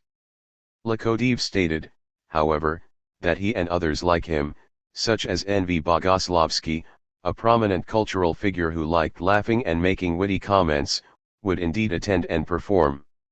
118 The Café Molodezno had a variety of patrons from the realms of theater, cinema, and music. 119 Jazz enthusiasts greatly enjoyed these institutions. Appreciating the relaxed and intimate atmosphere and the Western style forms, as well as the attentive audiences and the chance to socialize with other jazz musicians, musicians performed for free or minimal payments. Former jazz artists loved playing for audiences who greatly desired to listen to jazz, in an atmosphere that was, in Sadikov's words, a celebration for the soul. 120 Still, in the early days of youth cafes, musicians ran into difficulties playing the most contemporary jazz, bebop, and cool jazz. Characterized by intricate arrangements and extensive improvisation, these complex jazz styles had gained prominence among Soviet jazz enthusiasts by the end of the 1950s. Bebop and cool jazz were meant primarily for concert performances attended by audiences highly knowledgeable about jazz. Those listeners accustomed to hearing jazz only as an accompaniment to dancing found the novel styles difficult to appreciate. At some Kalchari, moonlighters, or jazz evenings, modernist jazz musicians performing bebop and cool jazz faced pressure from audiences and club managers who wanted them to play Soviet popular songs or swing-style jazz suitable for dancing. Generally, jazz musicians ended up performing these numbers for additional payments from listeners, although on some occasions they received money to play modern-style jazz. 121 Although the vast majority of cafe visitors had a high regard for bebop and cool jazz, Kozlov described how some uninformed patrons tried to dance to this music. He decided from the first to fight with these uncultivated obywatelskie habits of the masses, in order to raise what he termed the cultural level of the population. He called on Komsomol patrols to manage such audience members. Other jazz musicians confirm the role of Komsomol patrols in maintaining order in cafes. 122 This development represents a telling reversal of the role of such official groups in the aesthetic upbringing drive, when Komsomol patrols participated in surveilling and suppressing Western music and dancing. Furthermore, Kozlov's actions paralleled the party state's and cultural intelligentsia's goals of bringing culture to the masses, as did those of other jazz performers, such as Oleg Cherniev and Lev Figlin, who read lectures on jazz in youth cafes and jazz interest-based clubs. 123 Such data reinforce earlier findings on the growing integration of jazz enthusiasts into the Soviet cultural mainstream. Most cafe activists and visitors saw this space of state-sponsored sociability as fully compatible with forging an appealing, thaw-era version of a socialist modernity. Lakodev, for instance, regarded conversations in an intimate atmosphere as the key to youth upbringing in the spirit of the 22nd Party Congress, which he described as having at its heart the idea that human beings are friends, comrades, and brothers to each other, a frequently used slogan. 124 interviews with cafe patrons and activists also bear out this proposition, as many, such as Gleb, revealed their belief in building communism during the early 1960s. 125 Sadikov associated his faith in a thaw-era vision of communism with youth cafes. 126 These institutions and their spirit, therefore, helped get cafe visitors engaged actively with the thaw-era project of forging an appealing socialist modernity. The relaxed atmosphere of cafes fit the intentions of the Komsomol hierarchy at this time. Karpinski called for aiming our best political forces at small audiences and intimate conversations. 127 The Komsomol propaganda department wanted youth cafes to provide the opportunity for interesting conversations, discussions, and debates with other youth around the table. 128 For the Komsomol leadership, providing youth with an intimate atmosphere brought youth into official, collective, and state-managed spaces. In contrast, for youth cafe activists, such as Lekodev, the sociability itself represented the primary goal. This divergence of emphasis did not pose a serious problem during the early 1960s, when the policy-makers adopted a soft-line course. Youth cafes show that Western and especially American cultural and material products had a powerful impact on global cultural practices after 1945, but local residents and institutions did not adopt such culture wholesale, instead transforming it to fit their own individual needs, forging novel hybrid forms out of native and global influences. 129 Soviet youth cafes, which embody such hybridization, stretch the current scholarly models of how Western popular culture gets refashioned to serve local desires. The vast majority of the literature explores how private individuals and the market mediated this process. 130 Youth cafes, by contrast, represent a state-managed official institution. The Soviet case enables us to further understand the role that governments played not only in opposing Western popular culture, the traditional emphasis of much of the research on the globalization of Western cultural influence, but also in adapting this popular culture to serve the goals of the state apparatus. Combining Western and Soviet influences contributed to the role of the youth cafe as a crucial site for the forging of the Shestidesiatniki, people of the 60s. First appearing in the literary magazine Yunost, Youth, in 1960, this term refers to a cohort of young intelligentsia sharing a broad set of values, including a commitment to cultural liberalism, truth, and openness, and an international and peaceful orientation, as well as to forging an idealized vision of communism purged of what they considered Stalinist traits. 131 Unlike some scholarship, my narrative does not equate the Shestidesiatniki with a new generation of young intelligentsia. 132 Instead, it suggests that the Shestidesiatniki formed what Karl Mannheim has termed a generational unit, a subgroup within a generation that interprets its experiences in similar ways, consequently acquiring shared values and beliefs. These may be dissimilar and even antagonistic to the worldview of other generational units within that generation. 133 The Shestidesiatniki ethos did not characterize all young intelligentsia, as many espoused a deep commitment to ideological orthodoxy or, in growing numbers, to Russian and other ethnic nationalisms. 134 With their bohemian, liberal, modern, and Western-influenced environment, youth cafes helped forge the values and beliefs of the Shestidesiatniki.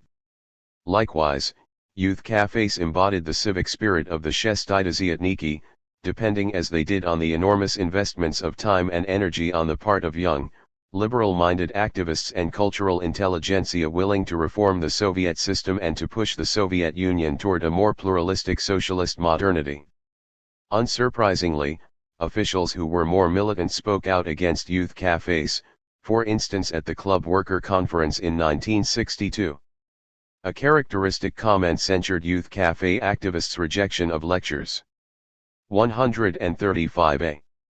Speaker criticized individualized socializing in cafes and called for cultural and aesthetic upbringing through cultural events with large audiences in traditional clubs.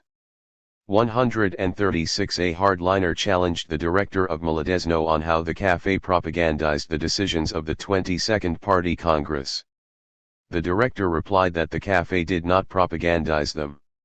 137. In contrast, pluralistic cadres expressed support for cafes. The Moscow Komsomol defended the Mladezno director, while the Zhuyov Club's assistant manager argued that lectures failed to reach young people, thus driving them to attend youth cafes instead of clubs. He suggested organizing for the club events that would be similar to youth cafes themselves. 138. Similarly, the manager of a house of culture expressed a willingness to experiment with forms that resembled youth cafes. 139. This debate, as well as the broader controversy surrounding the mid-1958 shift, highlights the continued significance of tensions between liberal and conservative perspectives on state-sponsored popular culture. To a degree, the vacillation of the era's Soviet cultural policy resulted from systemic problems associated with pursuing either a hardline or soft-line course. As mentioned above, a more conservative policy alienated young people from participating actively in the Soviet system, thus undermining a goal pursued ardently by the Khrushchev leadership. Conversely, a pluralistic approach toward culture led to what many officials perceived as excess youth initiative and subversive penetration by Western cultural influence. These internal dynamics of cultural policy, together with the broader context of Soviet domestic and foreign developments, form one part of the explanation for the policy zigzags. However, variation at the level of the individual also played a fundamental role in determining the shape of state-sponsored popular culture.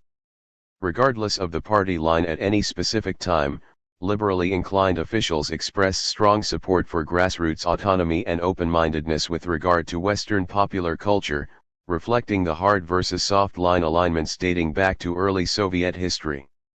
Vigorous public conflicts continued throughout the post-Stalin years, testifying to their significance in the shaping of state-sponsored popular culture. Furthermore, the viewpoints of different local officials affected the day-to-day experiences of individual youth, defining the scope of their access to Western popular culture and autonomous activities in organized cultural recreation. Bureaucrats were not the only ones who mattered. The pluralistic perspective of the mass of young people who wanted Western popular culture and grassroots initiative provided a powerful motivating force. Their desires served as a systemic factor driving the actions both of local officials striving to achieve plans and of the leadership seeking to appeal to youth. Desires. Besides voting with their rubles and feet, many committed young activists worked daily to advance popular initiative and Western cultural forms.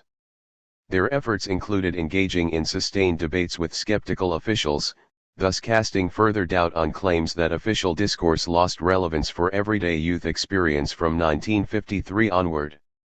Youth cafes experienced some growing pains. Organizers had difficulty attaining financial sustainability and finding the necessary resources, including coffee, wine, food, and stylish furniture. 140 With endorsement from the Komsomol hierarchy and press, the obstacles slowly became more manageable. 141 Gradually overcoming initial organizational problems and official recalcitrance, the cafes by mid-1962 stood on the verge of rapid growth, drawing on support from young people not only in major cities but also in smaller towns and even rural settings, in part encouraged by positive depictions of cafes on television. 142 20 youth cafes aimed to open their doors in Moscow from March to the end of 1962, and they slowly began to appear in the regions as well. 143 Such growth in youth cafes showed that the Soviet Union offered significant space for youth cultural emancipation and agency during the early 1960s, as did many other countries at this time. Socialist Eastern European governments opened up substantially more room for Western popular culture and grassroots initiative. 144 Western European and North American youth cultures increasingly attained a prominent place in society. 145 similar phenomena occurred around the globe during the 1960s. 146 such parallels between socialist and non-socialist countries justify the recent attention given to the Soviet 60s.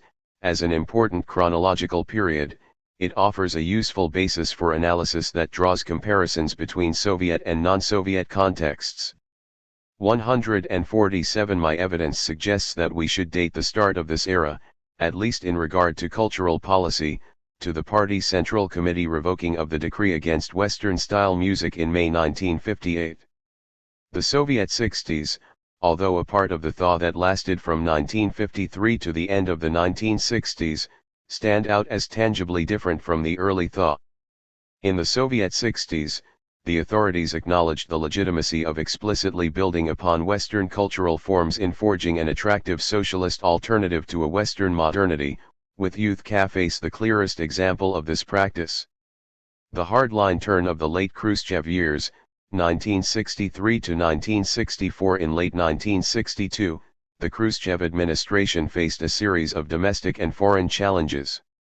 The party leader's signature domestic agricultural programs, the drive to develop the Tselina, virgin lands, to plant corn across the Soviet Union, and to increase the use of fertilizer, suffered serious problems.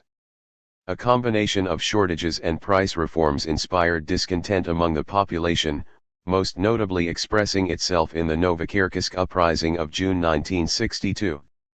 148 Abroad, the Soviet retreat during the Cuban Missile Crisis in October 1962 caused a major loss of face for the Soviet Union. The growing rift with China proved even more critical. The Chinese leadership condemned the Soviets for adopting an intolerably soft-line approach toward building communism.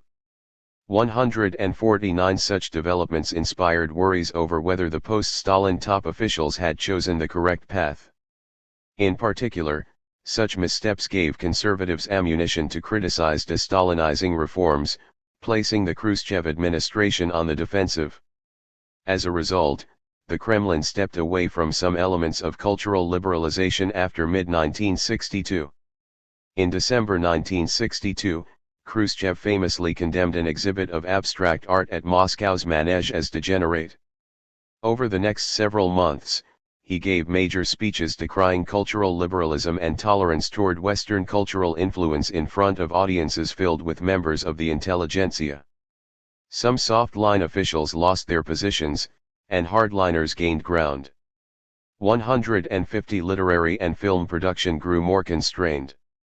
Bold films produced in the more pluralistic environment of the early 1960s gave way to either heavily edited films or to complete suppression, an example being Kutsev's Mne 20 let, I Am 20, which dealt with generational tensions. 151 The Khrushchev administration also adopted a more authoritarian approach in many other areas of governance, for instance, taking an increasingly intolerant stance toward petty offenders. 152 This policy change had a direct impact on popular culture. At a meeting with cultural figures in March 1963, Khrushchev spoke out against American-style jazz, though clearly leaving room for Sovietized jazz. 153 Following Khrushchev's lead, in the Komsomol CC plenum in July 1963, Pavlov criticized dance halls that featured a boisterous orgy of delirious bodily movements to the wail of jazz music. 154 A Komsomol Propaganda Department memo accused foreign radio stations of using young people's interest in Western dances to spread skeptical and Philistine attitudes among Soviet youth. 155 Komsomol newspapers disparaged jazz once more. 156 Some of the most prominent and innovative jazz-oriented institutions suffered as a consequence. The authorities shut down jazz interest-based clubs in Moscow and in Leningrad. 157 Touring big bands had to limit the number of jazz pieces in their repertoires. 158 Youth cafes also experienced difficulties. In an internal report, the Komsomol Propaganda Department disparaged problems in a number of cafes, especially in Moscow. For example, the department censured a November 1963 evening at Molodezno, where the orchestra played only jazz music and Jewish songs and dances. Events at other cafes during the same month also spurred pointed criticism. A council member of the Elita Club distributed poetry that defended Yevgeny Yevtushenko from official criticism and made accusations of official anti-Semitism in the Soviet Union. The cafes Exprompt, Impromptu, and Molodezno held exhibits of abstract art. 159 Soon thereafter, in February 1964, a speaker at the Moscow City Komsomol conference associated Elita and Molodezno with immorality, drunkenness, hooliganism, and religion. 160 such attacks led to the ouster of some cafe council heads, including the manager of Elita, and the toning down of jazz and other cafe activities associated with Western cultural influence. The swing toward a hardline approach brought into the open previously submerged tensions between pioneering cafe activists and their goals and those of the Soviet hierarchy. For the cafe enthusiasts, providing a fitting setting for unrestrained sociability was the main goal. Their ideal included playing jazz and hosting activities on controversial topics. The Soviet leadership saw the pluralistic atmosphere of cafes as a way to get young people into state-managed spaces and thus socialist time. The tolerant atmosphere of the most daring cafes proved unacceptable to the party as it steered a new course in culture. However, this shift in policy did not have nearly as much of a grassroots impact as the one in late 1956, because the Khrushchev leadership did not swing as far toward the hard line and because the conditions for jazz and Western dancing had changed. Cultural organizations such as the Moscow City Cultural Department did impose stricter controls over the repertoire of amateur jazz bands and the music played in dance halls. 161 clubs expressed more hesitancy about hosting the newest Western music and dancing. Still, the explosion of amateur and professional jazz bands after the 1958 Party CC decree, along with the grassroots demands among the young, hampered top-level efforts to limit Western popular culture. Cultural institutions with soft-line officials, as well as ones seeking to achieve ambitious financial goals, continued to play the newest Western dances. Consequently, many young people retained access to modern Western music and dancing in state-organized cultural recreation, although these genres faced somewhat greater limitations than previously. Likewise, many youth cafes continued to play American-style jazz and provide an atmosphere of intimate sociability. The growth in the number of cafes did not match the grand intentions of 1962, yet more did open, if not with the frequency originally planned. The most famous youth cafe in Leningrad, Saigon, opened its doors in September 1964. 162 likely inspired by the television program Cine I Plamia, Blue Flame, many clubs organized events termed K-Plameni, to the flame, that were designed to resemble youth cafes. The Moscow Trekgornya Manufaktura offered one such event. 163 Crucially, the Komsomol continued to place a strong emphasis on soliciting initiative from below, though to a lesser degree than it had before. In his speech in July 1963, Pavlov highlighted a central problem in Komsomol work, the suppression of youth initiative. Pavlov went on to say that Komsomol committees must develop cadres of enthusiasts through various interest-based leisure activities and through them enact the influence of the Komsomol on young people. 164 His words powerfully endorsed grassroots activism and initiative from below, while making clear that the long-term goal was inculcating the party's influence among youth, a goal shared by local Komsomol organizations. 165 Such a solicitous attitude toward youth initiative blunted the impact of hardline criticism. Many young grassroots activists engaging in organized cultural recreation enjoyed Western popular culture and expressed their initiative by planning activities with contemporary jazz and Western dancing. Despite the conservative turn, policymakers' high regard for youth community management and its vital role in building communism outweighed their suspicions of Western cultural subversion. This prioritization helped safeguard most initiative-based youth amateur collectives that had elements of Western popular culture, with only some of the most well-known and controversial ones experiencing suppression. It is thus no wonder that in my interviews with jazz enthusiasts, the vast majority did not speak of any sharp break associated with the end of 1962. In fact, they tended to agree with Guranian's statement that, from the early 1960s onward, the atmosphere became better for jazz. 166. Consequently, my findings suggest that the hardline turn in 1963 had much more impact on the small minority of cultural elites than on the broader cultural field. This analysis adds nuance to historical narratives of Soviet cultural policy that tend to focus on the state's interactions with the cultural intelligentsia.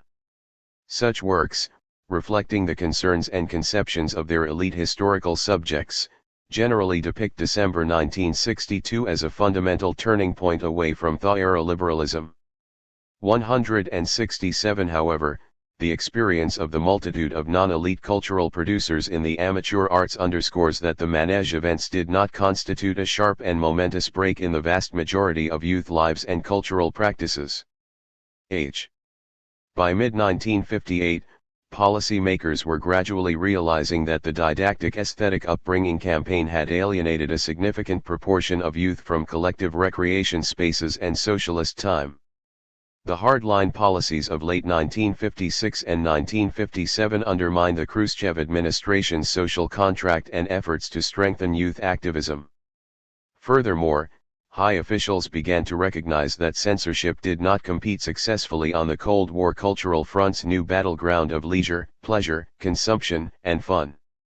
These factors informed the Khrushchev leadership's change in strategy toward building a socialist version of modernity through state-sponsored popular culture that included a much greater tolerance for Western popular culture and more support for youth initiative. The authorities revised their approach to gardening cultural consumption desires and aesthetic preferences. From late 1956 to mid-1958, the party line proclaimed the superiority of the orthodox cultural canon and treated all deviations as indicative of improper cultural tastes. Now, official discourse considerably extended the boundaries of the tolerable. While continuing to uphold the normative cultural canon as the best option, policymakers allowed Soviet youth to indulge in a substantial degree of Western popular culture and still consider themselves cultured and worthy new Soviet people. Such policy shifts dovetailed with a series of parallel developments in the ways that societies approached youth cultural practices in Eastern Europe, in Western states, and around the globe, underscoring convergence between and the mutual influences of the Soviet Union and the rest of the world. Soviet policy makers achieved some marked successes. The reforms proved highly popular, particularly among the large subgroup that enjoyed Western popular culture, which the Kremlin had failed to reach via the aesthetic upbringing campaign. Consequently, the authorities managed to reinvigorate the social contract and decrease the gap that had grown between youth and the state from the end of 1956, while getting the young to spend more of their leisure in socialist time. The changes in the official line denoted a turn toward a looser emotional regime, with a greatly broadened range of appropriate emotional expression. The overarching Soviet emotional community now encompassed within its borders many young people marginalized from late 1956 to mid-1958, especially those enamored of jazz and Western dancing. The joy, pleasure, and enthusiasm expressed in the interviews by young people regarding party state support for Western popular culture and youth initiative symbolized the strengthened emotional connections between the bureaucracy and youth, owing to the increasingly shared conception between official policy and young people of what constituted socialist fun. The Soviet system's new line helped ensure that the formation of social relationships, emotional catharsis, community bonds, and individual and collective identities took place within officially managed contexts. The reforms in state-sponsored popular culture, especially the youth cafes, also contributed to forging shestidasiatniki. In pursuing the new course in mid-1958, the Kremlin reacted to the systemic problems associated with a hard-line course toward organized cultural recreation. Simultaneously, policymakers went against the objections of many conservative bureaucrats. The top rulers sided with pluralistic officials and the large majority of young urbanites in the strident conflicts about popular initiative and Western popular culture. This shift underscores how the actual desires and tastes of young people influenced state policy. It also emphasizes that the shape of state-sponsored popular culture resulted from a combination of broader processes and contests among those holding diverse perspectives on how to interpret these developments. The new initiatives underscore the importance of the Cold War's domestic cultural front. On the one hand, these reforms responded to Western propaganda, highlighting the impact of Western public diplomacy on Soviet internal cultural policy and everyday life for Soviet youth. On the other hand, the reforms also benefited Soviet domestic cultural diplomacy. Jazz groups and youth cafes helped the party state showcase the Soviet Union as an appealing socialist alternative to a Western modernity, one that had a modern version of popular culture and offered specifically socialist fun untainted by market relations or racist discrimination, against, for example, jazz musicians. Such domestic cultural diplomacy may have had the most impact on visitors from former colonial states, but it also impressed Western guests. The changes helped Soviet leaders realize that the Cold War struggle for hearts and minds, whether of domestic or foreign audiences, was moving toward the sphere of pleasure, leisure, and cultural consumption, making the cafes the new, thaw-era sites for displaying socialism.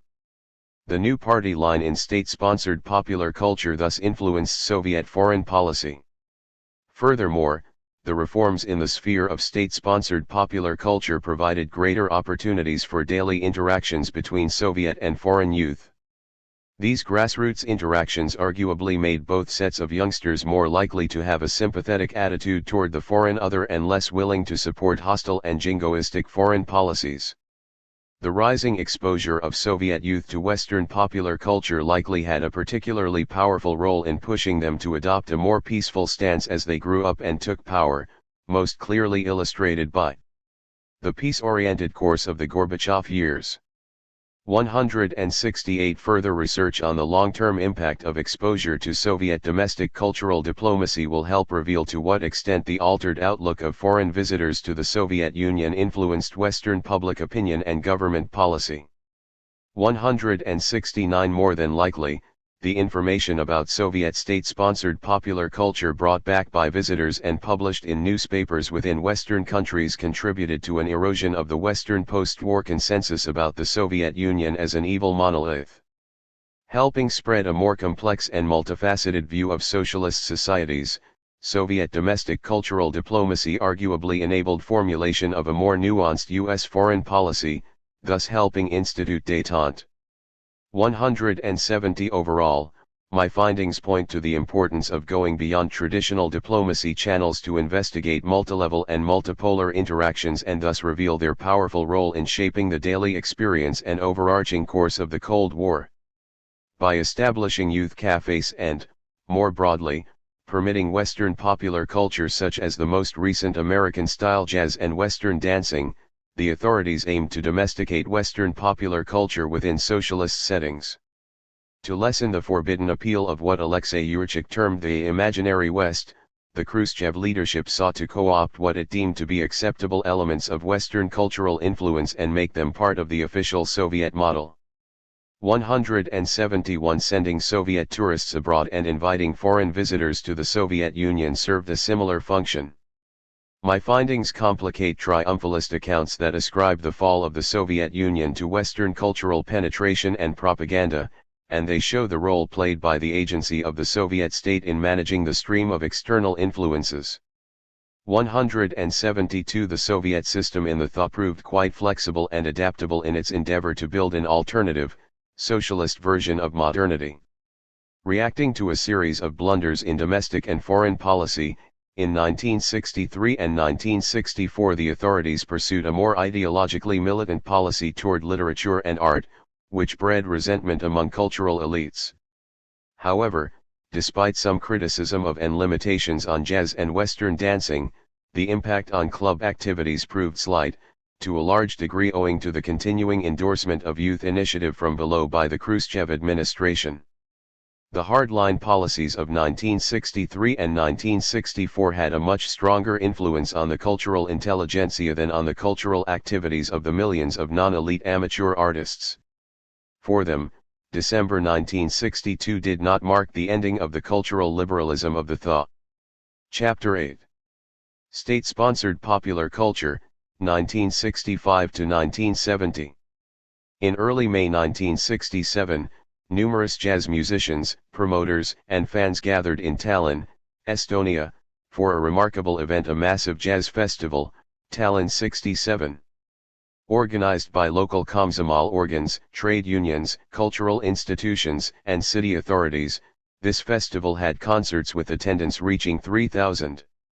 The largest Soviet jazz festival up to that point, Tallinn 67 received domestic and foreign press coverage and featured jazz bands from across the Soviet Union, Eastern Europe, and beyond the Iron Curtain. A Komsomol propaganda department report praised the vast majority of ensembles for showing a quite high mastery of jazz. One historical accounts generally associate the Brezhnev period, from late 1964 to 1982, with a hardline, militant cultural policy and depict this period as a time of stagnation when the new leadership reversed many of Khrushchev's de-Stalinizing reforms. Going against this trend, several recent works have challenged this paradigm, in the cultural as well as the political sphere. 3. The story of the jazz festival movement contributes to and extends this more nuanced view, especially in the context of the increasing cultural restrictiveness in the last Khrushchev years. The post-Khrushchev era began with a time of ambiguity. The new collective leadership offered a renewed social contract and sought to get young people enthused over the Soviet way of life by appealing to people's desires for Western popular culture. However, there emerged a growing militancy against youth autonomy and self-management. Political officials and cultural professionals acquired greater authority over state-sponsored popular culture, and young cultural activists lost out. The end of the decade, when Leonid Brezhnev took full charge, witnessed further suppression of youth agency and a brief turn against Western influence following the invasion of Czechoslovakia. This gradual transformation in cultural policy served as a constituent element in the demise of the THA-era endeavor to build an appealing socialist modernity with mass grassroots participation, a development that seriously undermined the Soviet project, helping lead to its eventual demise.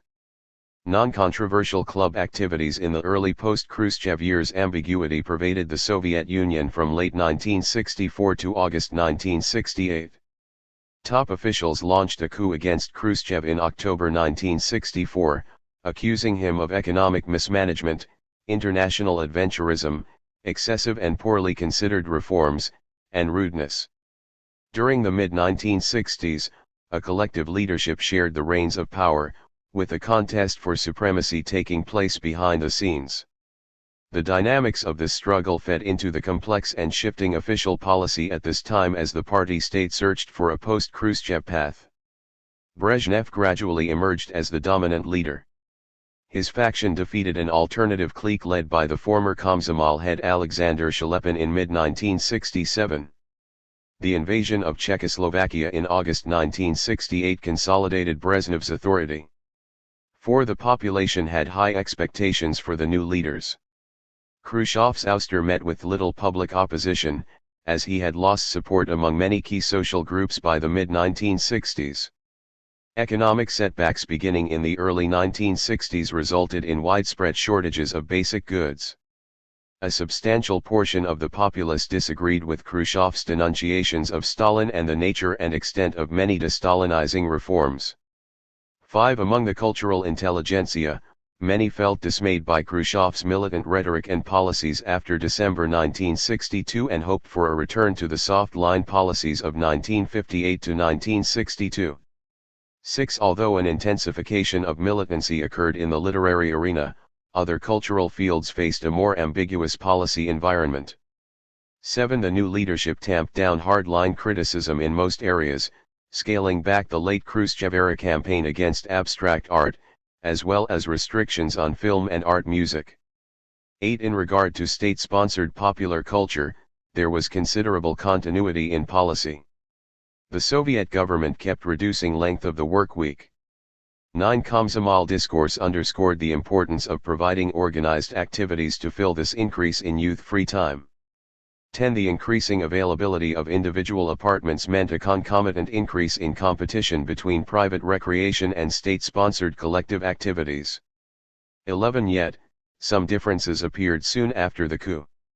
Within the broad field of organized recreation activities for youth, the Khrushchev administration had given club activities equal or slightly more focus than the sphere of sports and military preparation, but the new leadership reversed this prioritization, partly because post-Khrushchev officials used World War II as a new basis of legitimacy.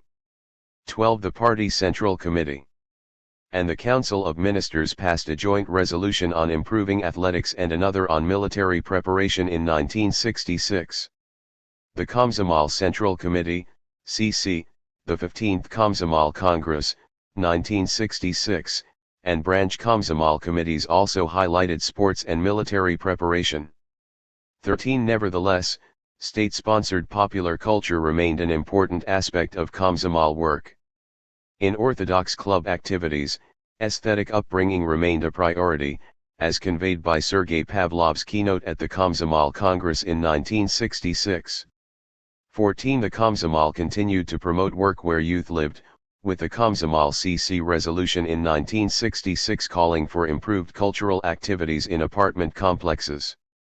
15. There were more than 700,000 amateur circles in the Soviet Union by 1970, though their growth had slowed considerably since the early 1960s. There were 600,000 circles in 1962, up from 350,000 8 years before, partly because of inadequate Komsomol attention. 16. Western popular culture in the mass cultural network, 1964 to 1967. The mid-1960s marked a shift toward more tolerance for jazz. National newspapers carried articles that expressed support for jazz, and Soviet radio established a weekly half-hour segment on this music. The state's chief recording enterprise, Melodya, produced records by contemporary Soviet jazz bands. Jazz enthusiasts gained the opportunity to have their commentary on jazz published in the Soviet press and even foreign periodicals, including the famous Polish magazine Jazz. 17 youth clubs reflected this liberal attitude. The Leningrad interest-based club for jazz enthusiasts, Kvadrat, Square, appeared in December 1964. 18 The Komsomol CC expressed a renewed commitment to youth cafes in a 1966 resolution. 19 In Voronezh, the youth cafe Rossiyanka, Russian Woman, opened, and new cafes opened in Moscow and Saratov. 20 The post-Khrushchev authorities also sought to accommodate rock and roll. Rock and roll's popularity exploded in 1963, when the songs of the Beatles entered the Soviet Union and Eastern Europe.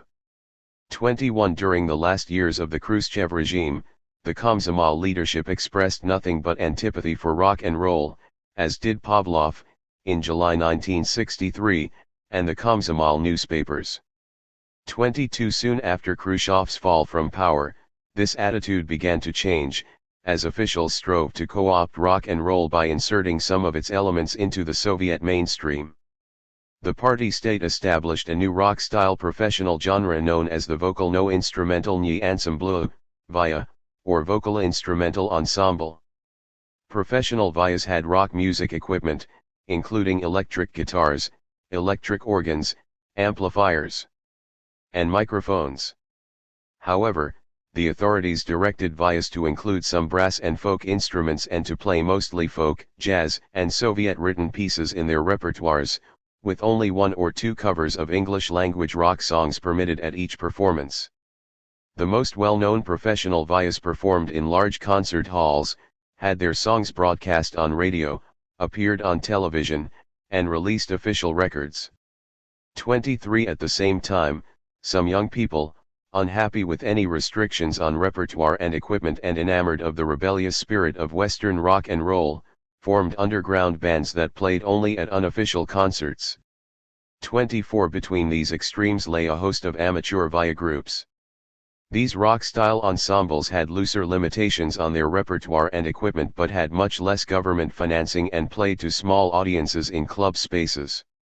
A typical example of one such VIA-style amateur ensemble, Chaika, Seagull, was formed at the Sailors' Trade Union Club in Baku, a port city and the capital of the Azerbaijan Republic.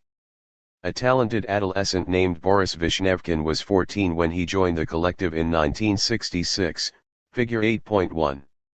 Chaika played a mix of genres, Azeri and Russian folk songs, Soviet variety, revolutionary, and war pieces, melodies from other Soviet republics and from socialist countries, and socialist-themed tunes from non-socialist states. The last category also included foreign rock-style numbers by explicitly socialist-friendly Western musicians, such as Dean Reed, and American. Members of Chaika enjoyed performing jazz as well, considering it the essence of improvisation, figure 8.2. Vishnevkin, the musical director of Chaika, refashioned some traditional Azeri folk songs into rock and jazz-style pieces.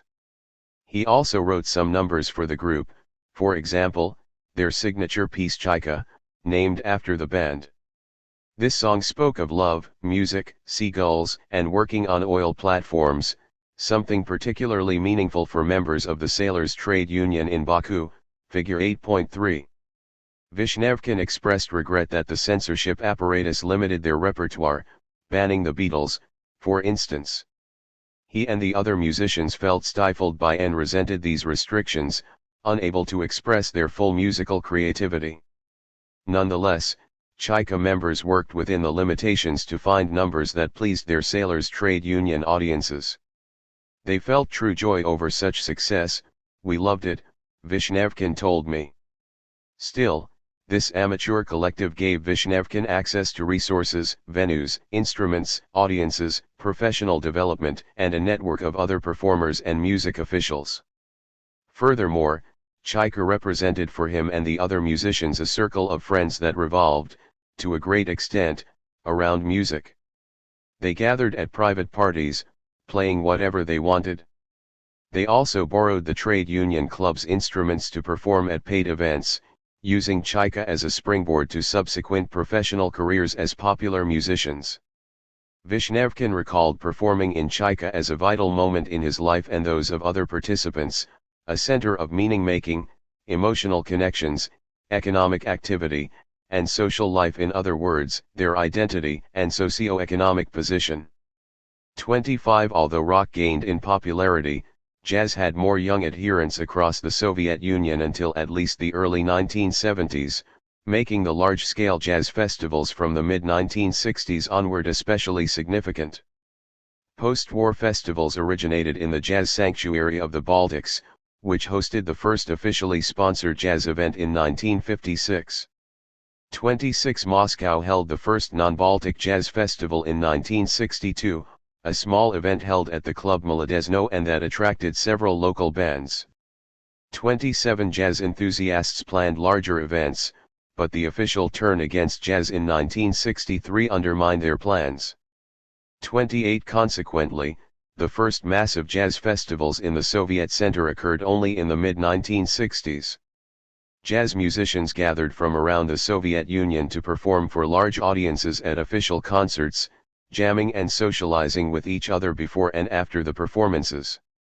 Moscow hosted the first such event, in 1965, with substantial official sponsorship from the Moscow Komsomol Committee, the city's cultural authorities, and the Soyuz Kompozitorov, Composers Union, with Vano Muradeli serving as jury head.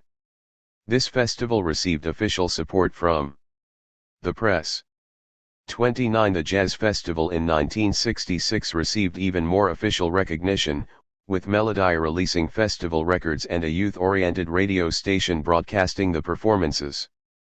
30 large-scale, officially supported festivals took place in Leningrad as well. 31 The Baltic festivals grew, culminating in Tallinn 67. Georgi Igaranian recalled the mid-1960s jazz festivals as huge events with packed halls. 32 In the late 1960s, jazz festivals began appearing in other cities, including Donetsk, Voronezh, Kuyabyshev, Saratov, and others. 33 Reportedly, certain prominent Soviet officials, such as Alexei Kosygin, the head of government, and Alexei Adzubay, Khrushchev's son-in-law and a high-ranking journalist, liked and patronized jazz, using their personal authority to promote these festivals. 34 Nikolai Butov, who rose through the Komsomol hierarchy in the 1960s to become deputy head of the Komsomol propaganda department in the 1970s and 1980s, recalled the organization of jazz festivals as a means of propagandizing jazz.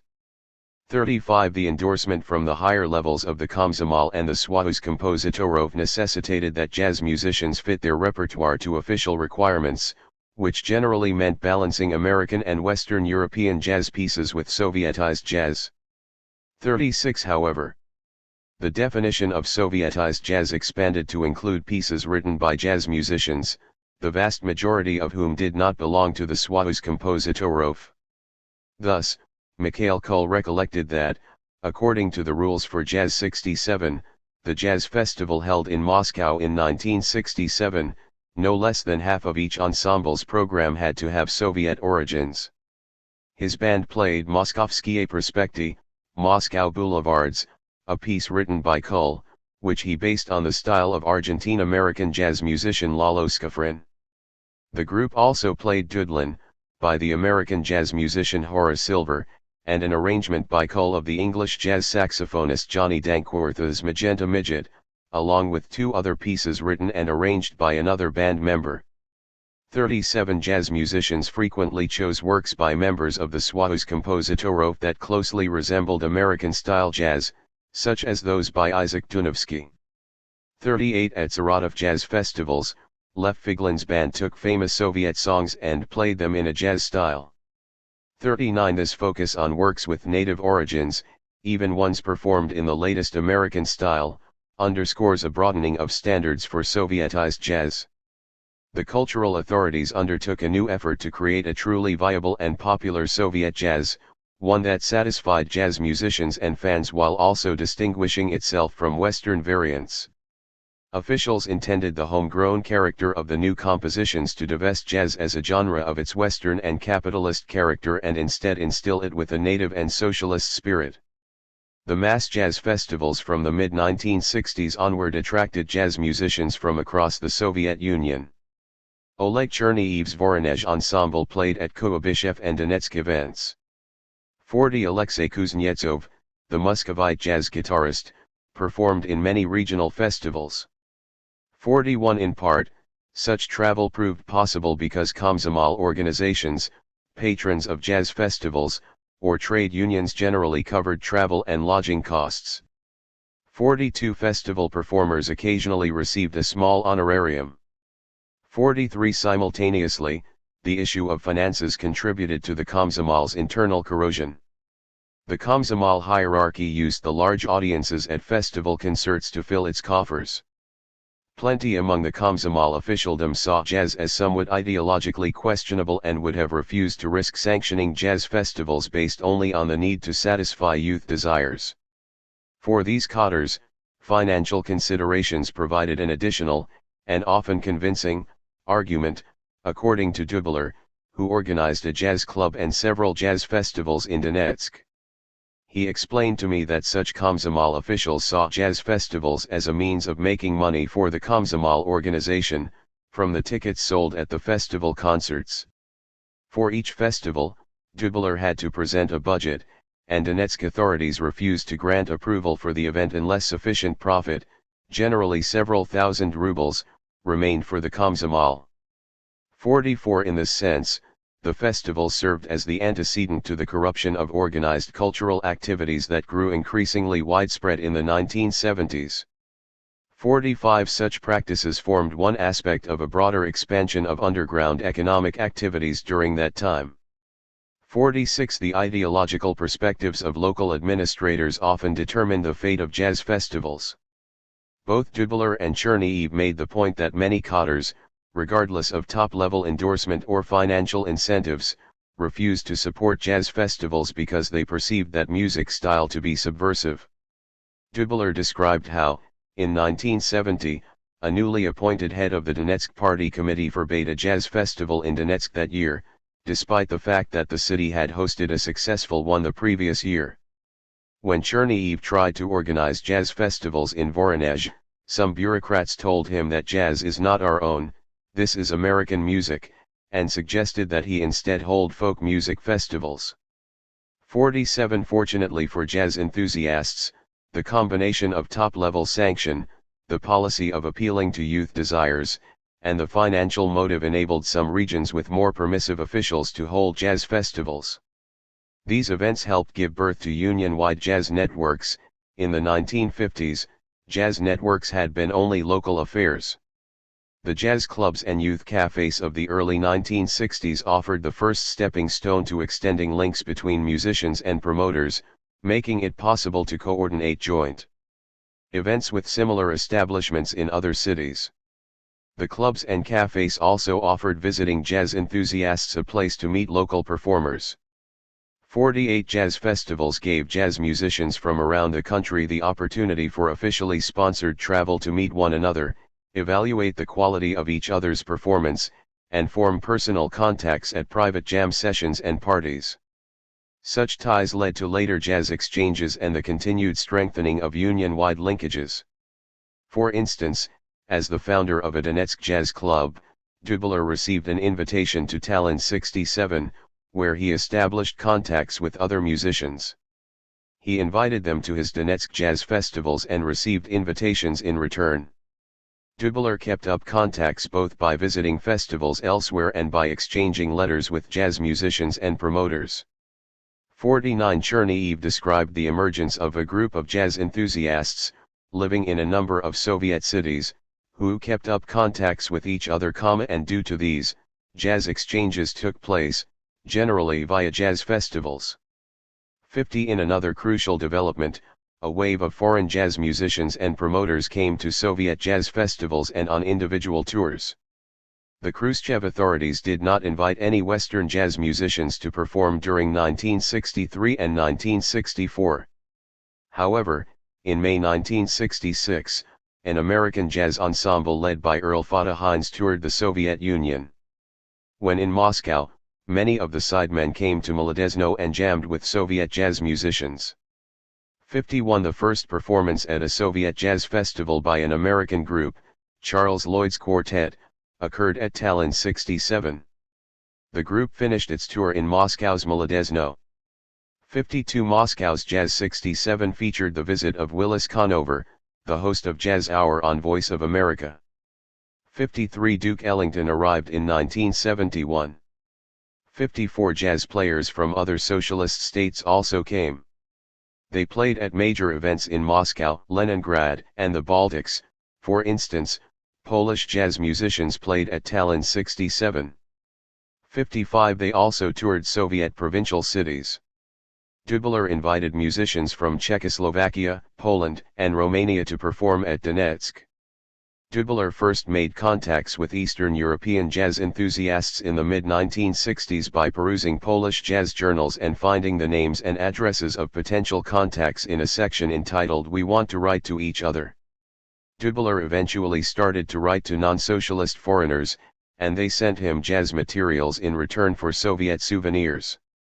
56 A Voronezh jazz enthusiasts similarly established cross-border contacts by exchanging letters.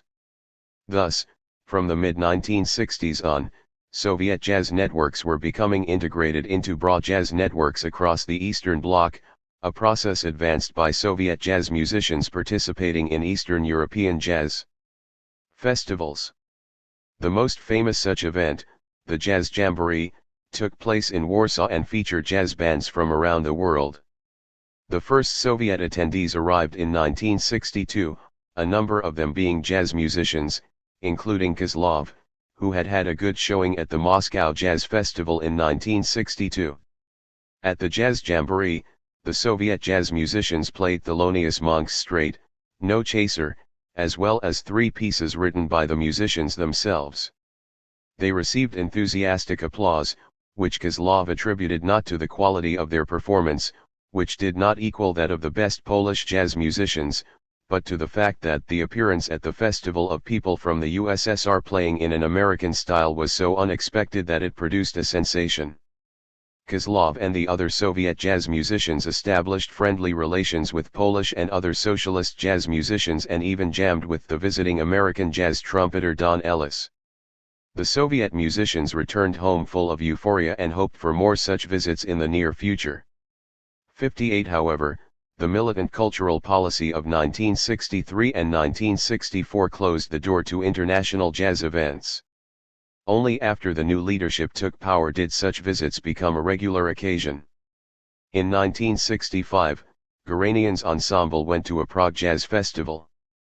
Soviet jazz musicians performed and jammed with socialist jazz musicians, as well as prominent Western stars, including the Americans Theodore Ted Kursin and Don Cherry.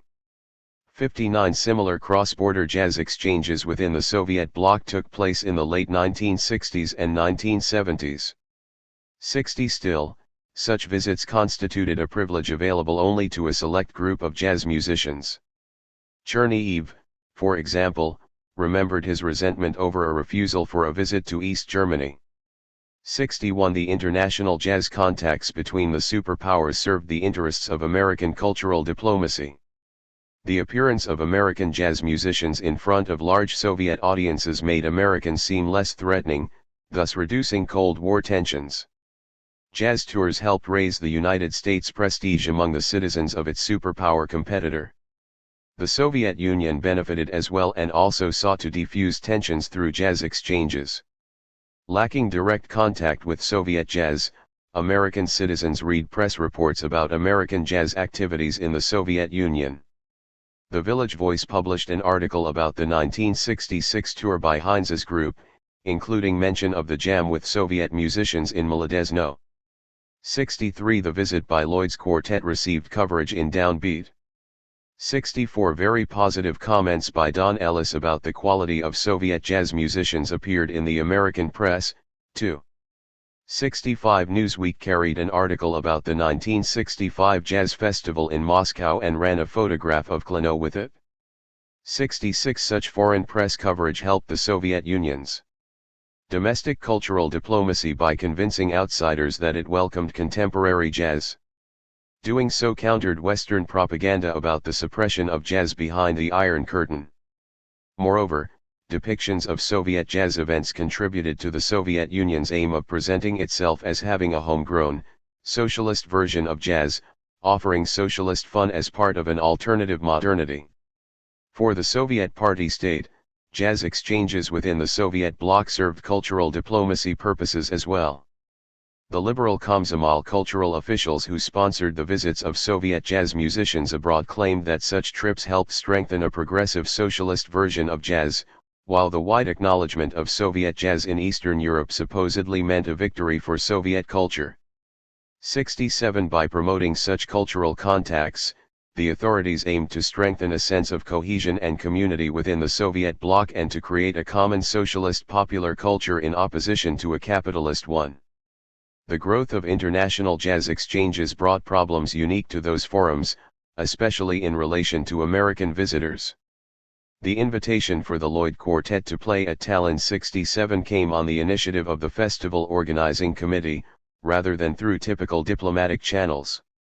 The American musicians obtained tourist visas but received conflicting messages over whether they would have permission to play. Not having in hand the official sanction to play, they missed their scheduled performance, only to receive approval 2 days later, just in time to play an unscheduled session on the last day of the festival.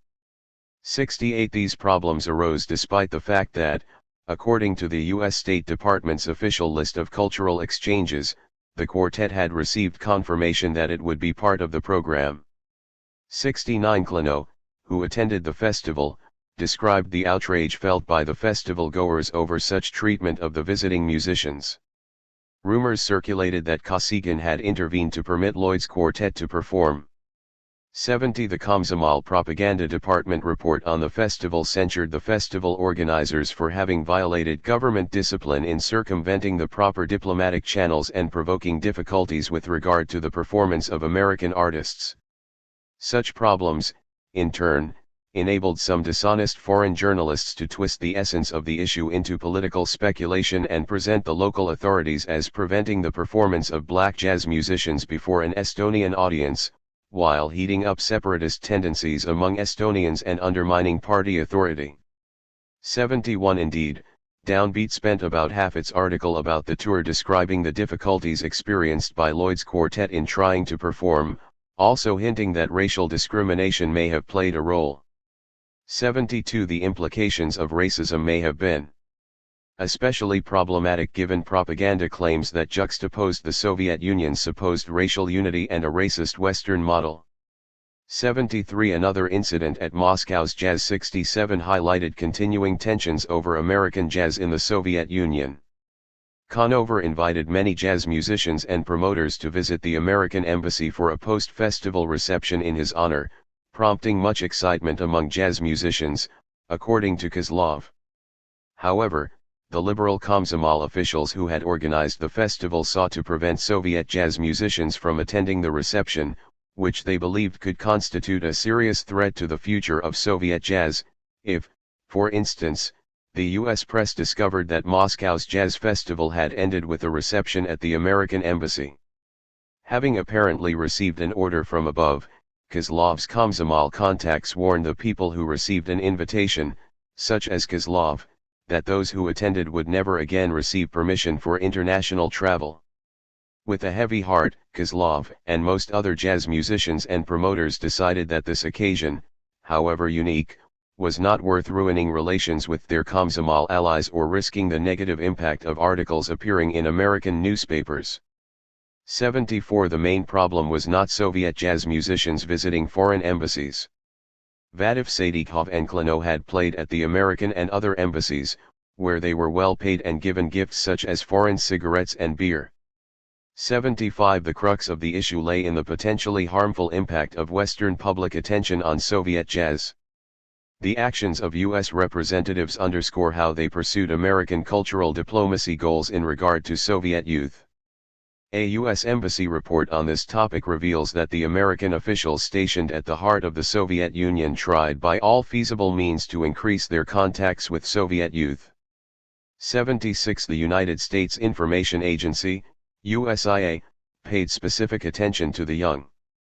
For instance, a 1966 research memorandum labeled The Soviet Youth Problem stated that the claims made by Soviet authorities that alien influences are responsible for the existence of youth problems were not without foundation. Interest in Western music and art was continually being reinforced by listening to foreign radios, viewing foreign films, and contacts with Western tourists. 77 The USIA later produced similar documentation that highlighted Western influence on Soviet young people through direct channels, which the report defined as Western radio, cultural and commercial exchanges, and international travel. 78 Such records indicate the attention from American government officials devoted to using cultural diplomacy to subvert Soviet youth. Consequently, Soviet authorities walked a narrow path in their approach toward international jazz exchanges. They tried to make sure that such activities provided more benefit than harm to the Soviet Union's domestic and foreign interests. Nonetheless, the actions of foreign agents at the ground level occasionally undermine the Soviet Union's own cultural diplomacy efforts, underscoring the complexities involved in cross-border jazz exchanges. International jazz contacts had detrimental consequences for Soviet jazz enthusiasts in addition to beneficial ones. Such disadvantages included the incidents at Tallinn 67 and Jazz 67 and increasing scrutiny from the security agency, KGB. Youth cafes, which hosted foreign dignitaries, musicians, and tourists, proved especially vulnerable to KGB attention. When practicing at youth cafes before business hours, Sadikov occasionally saw how KGB operatives attached microphones in a niche above the stage, and he attributed such surveillance to the socializing with foreigners that went on in the cafe. He recalled one incident in the late 1960s when a KGB colonel met with him and some other jazz musicians, discouraging them from interacting with Americans. The secret police also used informers to monitor youth cafes. Moreover, Sadikov related that the KGB successfully co-opted some jazz musicians to work on its behalf. 79 The KGB investigated Garanian extensively due to the defection of 2 jazz musicians performing in a professional Soviet variety troupe visiting Japan. These musicians had played with Garanian's band, Zolotoy Vozem, Golden 8. 80 The KGB imprisoned Andrei Tofmazian, a prominent Soviet jazz trumpeter, after discovering that he had engaged in illegal trade in foreign goods. 81 Dubler experienced more KGB monitoring than most, due to his foreign contacts. The KGB, which undoubtedly read his letters, called in Dubler on several occasions, pressing him for information about his contacts. He strove to play dumb, replying to the agents that certainly, if we find spies, I will let you know, and thus avoiding cooperating with them beyond the minimum. 82 The desire of jazz musicians and promoters, especially those involved in organizing jazz events, to retain the significant profiles they had gained during the 1960s likely made them more willing to share basic information with the KGB. The international jazz contacts underscore the importance of adopting a multipolar and multilevel paradigm on Cold War interactions and also indicate the need to expand this framework. Sariosho Sarasmo and Catalin Miklosi's model highlights the crucial yet informal diplomatic role of interactions across the Iron Curtain. Specifically, these authors focus on how mid- and lower-level agents engaged with each other in mutually beneficial arrangements, ones that did not necessarily fit the overarching goals of the two superpowers. 83 Indeed, the interactions of Soviet jazz musicians with foreign ones occasionally departed from the Cold War aims of the Soviet Union.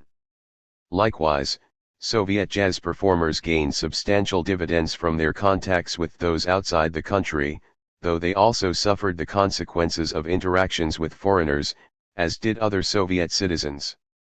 84 My analysis also indicates that we should apply a multipolar and multilevel paradigm to intra-block interactions as well. Soviet jazz musicians and audiences interacted on multiple levels with performers and spectators from Eastern Europe. Similar patterns characterized other musical spheres. For instance, winning the block-wide international song festivals in Sopot, Poland, helped launch or strengthen the careers of Soviet variety stars such as Alla Pugacheva and Irina Ponoravskaya. 85 Classical music exchanges within the Eastern Bloc proved important for both Soviet and Eastern European performers. These musical interchanges shaped the course of the Cold War's cultural competition in complex ways. On the one hand, they strengthened Soviet bloc unity by creating a more cohesive socialist musical sphere, with the various countries reinforcing each other's cultural production. On the other hand, such cross-border interplay made possible the rapid spread of Western cultural influence from the most westernized socialist countries to the Soviet Union. Unsurprisingly, Soviet jazz musicians expressed pleasure and enthusiasm over the pluralistic turn toward jazz in the mid-1960s. Garanian told me that at jazz festivals, both jazz musicians and audiences felt very good, and he was pleasantly surprised with the active support of certain Komsomol cadres. 87 Kuznetsov remarked that jazz festivals denoted the official acceptance of jazz into the Soviet mainstream. The jazz festivals, along with the positive commentary about jazz in Soviet newspapers, the opportunity to attain information about jazz in the burgeoning jazz clubs, the broadcasts of jazz on Soviet radio, the first official releases of jazz records, and the chance to listen to foreign jazz musicians, undoubtedly pleased many and thereby reinforced the regime's popularity. This conclusion nuances previous scholarship that stressed how interactions among Soviet bloc and foreign youth bred discontent among the former, weakening the socialist system as a whole. 89 The mid-1960s developments irrevocably transformed the Soviet jazz scene. While still seen as excessively Western by some of the most hardline officials, jazz moved into the Soviet mainstream. Many formerly amateur jazz musicians joined professional ensembles in state agencies. They played popular jazz-style variety music commercially, while performing more esoteric jazz music, such as bebop and cool jazz, for minimal payment in youth cafes and at jazz festivals in front of appreciative audiences. Some even formed their own professional groups playing only jazz, although most of these bands did not prove financially viable owing to the growing popularity of rock and roll. Several experimented with blending jazz and rock. In a further sign that jazz was no longer countercultural, those who decided to play jazz professionally experienced no challenges to the authenticity of their music from other performers, promoters, or fans, in contrast to what rock and roll musicians encountered. 90 other amateur jazz musicians chose not to make jazz their full-time career, although many pursued jazz-related activities during their free time as promoters, critics, amateur musicians, or simply avid fans, having gained the opportunity to enjoy jazz through officially sanctioned sources. 91 party state support for jazz removed the reasons for the existence of the jazz enthusiast counterculture and alternative emotional community. The former counterculture transitioned into a professional milieu of jazz musicians and promoters, along with a jazz fan community of their supporters and amateur performers, just one among many Soviet artistic communities. Furthermore, by the Brezhnev years, the jazz fan community of the 1950s and early 1960s was older and better educated, while young people, especially those from working-class backgrounds, searched for a countercultural space in the rock and roll scene. Still, the jazz scene retained a slightly unorthodox ambience due to its history of suppression and its taint of Western cultural influence. Scholarship on Soviet cultural life from the end of 1964 to early 1968 tends to depict this period as stagnation, a time of conservative ideologues gradually taking control over Soviet official culture and instituting hardline policies.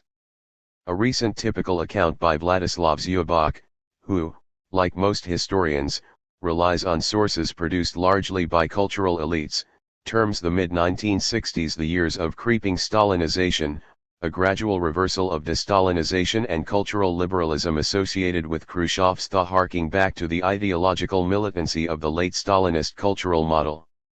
92, however, juxtaposing the last Khrushchev years and the mid-1960s, reveals a significant improvement in the day-to-day experience of the many millions of young people enthusiastic about Western popular culture. This finding suggests that terming the mid-1960s a time of creeping Stalinization in culture does not sufficiently acknowledge the complexities and contingencies in central policy. Moreover, that label overvalues the point of view of the cultural elites, always a small minority, and undercounts that of the myriad non-elite cultural producers and consumers. Arguably, the pluralistic policy toward Western popular culture served to satisfy popular youth desires, representing one clause of a new social contract extended to the young by the post-Khrushchev collective leadership and similar to the agreement offered to youth in the early thaw. The visits by Western musicians were highlighted as demonstrating to domestic and foreign audiences that the Soviet Union enabled its citizens to participate in global cultural trends, while those by foreign socialist ones strengthened the unity of socialist popular culture across the Eastern Bloc. Other aspects of the new leadership's approach to state-sponsored popular culture similarly departed from late Stalinist precedents, for instance, the emphasis on organized cultural leisure as a means of dealing with youth crime.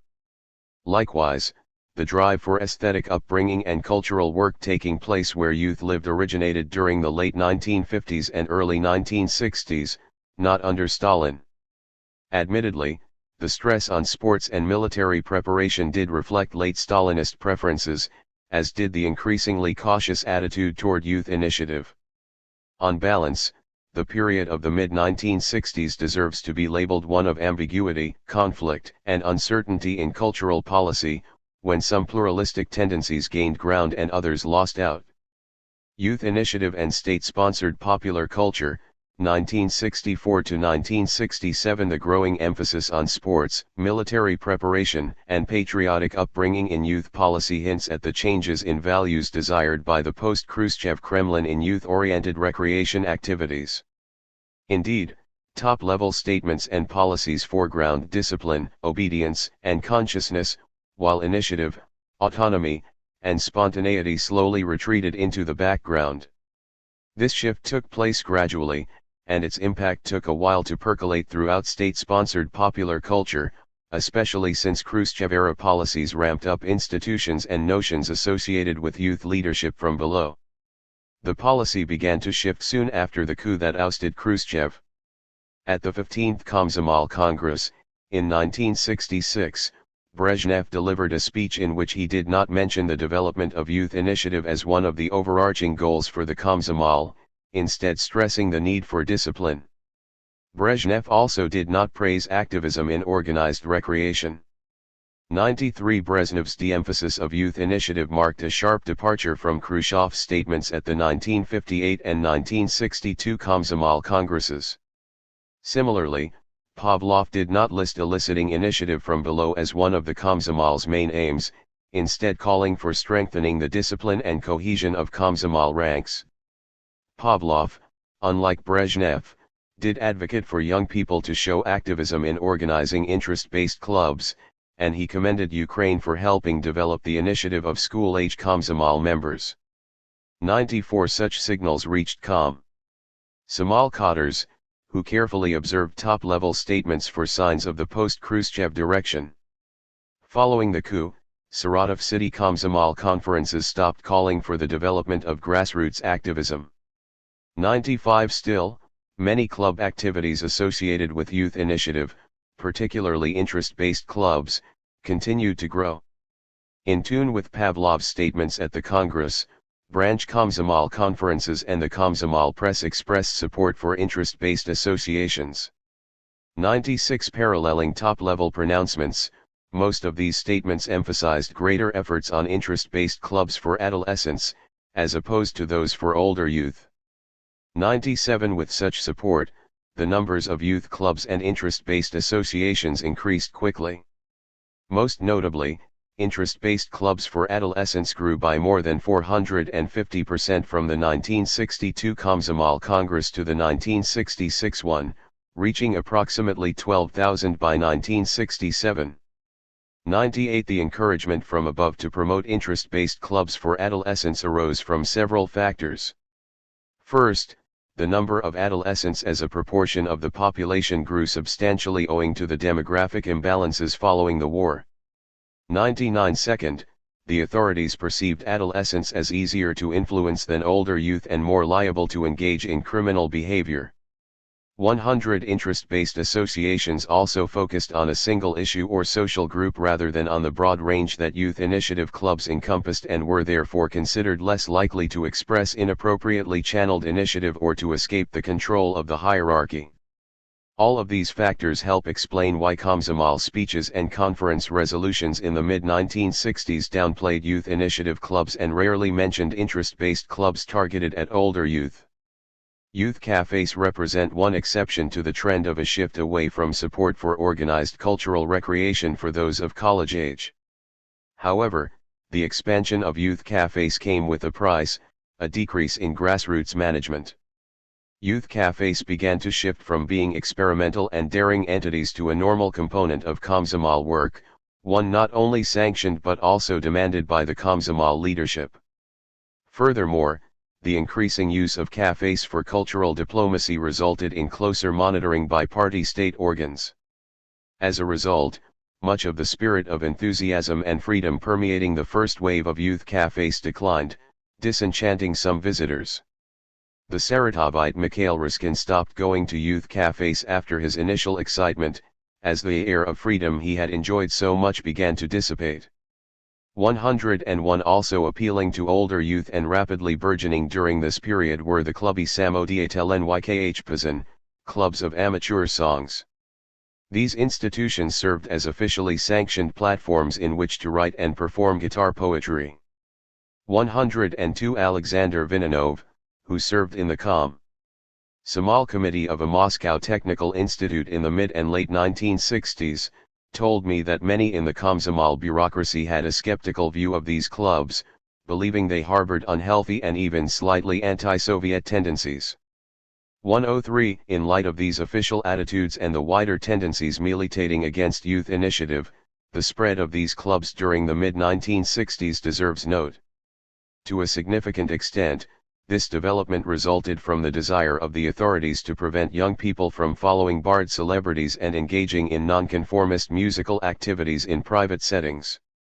Clubs of amateur songs, in other words, represent the further institutionalization of guitar poetry, as officialdom strove to co-opt this genre to serve party state goals.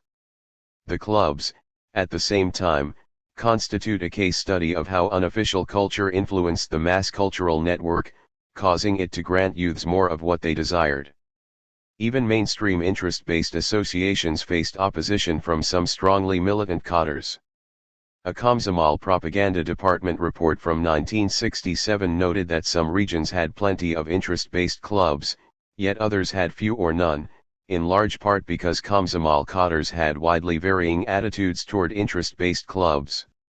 For instance, one high Komsomol official in Kytensk province considered clubs a harmful invention and declared that Kytensk province has no and will not have any youth clubs, and if one shows up, then we will try to make sure that it dies quietly. The report's authors claimed that plenty of similar instances can be cited. The report criticized such views and claimed that interest-based clubs needed to expand. Moreover, the report praised the shift in the focus of these associations. In the late 1950s, they emphasized satisfying youth needs for interesting and enjoyable leisure. By the mid-1960s, interest-based clubs stressed community activism and politically oriented activities, such as expressing one's opinions on and discussing pressing issues of the day, as well as influencing the political, cultural, and economic life of one city, neighborhood, and village. 104 By the mid-1960s, the civic spirit that had emerged in youth initiative-based institutions in the 1950s had grown substantially. Soft-line cadres, such those who authored the Komsomol propaganda department's report, celebrated this development, while hardliners intent on managing community affairs from above undoubtedly opposed it.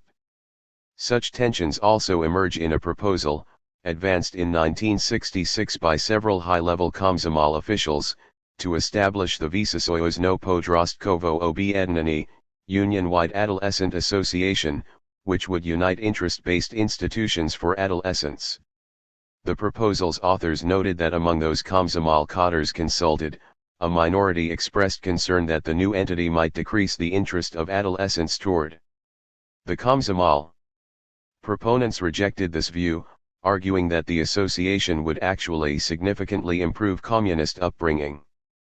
105 However, in the environment of the top-level turn against grassroots initiative, hardline skepticism proved more potent, preventing the association's establishment. 106 Young amateur artists confronted rising censorship. Ruskin, who took part in a Saratov amateur satirical theater troupe in the 1950s and 1960s, recounted that the Khrushchev years witnessed several zigzags of tolerance and limitations for satire, but that after Khrushchev's censorship grew ever stronger. 107 The Saratovite Nelly Popkova stated that she began to feel the pressure of the party line on amateur arts only after 1964. 108 More independent-minded literary associations began to close down, as recalled by Volodya Gertzik, an Archimedes, member and unofficial Soviet poet still active today. 109 Owing to such developments, many young poets formed alternative groups in non-official settings, turned toward underground publishing, samizdat, and published in other countries, tamizdat, with some even participating in political dissent. 110 Gertzik and his friends did all three. Arkhim faced mounting difficulties. Yuri Igapanov, the longtime director of the Arkhim collective, emphasized that student autonomy and initiative began to deteriorate in the mid-1960s, which he explicitly associated with the coup against Khrushchev. Thus, in 1965, militants in the Saratovsky Gosudierstvenny Universitet, SGU, physics department's party committee managed to break the departmental Komsomol cell into smaller and weaker units. Likewise, hardliners successfully prevented the celebration of Den Physikov, Physicists' Day, and the attendant staging of the Archimed opera that year. However, Many physics students and Archimed alumni refused to accept this outcome and formed the Archimed Studio, which meant a more permanent and autonomous status. 111 Moreover, at the Physics Department Komsomol Conference in 1966, those committed to Archimed and to student self-rule schemed together to replace the Komsomol committee that accommodated the conservatives with one oriented towards student initiative. The conference voted to reinstate the Den Physikoff celebration. 112 As one Archimed performer highlighted when commenting about these conflicts, naturally we all held to the official ideology, but this does not mean that there were no disputes within it. 113 With a global view of the 60s, it is apparent that changes in the Soviet Union paralleled developments within Western societies. The apogee of youth-oriented movements for pluralistic social transformation in capitalist democracies occurred in 1968, with conservative forces gradually rising in strength and limiting the options for reforms originating from below thereafter. 114 Jeremiah Suri has noted that, beginning in the late 1960s, both capitalist and socialist systems offered their citizens better consumption options and stability in order to gain popular support and legitimacy while preventing substantial political and social changes, even adopting détente in pursuit of these goals. 115 The evidence from state-sponsored popular culture indicates that, in the Soviet Union, the roots of this approach to foreign and domestic policy stem from mid-1960s internal politics. Soviet authorities increasingly stressed discipline and hierarchy. Hampering cultural innovation, this governing style increased stability and continuity, while also inspiring some youth discontent. To compensate, the party state not only provided more orthodox club activities but also instituted greater openness toward Western culture, appeasing young people's desires to some extent. Satisfied with the results it achieved in the mid-1960s, the authorities carried this domestic practice into foreign policy at the end of the 1960s, which assisted the emergence of détente. This conclusion reinforces the literature arguing that domestic interests, priorities, and perspectives define THIRD Soviet foreign policy.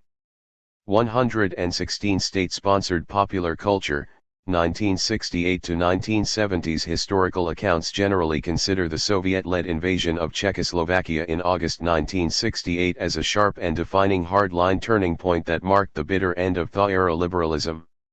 117 However, my evidence indicates that policies toward organized youth leisure from 1968 to 1970 and beyond continued, with slight modifications, and that the trends were already visible in the mid-1960s.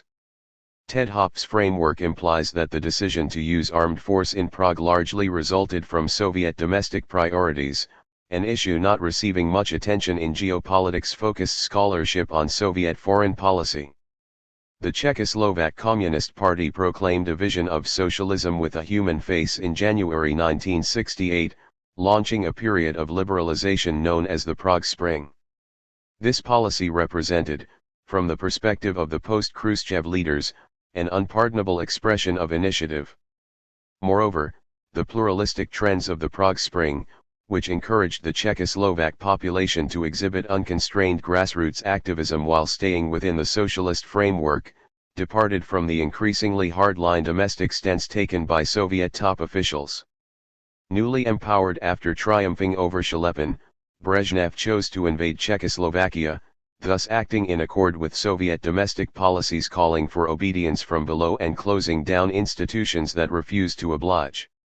These internal trends shaped the Brezhnev Kremlin's perceptions of the Soviet Union's geopolitical and ideological priorities and help explain the use of military force. Other considerations also were in play, such as a desire to maintain superpower status and to deny the Western powers a propaganda victory. 118 While powerfully influenced by Soviet domestic priorities, the invasion had consequences that also affected internal policies.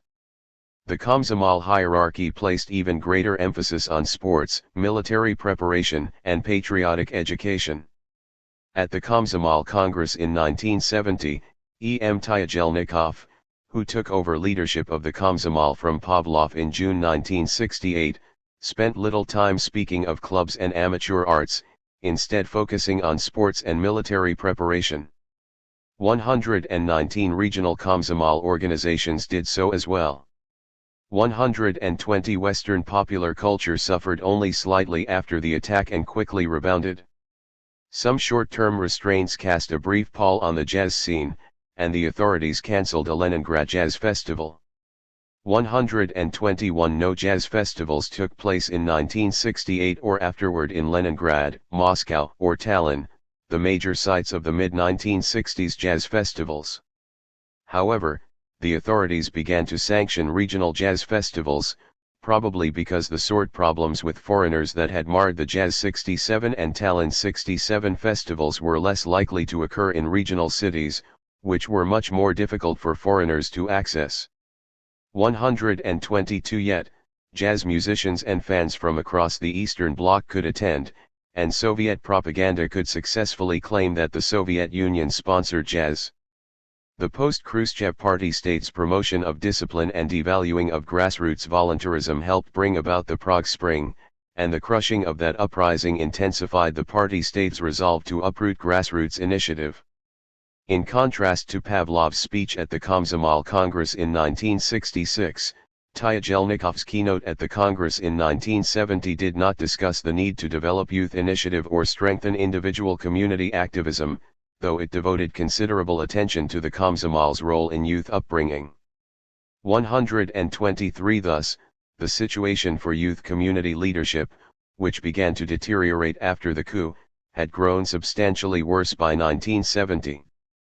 From then on, the Brezhnev leadership encouraged young people to express initiative from below only in economic production. The key Komsomol construction project of that era, the Baikal-Amur mainline railroad, shows the failure of such policies.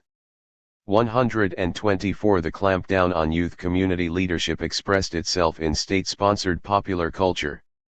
The separate archival folders devoted to initiative-oriented cultural institutions such as youth clubs and cafes had disappeared by 1968, underscoring the diminished importance of these entities. 125 The Komsomol leadership feared that associations based on grassroots enthusiasm would slip out of its control. 126 Having gained more power after the invasion, conservatives in the administration banned Dan Fizikov in 1969 and forced the Archimed studio out of the university in 1970. 127 Hardliners also closed the Leninsky Gory, Lenin Hills, theater studio, where Anatoly Ikrachevich, a member of Archimed, had performed. This establishment had used dramatic performance as a tool of political satire that mocked systemic problems in the Soviet Union, a strategy that was acceptable under Khrushchev but unwelcome in the late 1960s. 128 In 1968, Novosibirsk authorities closed down the Pod Integralum, under the Integral, youth cafe for its controversial program. 129 The Brezhnev Kremlin's approach to managing the bureaucracy also minimized youth initiative.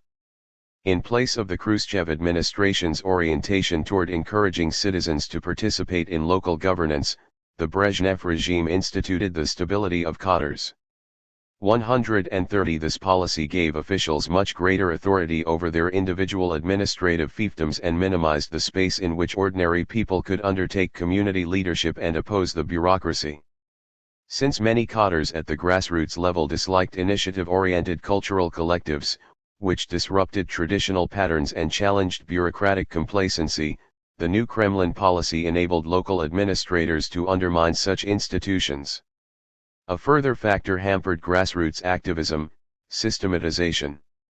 This term refers to the escalating combined efforts by the Komsomol, the Ministry of Culture, trade unions, educational organs, and other central organs to create a unified structure of organized cultural recreation for young people.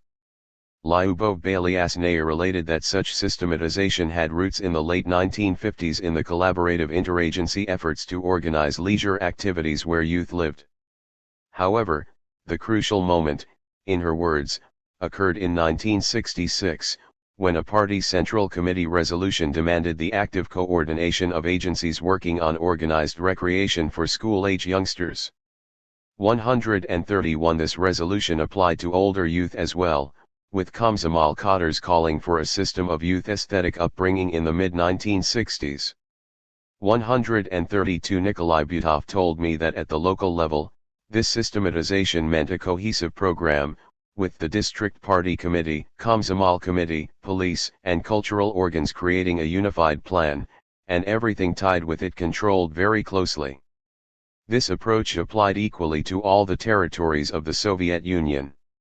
133 The systematization fit within a broader post-Khrushchev Komsomol policy that called for the establishment of a unified, cohesive program for the communist upbringing of the young, beginning in 1966. 134 Other sectors of public life likewise witnessed increasing bureaucratic control. 135 Such systematization left little room for grassroots activism. Some limited spaces existed for initiative-oriented cultural collectives. After finishing his studies, Gapanov secured a position at Moscow's Kurchatovsky Institute, Kurchatov Institute, and, with his assistance, the Arkhim studio managed to move to the Institute's club in 1970. Having become a cult hit, Arkhim the opera continued its existence, with the studio continuing to stage this work on a regular basis, up to the present.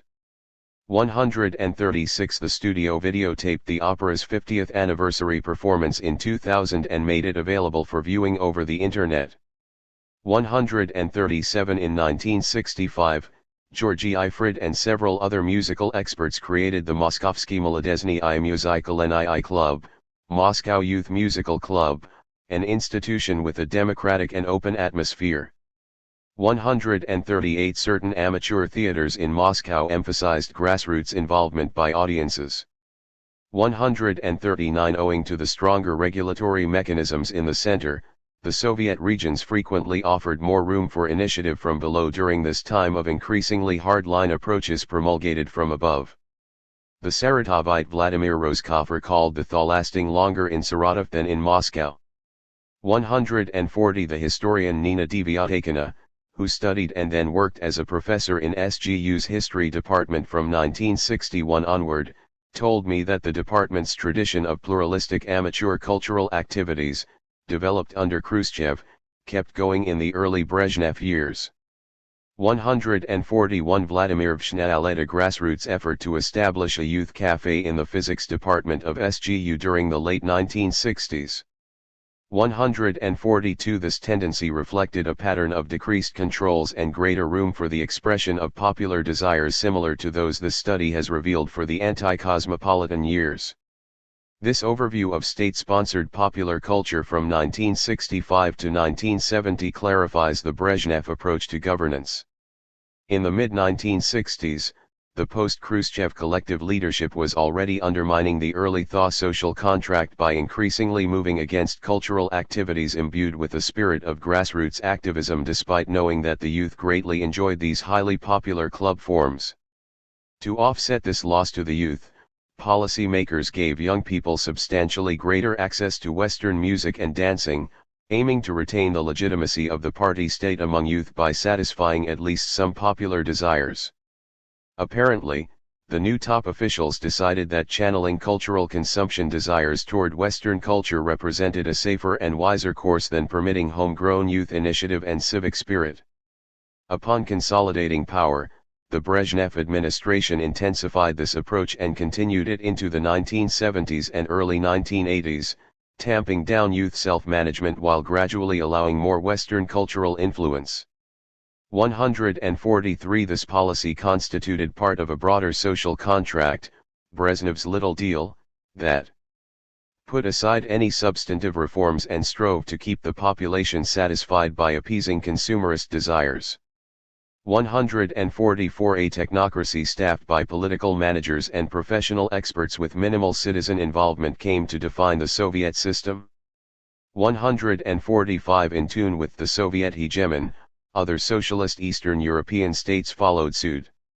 Their party states increasingly rejected grassroots self-management and instead focused on supplying consumer products and services to their populations. 146 Thus, a new style of rule acquired dominance throughout the bloc.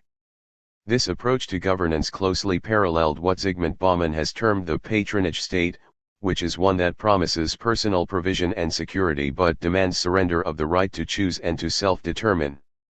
147 In interviews, Komsomol officials and cultural activists underscored the negative long-term consequences of the new focus on discipline.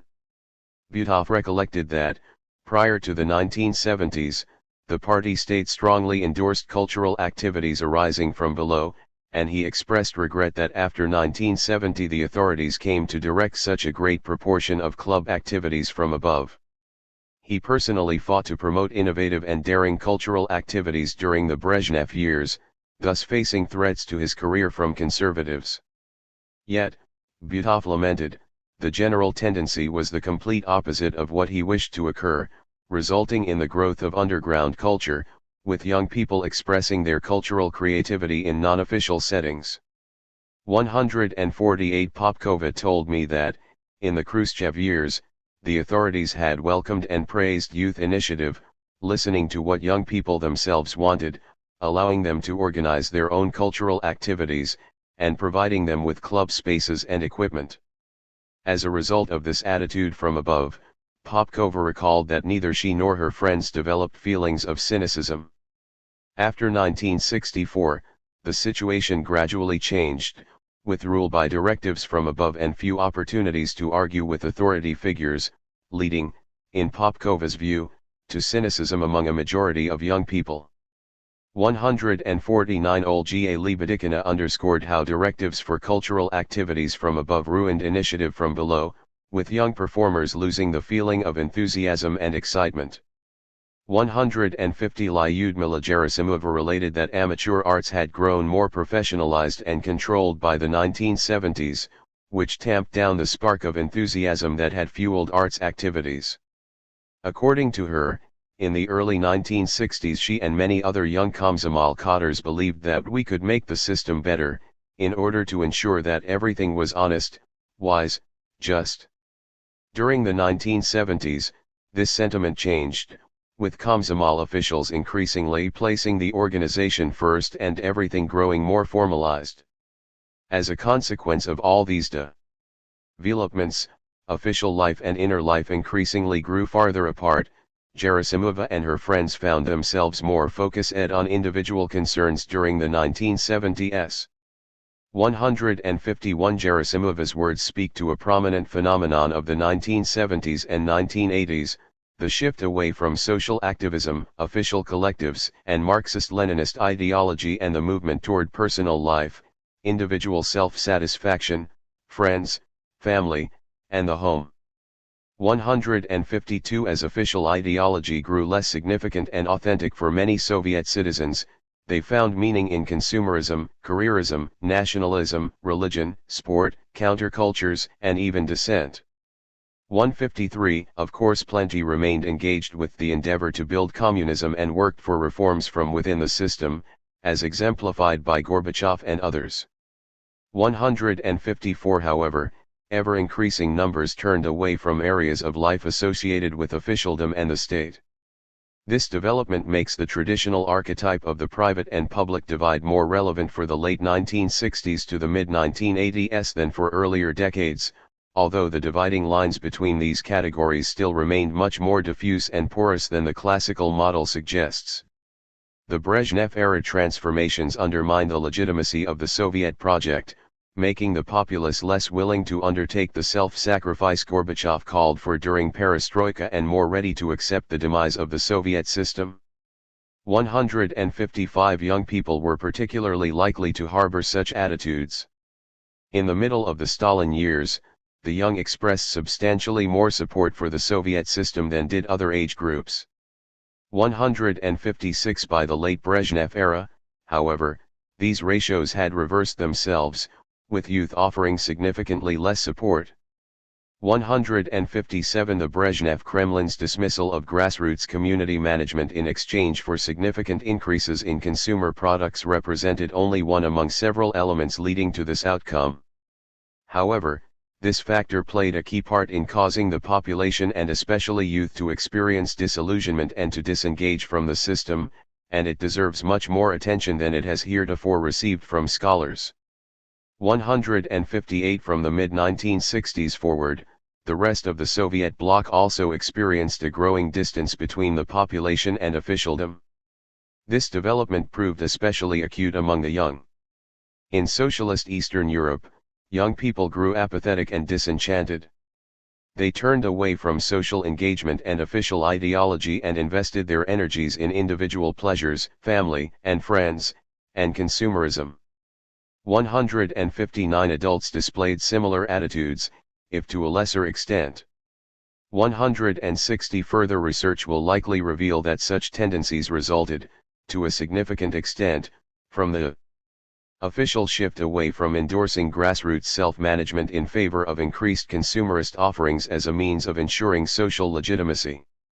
The new collective leadership pursued an ambiguous leisure policy. It placed more emphasis on filling youth free time with sports, patriotic education, and military preparation. Still, the party state continued to expand some aspects of organized cultural recreation, especially those associated with aesthetic upbringing and work where people were living. In contrast to 1963 and 1964, the mid-1960s witnessed a growing tolerance toward, along with efforts to co-opt, controversial music. The post-Khrushchev administration permitted performances of professional and amateur bands that incorporated elements of rock. Clubs devoted to guitar poetry expanded rapidly. Much more room opened up for jazz, including American-style pieces, with the burgeoning growth of jazz clubs and youth cafes. The definition of appropriately Soviet jazz expanded to include any pieces composed by Soviet jazz musicians. Such liberalism resulted from the official effort to create a homegrown socialist jazz as an alternative to the Western version in the context of the Cold War cultural contest. The massive jazz festivals that appeared in the mid-1960s drew musicians and promoters from around the Soviet Union, the Eastern Bloc, and the globe. Soviet jazz musicians also began to perform regularly at international socialist jazz festivals. Despite opposition from hardline bureaucrats, these reforms brought jazz into the Soviet mainstream. This development inexorably led to the gradual demise of the jazz enthusiast alternative youth culture, which underwent transformation into a professional milieu and fan community. For the Soviet and Western governments alike, jazz-based diplomacy aimed to reduce Cold War tensions.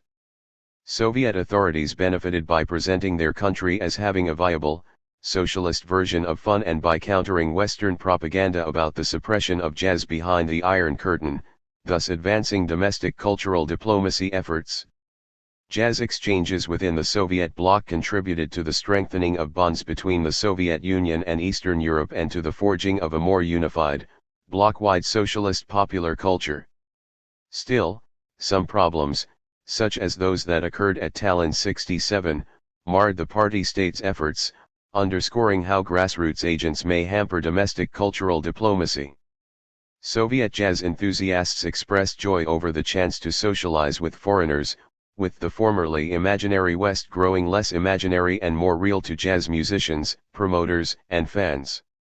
This finding complicates earlier scholarship that suggested Soviet citizens formed their conception of Western culture and style without tangible contacts with the outside world.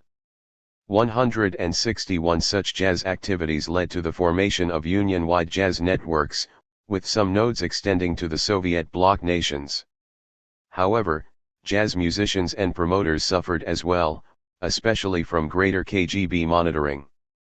The evidence attests to the need to expand the multipolar and multilevel paradigm to acknowledge possible negative consequences of exchanges for participants and also to analyze intra-bloc interactions via the multipolar and multilevel lens. The post-Khrushchev collective leadership adopted an increasingly hard-line policy on youth agency during the mid-1960s. The authorities began to discourage initiative from below and promoted discipline as a cardinal value. This new approach undercut club activities and collectives associated with grassroots activism and civic spirit. Still, due to the ambiguities of the mid-1960s and the lack of clarity over the future course at the top, liberal officials and cultural activists hoped and struggled to reverse this trend. The historiography on Soviet culture during the mid-1960s generally depicts this time as a slide into Brezhnevian stagnation, characterized by creeping Stalinization that slowly dismantled the cultural liberalism of the post-Stalin thought. The data presented above nuance this standard narrative, suggesting that scholars have relied too much on the accounts of cultural elites in evaluating the Soviet cultural field. The mid-1960s proved a significant improvement for the multitude of fans of Western popular culture. As for the large numbers in initiative-oriented cultural collectives, most of these institutions had not yet suffered, with only several of the most daring ones being suppressed. The invasion of Czechoslovakia, undoubtedly an important event, arguably represented the carryover into foreign policy of mid-1960s domestic policies that favored discipline at the expense of self-management. The crushing of the Prague Spring hardly served as a crucial break. Instead, this event reinforced existing tendencies that had originated in the mid-1960s. After a brief chill, Western popular culture bounced back quickly. The authorities further strengthened the emphasis on obedience. Considering that these patterns continued throughout the Brezhnev years, the Brezhnev faction's victory likely had much more weight in determining the course of state-sponsored popular culture than the invasion did. From the perspective of youth cultural policy, the thought, understood as post-Stalinist liberalizing reforms, did not end with a harsh rupture in August 1968 but petered out in a gradual decline, confirmed fully at the Komsomol Congress of 1970, a fitting date for the ending of the THA and the Soviet equivalent of the 60s. The policy toward organized cultural recreation highlights the Brezhnevian social contract. In part to compensate for disappointing young people who enjoyed initiative-based club activities, top officials offered greater access to Western music and dancing to appease popular desires. This policy marked the Soviet Union's transition to a patronage state ruling style, one that guaranteed personal consumption and security for the individual while dismissing citizen self-management and reform efforts from below. Placing power in the hands of a technocracy dominated by political managers and professional experts, the new leadership relied much less on letting ordinary citizens voice their opinions and shape their local communities, moving away from the infrastructural power-informed governance style under Khrushchev. The Soviet Union's willingness to adopt détente emerged from the need, based on the post-Khrushchev social contract, to ensure stability and rising consumption levels. Other Soviet bloc states followed the Soviet Union's lead in shifting to the patronage state method of rule. By the late 1960s, Western societies had likewise offered their young people greater consumption options and stability and had limited opportunities for social reforms to arise from below. This parallel highlights how Cold War needs combined with conservative backlash to define the shape of the systems in both blocs. 162 The post-Khrushchev dismissal of youth initiative from below left young people with minimal opportunities to express themselves and their cultural creativity in official settings. As a consequence, young people increasingly articulated their artistic energies in non-official settings, as Butov noted, and the gap between official life and inner life grew wide, as Gerasimova related. The young shifted their energies, efforts, and time away from the club network and, more generally, from the party state, social activism, and Marxist-Leninist ideology, focusing instead on family, friends, the home, daily life, and consumption. Analogous developments took place in youth emotional communities. During the THA, the official emotional regime strongly promoted enthusiasm, optimism, and idealism among youth. In response, many young amateur artists articulated and, to a large extent, experienced such officially endorsed sentiments, which became central to the overarching emotional community of the THA.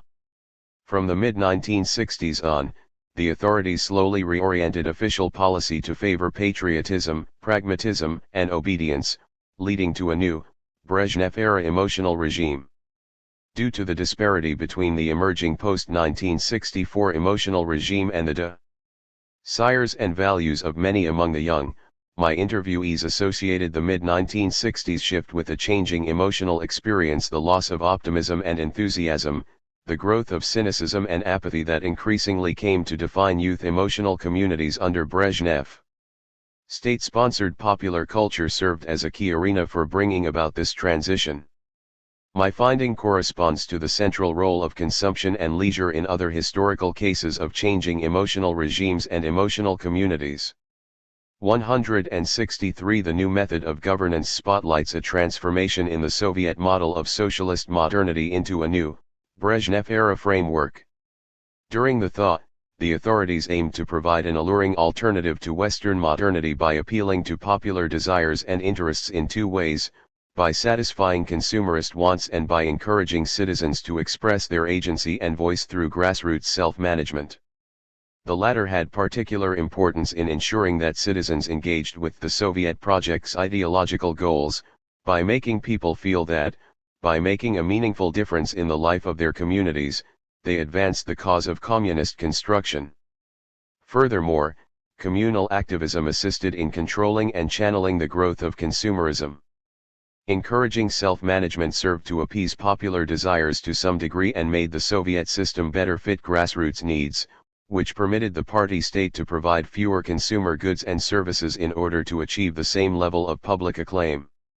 Initiative from below also resulted in the Soviet citizenry concentrating more of their time, energy, emotions, and efforts on communal voluntarism and collective benefits rather than on consumerism and individual desires. The Brezhnevian model of socialist modernity discarded citizen participation in local communal governance, consequently relying to a much greater extent on consumption to ensure legitimacy. These findings offer a glimpse into the emergent contours of a Brezhnev-era version of a socialist consumer society. The Khrushchev leadership had attempted to use the satisfaction of cultural and material consumer wants both to legitimate the party state and to get people involved actively in the renewal of the ideological drive. By the Brezhnev years, the authorities had increasingly abandoned the latter component, while the young consumers of state-sponsored popular culture felt entitled to demand and act to ensure that the party state provided them with what they desired. This growing sense of consumption rights reflected what occurred in consumer societies in other contexts. 164 Certainly, had it retained the Khrushchev-era approach, the Brezhnev leadership would still have had to offer ever-increasing amounts of and better quality consumer products to satisfy the population. Nonetheless, the rate of increase would not have needed to be substantially greater. Moreover, an ideological imperative essential to the Soviet project from the start, of involving citizens in the struggle to move the Soviet Union toward a communist utopia, proved at odds with the Brezhnev version of socialist modernity. Enacting a patronage state method of governance effectively rejected the notion of individuals taking active part in restructuring the country and helping achieve the communist future. Instead, this strategy gave authority over the Soviet project to an elite technocratic vanguard. In the long term, this aspect of the Brezhnev-era socialist modernity served to undermine the founding basis of the Soviet Union and dealt a serious blow to its survival, and to socialist Eastern Europe as well. By contrast, the more flexible governing policies adopted in China enabled that country and its Communist Party to survive and thrive. 165 other socialist states, such as Socialist Tanzania, also adopted more flexible consumerist policies. 166 By minimizing initiative from below, the Brezhnev-era version of socialist modernity weakened the Soviet Union vis-a-vis the United States. Drawing distinctions between the two systems played a key role in Soviet, as well as American, public diplomacy on display to domestic and foreign audiences alike. Through the Brezhnev Kremlin's emphasis on discipline as opposed to grassroots activism, the Soviet propaganda machine lost an attractive element that it had used to distinguish the THIRD-era version of socialist modernity from the Western model. No longer could the Soviet Union's promoters make nearly as strong an argument that the socialist alternative provided an opportunity for meaningful citizen activism. Perhaps most important in terms of the Cold War contest, giving up such grassroots engagement from below forced the Brezhnev authorities to fight in an arena defined by and comfortable for the United States, consumption. The Western model of modernity had much broader capacity to target, inflame, and satisfy consumption desires, domestically and globally. 167 The Brezhnev administration's policy choices resulted in its version of an alternative socialist modernity competing on an uneven playing field, one that benefited the market economy. Bauman has identified a weakness of the patronage state ruling style: the government, having taken upon itself the responsibility to guarantee material security and stability for all individuals, receives the blame for any problems in these areas. 168 By rejecting the idea of grassroots responsibility for local community affairs, the Brezhnevian model of socialist modernity helped lead to governments across the Soviet bloc bearing the brunt of popular anger over economic or social problems. In contrast, Western capitalist governing structures, which did not make such vast claims or take on such burdens, had the opportunity to shift blame to the supposedly impartial market or to purportedly self-determining citizens who fully controlled their own fate. The patronage state ruling style, combined with the ratcheting of consumerist expectations, made the Soviet bloc's long-term prospects questionable and the gradual weakening of Soviet Cold War positions predictable. 169 In other words, the Soviet Union was not necessarily doomed to fail in its cultural consumption competition with capitalist states, contrary to what other scholars suggest. 170 It was the Brezhnev leadership's choices that seriously undermined the Soviet Union's long-term success. Socialist fun was serious business. For Soviet citizens, especially young people, state-sponsored popular culture provided a central venue in which to fulfill their cultural consumption desires, to express themselves through cultural production, to socialize with others in their free time, to form friendship and romantic bonds, and to enjoy themselves. For the authorities, club activities offered the opportunity to instill officially prescribed cultural values and tastes, to ensure social control and appropriate leisure, and to satisfy popular desires and thereby gain legitimacy. More broadly, the party state intended state-sponsored popular culture to help build a socialist, alternative version of modernity. Even under Stalin, Soviet citizens had fun in state-sponsored popular culture. At the height of the militant anti-cosmopolitan campaign, plenty among the young genuinely enjoyed the limited range of heavily politicized cultural activities promoted in top-level cultural policy. Expressing conformist agency and without internal reservations, many ideologically committed youth sang songs praising Stalin. Other youngsters conformed outwardly but disagreed, to a greater or lesser extent, with some of the ideologically loaded cultural programming. They performed pieces whose content they did not believe in because doing so afforded them the opportunity to partake in the other benefits of organized cultural recreation. Nonetheless, such mixed motivations led to at least partial alienation from the party-state structure and lack of enthusiasm for the Soviet project. Exploring these diverse perspectives complicates our view of the anti-cosmopolitan campaign, which currently relies overwhelmingly on sources from the cultural intelligentsia that almost invariably disparage the campaign's cultural impact. Some youth sought to engage in activities within state-managed settings that departed from top-level cultural policies. They danced in the banned Western styles they liked and performed forbidden jazz tunes, often with the approval and sponsorship of local club workers and Komsomol officials.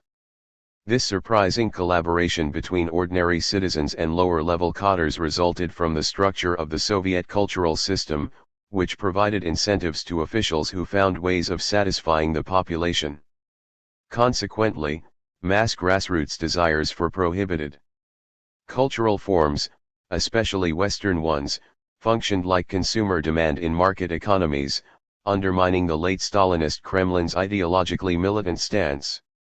Moreover, the powerful cultural control organs made it harder for youngsters in the capital cities to enjoy forbidden activities during periods of cultural militancy than for youth in some provincial settings, where cultural controls were weaker. This finding challenges the idea that those in capital cities enjoyed greater access to consumption opportunities than those in the regions. More broadly, these insights underscore the importance of distinguishing between different agencies within the official cultural structure, as their varying missions were often at cross purposes. Overall, the evidence nuances our understanding of the Soviet cultural industry, which, at least from the perspective of ordinary citizens, was significantly less top-down and more responsive to popular demands than previously thought, even during an era of Soviet history that many scholars see as the most authoritarian. The post-Stalin leadership substantially revised Soviet cultural policies. Top officials invested more material resources into the club network. They also pushed club workers to place less emphasis on political propaganda and more on entertaining cultural offerings that genuinely appealed to popular desires.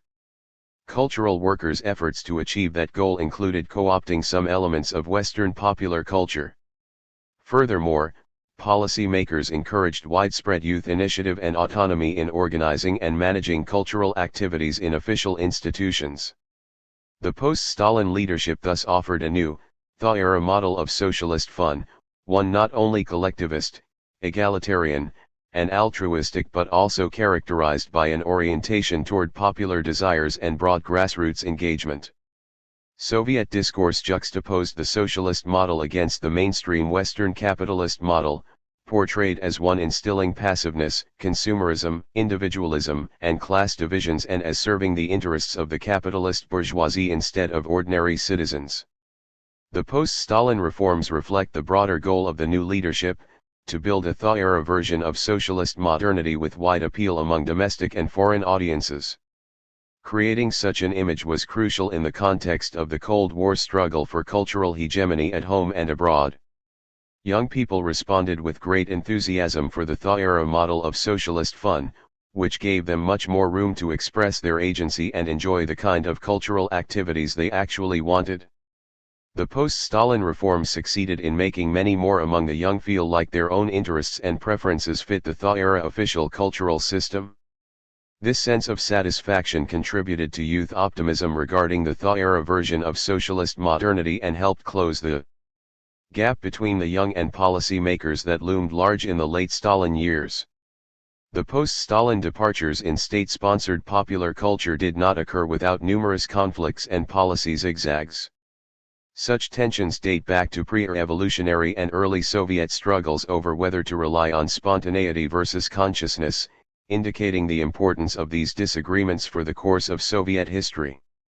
In the thaw, cultural bureaucrats of a conservative orientation decried most or all of the reforms, struggling to return to the late Stalinist model. More liberal officials, aided by many ordinary young cultural activists, opposed the ideological militants, and, for most of the Khrushchev years, they did so successfully. At times, cultural policy did grow more conservative, generally because of major Cold War reverses that gave ammunition to cultural hardliners. At those times, the cultural hierarchy narrowed the range of the permissible and privileged didactic cultural activities meant to inculcate prescribed cultural norms and direct youth aesthetic tastes. This emphasis, however, undermined important aims of the Khrushchev leadership, namely, satisfying cultural consumption desires and soliciting initiative from below. These latter goals, along with the growing realization that censorship alienated Soviet youth in the Cold War cultural struggle, led to an overall soft-line inclination under Khrushchev. Once Brezhnev consolidated power after the ambiguities of the first post-Khrushchev years, the new administration decided to retreat from some key elements of the THIRD-era model of socialist fun. Top-level policy increasingly limited room for youth initiative in state-sponsored popular culture, giving much more control to cultural bureaucrats, club workers, and cultural professionals, with the goal of minimizing the possibility for youth misbehavior and disobedience. While this change harked back to the late Stalin years, the Brezhnev administration retained the Khrushchev-era orientation toward satisfying popular desires for consumption of cultural entertainment in clubs, permitting even more Western popular culture than in the Khrushchev years, all meant to ensure social legitimacy for the leadership. The Brezhnev reforms shifted the ideal of model Soviet citizenship from the THIRD-era vision of individuals as active subjects to passive objects receiving and practicing whatever the cultural authorities offered. This step undermined a uniquely appealing element of socialist fun in the Cold War struggle. Now, both Western and socialist popular culture positioned people primarily in a passive role as consumers of cultural entertainment. The resulting playing field was decidedly not a level one during the Cultural Cold War, due to the powerful orientation of American popular culture toward entertainment and its resultant competitive advantage. Socialist fun and the socialist version of modernity grew less appealing to domestic and foreign audiences alike. The Brezhnev policies made youth feel that their interests and preferences did not align with the official cultural structure, thus alienating youngsters from the official cultural system and the Soviet project as a whole. This development, I argue, seriously undermined the Soviet Union's long-term social stability and cohesion. While primarily concerned with Soviet history after 1945, my narrative likewise illuminates topics of interdisciplinary humanistic and social scientific relevance. Consumerism constitutes one key theme. Although rooted in the Stalin years, a Soviet socialist consumer society emerged only in the Thaw-era Soviet Union, when the authorities emphasized satisfying the cultural and material consumption desires of the citizenry as a whole, not just socially mobile elites.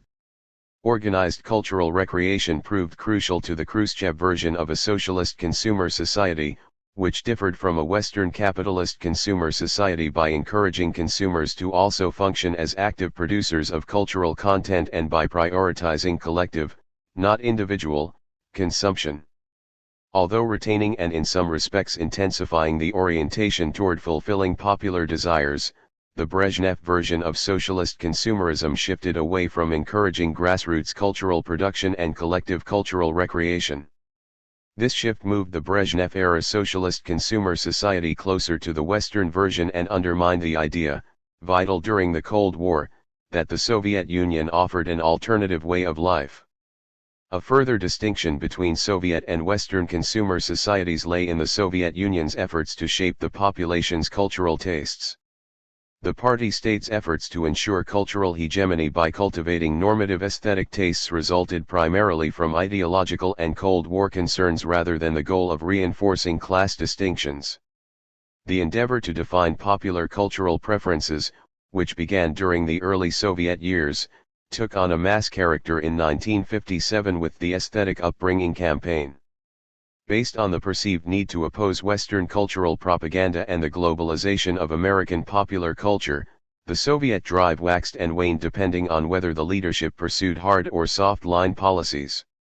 Aesthetic upbringing represented an important area of continuity between the Brezhnev and Khrushchev socialist consumer societies. It achieved significant success among those already predisposed toward prescribed tastes and also among socially mobile urban youngsters yearning for cultural uplift, but it failed to reach many others who lacked this urge, particularly fans of Western popular culture. Overall, youth tastes shifted significantly over time, and while the party state's efforts to guide cultural preferences had some impact, young people also formed their tastes based on a wide variety of other factors, from peer influence to changing global youth tastes. My exploration suggests the benefits to scholarship of exploring the understudied topic of the struggles over and the social role and impact of aesthetic preferences within socialist and non-socialist contexts alike, in relation to domestic processes and to transnational ones such as the Cold War and globalization. Western popular culture acquired a worldwide reach after 1945, drawing strength from its entertaining, consumer-driven cultural content, the market power of multinational media corporations, and extensive assistance from the US and other Western governments eager to secure Cold War cultural victories and economic gain. The Western cultural industry proved especially well suited to co-opting and commercializing youth countercultures, turning them into appealing products that Western government officials and business leaders believed would spread Western precepts and values. Yet, at least under Khrushchev, the party state was surprisingly effective at mediating the impact of Western cultural influence. Soviet cultural officials combined some elements of Western popular culture with mainstream Soviet culture while providing youngsters with uniquely socialist elements such as opportunities to establish and manage their own cultural spaces within official settings. Likewise, Soviet youths did not absorb all of the messages propounded by Western cultural diplomacy. Instead, they refashioned Western cultural products to suit their own needs and preferences. Indeed, Large numbers of Soviet youngsters who greatly admired Western popular culture, such as jazz enthusiasts, actually preferred the THIRD-era socialist modernity and way of life to the Western model. Overall, the international exchanges of cultural products, ideas, and people across the Soviet Union's borders had a powerful but complex impact on Soviet society, one that deserves far greater attention in the scholarly literature. The framework of globalization and attempts to mediate its impact does not suffice to explain the scope of Soviet responses to foreign cultural influence. To get the other side of the story requires paying attention to sub-state interactions and actors as part of a multipolar and multilevel approach to Cold War transnational history. Both capitalist democratic and socialist authoritarian governments consciously deployed cultural diplomacy to target citizens of the other blocs and of non-aligned states. Substantial research has proved that the U.S. government strongly, and frequently covertly, influenced the cultural scene in its own bloc. In turn, my findings help illuminate Soviet efforts to use cultural diplomacy in Eastern Europe in order to create a unified socialist popular culture across the Soviet bloc. Government officials practiced foreign and domestic cultural diplomacy, cooperating extensively with their citizenry to create a positive impression on outsiders. Many Soviet citizens conformed fully to official dictates, while some cultural activists took more risks and pushed the boundaries, often gaining what they wanted but in some cases facing punishments, such as disruption of their continued ability to interact with foreigners, career roadblocks, and even imprisonment. Soviet cultural diplomacy, foreign and domestic, strongly influenced Soviet and non-Soviet youth in a wide variety of ways. One consistent pattern apparent across my sources was that cultural diplomacy in the 1950s and 1960s reduced hostility and made youngsters more tolerant and curious about each other, leading to more peacefulness and understanding in international relations as this cohort grew up and took greater authority, a pattern well illustrated by the Gorbachev leadership.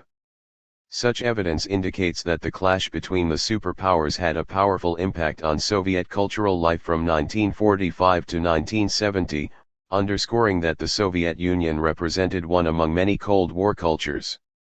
Wary of engaging in Cold War determinism, I have in this account disentangled and opened the curtain on those aspects of Soviet daily cultural practices within club activities attributable to the struggle between the socialist and capitalist blocs.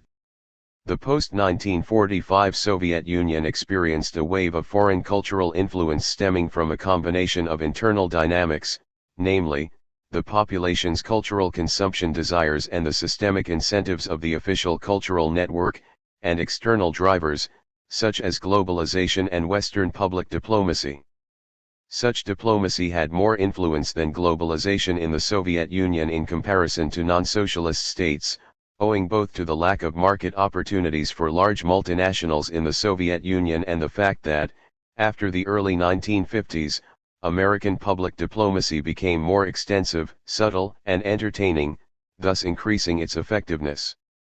Soviet top officials formulated cultural policies that reacted to foreign cultural influence, and their approach evolved over time, depending on external and internal historical developments and their personal interpretations of the significance of such cultural influence, with both achievements and notable failures in their effort to mediate the impact of foreign popular culture on the Soviet population. In this sense, Cold War cultural struggles had a substantial impact on the organized cultural recreation offered to youngsters.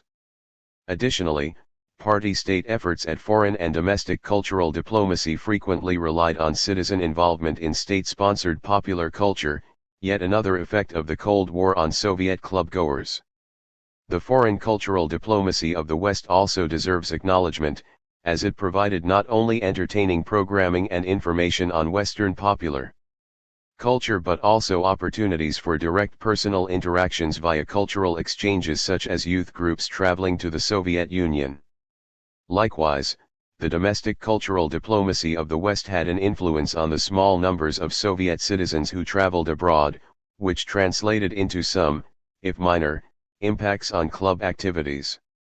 While we derive analytical benefit from looking at the Soviet Union as a Cold War culture and considering how its citizens, like those of many other states, experienced the superpower struggle within their day-to-day cultural activities. It bears repeating that this polity was also distinct. The Soviet Union led the Eastern Bloc, was relatively centralized, and encompassed great geographical diversity. One important consequence of the Soviet position of power in the Socialist bloc meant that its cultural policy had a strong impact on other socialist states, especially those in Soviet-dominated Eastern Europe. As a Cold War story, my account also illuminates emotional expression and experience in daily cultural life. The anti-cosmopolitan campaign brought about a rapid shift to a strict emotional regime within state-sponsored popular culture. Comfortable for many true believers, the newly narrowed affective guidelines and hard discipline caused distress, apathy, and alienation for the many others who did not have the prescribed sentiments. This situation contributed to the growing gap between the party state and many young people, moving the overarching youth emotional community further from the government. The emotional regime loosened significantly in the thaw, although with occasional reverses. This relaxation paved the way for a closer alignment of the mainstream youth emotional community and the party state, with many young people engaged in club activities expressing much enthusiasm for and optimism over socialist fun and socialist modernity and finding meaning, purpose, and a sense of community and belonging in state-sponsored popular culture. However, a more severe emotional regime took hold under Brezhnev. A large proportion of youngsters experienced deep disappointment and emotional alienation in the Brezhnev years, turning away from official cultural activities. My narrative enriches our understanding of the central role of emotions both in political mobilization and in ensuring social stability and cohesion, especially regarding youth, those at the most crucial stage in their integration into society and the formation of their public identity. The special case of jazz enthusiasts underscores the importance of teasing out the diversity of emotional experience and its societal implications. Harsh late Stalinist cultural policies ended up creating deviance by narrowing the boundaries of acceptable behavior. Avid fans of jazz coalesced into an alternative youth culture of jazz enthusiasts, which functioned simultaneously as a subordinate emotional community. Jazz enthusiasts represented one among several groupings that deviated openly from official cultural and emotional norms. The looser post-Stalin emotional regime transformed the relationship between policy makers and jazz enthusiasts, making many among the latter group excited over the Soviet system. Jazz enthusiasts increasingly joined official cultural amateur activities, blurring the boundaries between them and the mainstream. The more severe emotional regime under Brezhnev had a complex impact on jazz enthusiasts. While disliking the tamping down of autonomous grassroots activism, many jazz enthusiasts appreciated the Brezhnev authorities for expressing more tolerance toward their favored cultural form than had the Khrushchev administration. They now could make a professional career out of playing jazz, and avid fans had many more opportunities to listen to and purchase recordings from domestic and foreign jazz artists. International jazz networks sprang up. Consequently, the jazz enthusiast alternative youth culture and emotional community gradually became a fan community, one among many others, although with a hint of marginality. Tracing the history of the birth, life path, and end of the jazz enthusiasts as a coherent grouping permits a deeper comprehension of the nature of alternative youth cultures and emotional communities in relation to their broader social setting. The powerful emotions experienced by many youths who participated in organized cultural recreation, the strong social bonds they formed within amateur collectives in clubs, and the extensive civic activism exhibited by cultural activists after Stalin all challenge the traditional notions of public and private in the Soviet setting. Reproducing the narrow vision of critical Soviet intelligentsia from the Khrushchev and Brezhnev years, the binary perspective on public and private does not represent the experience and viewpoints of many members of the Soviet population. It hardly speaks to the everyday life of tens of millions of youngsters who performed enthusiastically as amateurs in state-sponsored popular culture, investing substantial time, resources, and emotional energy, and finding meaning, friendships, pleasure, fun, and a sense of personal meaning and purpose within official cultural activities. Moreover, during the thaw, plenty of cultural activists at the grassroots actively organized together and even fought to promote what they wanted in clubs, and they achieved notable successes at some risk to their own life path within the Soviet system. Their civic engagement illustrates a commitment to improving official cultural life and their own cultural opportunities. The public and private spheres, from the perspective of organized cultural recreation, had no hard and fast boundaries. Frequently, young people easily transitioned between official and unofficial settings to find ways of satisfying their cultural consumption desires and expressing themselves culturally. Those I interviewed frequently shared that they experienced no substantial distinction between the cultural activities they practiced in their apartments versus those in state-managed cultural institutions. They often formed friendship bonds with members of their cultural collectives, socializing and enjoying themselves together at home and in club spaces alike. This conclusion is most applicable to the thaw period and less to the Brezhnev years, during which cultural censorship and suppression of grassroots initiative led to more distinctions between cultural activity in private apartments versus clubs, although not nearly the strict boundaries envisioned by the traditional public-private paradigm. Post-Khrushchev developments encouraged many youngsters to turn their cultural production and consumption toward unofficial cultural activities, weakening the state's ability to reach and mobilize its youth. Young people had particular importance for the Soviet authorities, both for their prominent ideological role within Marxism-Leninism and their demographic significance within the Soviet Union. Consequently, the party state from its early years implemented a very active youth policy designed to mold its young people into model citizens of the communist tomorrow. Still, the officially promoted notion of young new Soviet people shifted over time. In the anti-cosmopolitan years, the Stalinist Kremlin pronounced the ideal to be disciplined, militant, and politicized citizens rejecting any Western influence. Under Khrushchev, this vision changed to new Soviet women and men as collective-oriented young enthusiasts ready to take charge of the project of building communism and managing society at the grassroots. The authorities expanded the space in which model citizens could partake in entertaining cultural activities with Western elements in official settings, but they also called on thaw-era new Soviet individuals to acquire a broad cultural education. Policymakers stressed varying elements of this model during different times depending on the political situation, with soft-line policies prevailing for most of the Khrushchev era. In the post-Khrushchev years, the new top officials gradually changed their approach to present the ideal as passive, obedient, and patriotic new Soviet individuals who enjoyed a steadily increasing level of cultural consumption, including consumption of Western popular culture. An examination of organized cultural recreation enabled me to trace party-state efforts to construct and reconstruct the category of young people under three administrations, as well as the transitions between their distinct models of the ideal young individual. This now apparent forging of young people into the type of citizen the party-state desired advances our overall understanding of Soviet policies designed to garden the population to fit the leadership's needs. The late Stalin administration took a highly coercive approach to such social engineering. In the mid-1950s, the new leadership adopted softer social control policies, shifting from relying on coercive, authoritarian power to favoring infrastructural power that involved negotiation with the population and engaging the citizenry in social management. Under Brezhnev, the gardening aspects of state-sponsored popular culture became more ambiguous. On the one hand, escalating cultural censorship and the suppression of grassroots initiative indicate increasing use of coercive power. On the other hand, the authorities provided greater opportunities to consume culture, including Western popular culture and infrastructural power tactic.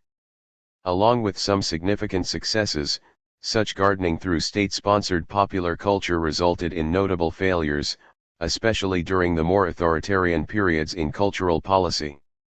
These failures resulted from the mismatch during those times between the Kremlin's intentions and young people's desires, along with the challenges the center faced in observing and controlling the implementation of its desired policy at the grassroots.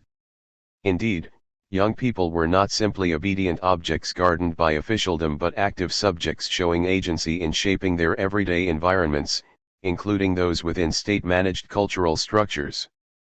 Some exhibited conformist agency, upholding and strengthening top-level initiatives that fit their needs.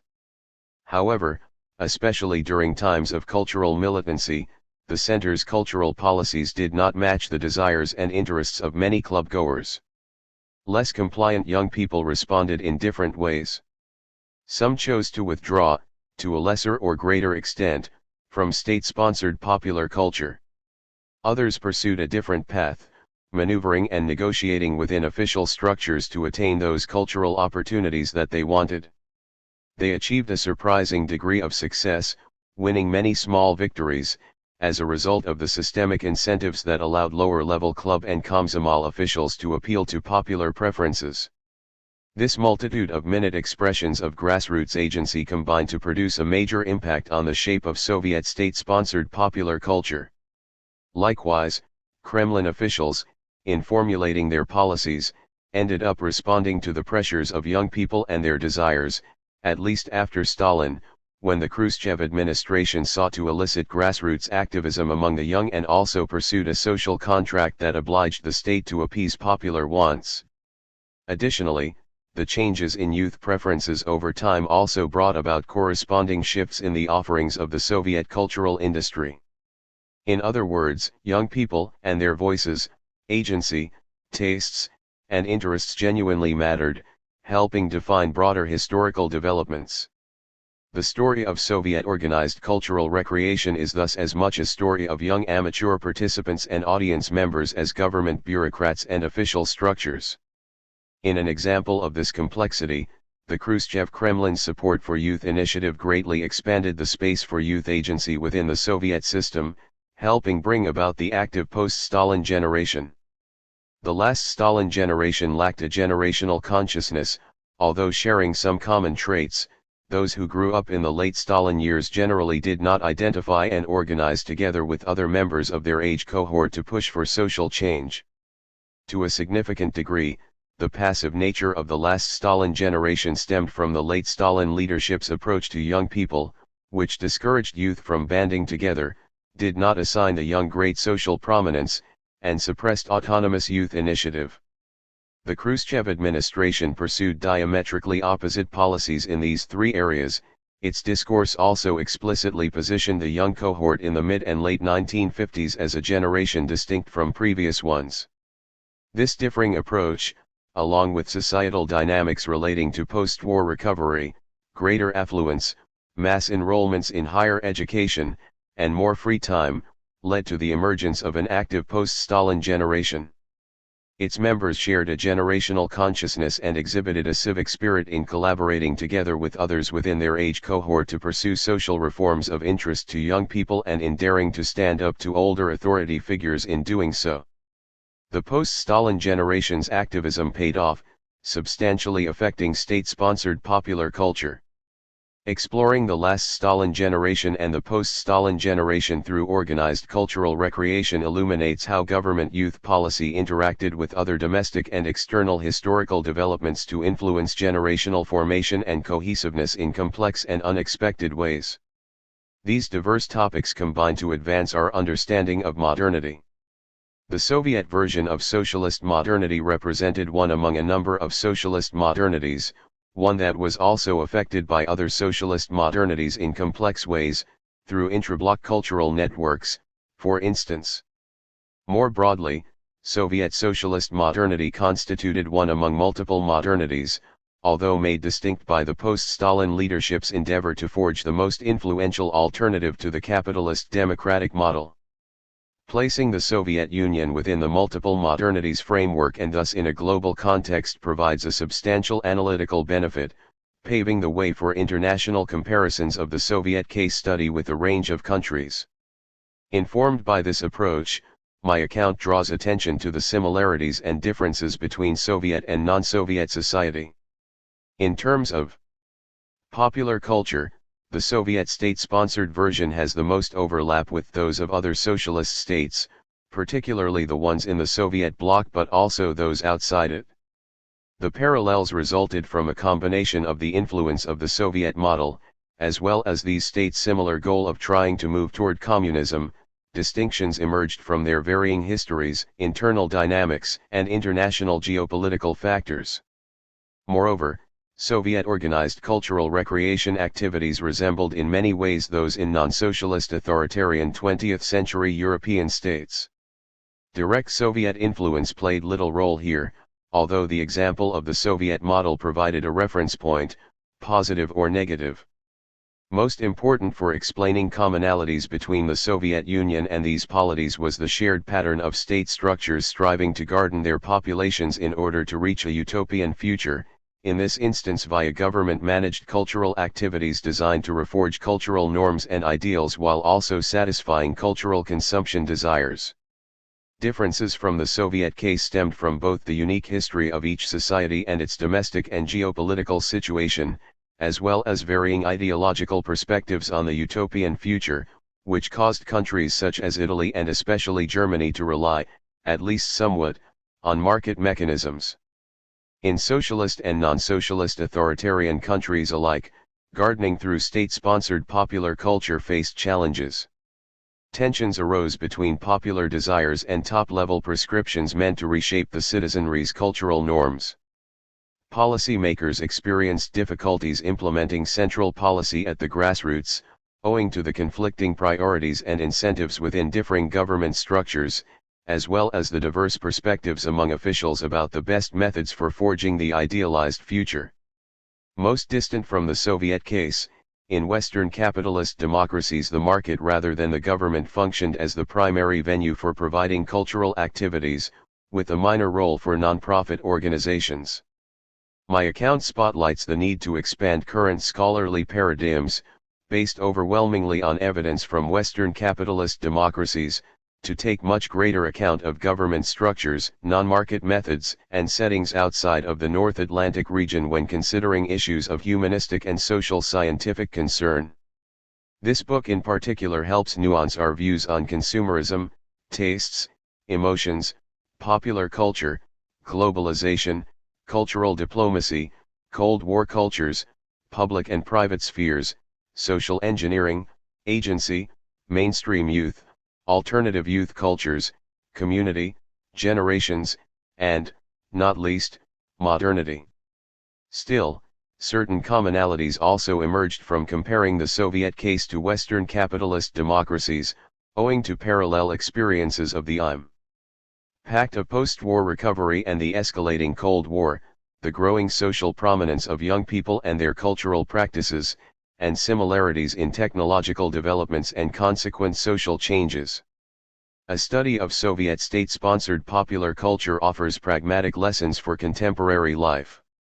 While the Soviet Union lost the Cold War, its dissolution should not discredit all aspects of Soviet society. Many former citizens speak with longing of organized cultural recreation as one of the best aspects of the Soviet Union. No wonder, after all, those of all social backgrounds could use the club network to gain access to state-funded opportunities for widely diverse cultural production, cultural knowledge, and cultural consumption, with the clubs serving as spaces for socialization, leisure, friendship, and romance. State-sponsored popular culture engaged youth in the system, provided entertaining fun, filled their free time, and encouraged cultural expression.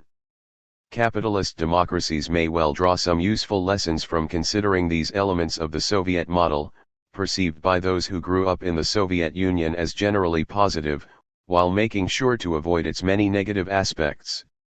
Another topic of direct relevance to current-day society relates to transnational cultural influences. An exploration of Western cultural diplomacy's impact on the Soviet Union and efforts by the Soviet leadership to mediate this influence provides insights on how current-day authoritarian countries may react to such targeted cultural influence.